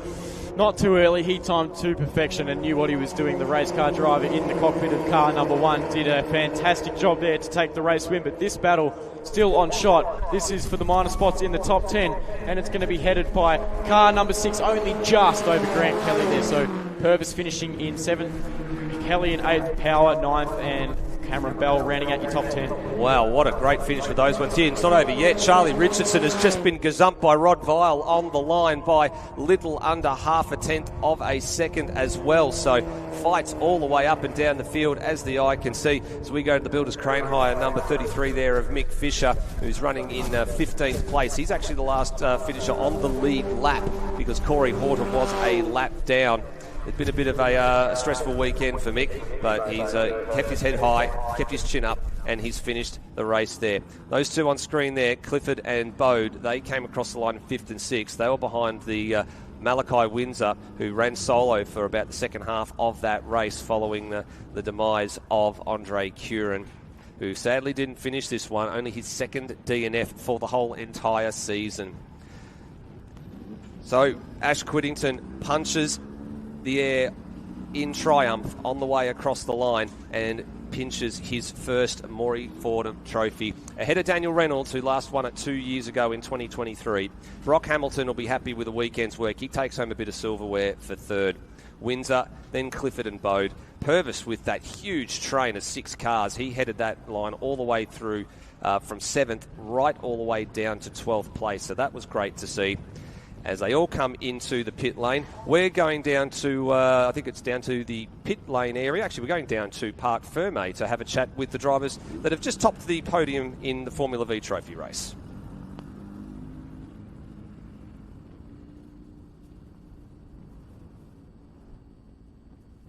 We're here with the winner of the Isla de Capri Formula Vs, Ash. How did you go? Congratulations, first of all, but how did you go? Yeah, great. Thank you very much. It was a hard-fought race. Congratulations to the competitors there, Daniel and Brock. We fought a hard fight there, and I've been here many times, and this is my first win here, so this is great. Yeah, great feeling. Congratulations. We'll let you go and enjoy it. Fantastic. Thank you. Daniel, how are you going? Good, thank you. Congratulations. Number 2. How did you find that? Really good. I mean, I knew coming into a dry race we were probably going to struggle. Got the spare engine in this weekend and we just really don't have the pull out of the corners, so it was really putting me behind the back foot. But yeah, we made leaps and bounds with the Sabre 02B this weekend and yeah, it's some promising signs for the future. Tough conditions out there. Can you tell us what it was like? Yeah, I mean, it wasn't too bad. I mean, you see the odd bit of water and sprinkle on your visor, but you kind of know at that kind of speed that it's not too bad. It didn't really affect the track too much. Maybe a little bit greasy and cold, but yeah, nowhere near as bad as the first race. Well, brilliant. Well done. Well deserved. Congratulations. No, thank you very much. Fine. Brock, just 2 seconds. Brock, how are you going? Congratulations on P3. Thank you. How was it out there? Yeah, really good. It was lots of really good hard racing, and it was so close at the end, but yeah, I'm very happy to have brought home third, so that was good. Tell us about the battles throughout the race, because there were a few surprises in there. Yeah, I was very surprised. I dropped off the pack and I thought that it wasn't going to come back, and then once Andre dropped off, that was we just sailed back up to the back of him, and yeah, after that it was kind of just backwards and forwards the whole time. It was just heaps of fun. Oh, well done. Congratulations. Go grab your trophy. Thank you. Back to you. Thanks. So, Paul, tell us what it's like racing a highly tuned Honda around Honda Corner at Phillip Island. Honda Corner is a good spot for our Hondas. Usually with the front-wheel drive cars, we sort of get to the power early, and the cars really stick to the corner really good. And what's it been like having such an incredible array of under 2 litre cars, particularly lots of fast Hondas, visiting from interstate for the Viola Improved Production Nationals? Yeah, it's good to see so many unders. I think we're starting off like 30 unders, which is really good. And meeting a few new people, running against cars we don't normally see. It's been fun so far. And we see in under 2 litre, we see a really good diversity, like we see in over 2 litre. Hondas, Toyotas, lots of Nissans. What's your tip for the future of under 2 litre and improved production here in Victoria and around the country? Well, I'm hoping we get a few more cars, because we always love to have the under 2 litre cars running. So maybe next season we'll get a few more cars in with us. It'll be great. Definitely looking forward to seeing those amazing battles in under 2 litre continue and improve production now and into the future. Yeah, let's hope it goes well for everyone this weekend, and yeah, it should be good. Thanks very much down there in pit lane. We have climbed the mountain, ladies and gentlemen. We are 98% there for the Viola Yokohama Improved Production Nationals for 2025. We have got 14 survivors on track that are going to fight it out for the repechage for the last spots on the grid for the Viola Yokohama 2025 Improved Production Nationals. Steve, it's been a big old mountain to get through this weekend. Weather, beautiful day yesterday, challenges all through this morning, lots of laps, very good value for money. And here we are, mate. Well, we're almost there. So this is the last race before we get to the over 2 litre final and the under 2 litre finals to follow. So the under 2 litre grids has been set because of the number of cars that are here. This is the group of cars that fell outside of the automatic 45 cars that qualified for the final on points. So these are for the cars that where drivers have had a couple of little gremlins throughout the weekend, may not have finished a race here or there. Their points are sort of stacked up a bit lower, but they've got a chance to charge their way onto the back of the final for the over 2 litres, making it a 50-car grid for this afternoon's over 2 litre final. So it's a maximum capacity grid to come at 4 o'clock this afternoon. It's the dangling of the carrot, isn't it? It's just like, go for it, guys. There's a couple of you guys. Great effort. This is the field where people have had a problem, have had to fix it. Be resourceful. Think outside the square. We want to get to the Nationals. We've been there. We've been in the races. We've done the heats. We've survived. Now let's get this done. I'm going to hand it over to you, Steve, and Luke Gretsch-Gumbo. You guys have done an absolute stellar job right throughout this weekend. A couple more to go, and of course we'll have the under 2 litres in the not too distant future for their Nationals, and they're fighting for the Matthew Flinders Plate. Over to you guys. Certainly will. As we're rolling through the grid here on the screen here, this is an 11-lap repechage race. So starting on the pole, as far as we can see, it's going to be, it was meant to be Scott Willing, and we're not sure. It doesn't look like he's been able to get that axle repair done or whatever's broken on the Subaru WRX this morning sorted out. So there will be a vacant grid spot number 1. That leaves Andrew Barstow in the VW Golf starting on the front row, all on his own. Behind him, it's going to be Wayne Twist in the BMW, and then the next car we were expecting to see was the number 64 of Mick Hazelton, so looking to see where he is, but doesn't look like he's out there either. The next cars then are Chris Bodale in the EA Falcon, the orange and white machine there, and after him will be Graham Shea from New South Wales, Luke Valentich in the Astra VXR, Rob Neal from New South Wales, Andrew McMaster and David Haynes, and then Stewie Dearden starting from the pit lane. So you can see him there on the right-hand side of your screen. Stephen Gorman, Anthony Martin and Anthony Johnson. They are those that were listed here for the repechage. We are about to get underway, Luke. We sure are. It's going to be a little race of the walking wounded. Hopefully all these guys have got their reliability sorted. I think there's a couple of cars out of place there, Steve, but we've got a green flag. Away we're going. Well, we are off and underway in the repechage race. Luke... Valentich looks like he got a fairly decent start there. David Haynes had a very good start too, as did Tony Martin, so they've both picked up a spot or two each. Stewie Dearden in the Falcon has been released from pit lane onto the back of this group, but he's a good 4 or 5 seconds behind them as they all pour into turn number 1 here. Bit of a bonnet flapping there, you're pointing out to me on the Stephen Gorman BMW. Yeah, hopefully the bonnet pins down. We don't want to see a bonnet going over the roof through the windscreen there. That'd be a sad way to end your weekend. Certainly would be. Graham Shea there, the number 69, the RX-7. He's working his way forward. He's tucked in now into what's their 4th place behind Chris Bodale in the EA Falcon. But here comes the number 135. That is Rob Neal down the inside there of Graham Shea. Likewise, it's the number 11 of Andrew McMaster in the BMW. So the two BMWs trying to gang up there on the number 69 RX-7 down at turn number 4. Only one of them managed to sneak through, and that was Rob Neal. They sure has. The top 3 currently are Victorians who are locals, have done a lot of laps around here, so that might play into their hands looking after some tyres and getting... As we see the 135 down the inside there. Nice little move through Hayshed. Yeah, beautiful move there by Rob Neal. Gets past Chris Bodale and Falcon quite handsomely there. He probably has a decent little bit of kit underneath in there. It'd be nice to see what he's actually got for the likes of Wayne Twist and Andrew Barstow ahead. Twisty's car obviously a little bit more developed in a production car spec, slightly faster engine underneath the bonnet of his BMW compared to what it otherwise had back in the day when it was new off the factory showroom floor. But he has is holding down second place at the moment, Twist. This man here, David Haynes, who was one of the drivers that had some tyre failures yesterday, he's actually moved forward a few spots, and likewise Tony Martin. He's just trying to grab the Astra VXR here of Luke Valentich, which is a turbocharged Astra. So let's see what this horsepower race does down the front straight. Old V8 Commodore versus new age turbocharged 2-litre car. And it goes in favour of the number 22, the Tasmanian, moves up a spot. In actual fact, Luke Valentich has gone back behind Tony Johnson there in the BMW too.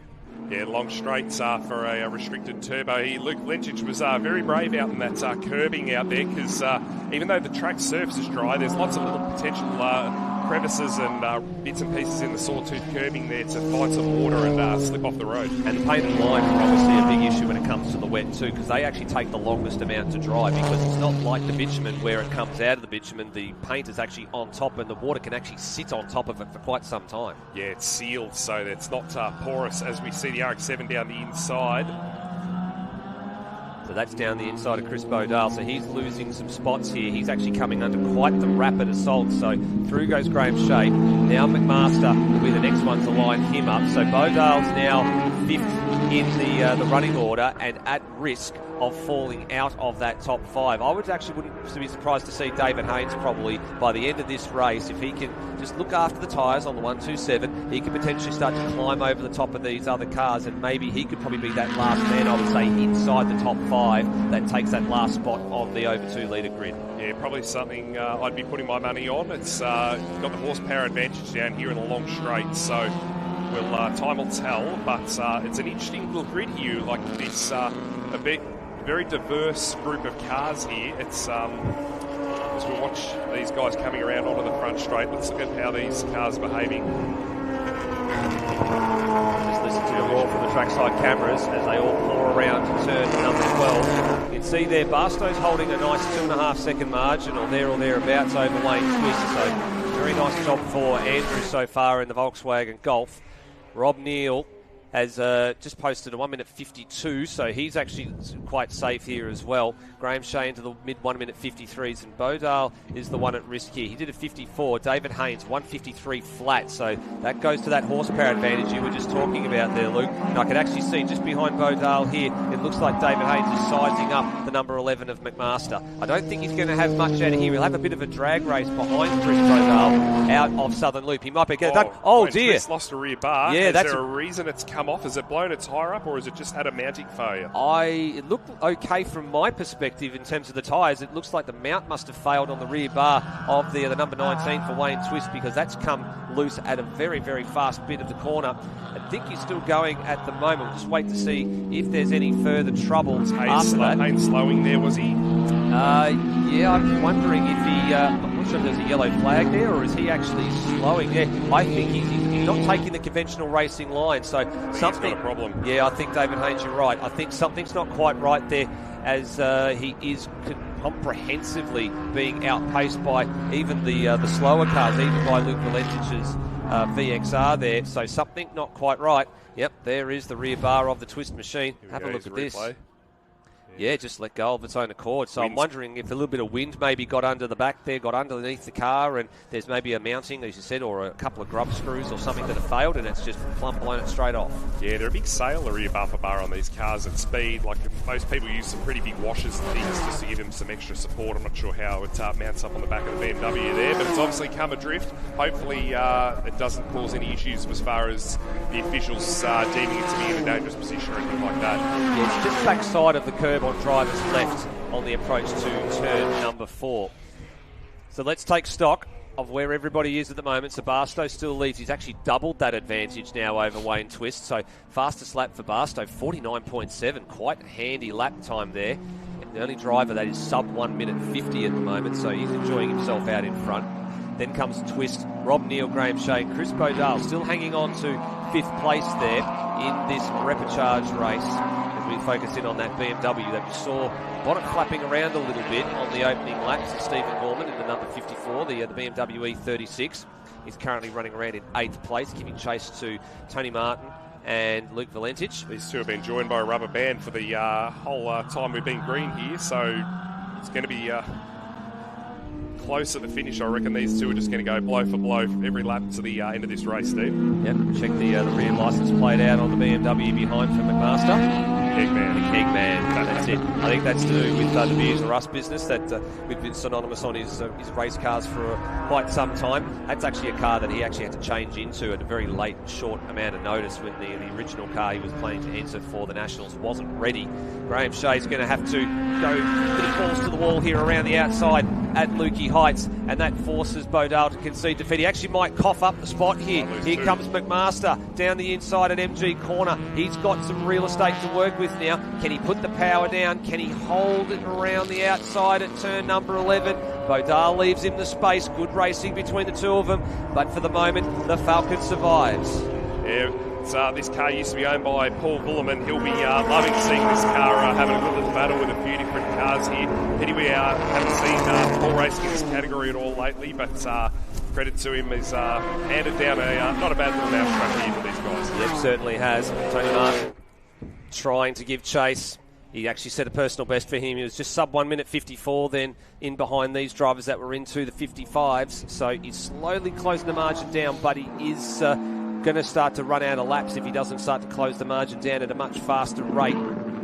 This is a fantastic group just for those last spots inside the top 5. This may be a repechage race, but I can tell you Andrew Barstow isn't going to be thinking that. He is just going to be relishing the clear air out in front. It doesn't matter what the circumstance is. When you are leading a race, it is so enjoyable, especially around Phillip Island. This track is just fantastic to lead a race around, Steve. It certainly is. I was looking forward to seeing if anybody that was starting off the rear of the grid was actually going to be someone to drive their way through. So I was looking at David Haynes as probably being one of those, that, considering he was starting up the back, because one of the hard charges that we had in Victorian improved production racing for so long was Andrew Rose Anderson, and unfortunately 12 months exactly to the date today, he did lose his life, unfortunately, doing what he did love doing, which was racing here at Phillip Island at this very meet last year. So with from all the Improved Production Association of Victoria racing community, we like to say, Andrew, 12 months on, we still miss you, buddy. I'm sure you're watching this one from up there and wishing the hard chargers on as they try and charge their way onto the back of the grid. Yeah, sure, Steve. I was thinking about Andrew this morning and Katie, Winston and his rest of his family there. It's in 12 months without Andrew, we sure miss him, and he'd be sitting there watching these guys because he didn't mind having a back of the grid start as he had a few trials and tribulations over the years with that car. So he'll be screaming at these boys to make it onto the main race this afternoon.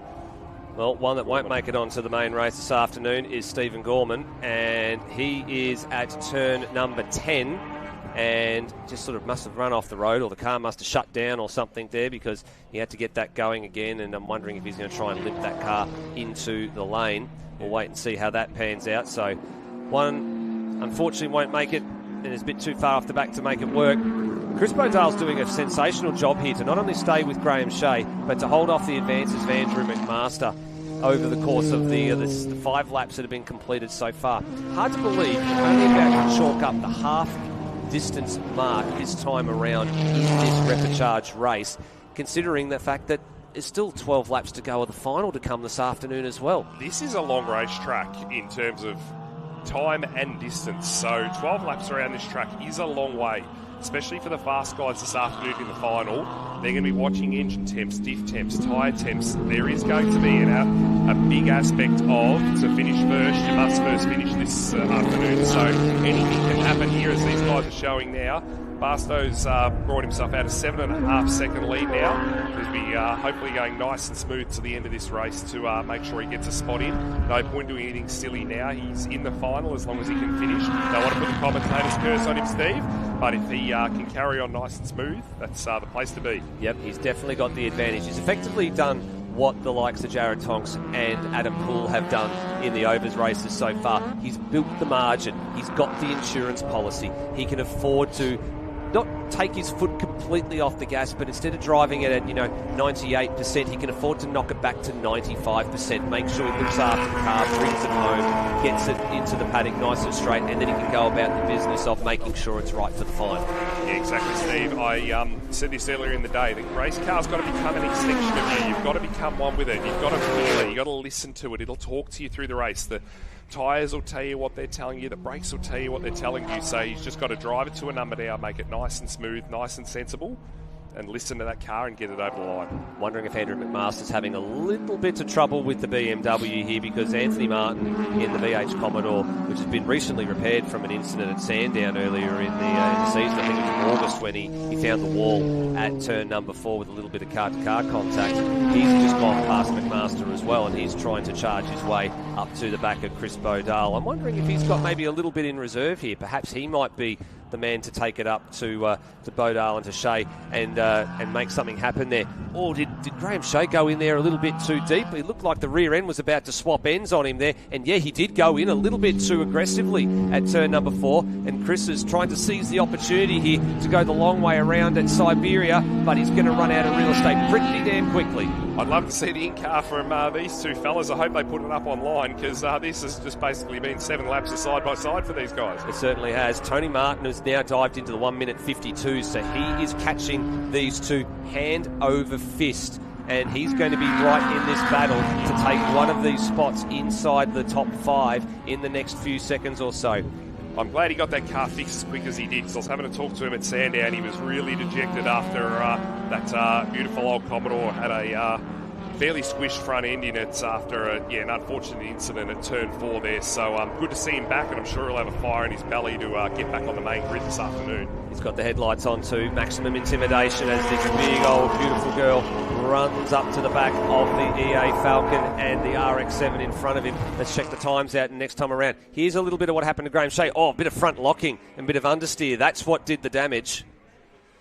Yeah, very easy to make a mistake down there. That is the hardest braking point of the circuit down here. So as I don't know where the fuel tank and that is, maybe the fuel's levels going down in that car. Maybe the brake bias has changed. Oh, that's speedway into turn 1. Yeah, that was McMaster in behind there as well. He kept it on the island, though. That's the important thing. Big fistful of opposite lock kept him out of going into the kiddie litter at turn number 1. And if he had gone in there, that pretty much would have almost sealed the deal for this race and locked in the position to the top 5. But thankfully, we stay green with this one. Tony Martin last time around, another PB, 1 minute 52.19. The guys in front of him are doing mid 153s as Bodale goes for a wild ride in the braking zone, as you called it, the very heavy braking zone at turn number 4. Hopefully. Oh, so close. Lucky there's no damage there. That just goes to show you how slippery that infield is. The rain might have stopped, but it is waterlogged. That went a long way with all 4 wheels locked there. So lucky he didn't make the fence.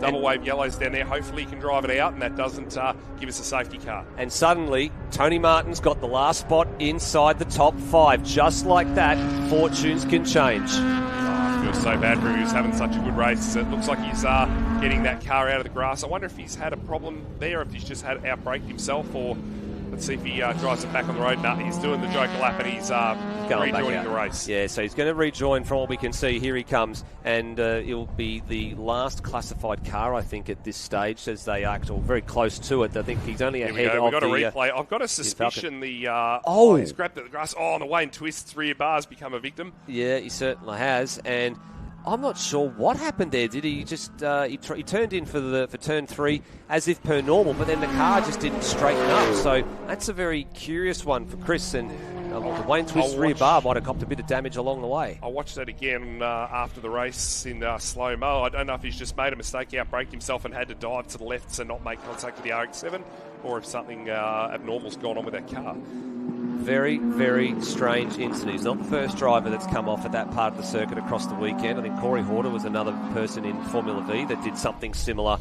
Just wandered off the road of his own accord at that point in time. He turned in for the corner and the car didn't want to straighten. Maybe caught a little bit of something unusual on the approach to the corner here, because you can see there, you can see the ripple strip sort of goes around turn 3, then there's a very short break, and then there's another ripple strip there. So maybe he's been caught out by just trying to sight the braking markers, or something's caught his attention that has unfortunately meant that he's lost his focus and made quite the error. Yeah, it's lucky. I'm sure Shay here's thanking that he didn't get rear-ended then, because it looked like there was a bit of speed difference when it went past him on the grass there. Oh yeah, there was definitely a lot of speed along there. That's a bit disappointing there for Chris Bodale. That's almost as disappointing as we saw Darren Smith eating a pizza of Pino's last night with a knife and fork. Darren Smith's smirking about that. He's guilty as charged, I think. No, I think he definitely is. 2 more laps to go. The race leader is stormed across the line in the background for us, and Wayne Twist is still around about 12 seconds in arrears. I can just see, not just on the Graham Shea machine here, but a couple of cars have just started to sweep the wipers in the last few seconds or so. So I'm wondering if there's just a few errant spots of rain that are just starting to float around the racetrack at the moment. Maybe at certain parts. We did hope that the showers were going to clear fully in time for both the finals, but maybe there's another sting in the tail here over the course of the last few hours of the 35th running of Island Magic here. There's just some slight water drops on the commentary box window as we look down towards the south down here. So when I was climbing back up into the commentary box here before, I did feel a couple of spits of rain. I didn't think it was anything to worry about, but it may be a factor in the 2 final races here, Steve. Yeah, possibly. Well, there's a couple of races, or at least one race in between coming up on the other side of this. We're going to have a bit of a pit lane wander while they sort a few things out, while there's another race to be had. Oh, look at this down here. Yeah, yes. This is something's going on at the bottom part of the circuit. This is not the pictures that we saw about a lap or two ago. There's definitely some rain hitting the broadcast camera lens at that part of the circuit, and I can see on the back of Tony Martin's car there as well, there are a few little contrails of water droplets coming out of the rear-wheel drive tyres on that V8 Commodore. Hopefully there'll be enough heat in the tyres to get him around for another lap and a half. I don't think it's going to affect them too much, but I did see Wayne had the wipers on when he was coming down the front straight before. Yeah, he's got them going here as well. So I think there's some rain that's possibly starting to appear over the back part of the circuit, coming in from Siberia, from Bass Strait. So that's where we start to see it, and we're maybe just starting to get a little bit of that on the front straight.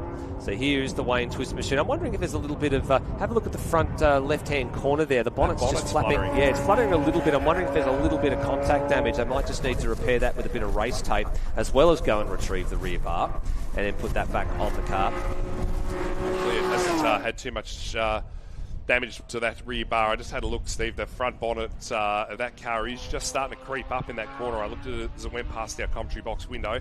Hopefully he can make another lap. Yep, so he's got another lap to do. It's just the last lap right now. So all is safe for him. He's got plenty of real estate back to Rob Neal in the number 135 machine, the driver that's come a long, long way from New South Wales. I mean, it's a long, long way anyway. Doesn't matter where you come from whatever state or territory. It's a hell of a drive to get here towing a race car on a trailer. So a big thank you to everybody that's made the journey from whatever part of Australia you've travelled from for the Improved Production Nationals for 2025. Big thank you, of course, to Viola Private Wealth and Autosport, Pro Cut Tree Services and Aqua Maintain for being a part of this Nationals. This is the last hurrah for qualifying for the final to come at 4 o'clock this afternoon for the over 2 litres. Before then, we've got a little bit of a pit lane preview, and then we've got the under 2 litre final, the sports sedans, then the over 2 litre final, and then to round out the day, the Porsche 944 Challenge final race of the weekend. Great drive from Andrew Barstow. Been in the category now for, I think this is his second year in the Volkswagen Golf, and he's had an absolute ball from what all reports he's told me every time I go down and speak to him in the paddock, and he will be very, very happy now to have made his way onto the back of the over 2 litre grid. He will take the 46th position on that grid with a very, very comfortable win at the end of the day. Greets the checkered flag first, flashes the headlights. He's home. He's in the final this afternoon. Likewise is Wayne Twist. So some 11 to 12 seconds down the road, the BMW also qualifies for the final. In actual fact, Andy looks like he buttoned that off at the end of that because the margin shrunk to 9.5 seconds. Yeah, he's 5 seconds off his quickest pace. So the track's obviously getting wetter out there, plus maybe a bit of a no-risk strategy. Rob Neal, Graham Shea and Tony Martin are the last 3 cars of the 5 that qualify for the over 2 litre final. Andrew McMaster unfortunately had a couple of little mistakes in the back half of that race, so that took him out of the running, along with Chris Bodale, who had that spin of his own accord and dropped out of that top 5. He did so well for so long to hold on to that 5th place. Such a good race up until that point. He'll be ruining that mistake. What a grid we've got here, Steve. 50 cars. 50 cars on the grid. I've been around this category a long time. I don't think we've seen 50 cars in an IP grid here probably since the last Nationals in 2016. Correct. So 2016 Nationals was the last time we saw anything of this nature. The Stewie did, and Dearden's decorating Falcon, just completing the last tour. Stewie's had this is the second livery that's been on this car. Of course, it's a bit of a throwback to the Peter Jackson Falcons back in the day. He's also had the tribute livery on there for the Craig Lowndes Green-Eyed Monster, the Gibson Motorsport 00 Falcon of yesteryear. So it actually goes quite well with his own logo on this car, I think, as well, Luke. It does. He's a Ford nut through and through.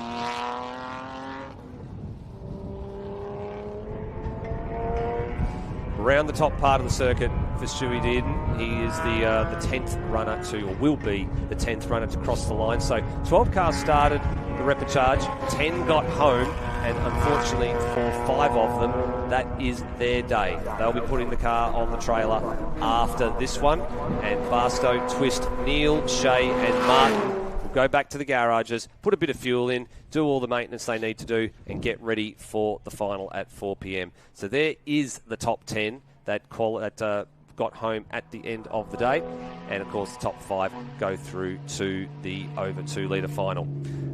We're going to take a short break here in the commentary position. We are going to cross down to pit lane and have a little bit of a chat, I believe. We're going to have a bit of a preview of what lies ahead for the 2 finals that are to come for the Improved Production 2025 Nationals, with thanks to Yokohama and Viola Private Wealth. Thank you, Steve. Thank you, Luke. What an incredible repechage. No more second chances for our field for the Yokohama Improved Production Nationals. The top 4 make their way through. This repechage format is incredible. We've seen it before. It's that last chance of competitors wanting to make their way through. Now, we thought we'd take a moment before the under 2 litre final. One of the things that we've seen develop in improved production these years is that really strong under 2 litre field, whether it's Honda Civics, Nissan Pulsars, Toyota Corollas, Ford Escorts, a huge diversity of cars in under 2 litres and a really strong grid of cars turning up, which means they could have their own finals. But if I have my cameraman follow me here, we're in the under 2 litre garages. There's lots of empty garages. And to show you just what it's been like, here's the entry list for the under 2 litre. All of those notes, those are cars that have had problems. And if I work through them, it's really windy here in pit lane. The conditions are quite tricky. So 28 cars entered for the under 2 litre grid of the Yokohama Improved Production Nationals. 26 cars arrived. When we get into the heats, we were down to 16 or 17 cars because we've had Charlie Viola, engine failure. One of our naming rights partners for the event, out with engine failure.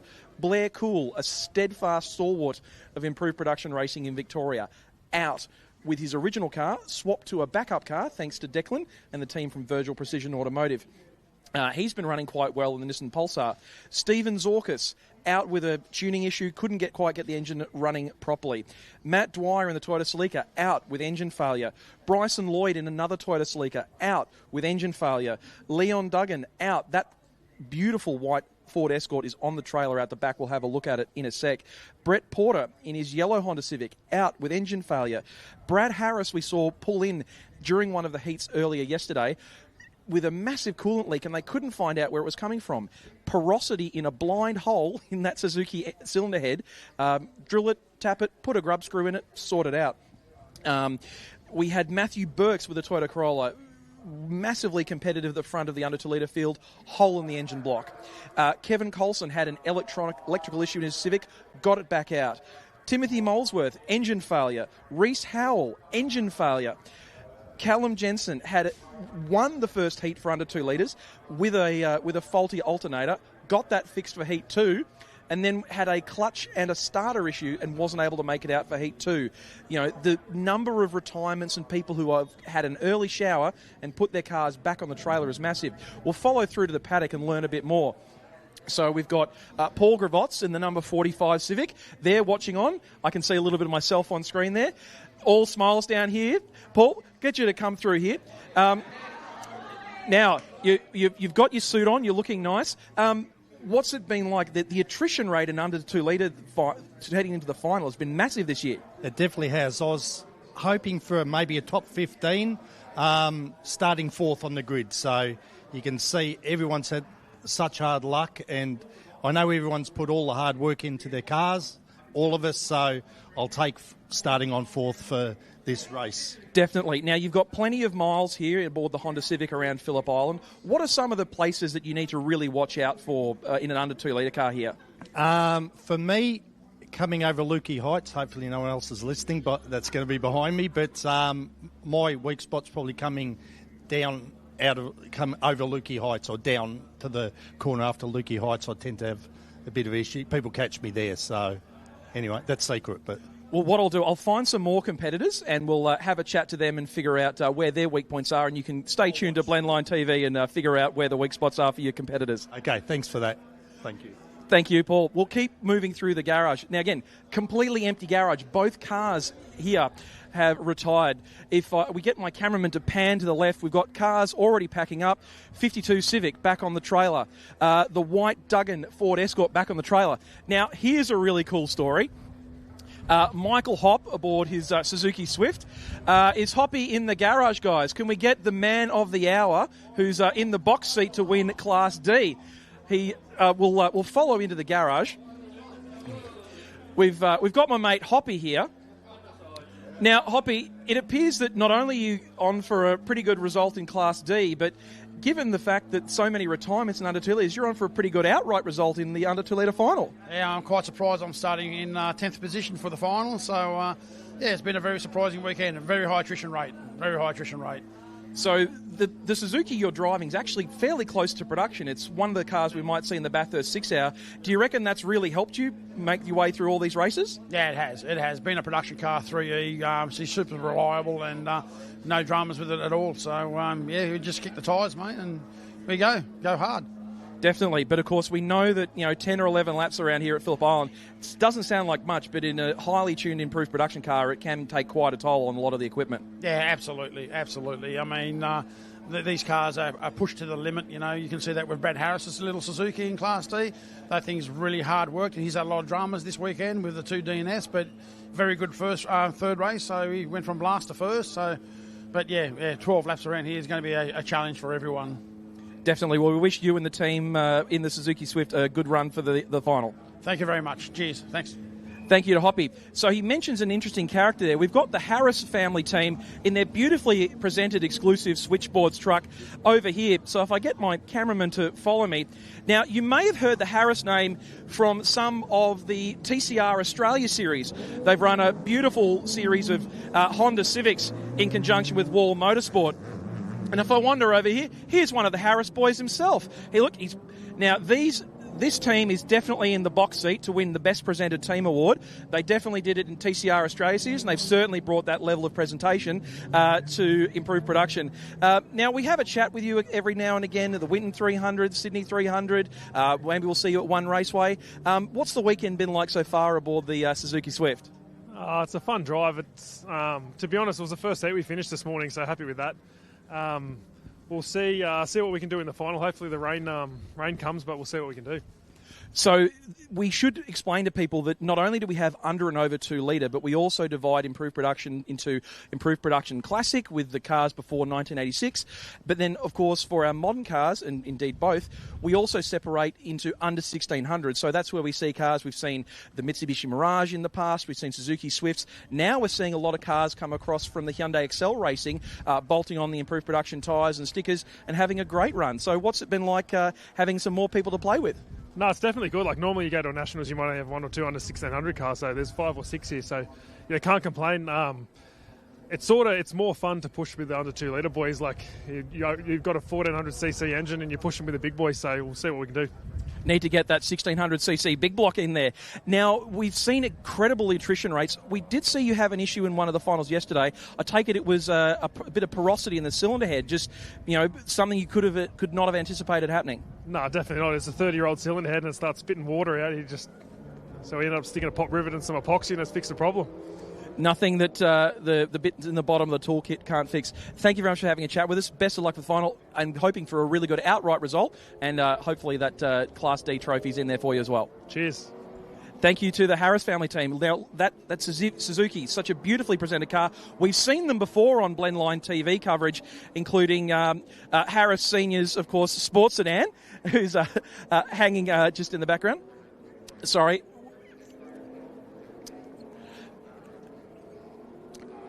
We've got Thomas. Well, I'm being instructed by my director. Mr. Thomas, how's life been in the Tirana so far this weekend? Oh, it's been fantastic. It's been really, really good. Had some hard-fought battles this weekend. The old girl's going all right. A bit outgunned in the power stakes, but just finishing each heat race and starting out in 19th for the final. So pretty happy with that. Well, we've seen some incredibly high levels of attrition in under 2 litres, but making it to the final in over 2 litre, missing out on the repechage by obviously finishing every race, that's incredibly important way to go through your Improved Production Nationals campaign. Correct, yeah. I've done a few of them, so I know the importance of finishing. Doesn't really matter too much in the heat races. You just want to start.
Name's Alan Nash, reside in Melbourne, Victoria.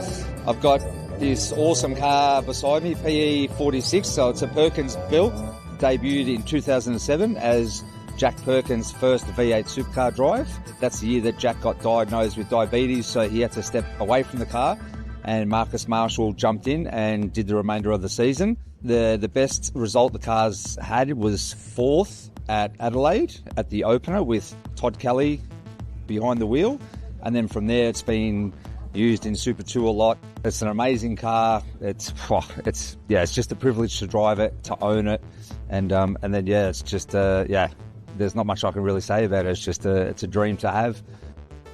First of all, I had a PE 26, a Parsons Truckee VS, and that had been mauled and all these other street parts put onto it. And then the guy that I purchased the car off said, obviously it's going to cost you $70,000 to $80,000 to get the VS up to scratch, to period correct. So when I bought this car, I was like, I'm not going to touch it. I've got to keep it as simple and as original as possible. So to this day, like if it's going to sit there for 2 or 3 months or 6 months before I can find the part, that's what I'll do, just to keep the originality of the car. And it just shows, obviously, the way it is today, how it's presented. It's just identical to it came off the track in 2017 when it last raced with Aaron McGill. I'm Alan Nash. It's been a privilege to be here and explain my beautiful car. It's just an awesome journey. Welcome back to the pit lane. It seems that not only the improved production cars are struggling with some of the inclement conditions and the heavy wind, it's really picked up quite a bit. This is going to be quite challenging for both our under and over 2 litre cars. The wind is rocketing off Bass Strait at the moment. One of the side effects of that, it is drying up the circuit, so we should hopefully have a fully dry circuit towards the rest of the day. Now, I mentioned some of the attrition that we'd experienced. One of the competitors that took a unique challenge to sort that out was Blair Cool. Now, Blair's raced a number of cars in improved production over the years in Victoria, but he's very good friends with Declan Kirkham and the team at Virgil Precision Automotive. You may have seen this car racing before in some of the VMRC categories, and the Sports Compact Series along with the Pulsar Racing. This car was literally on the trailer back at the workshop, and they did have to make quite a number of adjustments to fit Blair's lanky 6'6" frame into the car. He is quite a tall boy. As you can see, the seat is set well far back from the steering wheel. He is still cramped up inside it, but he is still running. Wanted to make sure he got his money's worth and was competing with his fellow under 2 litre improved production competitors. One of the under 2 litre competitors that won't be out there, we've got the Jaeger Performance liveried Ford Escort. So we'll grab a chat with Wilco. Now, it's a long way down from the Northern Rivers and the northern end of New South Wales. You came a long way. You had an okay Friday, but unfortunately mechanical gremlins mean that you're parked up in the paddock ahead of the racing. Exactly right, but that is the Nationals. This is my 18th National, and you've always got to expect the unexpected. And if you don't smile, you'll cry, so it's much better to smile. Now, we've seen your car run in plenty of Nationals before, but interestingly, unlike some of the other normally aspirated Escorts that run in the under 2 litre class, you've got a 2.4 litre engine you run in the Division B, essentially, for 2 to 3 litre cars, and you've been quite competitive. What's in store for maybe Nationals next year? You can make the big trip to West Australia? I will, and I'll have a new motor. Oh, can you let us know what it might be? Could be something starting with a D. Ooh. Might end with Uratech. Might. And we know that we've seen plenty of cars use that Duratec platform in an under 2 litre variety. Would you be staying in Division B, or is it time to make the drop down to 2.5? 2.5. 2.5. We've seen a lot of people use that block in MX-5s even as well. It's been quite successful. So we wish you all the best for the off-season. That sounds like a good plan. Thank you. I'll be there. Absolute stalwart. Wilco's an absolute gem. Now, the number 49 Escort, another Mark 1, back on the trailer early. huge number of under 2 litre cars found their way back onto the trailers a bit too early.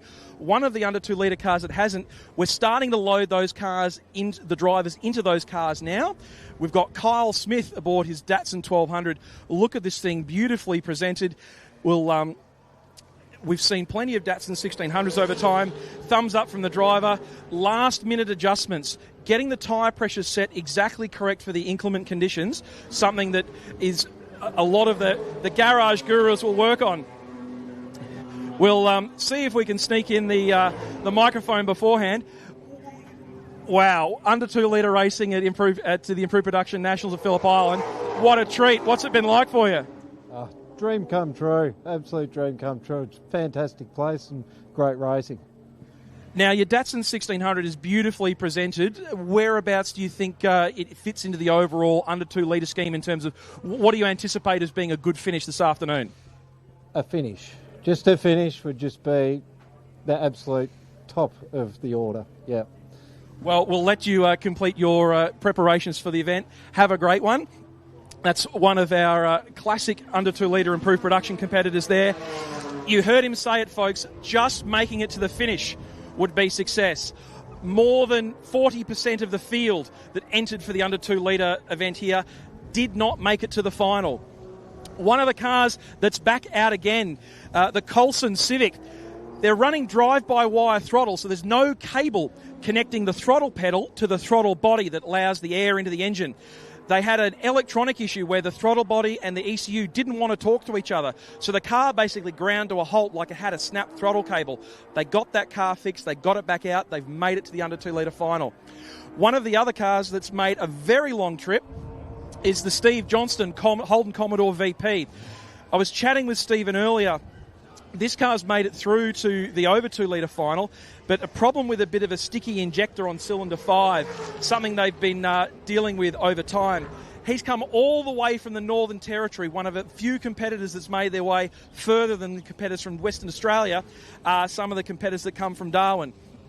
Steve's got a beautiful trailer we'll have a quick look at. Now, if anyone's planning on visiting the island of Lombok, where, of course, you can visit the Mandalika circuit for MotoGP and other action, this is the man you've got to talk to. Steve, how has your experience been at Phillip Island this time? Well, highs and lows. So, fantastic track, fantastic community, the IPRA, and it's getting faster, finding some little quirks with the car. So, getting over those and getting results. A little bit of wet track, something I'm certainly not used to, and a little bit pretentious when it comes to driving fast in the rain. So, well, the weather's a bit inclement here, a bit murky, a little bit depressing, but it's certainly not the weather we can expect if we were to maybe, rent a luxury villa on the island of Lombok. Yeah, for sure. Racetrack not quite as good as this, but certainly they've got a beautiful racetrack right on the water, the same as this sort of aspect, looks the same on TV, and beautiful place to visit. Definitely. I've been checking it out, some of the footage from some of their festival of speed events, and really great to know that there's some Aussies over there, making sure there's some accommodation options for people that want to visit. You know, the fact that there's beautiful beaches and I'm sure you can get plenty of drinks and coconuts is certainly a side benefit. Absolutely. And the racetrack is able for hire from little 1200cc Corolla, or not Corollas, what they call a Corolla, to a Radical 3 or Radical 10 to hire and go for a spin on the Mandalika circuit. Definitely sounds like something that we should check out, so we'll look forward to seeing you out there, and maybe we'll catch up across the top of Australia in a few months or so. All right, sounds good. That's Stephen Johnston there, one of our competitors from Northern Territory. Of course, the 2024 Improved Production Nationals were held at Hidden Valley Circuit in Darwin, a very different kind of circuit. Now, we've got some of the cars starting to fire up now. One of the cars that's interesting to see is we don't see these from any other state. The Mitsubishi Magna, as multiple class champion Ray Hislop ducks past and doesn't want to have a chat. We see the 127 of Haynes making its way off to probably put some fuel in. Now, we get a lot of feedback on social media from the Mitsubishi Magnas, but we've got the Scott Cook Nissan S13 up in the air at the moment. We've got a couple of fast Sylvias, actually. The number 61 of George Michel is here as well. We'll grab Scotty Scotty, how's your weekend been so far at the Improved Production Nationals? We see the car up on the edge of some final last-minute tweaks before the final? Yeah, well, there's always things to do. But, yeah, it's been a long weekend and a good weekend. And it's been everything from cold weather and rain on the track and grippy track, and it's had everything. So let's hope we have a good final and we can get some good, clean racing and go from there. Bolt those Yokohamas on, use up every last millimetre of tread as we head into the new era for Improved Production. That's why they're so good. They go to the very end the whole way. So, yeah, looking forward to it. So we felt the temperature really drop off in the last hour or so.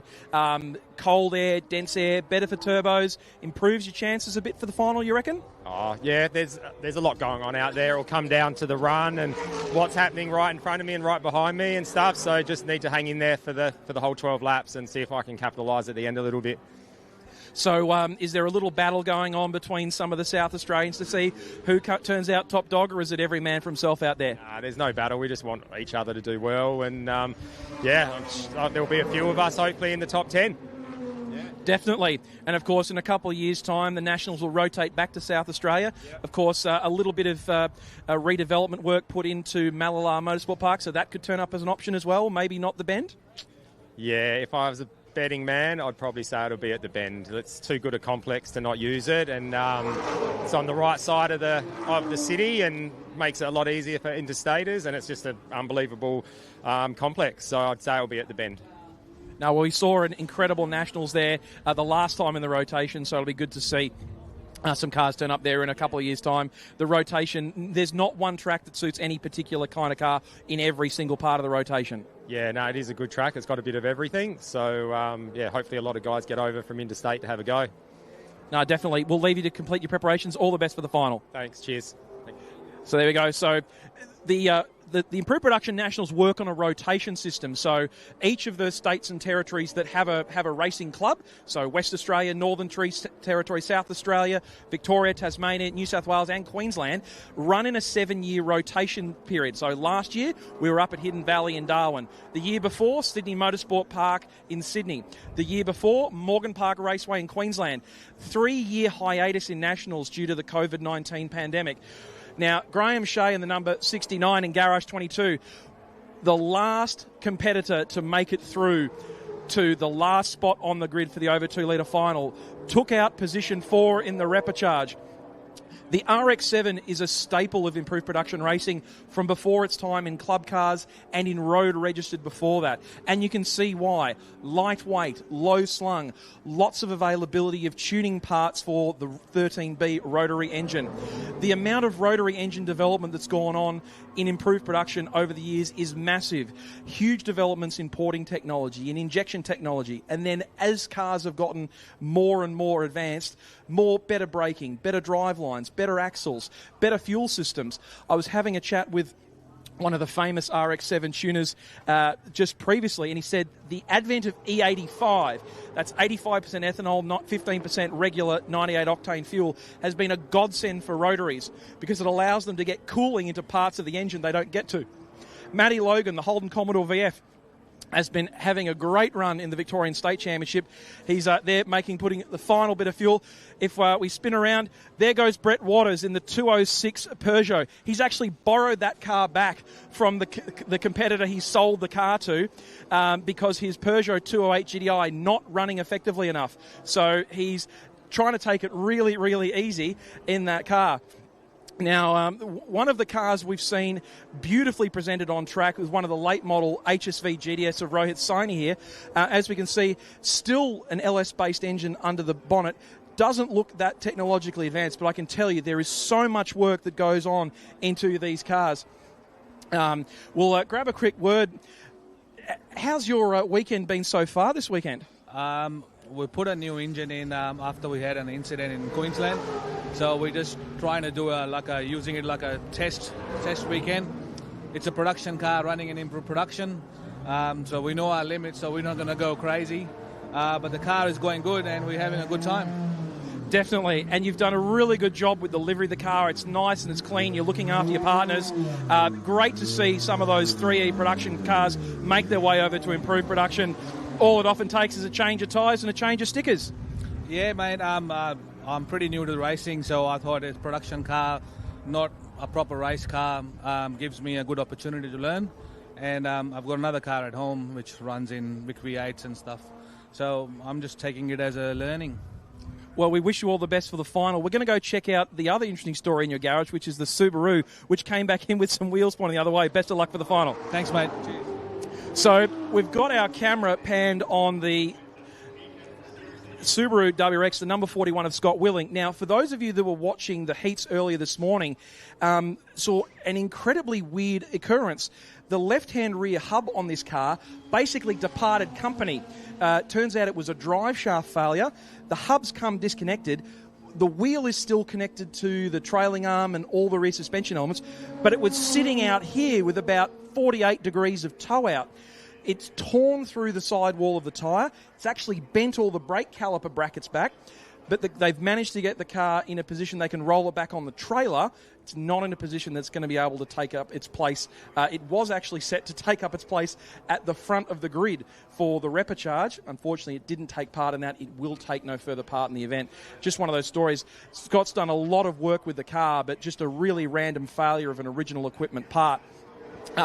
We see plenty of those stories up and down the pit lane. And then one of the really cool stories from that Repechage was the car that finished in first place. It was the Barstow Volkswagen GTI. I can see that they've got the car here. We'll sneak over and have a chat.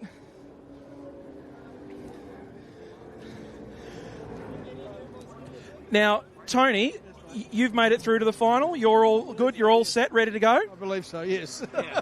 So amazement. So we've seen you have plenty of runs over this side of the ditch, or this side of the straight, as we'd say, in your Commodore, the last few events. This puts a really nice dot point, tick in the box for your time over here on the mainland this year. Oh, absolutely. Yeah, no, I'm wrapped. That was all my goal this weekend, was to try and make the final, but after yesterday I thought, no way. But, yeah, that was cool. I enjoyed that. But I don't know if I've got enough energy to go again, to be honest with you. Now, it sounds like you're going to have to look out for Andrew Barstow here in his Golf GTI. He's pumped up. He's had that win in the Repechage. The Golf could, if the weather's inclement, that Golf could have a pretty decent turn of speed in the final. Oh, absolutely. He's a quick young man, young Andrew, so drives it well. So, we'll see how we go. We might have something for him. Who knows? Now, based on my calculations, I'm guessing Tasmania gets the Nationals in 2 years or 3 years' time, I think? 27. 2027. Now, the question is always, do we go to Simmons Plains or do we go to Baskerville? If it's your vote, where are you going? Well, I'm the president, so I'll make the choice. And the choice is? I don't know yet. There's plenty of elections between now and 2027, isn't there? Yeah, there's no one going to take my spot. Trust me. No, look, it should really be Simmons, but we'll see what happens. So we'll just see. It'll depend on who wants to run the meeting for us as well. So we'll see. We'll probably start doing that after Christmas. We'll have a look at that. So. Definitely. No, we've always seen incredible racing in the Nationals at both Baskerville and indeed at Simmons Plains. Plenty of different types of corners to suit different kinds of cars. Yeah, and for that reason, Baskerville's probably the favourite, but Simmons brings up some good racing too, don't worry. So yeah, we'll see how we go. We'll let you get ready for the final. We can't seem to find Andrew. He's disappeared off here. One of the cars that we saw is back out the final, the Glen Kennedy BMW E30. A little bit of damage from contact with Anthony Deanna, who is a scrubbing from the final. We've got Wayne Twist, who's made his way through to the final. Wayne's looking deeply at all the squiggles that come out of the Motec in his car. Now, Wayne, great job in the Repechage. You've found your way onto the grid for the over 2 litre final. Well done. Thank you. Yeah, I sort of didn't do as well as I was hoping in the Heat 3, so I thought, a bit disappointing. So, anyway, ended up the Repechage. But now I get double the amount of racing. Did well there. But there is a trouble. I lost my rear bar, and you'll remember Paul Vullerman. Well, someone else is driving his car now, and someone had placed it nicely on the side of the track. But my nemesis, Paul, the new driver, he came along, went off the road and drove over it. It was just such an attractive target. I mean, I can't blame him. I know that's because Paul and I have been fighting over the years, and the car just couldn't help itself, and I had to go over and ruin my bar, even though it was sitting on the grass. Now, we should explain to people, this is not your average BMW E46 compact. It's had a big heart transplant, hasn't it? Yes, it has. It's E46 M3 running gear all the way through, really. And I've just put a set of cams in it.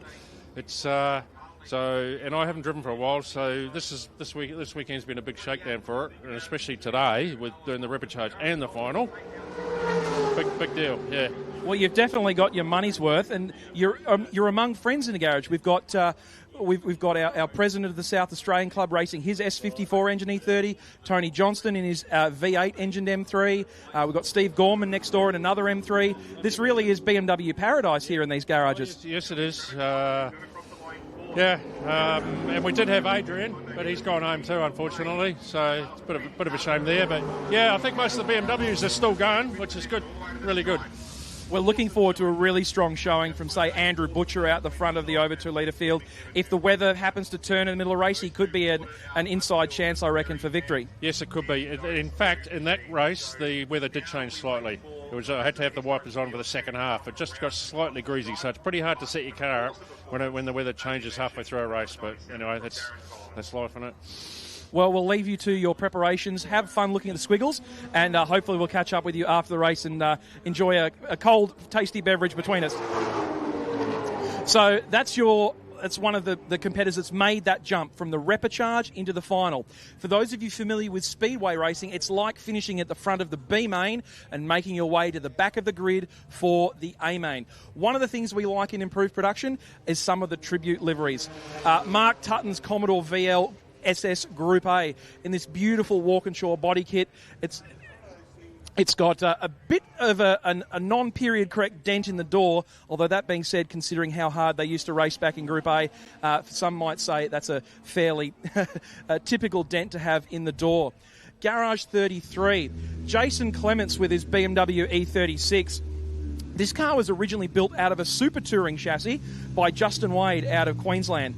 This is a car that runs a BMW S54 engine inline, 3.2 litres. So it's just over the 3 litre class limit. So it runs up against the 3.5 litre, 4 litre, 5 litre, even 6 litre cars. Now that dulcet tones you can hear in the background, that's the S54 engine of Andrew Butcher's car being done. We'll dive in here. Mr. Clements, what's it been like running at Phillip Island in this beautiful E36 Super Tourer chassis? Yeah, it's been fantastic. We've had a really good weekend down here. It didn't start out the best. We had a little bit of a setup issue there on Friday, but we've tuned it up from there, and it's been really good since then. So, yeah, looking forward to a good final.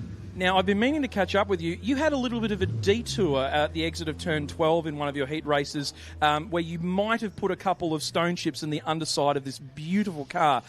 What happened there? It just got a little bit wet, got away from you? Yeah, look, I was trying to catch the group in front of me and pushed a little hard, mate, made a mistake, put it out in the gravel. So, yeah, put my hand up. That was my fault.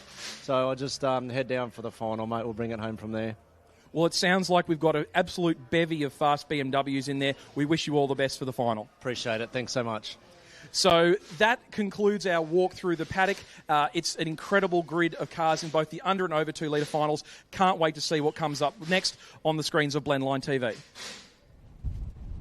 Well, we can tell you what's about to come up next on the screens of Blendline TV, and it is the first of the improved production finals for 2025, and it's going to start with the under 2 litres. So there they are sitting in the marshalling area. They're not too far away from being released, and a very, very big thank you to a long list of people who have been able to help get the 2025 Nationals to this point. So a big thank you to the major partners, Viola Private Wealth, Yokohama Motorsport and Traction Tyres, ProCut Tree Services, Aqua Maintain and Autosport, who have been on the journey for the better part of the last 12 months and keeping them up to date and where their money goes and how well it's been spent to produce all the beautiful trophies and get the event to its conclusion, which is coming up to its crescendo right about now. It'll conclude in a couple of hours' time, but a big thank you to all the major partners. A big thank you, of course, to Shane Wall and Andrew McCarthy and all the team at Traction Tyres and the sincere amount of tyres that they have had to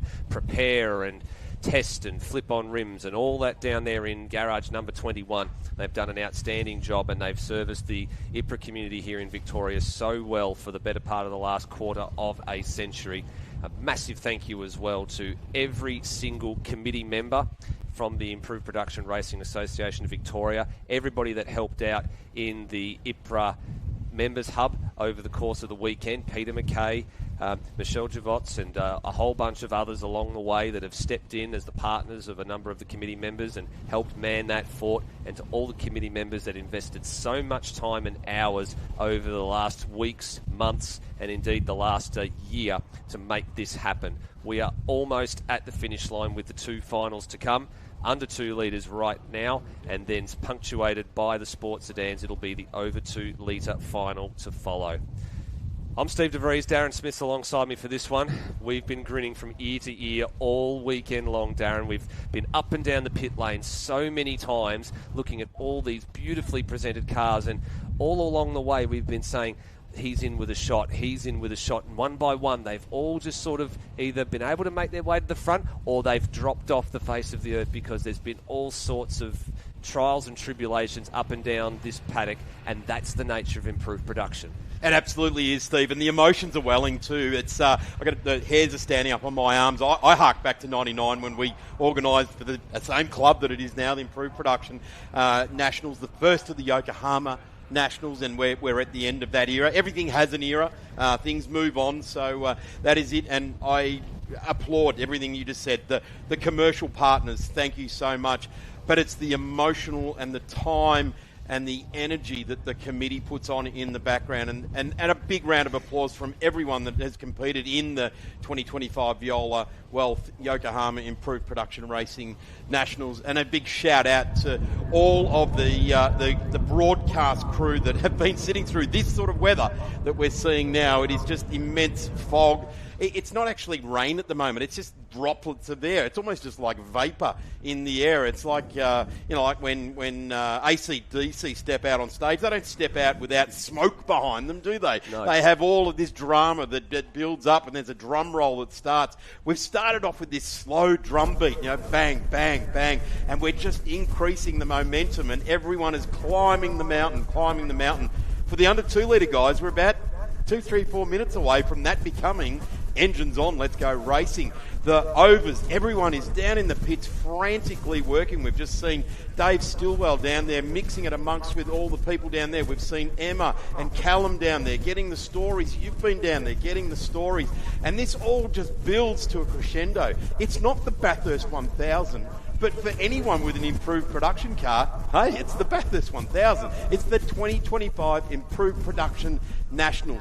When these under 2 litre cars rolled out yesterday afternoon for their first race, I said, here we go. It's started. Here we are, Steve. We're moments away from having an under 2 litre champion. And bonus this year, and a really big thank you to Pyark, and I wish they'd done it 27 years ago. I wish they'd issued Matthew Flinders plate for under 2 litres. That in itself is a big moment. That's in itself is a reason to come to this event, and it's why a lot of people actually put their money down and said we want to have a go, because not only are we potentially going to take home a bit of silverware from an Improved Production National Final, we're going to take away a bit of silverware potentially that's offered up at this race meet every single year, and normally it's just one set of trophies. This year, as you just said, it's a set of 2 trophies. So you're going to be in the record books, not just as an improved production over 2 litre or under 2 litre champion. You're going to be in the record books of the storied 35-year history of this event. And that in itself is something to be proud of. As we have a look from a different angle here, this is from turn 12, looking across the pit lane entry point at a number of cars sitting there. So left to right, you've got Lee Seelenmeyer is there, Kevin Coulson, Michael Hopp in this little Suzuki FZ there. You've got Brett Waters in the Peugeot sitting there, the naturally aspirated machine. And I think that might be Blair Cool, who's just sitting off behind the tyre barriers there. So they're the cars that we can see. We did have a list of up to 20 cars that were going to take part in this final, but there have been, of course, a few scratching. So I think that list is going to be knocked down to around about 15, but that is just the nature of what's happened over this weekend in under 2 litre. It's been an attritional affair, and almost none of the favourites that we would have penciled in at the beginning of the weekend are left standing. Yeah, it makes the Grassroots Racing podcast look like an absolute clown of a podcast. And as the host of that, we really didn't discuss some of these people that are now sitting on the front row of the grid. Brad Vareca sort of with a question mark, but Anthony McKenzie in that magnificent Escort. You know, like, who would have thought he's going to be sitting on the front row? Paul Gravot's great to see him on the second row. That is many, many years of commitment to under 2 litres, and I wouldn't be surprised if he actually improves on positions as the cars roll out on track. Welcome to the track for the finals of the Veolia Yokohama Improved Production Nationals. This is the under 2 litres. They'll be racing for the Nationals Trophy and the Matthew Flinders Plate. It's going to be a massive 12 laps. This is a long journey for an improved production car. These cars will be running absolutely tankfuls of fuel. They will be absolutely paying every last skerrick of attention to PSI in their tyres. They'll have been watching their food intake. They need energy. They need their energy to peak right now. They will be absolutely feeling this every bit through their entire being. It'll be nerves from toes to last hair on your head, I would suggest, Steve, and then settle yourself down now. A lot of what we're seeing now with drivers swerving from side to side, it's not about warming tyres, it's about getting plugged into the car. It certainly is. It's about getting in tune with the machine that you have underneath you. And as Luke Gretschkumbo said a bit earlier in the weekend, it's one of those motorsport, where your hands and your feet just naturally respond to every little moment. Your eyes are looking from apex to apex, and your hands and your feet just naturally do the work. You've got to be in tune with the car. You've got to find that tune very, very early in the piece to be at one with not only the car, but with the racetrack. Off the back of that, why are race car drivers such bad dancers then? They always look so uncoordinated on the dance floor, but yet they can dance on the pedals like professionals. That's exactly right. They absolutely do the job in that respect. So the grid, you saw that roll through there a few moments ago. The order that it's going to start in: Brad Vereca out of Bendigo and Victoria starting on the pole alongside Tasmania's Anthony McKenzie. It's another Tasmanian that follows, Kyle Smith, and then Paul Gravot starting in 4th place. Behind them, Josh Perkins, the RX-7, in 5th. Cam Burns from WA, 6th place for him.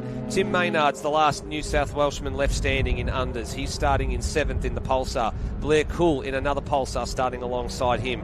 Brett Waters and Michael Hopp round out the top 10. Then you've got Kevin Coulson is the last of the Civics. Lee Seelenmeyer heads the XL Brigade ahead of Carly Fleming and Travis Mitchie. Peter Fleming's in there as well. And then Brad Harris from New South Wales, the man who we saw charge through the field in this morning's treacherous conditions. He's starting off the back of the grid. We did lose a couple of drivers in the back half of this morning's racing, so we have got 15 cars that are going to take to the track for the under 2 litre final.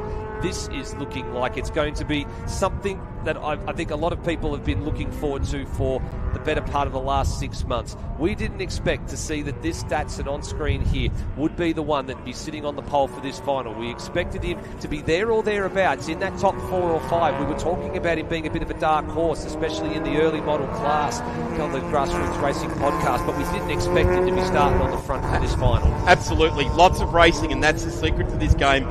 Like I said, a dancer. Do lots of dancing, do lots of racing, do whatever it is. It's one of the hardest sports to practice in. Tennis, you pick up a tennis racket, you hit it against a brick wall. Cricket, you get some mates together and you have a hit. You need a racetrack fully manned with safety and flaggies to practice this sport, and you've got to do it as often as you can. It doesn't come cheap. If it was cheap, everyone would be doing it. If it was easy, everyone would be doing it. Here we are. The thing that jumps out to me, New South Wales is the most popular under 2 litre improved production state. We've only had 2 of them make their way into the final. Yeah, we have indeed. And I'm going to say Brad Harris, the last race there, number 74, watch that white car pulling up at just under the Melbourne sign there. Green flag.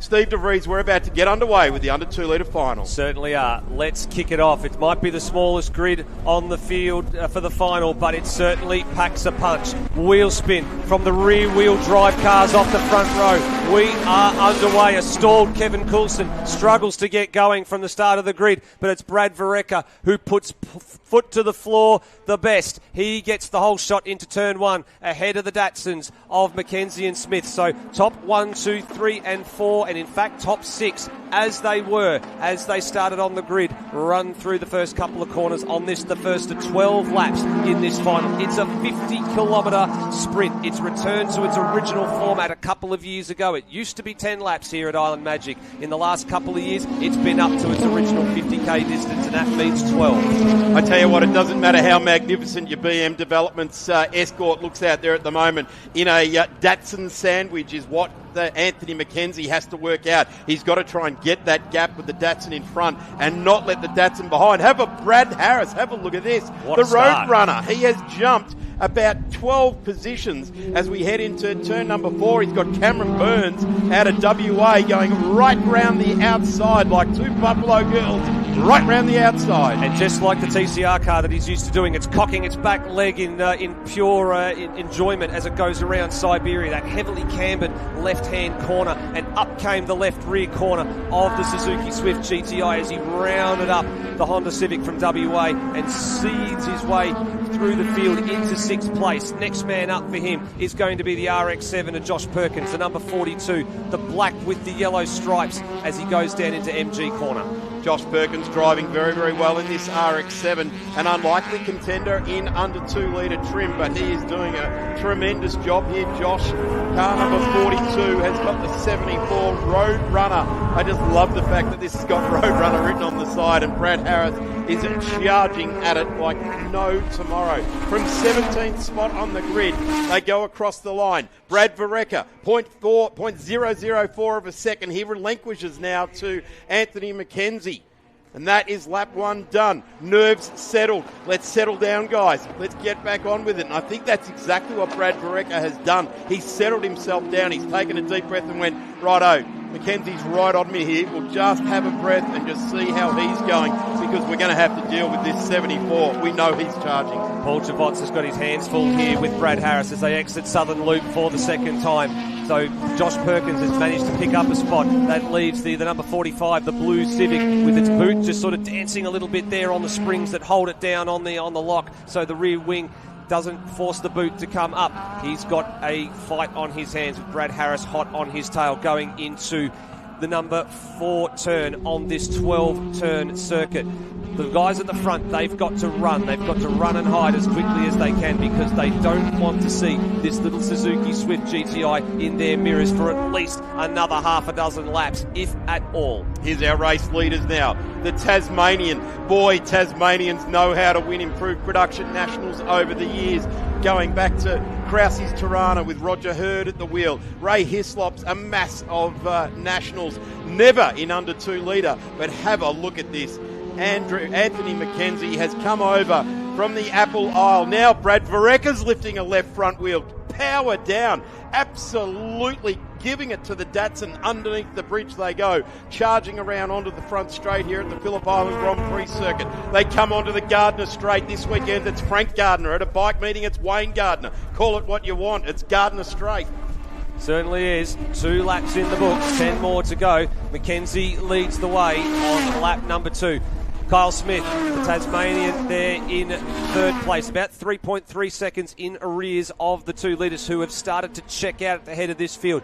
Brad Harris has now found a way past the Javots Civic. He's up into 5th place, so he's now going to officially set out after Josh Perkins, who's in one of his earliest race meetings of his career. He's not spent a lot of time. He spent a lot of time around the track with his father, John Perkins, over many, many years, who's campaigned the Team Green RX-7 in the overs for quite a number of years. It stretches back a long way, all the way to back when they were running with the Varecas. So for Perkins, he's got big shoes to fill and a family heritage to fulfill.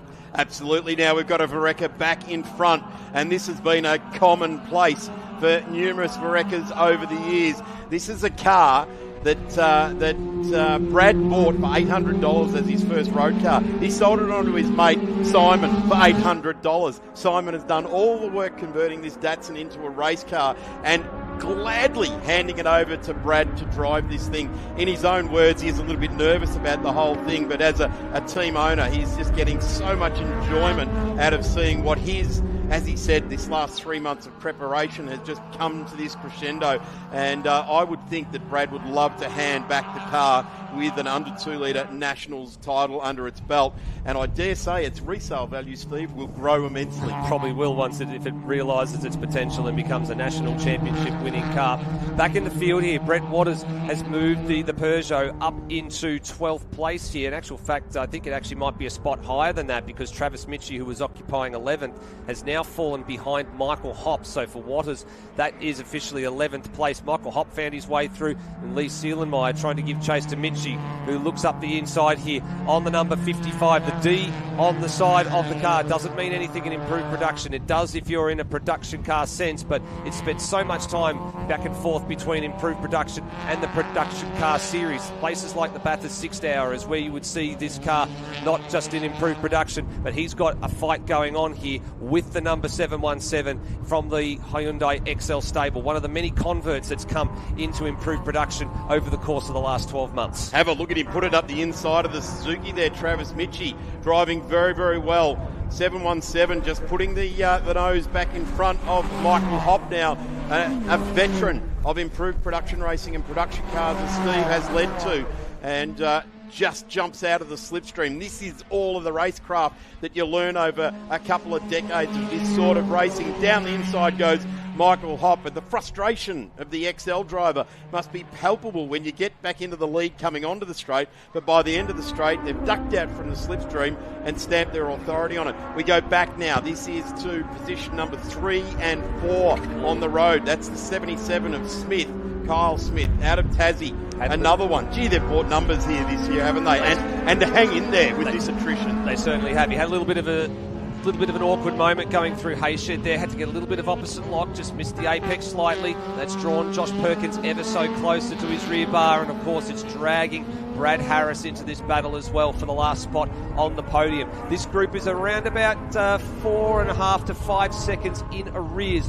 of the two race leaders, who have actually separated themselves a bit more out in front. You might get a shot of them on the front straight as they come along here. You can see Vereka has now managed to get past Mackenzie, and he's putting the hammer down. He's running like the wind. He's out to a 2-second margin. Just over 25% of the journey now completed. Everybody has settled the nerves, the energy that got them off the line has now disappeared. It's now about feeling the car under you. What have we got? Are we feeling good? Yeah, let's hang in there. We're not even half race distance yet. Let's not get too aggressive with it. Talking about getting aggressive, Kyle Smith says, yeah, I'm ready for it. Let's go, because here comes Brad Harris, and I don't want to relinquish that. A little bit of a flash of the lights. G'day, mate. We're going to go for it here, side by side through turn 3. Brad Harris says, no worries, mate.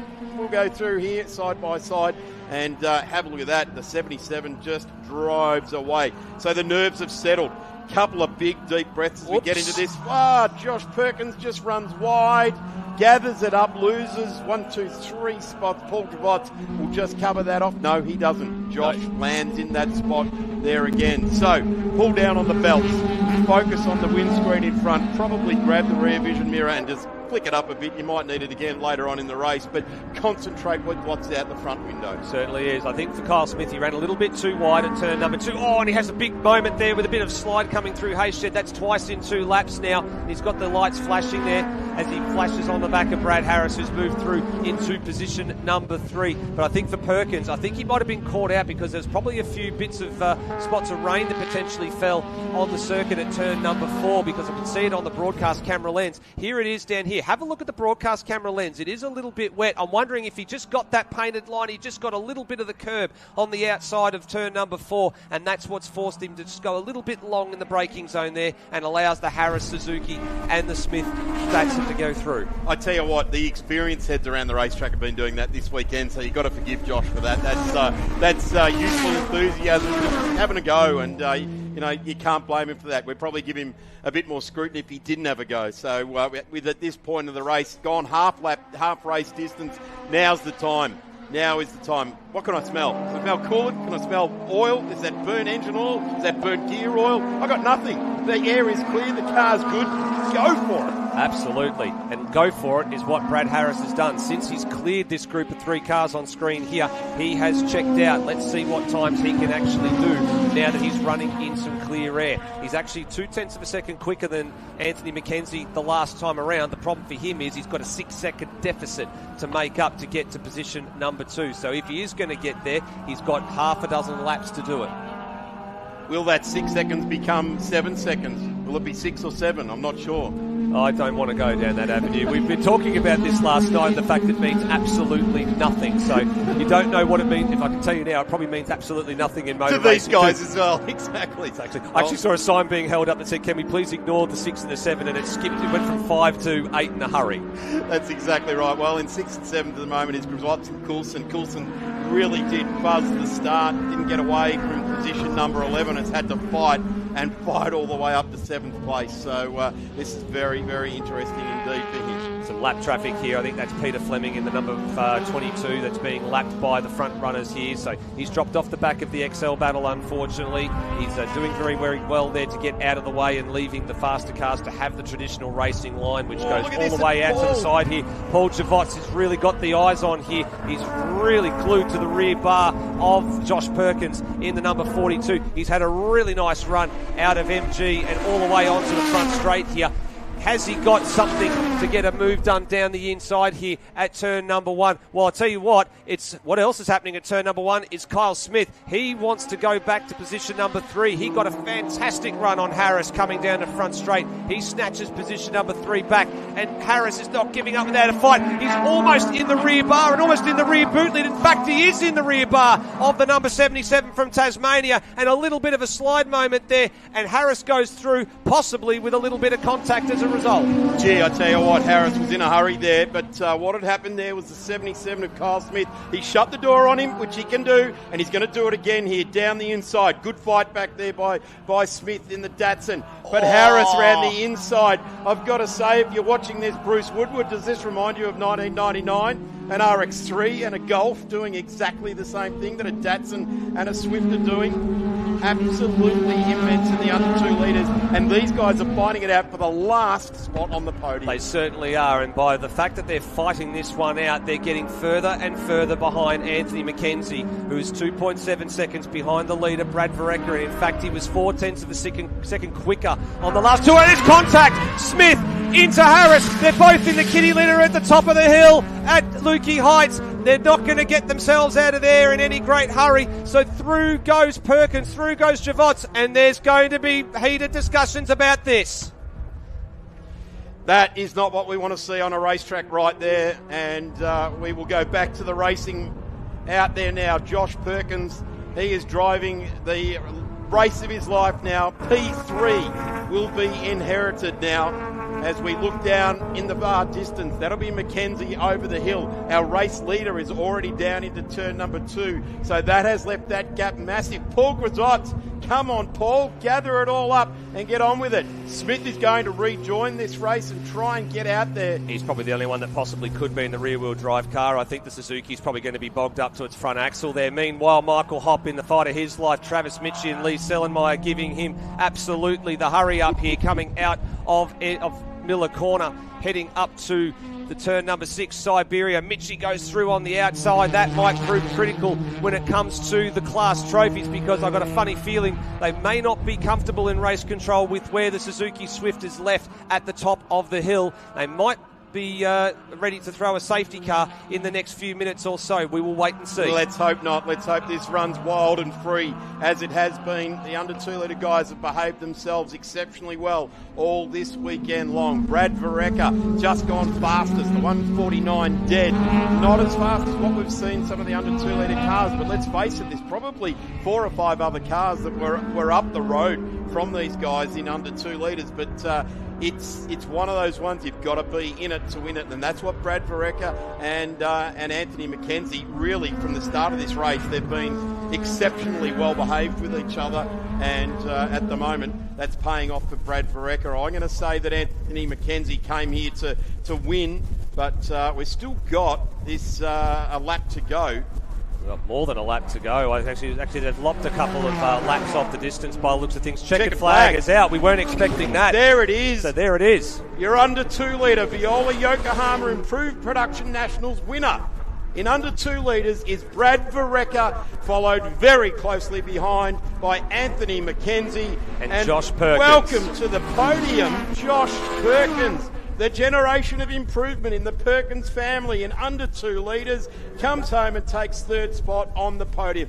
Paul Watts deserved a podium, but wow, what an absolute battle to the end. Kevin Coulson home in 5th. He started out of 11th, didn't get off the grid, home in 5th. Certainly did. Have a look at the back of this car as it comes over the top of the hill. Actually, the fact that the rear glass is actually shattered on the number 77 of Kyle Smith. So as a result of something that's gone on, I'm not sure if it was part of the contact or what happened, the rear glass has completely broken free. Look at that. It almost looks like a map of Australia in the back of the rear glass on the 77, fitting it's an Australian series. He's going to get to the start-finish line. He will be classified, but after the contact at the top of the hill, Josh Perkins, right place, right time when 2 men came to blows. Absolutely did. Have a look at this. Datsun gets it to the line. There is the checkered flag. Tim Maynard home in 6th place. And the battle-worn Kyle Smith eventually home in 7th. Blair Cool is the next one. He's in the borrowed Pulsar. Big shout out to Megan Kirkham and Declan Kirkham for helping them out as well. But this is the next battle that we've got to award a winner to. Certainly is. So in the class here, the under 1600s, Michael Hopp and Lee Selamai, they're settling it out for 2nd and 3rd here because up the road, Travis Mitchie's got a half a dozen car lengths on them. I'd penciled in potentially Carly Fleming. That might have been the one that was looking good on the times to potentially be the winner in the under 1600s. I was definitely wrong about that. Travis Mitchie's going to get the honours here in under 1600s.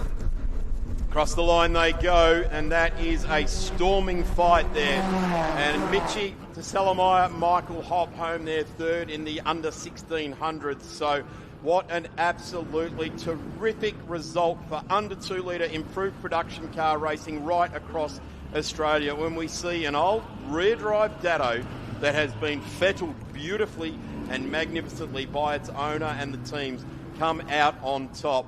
What the interesting thing will be is to see how wrung out Brad Vareca is after this one. He's a big guy in a little car. He certainly is. He's going to be very, very wrung out, I think, after that one. He won at the end of the day by just under 4 seconds, so not an eternity in improved production. Sometimes the margins can be a bit bigger than that. Now, Anthony McKenzie took a few swings at getting it down, but he couldn't quite get there at the end of the day. Josh Perkins in 3rd, so that's your top 3 in your outright for under 2 litres in improved production. Here we go. Check this out. So this is what happened in the lead up, I think, to here. So Smith had gone down the inside at turn number 1, and you can see there the glass is very much still intact at that point. That's when the Suzuki started looking in the rear bar here, and you can just see, look, the contact, then there was a bit of the slide there, and then, of course, Brad Harris went around on the outside, so you can understand that Kyle Smith was probably a little bit unhappy with what happened at the end of the day there, and then they ran down, and a couple of corners later, they were both in the gravel on the top side of Lukey Heights. Yeah, I'm not sure that after 3 taps in the rear that it should have ended after 1, but that car certainly, he had the corner, so he came across and he took his line, which he's been taking all weekend long. But, you know, that's up to others to decide what will come out of that. Well, I tell you what, there we have it. Brad Vareca is your 2025 Viola Yokohama Improved Production Nationals champion. Here it is again, Steve. Yeah, so here it is coming up the top of the hill here. You can see that Kyle Smith was looking left and right. He decided to dive here at turn 9, and then there's the contact. At that point in time, the rear glass is actually still intact, so it's actually shattered as it's gone into the kiddie litter, which is a very, very strange place for it to go. And absolutely. Look at this. There's the raw emotion that we see in racing, and there's the shattered window. That's right. Well, so Egg didn't get anywhere to go, but that is it. Well, Bradley Harris wondering what could have happened with the Roadrunner. It takes 2 to tango sometimes, and I think they both gave as good as they got over the course of that lap when it all, unfortunately, shook out the way that is. Oh, and I think there's going to be a few terse words that are going to be exchanged in the paddock. Their garage not too far from each other in pit lane, so I think there's going to be the crews that are going to have to separate these drivers once they both get back to the pits, because I wouldn't be surprised to see something going on after that. So crews are going to have their work cut out for them. Wow, what a curtain raiser of a final to what we are about to see next. We'll take a short break. We're about to throw to Callum Brannigan down in the pit lane, and he's going to have a little bit of a chat. We're hoping to see if we can get the podiums here for the under 2 litres, but on the other side of Callum, we'll be having the sports sedans for the 50k plate. Over to Callum. Thank you, Steve. What a highly energised final for the under 2 litre IPRA Nationals. Delighted to be talking to Brad Vereka. That was an epic race. Obviously, it's pretty clear at the front, but you were off the pace ever so slightly, but then you went straight for it and you're in the lead, mate. That was awesome. You must be very proud. Yeah, super wrapped.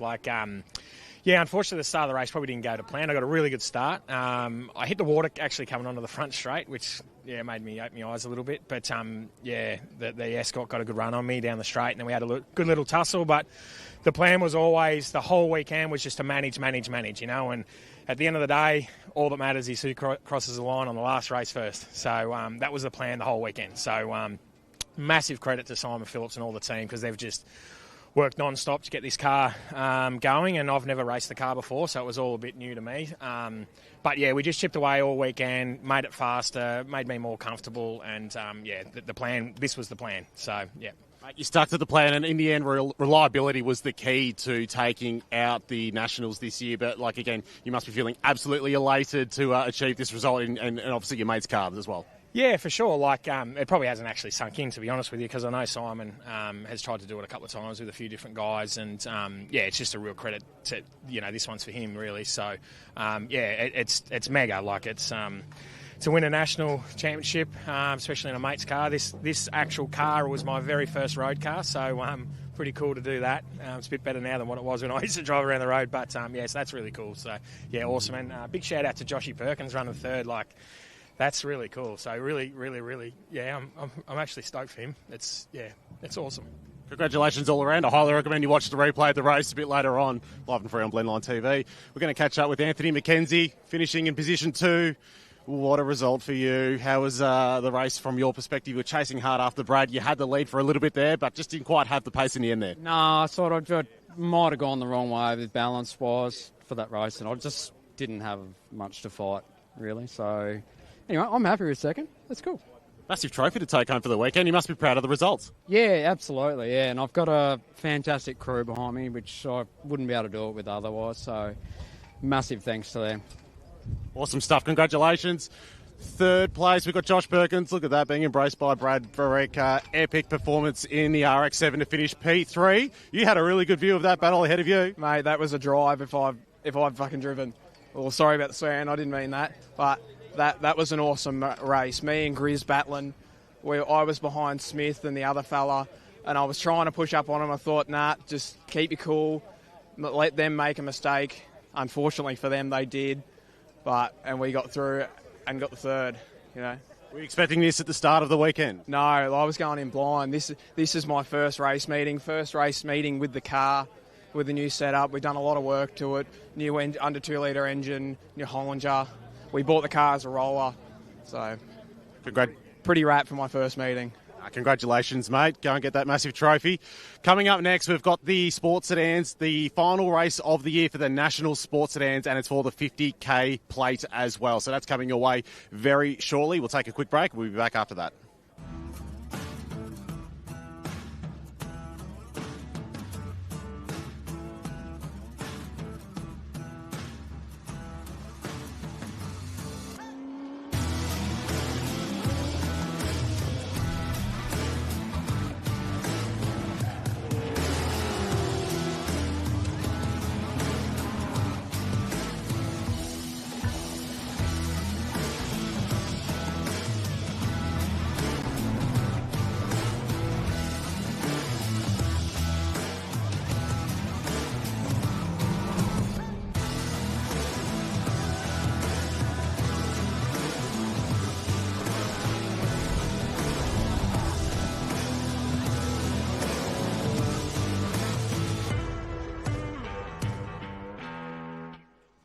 Welcome back trackside. The drum roll has reached its absolute intensity. Under 2 litre improved production racing was fantastic. Now we line up for the Ramada Resort 50k plate for Sports Sedans. Quite markedly for the National Sports Sedans, it is their Des Wall Trophy race. A legend of sports sedan racing at the national level, and it is fantastic to deliver the Des Wall Trophy after this one. And I tell you what, if you win this race, you go home with some silverware that is absolutely steeped in history. The 50k plate, the Des Wall Trophy, the National Sports Sedan Championship, and the Victorian Sports Sedan Championship is all up for grabs. Sorry, the Nationals has been decided. Car number 9, position number 1 on the road, Stephen Tomasi. We celebrate his national championship. I'm Darren Smith. Right alongside me is sports sedan racer Tegan Collins, or normally at the wheel of the RX-7 with the Toyota V8 in it. But Tegan, this is the big one really, isn't it? It sure is. That's the one that's going to make them.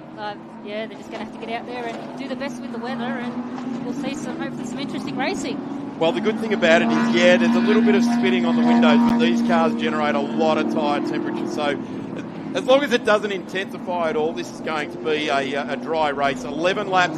Just watching Daniel Crompton actually down there at 2, giving a bit of a boot, and he's squirreled under that. So maybe it's a little bit damper down there than what I thought it was. Lots up for grabs here in the State Series. Johnny Polito and Greg Lynch. Now they're coming out of sort of midfield positions. John out of 8 and Greg Lynch out of 9. They are separated by 2 points. 2 points. So we've got a national champion. Then in the Nationals, we've also got the battle that is going down between Ash Jarvis and Stephen Lacey. Stephen Lacey is the reigning 50k plate winner from 2024. So many storylines that over 11 laps, Tegan, we've got to keep each other on track and try and pick out where all these things are happening. Let's have a look at the grid. Steve Tomasi celebrates his 2nd national championship from pole position. Right alongside is Ash Jarvis, a guy that goes to the racetrack. It doesn't matter whether it's with his own race team in Trans Am racing or here driving with the Smith family. He comes to the track to race out of position number 2 in his Monaro. Stephen Lacey in the IRC car out of position number 3. Alan Nash with the ex-Perkins Engineering car as well. Alex Williams, the first of our rotaries. Now, we came hunting with a lot of rotaries here this weekend, but Alex is now representing them from position number 5. Ryan Humphrey, the first of our Western Australians for many years. We love seeing Tony Riccardello with WA next to his name at the front of this field as they come around. Michael Robertson, 5-time winner of the 50k plate. His campaign didn't start that well this year. Let's run through them now. Johnny Polito over Greg Lynch. Daniel Crompton back out there. Aidan Munger going great. Paul Koenig, Stephen Baker, Gordon Lovegrove, Nick Smith. Now we're looking for big things from the bright yellow RX-7. 30 plus pounds of boost in that car. Warren Clellan, Darden Brown, Ben Kelly, Brad Shields. Just watching for where Brad is. Yes, he is right down the back there in the Fiat. And at the rear of the grid, Milton Seferis hasn't fronted by the looks of things, but let's focus on the front of this for the National Sports Sedan. Their final race of the year, we have a national champion, but Stephen Tomasi said we're going to go all out for the 50k plate. We're not sure what season 2026 holds because we haven't finished season 2025. They are holding it very nicely here indeed. The rolling start protagonist there is going to be Ash Jarvis. He gets a ripping start, but the horsepower underneath the right foot of Stephen Tomasi is used very, very well indeed. Stephen Lacey looks to the inside. Have a look at that yellow RX-7. He's turned the boost up in the wet. It was absolutely undrivable as Alex Williams looks around the outside. There he is in the Ramsey Surveyors RX-7. Shields has taken a few spots there as well. Have a look at Brad Shields. He's been boxed up behind Nick as well. 2 New South Wales protagonists. They race each other every other weekend up at Sydney Motorsport Park and Wakefield Park. Now they're having a go at it together through the field here. Shields goes wide. Ippolito now, he's looking out the right-hand side. He's got no other eyes for anyone else other than Greg Lynch. 2 points in the Victorian Championship. And that is, of course, for advanced car carriers and national blinds in the Victorian Championship. Stephen Tomasi, a good 2 car lengths lead now. Have a look at this. Lacey's just gone backwards, and this is where Ash Jarvis needs to be. He needs to have Lacey behind him. It's 10 points the difference between these two, and it's actually Jarvis leads Lacey by 10 points. So at the moment, he's cementing himself into position number 2 for the national championship. Look at this car here, the 999. Michael Robinson just opens up the wheel and says, I have no answer for that 999. Brad Shields, an excellent racing car driver. In fact, you can't fault the guy. I even had to go back to the rule book after the race earlier today to work out what the penalty was all about, and I'm not even going to go into it at the moment because I need to reread it after this weekend. But he was dealt an infringement. Boxed in now. Have a look at this. He's going to go side by side with Nash, and it's going to be the XD out of WA, Ryan Humphrey. That is absolutely wild down there. Stephen Tomasi's lost 2 spots on the run down the straight. He's gone back to P3. Jarvis leads. Is it Alex Williams that's gone through? Yes, it is. Jarvis, Williams, Tomasi. There's Lacey. Didn't see what happened there. Did not see what happened there. Car number 1 for 2026 will be that black Hollinger car, and he turns in. There's a concern. There's definitely a concern. 2 wide. Looks like they're lining up for a restart, these guys. Daniel Crompton has got the XD Falcon of Ryan Humphreys, and then Alan Nash. And there's Robbo, Mr. November. What is his answer for this weekend? He's definitely getting in there. Make some moves, Robbo. Good advice, Tegan. Make some moves. Make some moves. That's it. It's not a dance floor. Get out there. Make some moves. Let's do it. So there's Crofton in the Performance Tower hire car out of Queensland, and here comes Shields in the Sed Racing 999. What a magnificent car, and such a competitive group of people behind this car. Never say die, and the speed they had earlier this weekend and the speed they had at Taylor Bend was just something to stand back and watch in awe as they are now chasing it down. Tomasi's got tyre pressure issues, I would say. The way he's coming on the straight, he's trying to feel the car under him there, and just looking south now, Tegan, the commentary booth window is really starting to fill up with water again. Yeah, so sure that's maybe what Steve's noticing. He's like, yeah, I've got this. I need to bring this home. Around the outside, uncontested goes the Fiat. And Stephen Tomasi just bringing this home by the It'd be good to see the Chook Cooker get out on top again today. It would. Down the inside, in he goes. Under these conditions, tough conditions for a rotary. Those high RPMs tend to turn into wheel spin, but now we've got 2 in the top 3, and it is Alex Williams, the Tasmanian, and then we've got Shield in the Fiat out of New South Wales.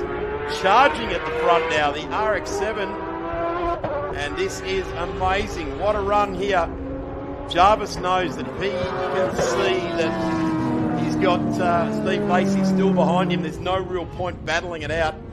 Although I know Ash pretty well, he'll be battling it out. He will be. He's very competitive, but yeah, he does a good job and he keeps it pretty tidy. Here comes Robbo now. This is the battle here. He's got the Western Australian behind him. Ryan Humphrey just battling that car under brakes there. You've got to congratulate this guy. He packs it up behind what is a tradesman's van on a trailer, and over he travels. The car spent some time in South Australia after Taylor Bend and then picked it up and continued the journey.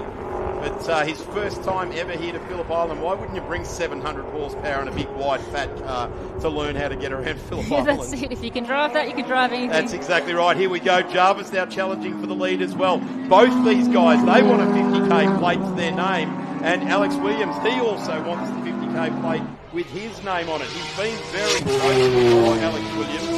But doing it here this weekend. I think the last time was Bruce Banks, yes, in 2016 in the RX-7. There we go, collapsed wing on that Skyline. That wouldn't be nice. Would not feel nice. That won't give much driver confidence. Have a look at that. That's so bright yellow. It's blurred the screens as he comes down into turn number 1. There's the 1692. That's Ben Kelly, a newcomer to Victorian Sports Sedans. And there is that Skyline with its bent up wing. Not the first time we've seen that. In fact, we've seen a lot of the front-running cars over the years have a wing destroy itself. Obviously going too fast. Yeah, that's it. It's just got too much downforce on it. But you'll certainly notice that will disturb the car. Parchment banging on the rear lid like that. Car number 999. Charging now. Brad Shields, the New South Wales racer. He's done a lot of racing now. We've got 2 rotaries out in front. And they are screaming for it. A metaphor for life. Get out there and scream at it.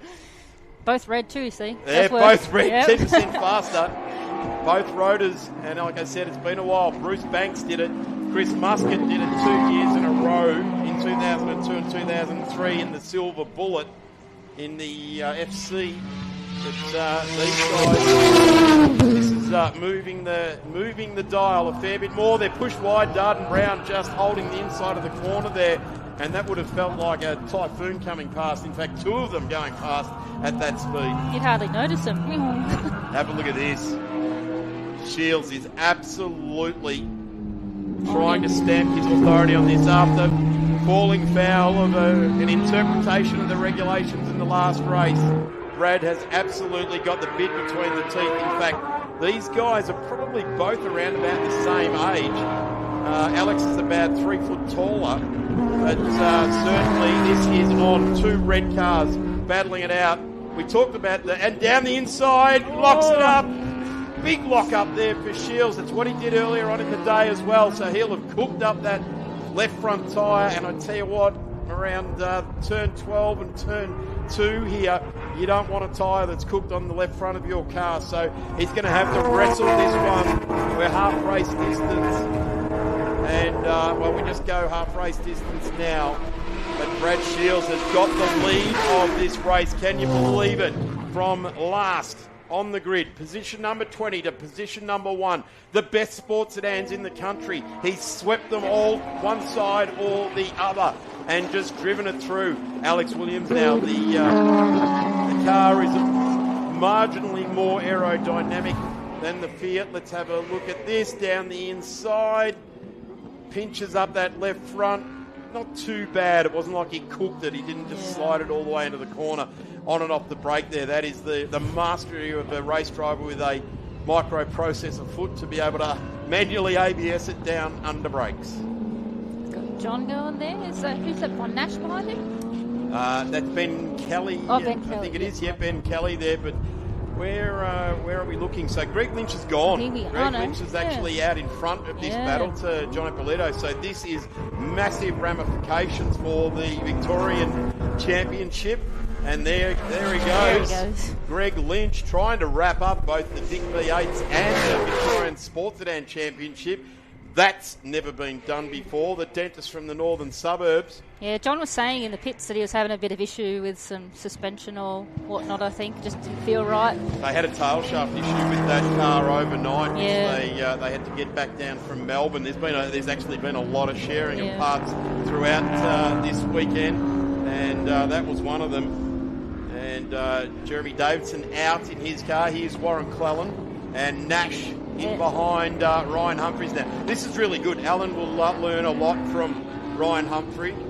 He's only been on the national scene for a couple of seasons, but he has learnt a lot. He's done all the big tracks, Bathurst, Gold Coast, and that wiper blade giving us a very clear indication that Al wants to see clearly out the front of the JD car. You learn so much following some of the bigger competitors around you. Follow their lines and just pick up a few things. So there it is, the big Falcon from Western Australia. You can hear them cheering. It's a couple of hours earlier on in the day there, so they'll be able to celebrate if he can get a little bit further up the grid. Currently 8th on the road. And he's got a bit of a chase down there, chasing... Is it Aidan Munger that he's chasing? No, Michael Robinson, sorry. So there it is. Have a look at that big thumb around there. Yeah, there's Robbo, and he's actually closing in on Robbo. Last time around, Michael Robinson 1:38.5. In fact, he was faster than Ryan, but I'm going to say Robbo is slowing. He does seem like it. He looks a bit bouncy in the front too. Well, not too bad. Mr. November has to hand that over, and Stephen Tomasi is now down in 4th place, so our national champion. And this is a good look at the bottom of the straight. There is Paul Koenig in the FC RX-7. That's LS, yeah. It's an LS. FC, LS, yeah. Yep. Like yours. Oh, mine's not LS. Mine's a bit of a baby, but yeah, close. And this car here continues on with the wing flapping now. Just looks a bit sad, that wing, doesn't it? Like the Cape Barren geese that stand around the racetrack and watch the goings on. They're not scared. No, they're not, aren't they? Motorsport fans at heart. Ippolito now. Kelly. At the moment, John Ippolito handing the Victorian title to Greg Lynch, leading away, not making any mistakes. Lynch, he really has had a horrible season last year with unreliability, but continuing throughout this year to battle away. He goes number 32 in the Hollinger National Series, 5 times 50k plate winner. Michael Robinson. Great day for surfing out in the background there over at Cape Woolamai. I tell you what, talk about surfing the wave of emotion. That is what Sports Sedans is all about. It's not for the faint-hearted, is it, Tegan? No. No. You've got to prepare for this There's always something. There's always something. And it's the one that you don't overturn, the rock you don't look under. That's it. Every time. That's where they come crawling out from. This is actually really good. This is Australian Motorsport Fair at its best, isn't it? A Holden versus a Ford. Yep. And here's essentially 2 Holdens with their Chevys under the bonnet. The Monaro currently sitting in P3 there of Jarvis, and Tomasi now fighting back whatever the concern was. Stephen Tomasi just draws alongside Ash Jarvis and comes on through.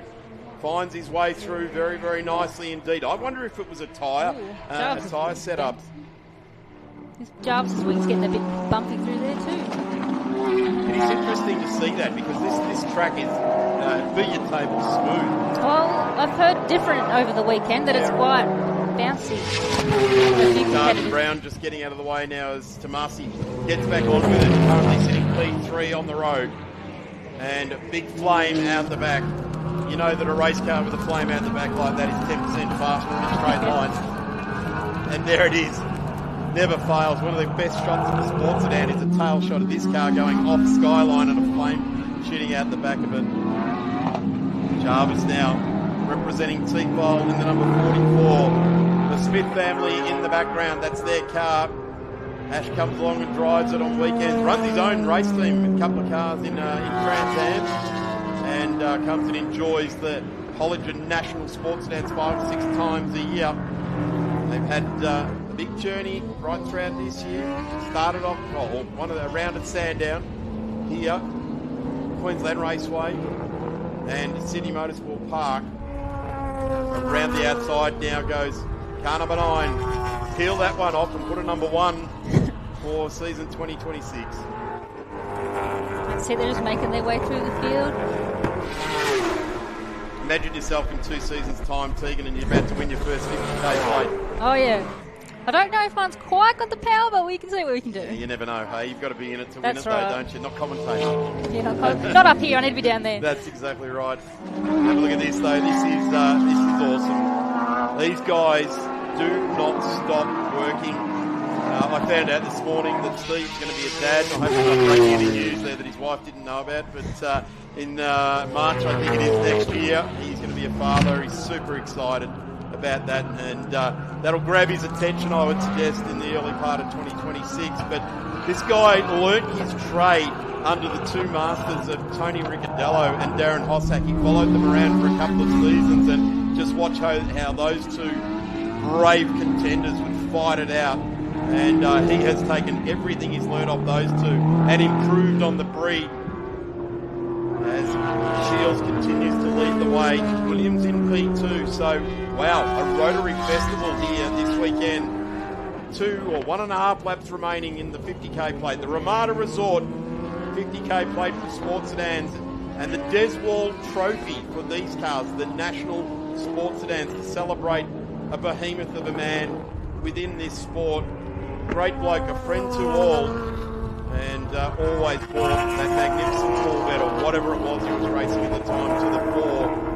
And And I've got to say, there goes Kelly. As I said, a newcomer to Victorian Sports Sedans, 169. That's right over past the hay shed, right on the outfield of the hay shed there. Here is our race leader, Brad Shields. I think this is the final lap for this journey on the 50k plate for the 2025 iteration. Will lead into the Matthew plate and the improved production national with 2 rotaries. This is absolutely groundbreaking. It's been Chevy territory for 10 years. It was Bruce Banks that last did it. He won the national championship in the same year using a number of different cars to do it. But came here and took out the 50k plate. There's Aidan Munger. One to look out for, Tegan. You're going to have to catch him in the State Series I'll next try, year. don't you worry. Get out after him. Have a listen to that Shields car scream. Alex as well, and Tomasi is just turning up the wick. A 133.69 last lap around. The 2 guys in front did a 135. In fact, Steve's done a 133 the last 4 laps in a row. Have a look at this gap close up. The checkered flag is at the ready. There's our national champion. Is this the 50k plate winner in the 999? It's a rotary powered Fiat. Absolutely staying true to the sports sedan heritage. Do something different and bring home the results. There they have it. Round of applause. Your Ramada Resorts 50k plate winner for 2025, Brad Shields, and a 133.08 fastest lap of the race on lap number 7. Alex Williams home in position number 2 out of position number 5. Stephen Tomasi in 3. Ash Jarvis in 4. That confirms our result for the National Sports Sedans Championship there as well. Jarvis beats home Lacey by 1 position. That'll give Ash Jarvis P2 in the National Championship. Mr. November has to step down off the mantle in car number 32 because it's handed over to a rotary for the first time in a decade. Michael Robinson charging to the line in P7. Ryan Humphreys, now his long journey back to Perth starts here today. And just love seeing Ryan at the racetrack. He goes racing for all the right reasons. That's he loves right. that beast. Oh, no. That's not what we wanted to see on the last just had to roll bit down of the race. straight, really. Gordon Lovegrove expiring on it. So that's not what we wanted to see. Confirmation, Brad Shields is your 2025 50k plate winner for the Ramada Resort. There it is, Alex Williams into P2. Stephen Tomasi celebrates another national championship. That's 2 to Steve, and what a fantastic driver team result. They live and breathe this stuff. You cut them and they bleed sports sedans, these guys. So the Tomasis, good on them. Ash Jarvis. Now that will see Ash into P2 for the national title. Stephen Lacey won this race last year, but P3 of the national variety. Dan Crompton. Then we have Michael Robinson home in 7th place. And we've got Ryan Humphrey, Alan Nash, and Nick Smith. Great to see Nick bring the bright yellow RX-7 home for a top 10 finish. Aidan Munger. He's going to be racing you all next year. He's going to do well.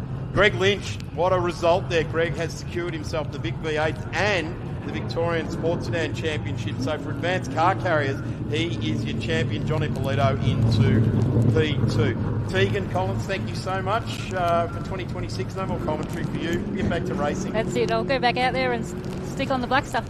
And we go down to Emma Dean with the winners. And we're here with Brad, the winner of the Sports Sedan Trophy. Brad, what a race from last to first, and you pulled a 133.08 on the 7th lap. How do you feel? Yeah, awesome. That was really, really cool. I didn't think I'd pull that off. I was a little bit excited when I saw the sprinkles on the windscreen, and we're all on slicks, so even playing field, and yeah, bloody awesome. Good end to the weekend. We had a bit of a up and down weekend, so it's good to finish with that. Great fight. What was the best and worst bit of that?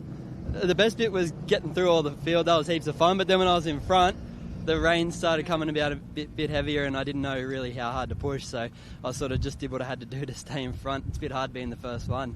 Well, congratulations. What a fantastic job. Go and grab your trophy. Thank you very much. Thanks. Alex, How are you going? Emma from Blendline. Congratulations on P2. How does it feel? It's pretty good. We had a fairly challenging Friday, so I couldn't ask for much better comeback from that, really. It was a challenging race for sure. What did you think when the rain started coming down? Yeah, fairly interesting at turn 1 and 2. I was holding my breath for some of it, but we got through. So well, you managed to close the gap by about 1.2 seconds to the end there, so that was a great effort. yeah, I could see Brad coming back to me, but I ran out of laps, unfortunately. Well, congratulations on P2. Well done. Thanks, Emma. Appreciate Thank you. Now we'll go and find Steve. Steve, how you going? P3. Yeah, happy with that. You know, obviously the championship was done in the race before, so they didn't have to have any risk in that race. Started the race off. I thought I had a puncture, so a bit of hands on deck, playing with my bars and sway bars. But then I found out maybe I have a broken sway bar. But no risk, and just happy to get a podium. And the rain sort of kept off, which is good.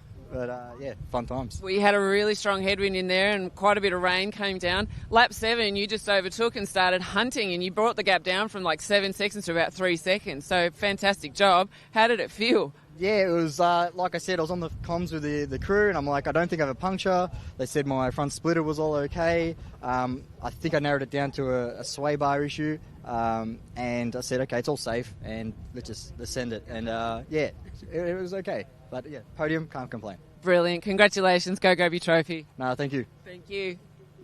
Back to you. Terrific. Thank you, Emma. Congratulations. Gee, winners are grinners. They prove it every single time, and that is fantastic. The Ramada Resort 50K plate, Brad Shields, and 2 Rotaries, 1 and 2 on that particular podium. Well done to them, and that is terrific. And indeed, for the Hollinger Engineering Sports Sedan National Champion, Stephen Tomasi, and he brings an entire team along to win races. There is no doubt about that. The Tomasis are here to win, and they've done it in 2025. They've taken the championship, but handing it on to Ash Jarvis and Stephen Lacey. They'll be back next year. They'll try harder, prepare harder, and watch out for that Fiat next year as well. We're not too far away as we have climbed the mountain. We're on the summit, and the summit is levelling off just nicely. It's been a big hill to climb. The Improved Production Nationals over 2 litre are marshalling now. We can just see the cars getting themselves into position and just getting themselves set now.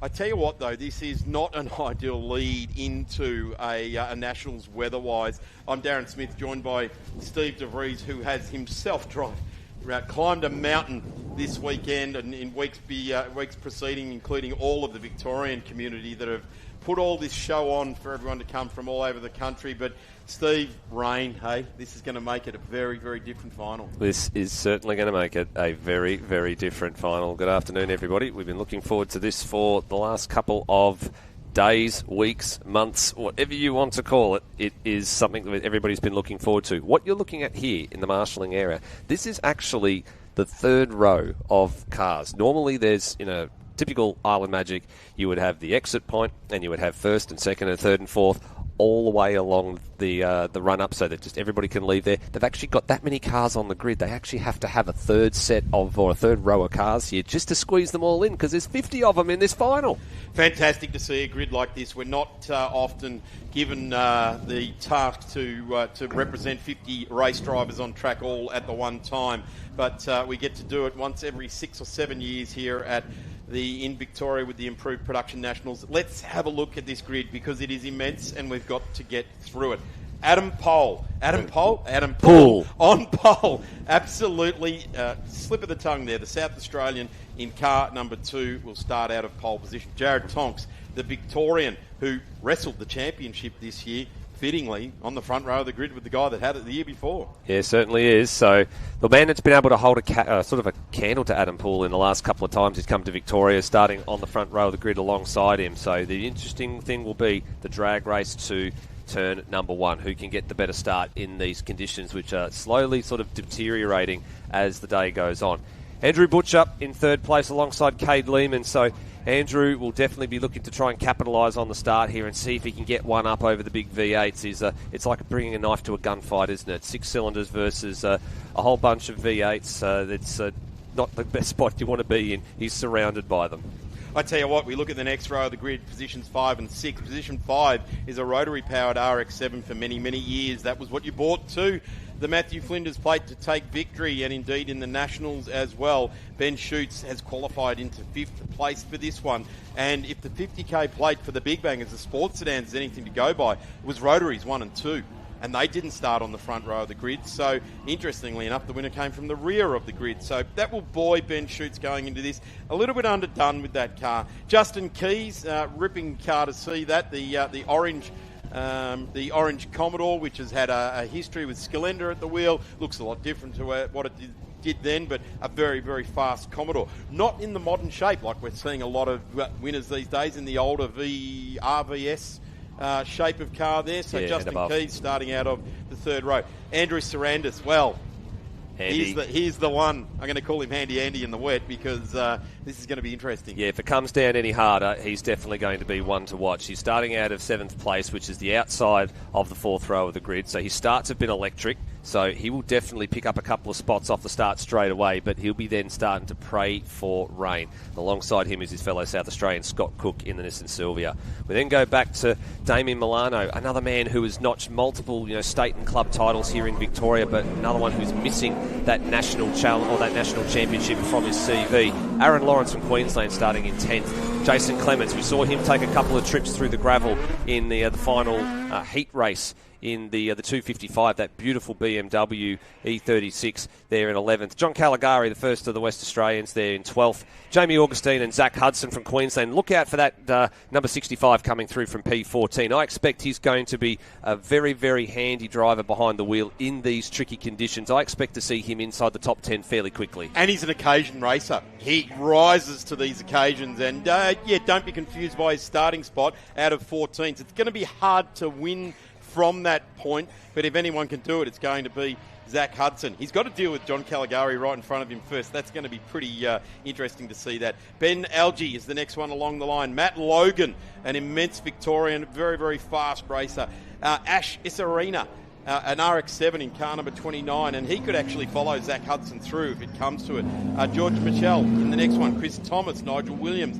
Ian McLennan, the current and reigning Victorian champion, out of position number 21, the car 115. Lee Forrest, car number 14, out of position 22. There he is, the rising sun on the roof of that car. It's going to be one of these cars we're going to have to cut it in half and count the rings to work out how old it is when Lee finishes racing this car. Great to have Lee here at the track. It's not a Nationals without him. Graham McPherson down there in car number 73 out of position number 23. Another Victorian in a Commodore that's fast. Mark DeFarnas, another fast car. So stop me here. These cars are all fast. It's just that you read through this list and they're just rapid races all in their own rights. Tigner to Bruce Cook. Peter Dixon down there in 27 in that Monaro. Tom Allen in number 28, a racer over 3 decades now, fast. Ricky Hogan, then we go to Scott McLean in the 778. Glenn Kennedy, Ayrton Richardson in the number 12, starts out at 32. Trent Huamari, another one of the RX-7s, and he starts out of position number 33. Steve Johnston, Jason Palmer, Steve Campbell, Rohit Sani down there as well. Robert Baird, another guy that's been around a long, long time. And you see that Brat brand and the zebra type livery on his RX-7. That's what he's all about. Russell Pilvin, the Victorian there as well, into improved production contention. Out of 39, Anthony D'Anna, Mark Kempster, Bruce Henley. He was around at the first Nationals, and he was a younger man and a slimmer man back then too as well. Mark Tutton, back to Mark Easman.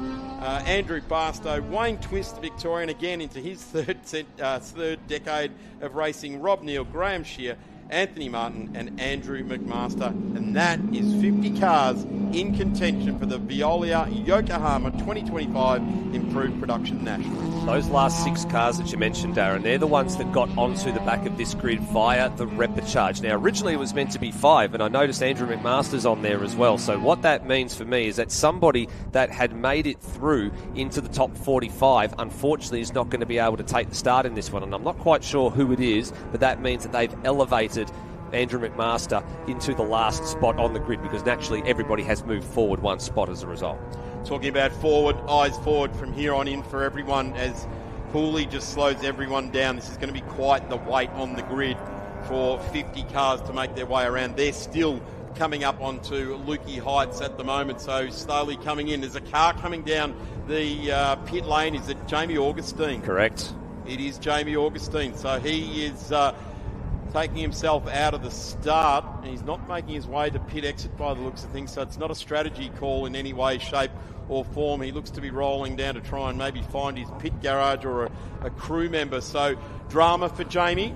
Yeah, he's one of the drivers that was burning the midnight oil on multiple occasions to try and make the grid. In fact, I think they ran the car up on the dyno a couple of days before, and there was all sorts of gremlins. They had to then go back to the drawing board and sort them out with an overnight repair. So wouldn't be surprised to see if there's some sort of gremlin that's resurfaced, but he's just checked in with somebody and he's coming down the lane now. So he was meant to start sort of in that, I think, 6th or 7th or 8th row, somewhere around there. He's going to now have to start from the pit lane, which means he's got to watch all these other 49 cars go past before he can even get to the track, and that's going to be heartbreaking. This is nerve management for him. You want to go out and line up on your grid and get the good race start. Now, his adrenaline will be absolutely pumping. Now what I have to do, I've got to get past another 38 cars to get to where my 13th spot was, where I should have been starting this race. Lee Forrest now, he drops into position down there as well, and Lee Forrest in position number 22. He comes to a halt. Yeah, so Augustine was meant to start next to Zach Hudson, so that's why there is a vacant spot on the left-hand side of your picture when you look at the grid when we return to the front-on shot. So that's where he was supposed to start. This 50-car field is almost gridded up. There's the last couple of cars just coming around the corner now. So Graham Shea, Andrew McMaster, and then the last man to get into position is Tony Martin. Robert Baird just drops into position as well. The RX-7 headlights on.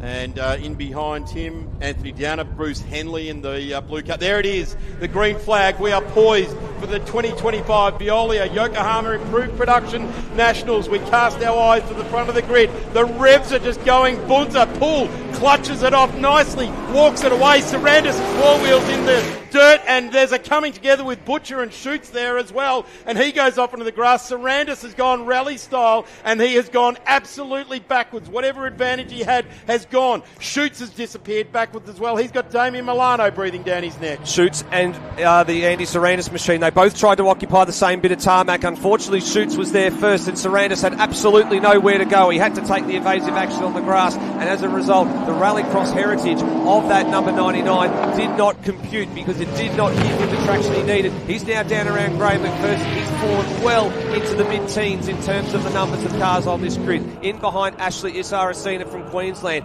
He's now trying to stay ahead of Graham McPherson. As we go back to the front of this field here, and Cade Lehman, he might fancy himself in these conditions. They are challenging down here at turn 4, 5 and 6. They've got the wipers going, and we called about Zach Hudson a bit earlier on at the start of this race to keep an eye out for him. I did say it wouldn't take him too long to be in the top 10, and that's precisely where he is right now. He's about 7th or 8th. Sadly, Andrew Butcher and Ben Shoots came together there as well, and I think there's damage on the Shoots RX-7 because he has gone backwards, and Butcher has as well. So it is a beautiful start to the TRP Ductwork Monaro of Adam Poole. That was the dream start in the big car. Tonks down the inside. He shows the number 91 to him. Let's keep it off each other, guys. We've got 12 laps. Keys throws his keys in the bowl there as well. He wants to be in the mix as the orange Commodore just about lifting the left-hand front off the ground there. Side by side, shoves the nose in, grabs second place off Tonks. Tonks said, you want it this early, mate.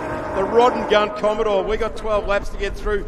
We'll catch you in the next one. This part of the circuit is dry. The Poole Monaro should walk away and have a nice little healthy advantage at the bottom end of the straight, but he's not pulling away at the vast rate of knots that I would have normally expected him to. Maybe this is a little bit of tyre preservation because it's a 12-lap journey. It's a 50-kilometre journey. You've got to make sure the car can make it to the end, so he doesn't probably want to go out this hard this early. He's got to have a little something in reserve, but he's just got to be able to edge his way past. The nerves will be in there. He should have won that championship last year. He won it in 2023, and he desperately wants another one, but he's got to make sure he can get to the end. You know what I'm seeing here, Steve? I'm seeing kids going out on the ice rink just learning how to ice skate first because these conditions are very slippery. Down the inside now, sneaks the 96 of Aaron Lawrence, and he's had an immense start. Zach Hudson's going with him here as well. Butcher No answer. But have a look at this magnificent car of Cade Lehman in that tribute livery. He's getting a short back and sides by a 4-cylinder and a rotary and a 6-cylinder drawing alongside there as well. Cade stays with it. Have a look at this. This is brave. He is very aware of the car he's got under him. Zach Hudson. Super committed round the outside at Hayshed, and he notches another position there on the Lehman Commodore. That gives it incentive for Butcher to try and go around the outside at Lukey Heights. There might not be any space there, and in fact there's not. Cade Lehman covers that off very, very quickly heading down the hill. Geez, how quickly did that position change hands at turn number 8? That was a super move from Zach Hudson right around the outside of Lehman. Have a look at this. Now we're at the 255 there of Jason Clements. He smells blood in the water as well and circling like a shark. He's poised to pounce here, but the 59 gathers it all back up. Andrew Butcher, fantastic racing car driver, and he is doing a very good job. Cade Lehman has fended them off there. He had a very much full mirrors there. He's gathered his thoughts now, and a very mature drive over the last lap or so for Cade Lehman. He's gathered it up, and he's got his eyes forward. Well, the 55 of Clements sliding through turn 1. Certainly is.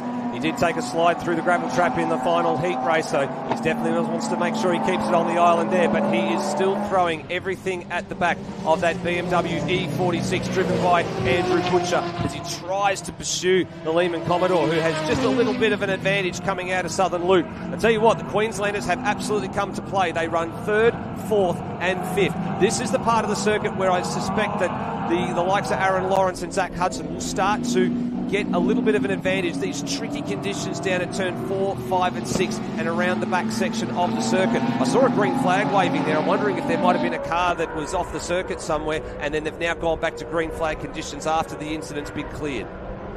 Zach Hudson now trying to chase down Lawrence here in the background. Cade Lehman just wrestling with his Commodore underneath him, driving nicely. He's driving it very directly. If they're going to get past him, they're going to have to take a good move here. Butcher, now the big Commodore just drifts out wide, and he just opens up the corner there. There's no need to fight this out when you've got your wipers on, and Butcher is clearly faster here. So, again, wise racing by Lehman. Rick Hogan, big engine failure of some description coming through the back part of the course, smoking heavily on the racing line, so he's just got to be careful. He doesn't want to impede any of these other cars that are coming up to the very, very fast and blind turn of Lukey Heights. And we've got Matt Logan facing backwards at the bottom of the hill at MG Corner, and they're having to go either side of the big number 43 to make sure they clear it. He finds a method to be able to get onto the grass. Big 180-degree fistful of opposite lock and a big loud pedal to boot, and he hasn't been able to get himself quite out of that just yet. He might struggle to get himself out of that grassy bog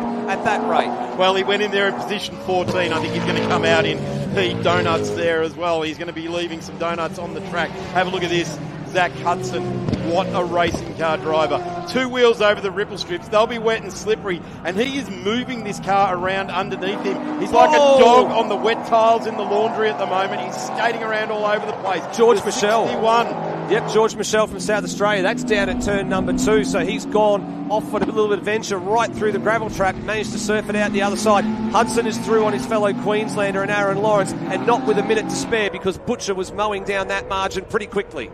So Zach Hudson now puts himself inside the top 5 and goes out after battle here. He has to put that away. He has to put this to rest now. Lawrence trying to go with him, and we've gone safety car. Safety car around the track now, so safety car has been called. Hudson luckily got through before that was called. We're on lap 4 of 12. Let's just gather our thoughts and have some breath here, because there's Ben Schutz. Now Ben Schutz got a ripping start, got tangled up with Butcher.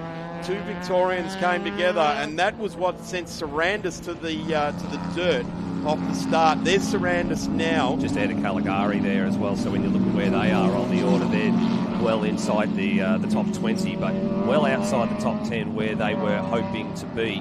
And I suspect that the safety car is going to be as a result of the number 124, the Reach Rock Art Commodore, Rick Hogan, which is probably caught up somewhere around Lukey Heights and would need to be recovered. I think they're just waiting to get the field under control, and then they'll send the safety car out and send the recovery crews out to get that car picked up. They'll probably have to inspect the surface and just make sure there's no oil been laid down the circuit there, because we did have a deteriorating surface in qualifying on Saturday morning. And yep, there you can see the flat tow truck moving into position, possibly to pick up the Commodore of Rick Hogan. Gee, I tell you what, as if these conditions weren't tricky enough, getting a little bit of oil down is going to make it very, very eye-opening for these races. Here's a guy that got a ripping start.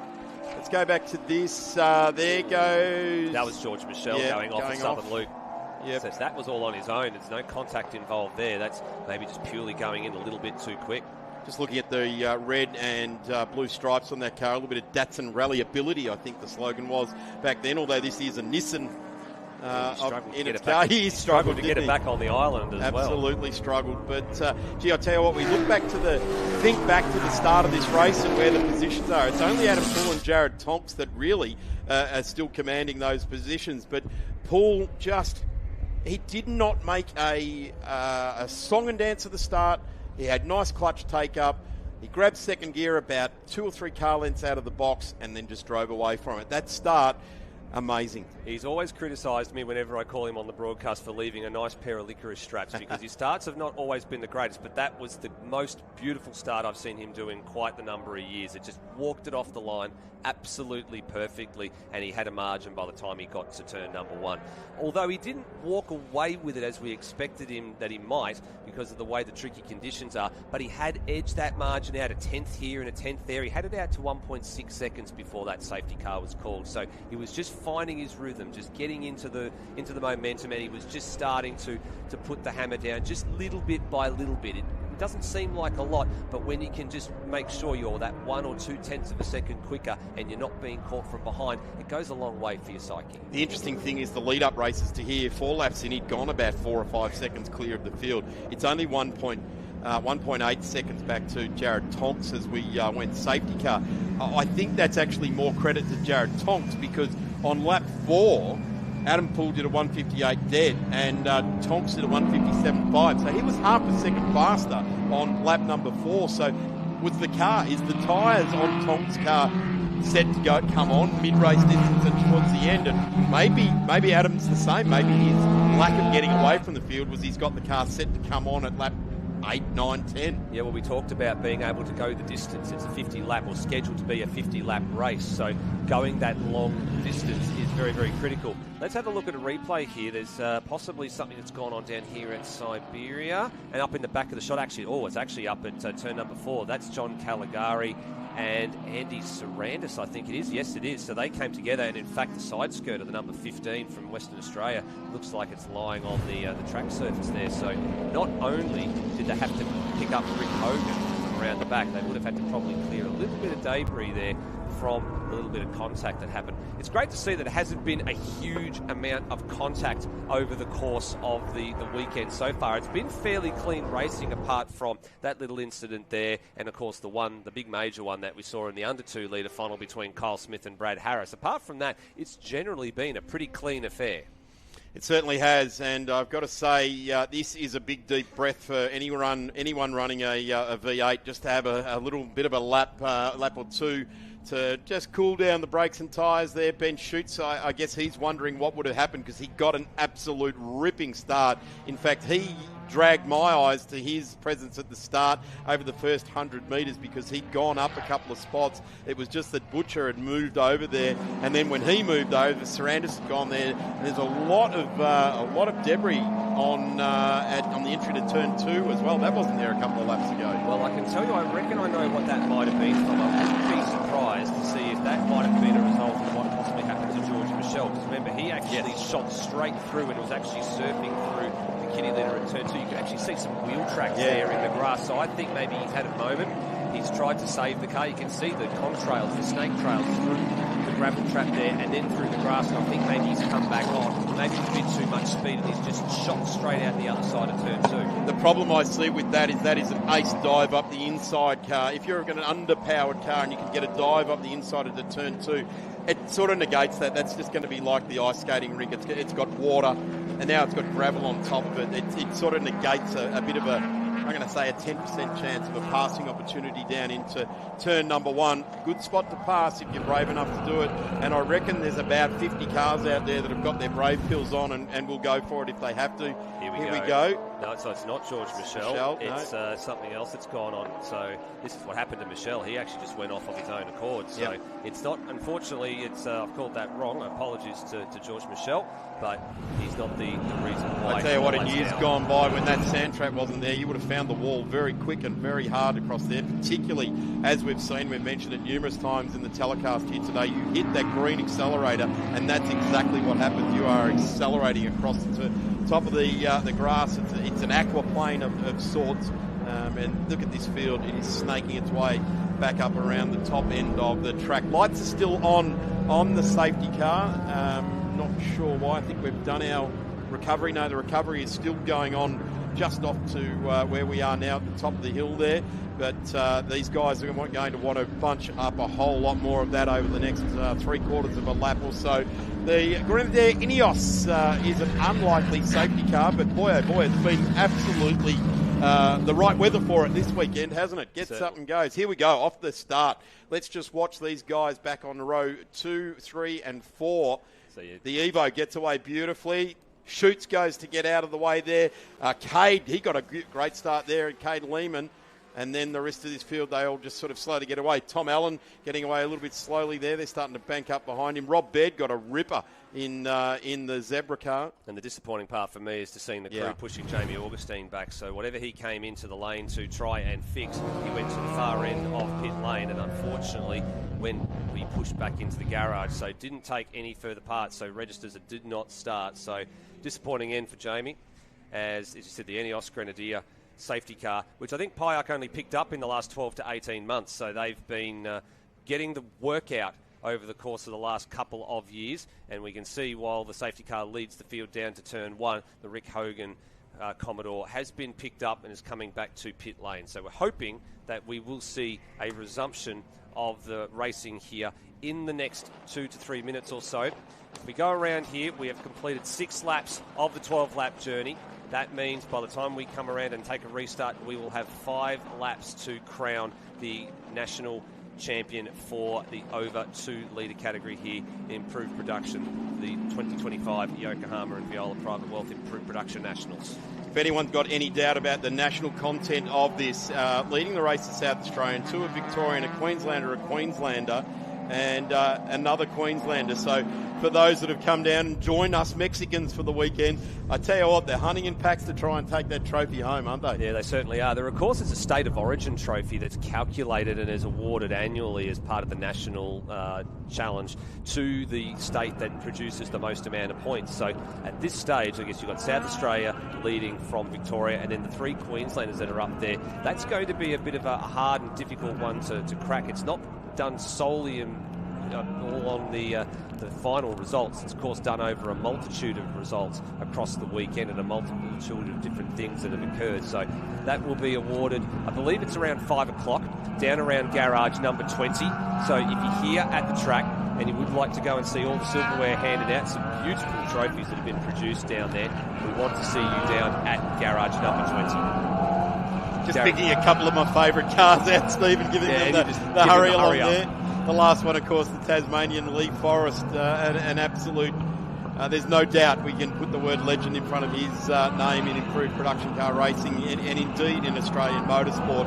A grassroots racer at heart, does it for all the right reasons, just loves to go racing. And we've mentioned it before, sadly, Gary Mackay and David Cox didn't get their Holdens out for this weekend, but they're those sort of guys that are synonymous with one car and one car only, and their commitment to bringing that rig to a race meeting is second to none, and Lee Forrest is out there doing it very well. Here we go. We are getting ready for a resumption here in the over 2 litre final for the 2025 Improved Production Nationals. The rule is no passing before you get to the start-finish line. It is a single file restart. If you're Adam Poole, you've got to pick the right time to go. If you're Jared Tonks, you don't want to be caught napping. You want to be nipping at the heels of this TRP Ductwork number 2 Monaro all the way down the front straight, because you've only got 5 laps to make the move, make it stick, and he get out of Dodge. Away goes, and this is the horsepower race down the straight. That's Zach Hudson now. He's just going to suffer a little bit here to wind the rotary up a bit. Ben Schutz goes nicely. He is tucked right in behind Cade there as well. And we are back underway for the Veolia Wealth Yokohama Improved Production Racing Association Nationals for 2025. Butcher. The manoeuvre goes. Butcher gets it done on Aaron Lawrence. He's wasting no time at the start here. The big BMW gets the move done on the Silvia, and you called it already, Darren. There's a few lock brakes I saw in the background there as they're all trying to surf their way through all the gravel that's made its way onto the racing surface on the approach to turn 2.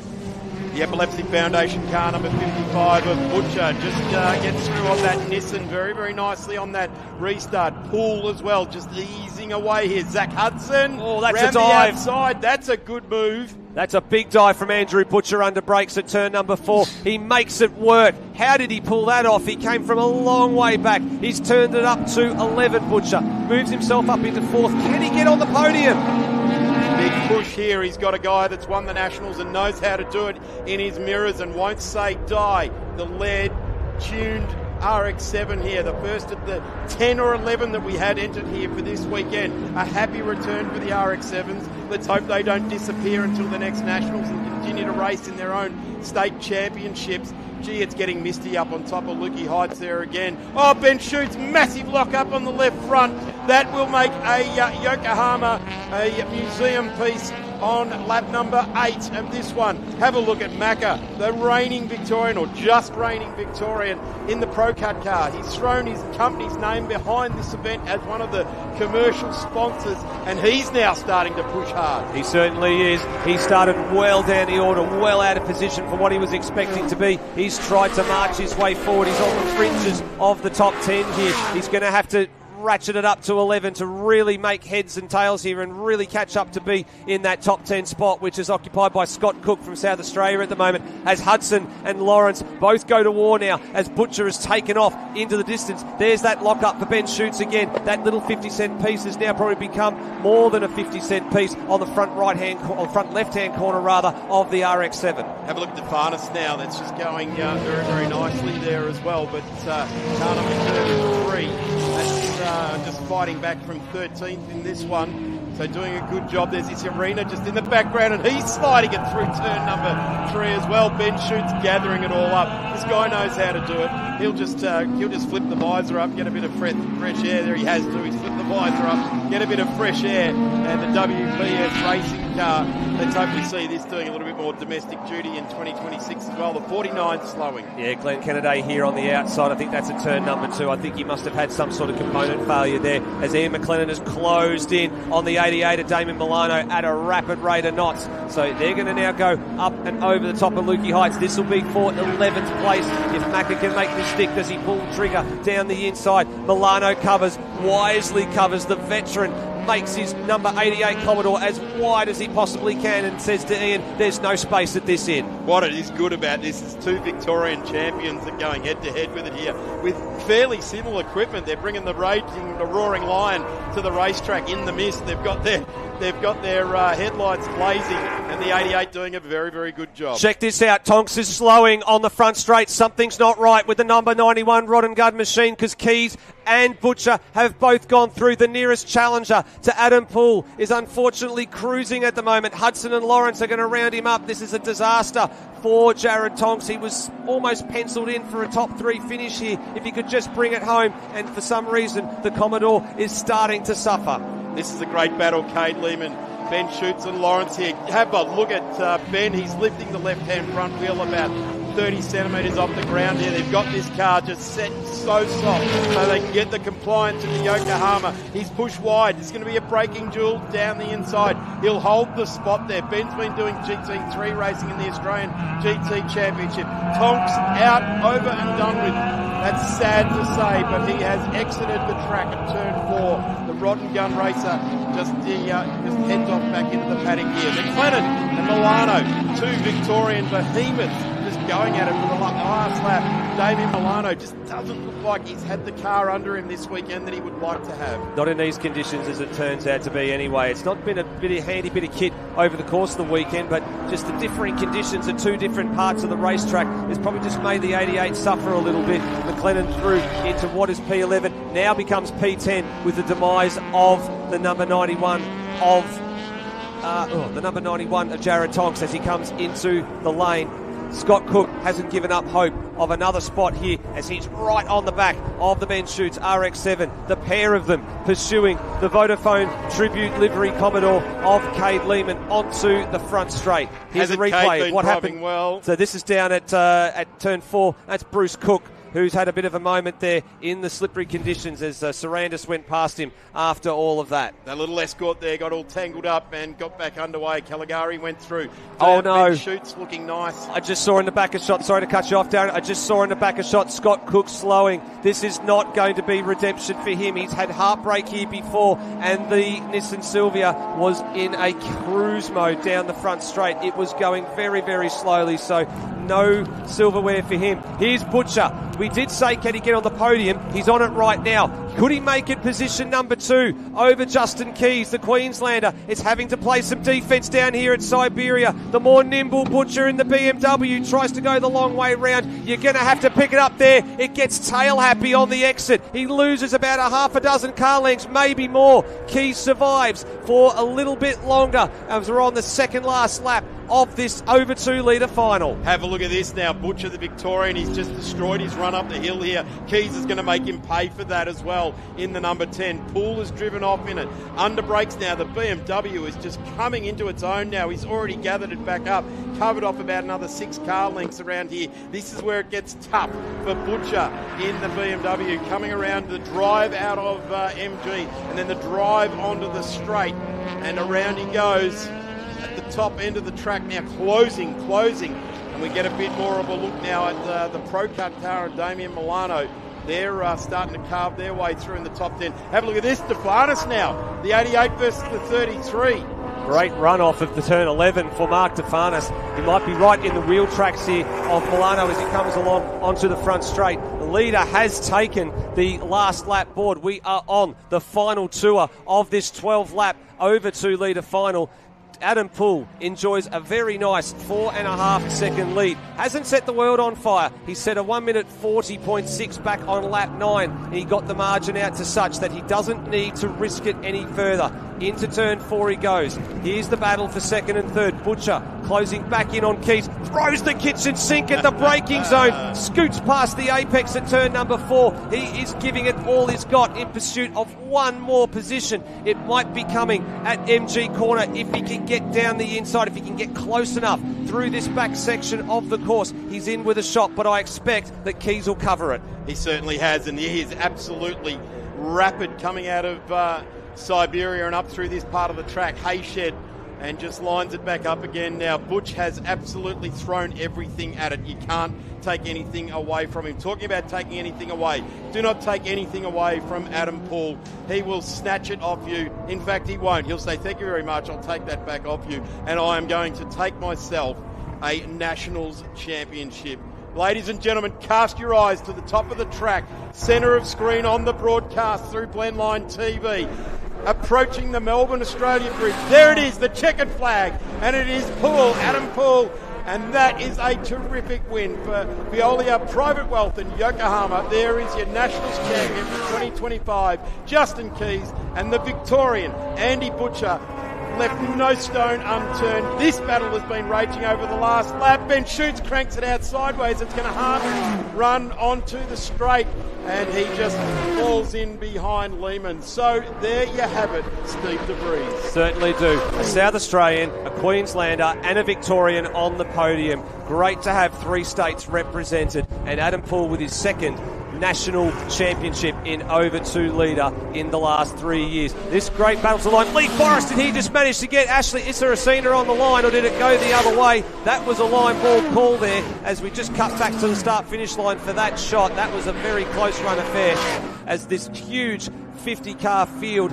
still coming round the top part of the course. These were drivers here that were in the repechage, and they're still fighting away here. Anthony Martin has managed to go past the Repechage winner in Andrew Barstow, and it looks like Andrew McMaster's trying to do the same. Wayne Twist, who finished second in that Repechage, has unfortunately fallen behind all three of these drivers. So even though they managed to get onto the back of that grid, they have driven so well, and Anthony Martin has pulled a fast one here, and in fact, out of those drivers, he's going to bring that beautiful V8 Commodore to the line ahead of all those that transferred in. Terrific drive there, and the V8 does it very nicely here at the Phillip Island Grand Prix circuit. They're still streaming across the line. So your winner for 2025 is Adam Poole as all these cars make their ways off. Here's Adam Poole to Justin Keys, Andrew Butcher. That's your podium. And boy, oh boy, that is 2 Holdens and a BMW, an RX-7. Fourth place, Zach Hudson. What a bravely fought run there. They just lack the horsepower of the RX-7s these days. It's a sad fact. Jason Clements in the BMW. Great drive right across this weekend. Aaron Lawrence, again, that Nissan was driven very, very well. Cade Lehman, I guess he can wonder what was, but drove a really good race. That was a solid race, and I guess water finds its level. Battled it out with Ben Schutz. Ben passed him on the last lap. He battled back, and that was where those positions started to land and fall for those guys. Certainly did. Some tales of woe. Have a look at this. This is down at turn number 4. Oh, that was a very late decision for Milano to pull out there, and almost got caught out in the braking zone against Ian McLennan there as Ian was defending, and he spun himself out there at turn number 4. That was on the last lap. Gee, that's rare too to see Damien Milano do that. Have a look at these cars, 50 of them. The Improved Production Nationals for 2025 will be the last one shot on Yokohamas for the foreseeable future, and what a worthy workhorse the Yokohama tyre has been for this category over 25 years. The first Yokohama Nationals here in 99. As we go down to Victory Lane with Callum Brannigan. What an enthralling finale for the over 2 litre IPRA Nationals. Adam Poole has made it 2 from 3 years, as we were pointing out before. Excellent commentary by Darren Smith and Stephen DeRoos throughout that highly energised race. We've got the cars lined up here, first, second and third, and Adam Poole over here from South Australia doing an absolutely brilliant job. He's got the helmet off. Let's try and grab him very quickly. Adam Poole, epic performance there, clean, clinical. That was an epic result for you. Yeah, thank you. Look, I'm wrapped. We're wrapped. It's been a big effort and big lead up with a lot of people, so to have a really clean weekend is awesome. So yeah, stoked. Makes up for the last year where we had an engine failure, so no, we're really happy. Thank you. The car's been absolutely faultless as well. Like it's delivered at the end of the day, because the track is a car breaker, but you've pulled through for the win. Yeah, look, nothing happens overnight, right? So we've been working on this thing for a long while. Got Ravage Raceworks, Dean Lilly, he looks after it. There's a lot of upgrades behind the scenes, so it's fast and it's reliable. It'll go 12 laps any day of the week. So, Adam, congratulations. Thank you. All right, let's move on to Justin Keys. Mate, epic performance in the old VS Commodore. You're keeping Adam Poole nice and honest at the front there, but coming down from Queensland, you must be thrilled with P2 for that. Oh, absolutely wrapped. Adam deserves another national crown. He's untouchable at the moment, but it was good to run with Jared and Andrew and everyone. Yeah, what an event. Thanks, everyone. Butcher was pretty close there in the end there. Were you a little bit worried? Yeah, because his car gets faster and faster as the race goes on, and mine gets slower and slower. So, yeah, it was hard work. And sketchy conditions as well. It would have been hard to try and judge the light mist we've got here at Phillip Island at the moment. Yeah, and there was a heap of gravel on the entrance to turn 2, and yeah, it was tricky, but it was good fun. Congratulations, well done. Mate. And we've got Andrew Butcher here, mate. Epic performance, number 59 E46, puts it on the podium for the IPRA Nationals. Great effort, mate. Lots of fun. Good to have a little six-cylinder on the podium. It's just been a great weekend. It's really been good fun. You've just been building and building and building. Were you envisaging a podium when you came into the weekend? Oh, I knew I'd beat Adam Poole. It was going to be easy. It was, I hoped for a top 5. And some silverware is great fun. That's just more than I ever expected since I started racing, to be honest. So it's great. Mate, happy celebrations tonight. Thank you. That's been an epic race. Proudly supported by Viola Private Wealth, throwing their support behind the IPRA Nationals down here at Phillip Island as part of Island Magic, the 35th anniversary of this event. We're going to take a break, and we've got 944s coming up to round out the day. Thank you very much to Callum Brannigan thank you as well to Darren Smith and to Steve DeVries, who has been putting in a mammoth effort in the commentary box all weekend with the sheer amount of racing he's been covering, and to all of our commentary team. But it is not over yet. If you're even thinking about getting in the car, turning off the live stream, flicking off the radio, don't you dare. Because we have the Endeavour Cup ready to hand out for the Porsche 944, as well as the Club Championship, which is still up for grabs. It is match point Cameron Bella, who only needs to finish 10th or higher to win the 2025 Porsche 944 Championship. But he has these two front row drivers still in with a shot. Adam Brewer starts on pole with James Westaway beside him in second. Bella, the champion, almost the champion-elect with that number 1 on his car, is starting at a third with Mark Verdino next to him in fourth. Anthony Westaway and Mark Torbett will fill out the third row, and then Tony Andrzejewski will line up next to Sam Rofe in 7th and 8th. Behind them, we have Joshua Brisbane, who has made his way up to 9th, with Carter Fox, Andy Tudor, and Jack Atley rounding out the grid at this stage. Matt Dunlop is my name. Joey Kellett joins me for one last trip around the block for 2025. Joey, I am pumped. I'm pumped too. It's an electric atmosphere here at Phillip Island. Look, these races today have just been incredible. Such intense racing. Really, really great to be a part of. The lights are ablaze on the 944s, and the rain is drizzling down on the misty mountaintop that is Lukey Heights. The stage is set for an epic finale here, and I am excited. As Big Kev, the man himself, would say, I am excited. And it would be remiss if we didn't get a chance to thank our sponsors who have made all this 944 racing possible.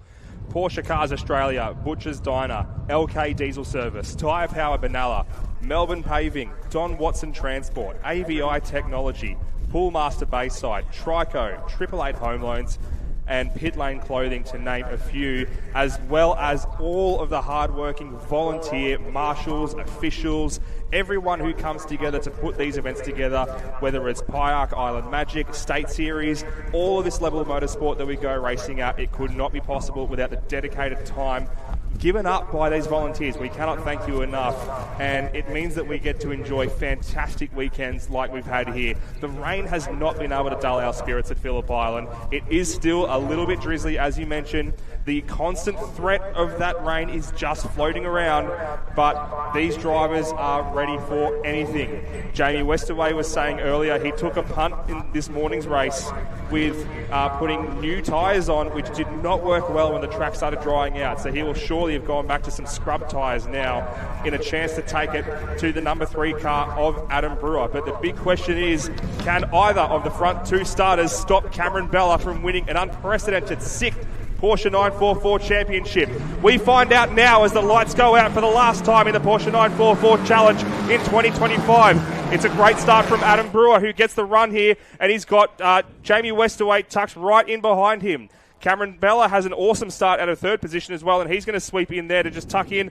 Mark Verdino has to do quite well to hold off a really hard-charging Mark Torbett, who's had a great run, getting himself up into 5th position as well. He's really looking to make some pace back up in that number 66 machine. He has Sam Rofe right behind him, with Tony Westaway and Carter Fox bringing up the rear of that little battle pack. But as they filter through, Jamie Westaway leads from Adam Brewer, with Cameron Bella right in behind them.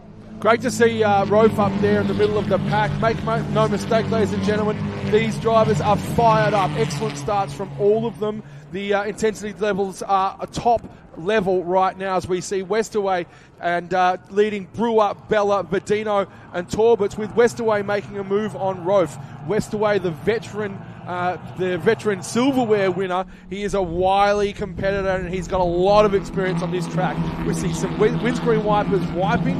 We see the drizzle drizzling, but we would not say rain at the moment. But yeah, there's lots of dry lines. It is very, very threatening though.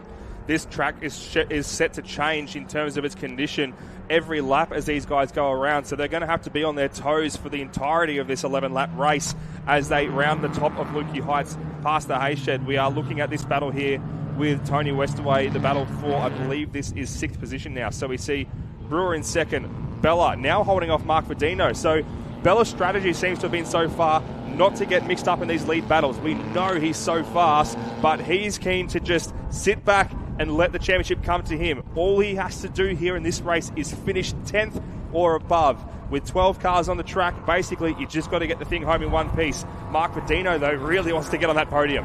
Well, Mark Verdino is nipping at the heels of Bella, and he can sense some tasty little morsels of points here as we see him streaming down the straight, tucked right up behind the bumper of Bella. I think he's going to try and make a move to turn one on the team boss as he goes up the inside. Bella lets him through. Very, very clean move. Great move there in the side link transport machine from Mark Verdino there. Fourth, 44 once again. He's up there and he's going to start hunting down the cars in front of him. So Brewer will be next in the wheel tracks. I should say third. My apologies for Mark Verdino now that he's on the podium. So there is a bit of a gap that's formed already at the front, as we can see. Jamie Westaway looks to be making as much of a gap as possible. It'll be pretty tricky for us to see him in the lead of this shot here, when we can probably get a look now as he comes in. That's just how far he is away. We saw just how much of that risk that Adam Brewer took to make that pass done in the last race, but he's nowhere near close enough this time unless he can charge back. Meanwhile, we go a little bit further back to see Carter Fox going side by side with Sam Rofe. Has to go around out the outside, does Carter Fox, can't get that done, and he's getting marooned outside on both corners. Sam Rofe putting the car in all the right places to stay in front there. Carter Fox has had a really punishing year of lots and lots of bad luck with his car, but it's been a shame because he's made so many improvements and he's made so many strides in his improvements with his racecraft and his driving, and he hasn't really had a great opportunity to show it, but he's really making a big effort to try and get around Rofe here in the car of Andrew Jackman as we see them go over Lukey Heights. Getting a little mistier up there. It looks like Carter's going to make that move with Rofe wagging his tail on his way into that corner. Great move there from Carter Fox, who had a pretty spectacular excursion through the gravel on the exit of turn 12 in the earlier race. But geez, just look how much of this mist is descending on these camera lenses. The track surface really doesn't look to be changing a whole lot now, but you can just see how much it could potentially make a difference here as we go across the stripe for the second time. So Westaway still leads, and he has the fastest lap, being the only driver so far to duck into the 156s. We had 156.378. So Westaway is feeling great with 3.2 seconds behind him. Sam Rofe now still trying to defend here. No, that is Mark Torbitz, who's dropped back once again. So lost a little bit of pace. He lost a lot of pace in the first race because he had a buckled wheel rim on the front that just wasn't doing the things it needed to do on the front. But he is still trying his best to keep these two behind him. There's Carter Fox playing Morse code on the back of Anthony Westaway's rear bumper. Tap, tap, tap, tap, tap, tap, tap. He taps his way around that corner. Now we've got a three-way battle going into... Where are we? Stoner corner 3. We're out on the run into Miller now. Sam Rofe is wanting to have a piece of this action. He's going to have the inside line. Can he make his way past the number 20 car? No, he can't. He has to duck right back in there behind.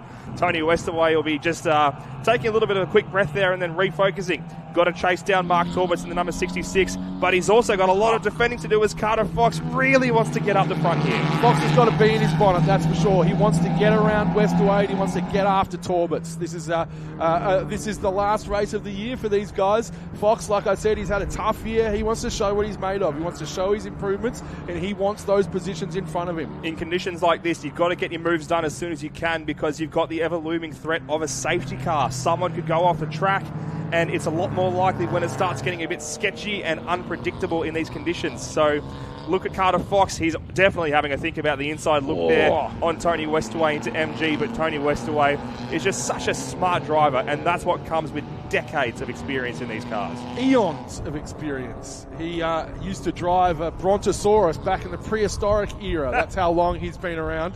This camera angle looks like we're going through a cyclone at the moment, but I don't think it's indicative of the actual track conditions. What I can tell you is it's Cyclone Torbitz at the moment trying to hold off Tony Westaway down that straight. Just been pipped at the line there as they cross the stripe, so Westaway has a lot more pace. He's going to have the outside line, but I think he's got enough speed to definitely pull up ahead, as does Carter Fox. And Sam Rofe. So I almost wonder if Torbitz has an issue there that's causing him to just lose pace, hand over fist. Carter Fox now is not done. He's trying to use that outside karting line. It doesn't seem wet enough for that, but he seems really comfortable around the outside in the southern loop, and he's swarming all over the back of Tony Westaway once again. He's almost surely going to be in front by the time they get to Stoner Corner. Will slot in nicely, and that gives him time to take the line that he wants into Miller. Will Tony Westaway try to make a run up the inside? No, he won't. He's going to have to make Carter Fox sit in the middle of the track. Sam Rope loving this as well from behind in this battle for what is now a battle for 5th position. Sam Rope really wants to get up in the mix. It's Carter Fox has won this round of the battle of the gaffer tape front ends. As we can see, those cars are held together with race tape. A lot of these cars have had big years and a lot of bump and grind to get them to where they are, and they're holding on just. But as we can see, Fox, the young Fox, is got ahead of the wily old Fox. The Pool Master Bayside machine must really have a blessing under its skin for the water here. When the conditions get slippery, that thing seems to be coming alive. Carter Fox is relishing this, having such a great time. He said part of the reason why he went off at turn 12 in the last race, because he just didn't have as much tread on that tyre and to channel as much water out as he was expecting, and he just lost a bit of that back end across turns 11 and 12. Happened to be mid-shift as well while he was crossing those rivers, which is never a good time if you're trying to keep traction. So readjusted his strategy there to just keep the revs at a steady point to get the thing back home again. And now he's sitting pretty up in 5th position is Carter Fox, which he will be when they take the stripe. But look at Tony Westaway. He's not going anywhere just yet. No, he's not going anywhere. As we see, Torberts is still circulating just behind that pack now. We can see up behind Tony Andrzejewski. I wonder if he missed a gear or had some sort of momentary lapse of reason on his approach to turn 1 earlier, because, he gave up 4 or 5 spots. But he's still there. It's certainly not the hardest thing to miss a gear when you're driving these cars at full tilt and you've got 4 of your opponents swarming around you trying to find all spots of real estate there. You're trying to have your eyes on too many things at once, so it can be pretty easy to make slight mistakes like that.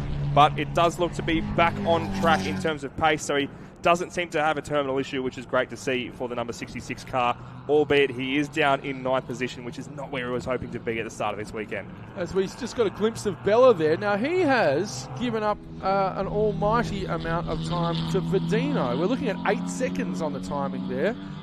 Funny thing, Cameron's dad, the world famous Andy Bella, told me that in the last race, when there was an extra lap added on, he had actually told Cameron via radio that it was last lap, and Cameron had backed off a little bit.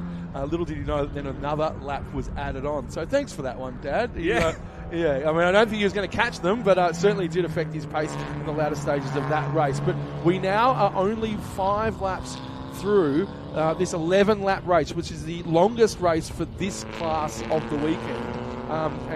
It's a mini enduro, really, because we're only halfway. Rain has held off, as we see Carter Fox and Tony Westaway still at it. It's a bit of a marathon, not a sprint, and that is certainly true for the championship, which is a big part of the reason why Cameron Bella has just been taking it easy. His fastest lap is a 1:59.37. Compare that to the 3 drivers in front who are all firmly in the 1:55s, a full 4 seconds up.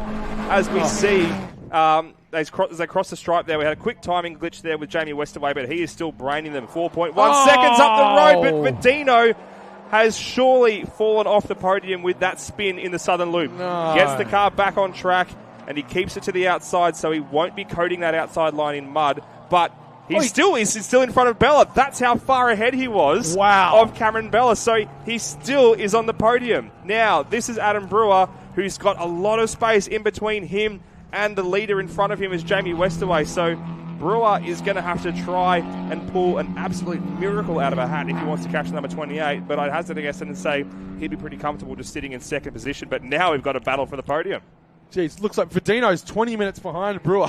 It looks like. Now, these guys, we're going to have another battle of the Beauty and the Beast here. The Beast in Cameron Bella's beat up, beautiful, but beaten up green 944, and the newly liveried Verdino in his as we see him going wide at Southern Loop. Now, he seemed to have lost it all on his own, and he was actually somewhat close to the back of Brewer there. So yeah, he was really shaping up for a great scrap for second, but albeit had to fall back there. But he is already starting to gap Bella quite a bit again, because I don't think Bella's too worried about getting up into third position there. Yeah, I wonder if Bella's going to make him pay and take the position, try and take that position off him. I don't know, but Bella just hasn't had the speed this weekend. But as you said earlier, as long as he doesn't get a DNF, he's got his hands on the prize, on the silverware for his 6th championship there. With the drop points round format, so they dropped the worst round of the season so far.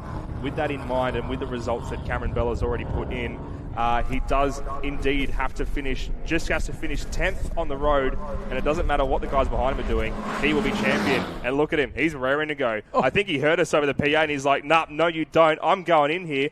Bella makes his way up to third position, but he's almost about to lose that front left quarter panel, which is detached at the rear. So I wonder if the marshals here will probably be keeping a bit of a keen eye on that to see if that keeps swapping around a little bit. Certainly not going to be doing a whole lot of good to his aero down the main straight, but that didn't seem to bother him. He blasted past Medino up into third position. He did, yeah, he did. I wonder what the track conditions are doing out there at the moment. No windscreen wipers going, so we can only assume that it's still relatively dry.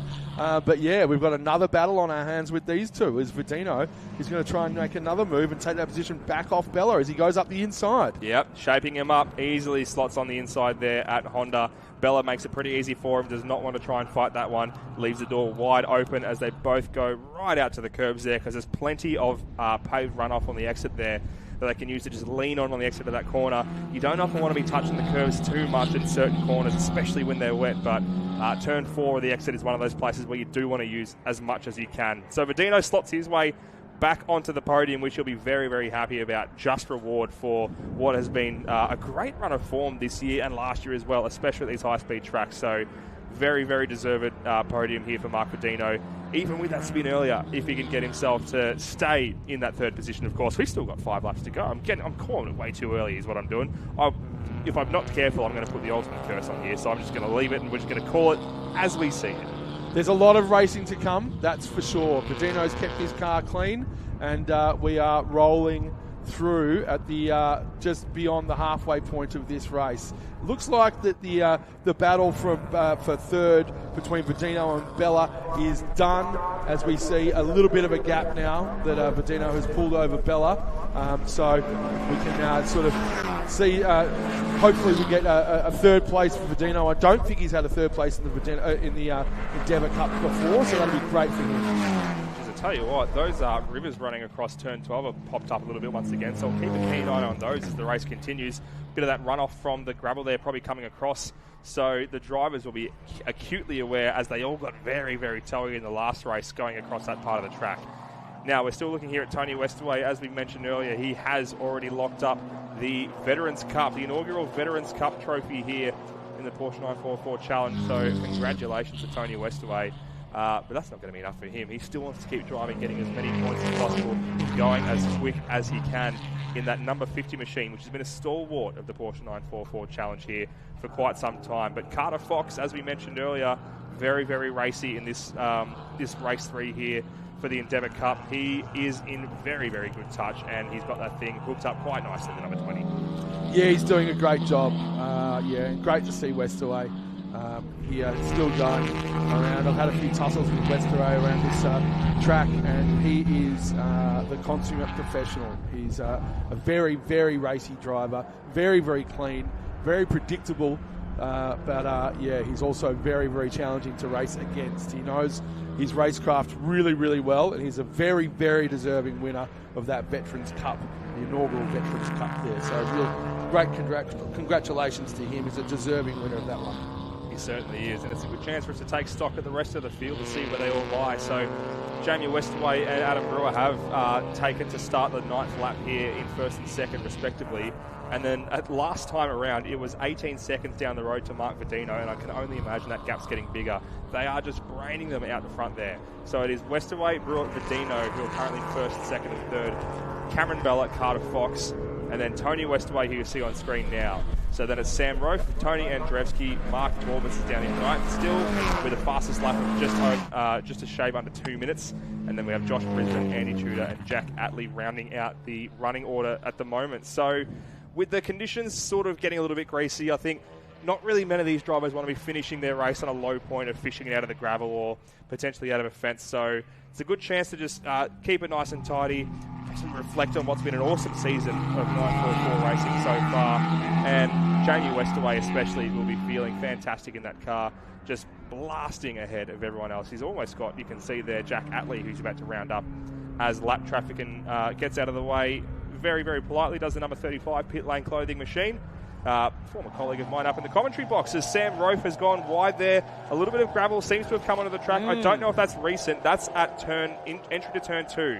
So from the attitude that that car had as he was getting back started, it almost looked like he'd spun and sort of ended up in the middle. We'll have to keep in the ear out to see if we can have a chat to him after the race potentially. We do have a replay as a matter of fact. So he's all on his own, just steps it out with no outside help and backs it in. So the gravel was already there and it just got a little bit loose as he went through turn 1. Very, very nice, stylish pirouette. Very creative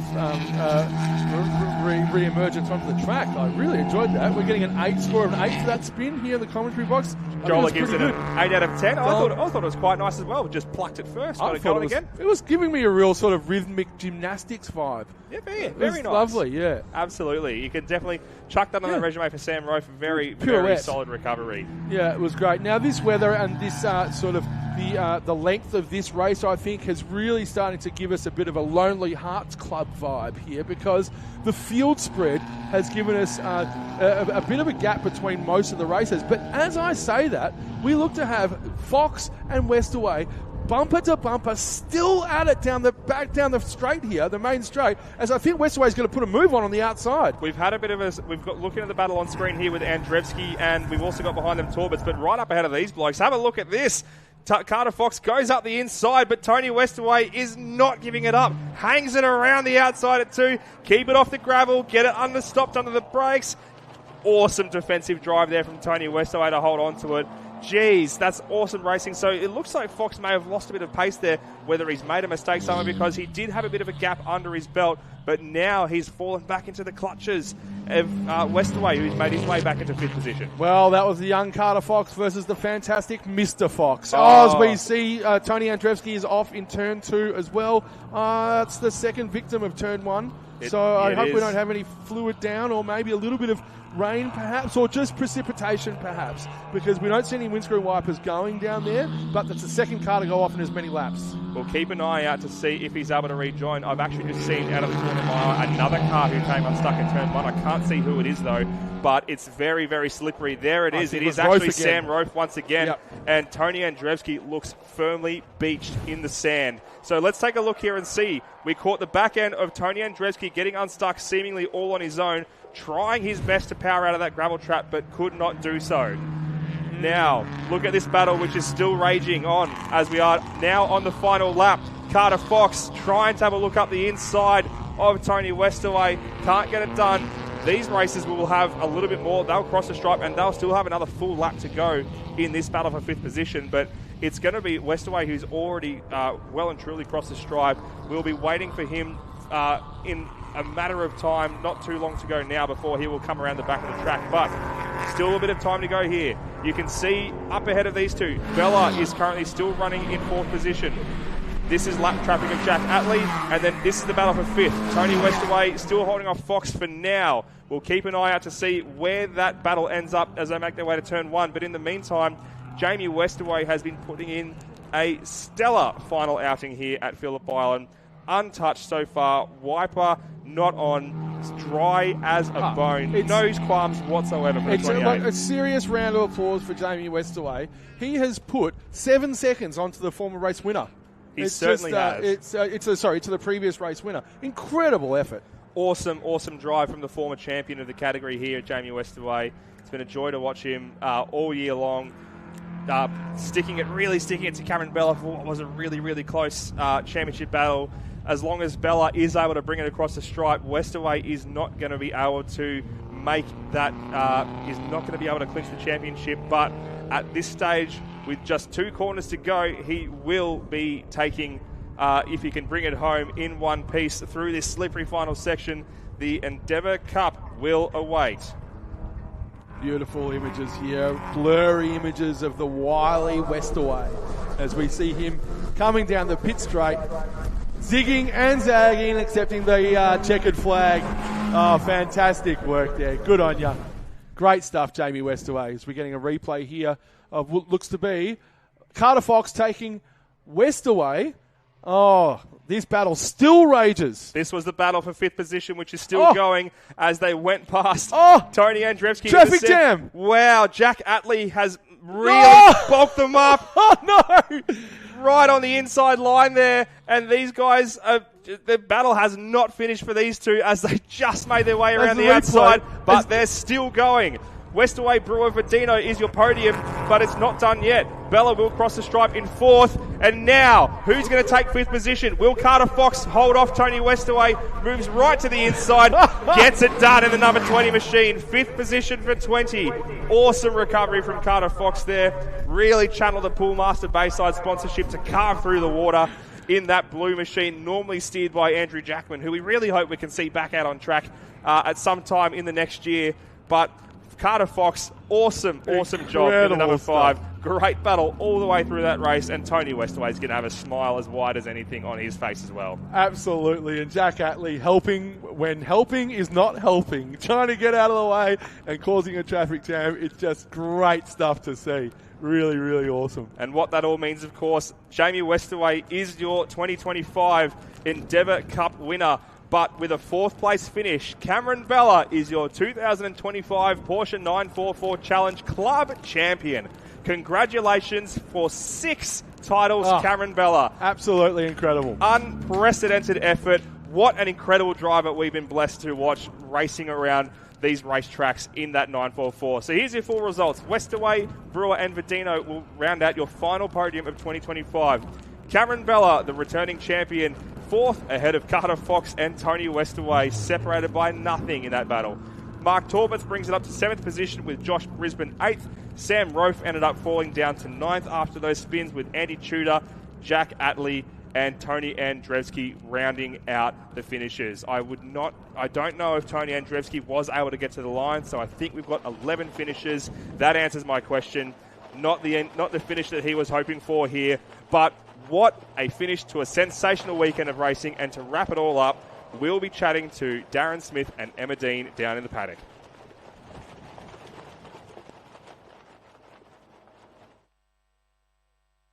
The winner of the Isola de Capri Endeavour Cup for Porsche 944. Jamie, how did that feel? Yeah, that was good. Tricky conditions. I mean, they were pretty testing. It was just sort of getting a little bit wetter each lap, but the tyres were coming up to temp and the car was feeling better and better and just getting a bit more confident as well. Sort of had a bit of a gap, so just sort of didn't put too much on the line. Didn't really want to risk it in the end. But yeah, really, really happy how it went. You had a really, really commanding lead, so you look relaxed out there. The weather conditions just got nastier and nastier as you guys were going, but you still felt great. Yeah, lap times stayed consistent. I mean, turn 2 got way worse, except over the top where it was a bit windier, got a bit grippier, seemed to be drying out even with the bit of splash of rain. So yeah, just found a bit more time everywhere else, but turn 2, yeah, that was scary. Well, congratulations on the win. Go get your trophy. Thank you, appreciate it.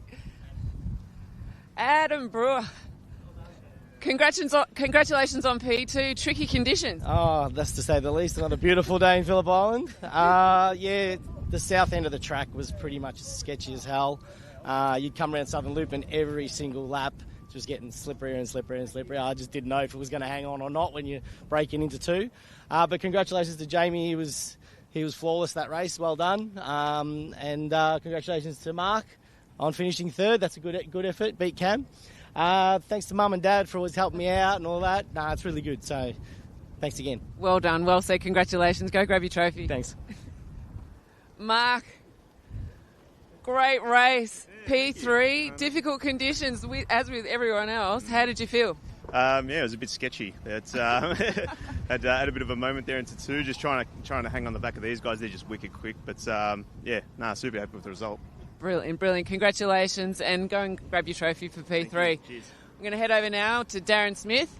We've reached the end of the 2025 Phillip Island Magic. Darren. Fantastic. How good is it to see these Porsche 944s finish off what has been a magnificent 35th running of the Island Magic. And congratulations to the Phillip Island Auto Racing Club for all of the work they've done. It's been a very, very hard weekend for everyone involved, including these TV crew guys that have had to battle it out. Electricity and rain never mix, but they've done an exceptional job. Our volunteers trackside have done a marvellous job. The entire commentary team have done a great job. Callum Brannigan has been roaming the pits. Emma's been roaming the pits and calling races between us. And a fitting way to see the 50k plate go to 2 Mazda rotaries. That makes my heart beat true. And, of course, the improved production nationals under 2 litre going to a Datsun of all things. Who would have thought that this weekend? But Adam Poole was a class above the rest in improved production. Onwards and upwards to season 2026. It ends in the rain. It started in the rain, this one, hey? I don't know what to say. Like, I am freezing. I need to get out of this rain. But the guys, the marshals, the volunteers, the drivers, everyone, they all did it against all odds, and it's been fantastic. I've loved this weekend, Darren. CB, you've been working on this event for a long time, mate. In the background, doing lots of media, bits and pieces. Pyack brought you on board to lead a team, and well done, mate. Great job. The weekend's over. Time for some sleep, eh? It's time for a cup of tea and to get warm. Wrap yourself in a big blanket and get nice and warm, because this is not November weather, but it's been a sensational weekend. The racing has been incredible. Those final 4 races, all the races basically, but in particular the IPRA Nationals, the under 2 litres, the over 2 litres, the 50k plate with the sports sedans was just an incredible way to wrap everything up. So what a great weekend. Big thanks to all the officials. There's 160 of them here this weekend, as we've been saying so much throughout the weekend. Big thanks to Pike as well for putting on this spectacular event. 35 years of Island Magic. Bring on next year. If you want to catch up with any of this during the week, put it on in the background at work, whatever. Blendline TV for all of the 35th running of Island Magic. That's it until 2026. See you then.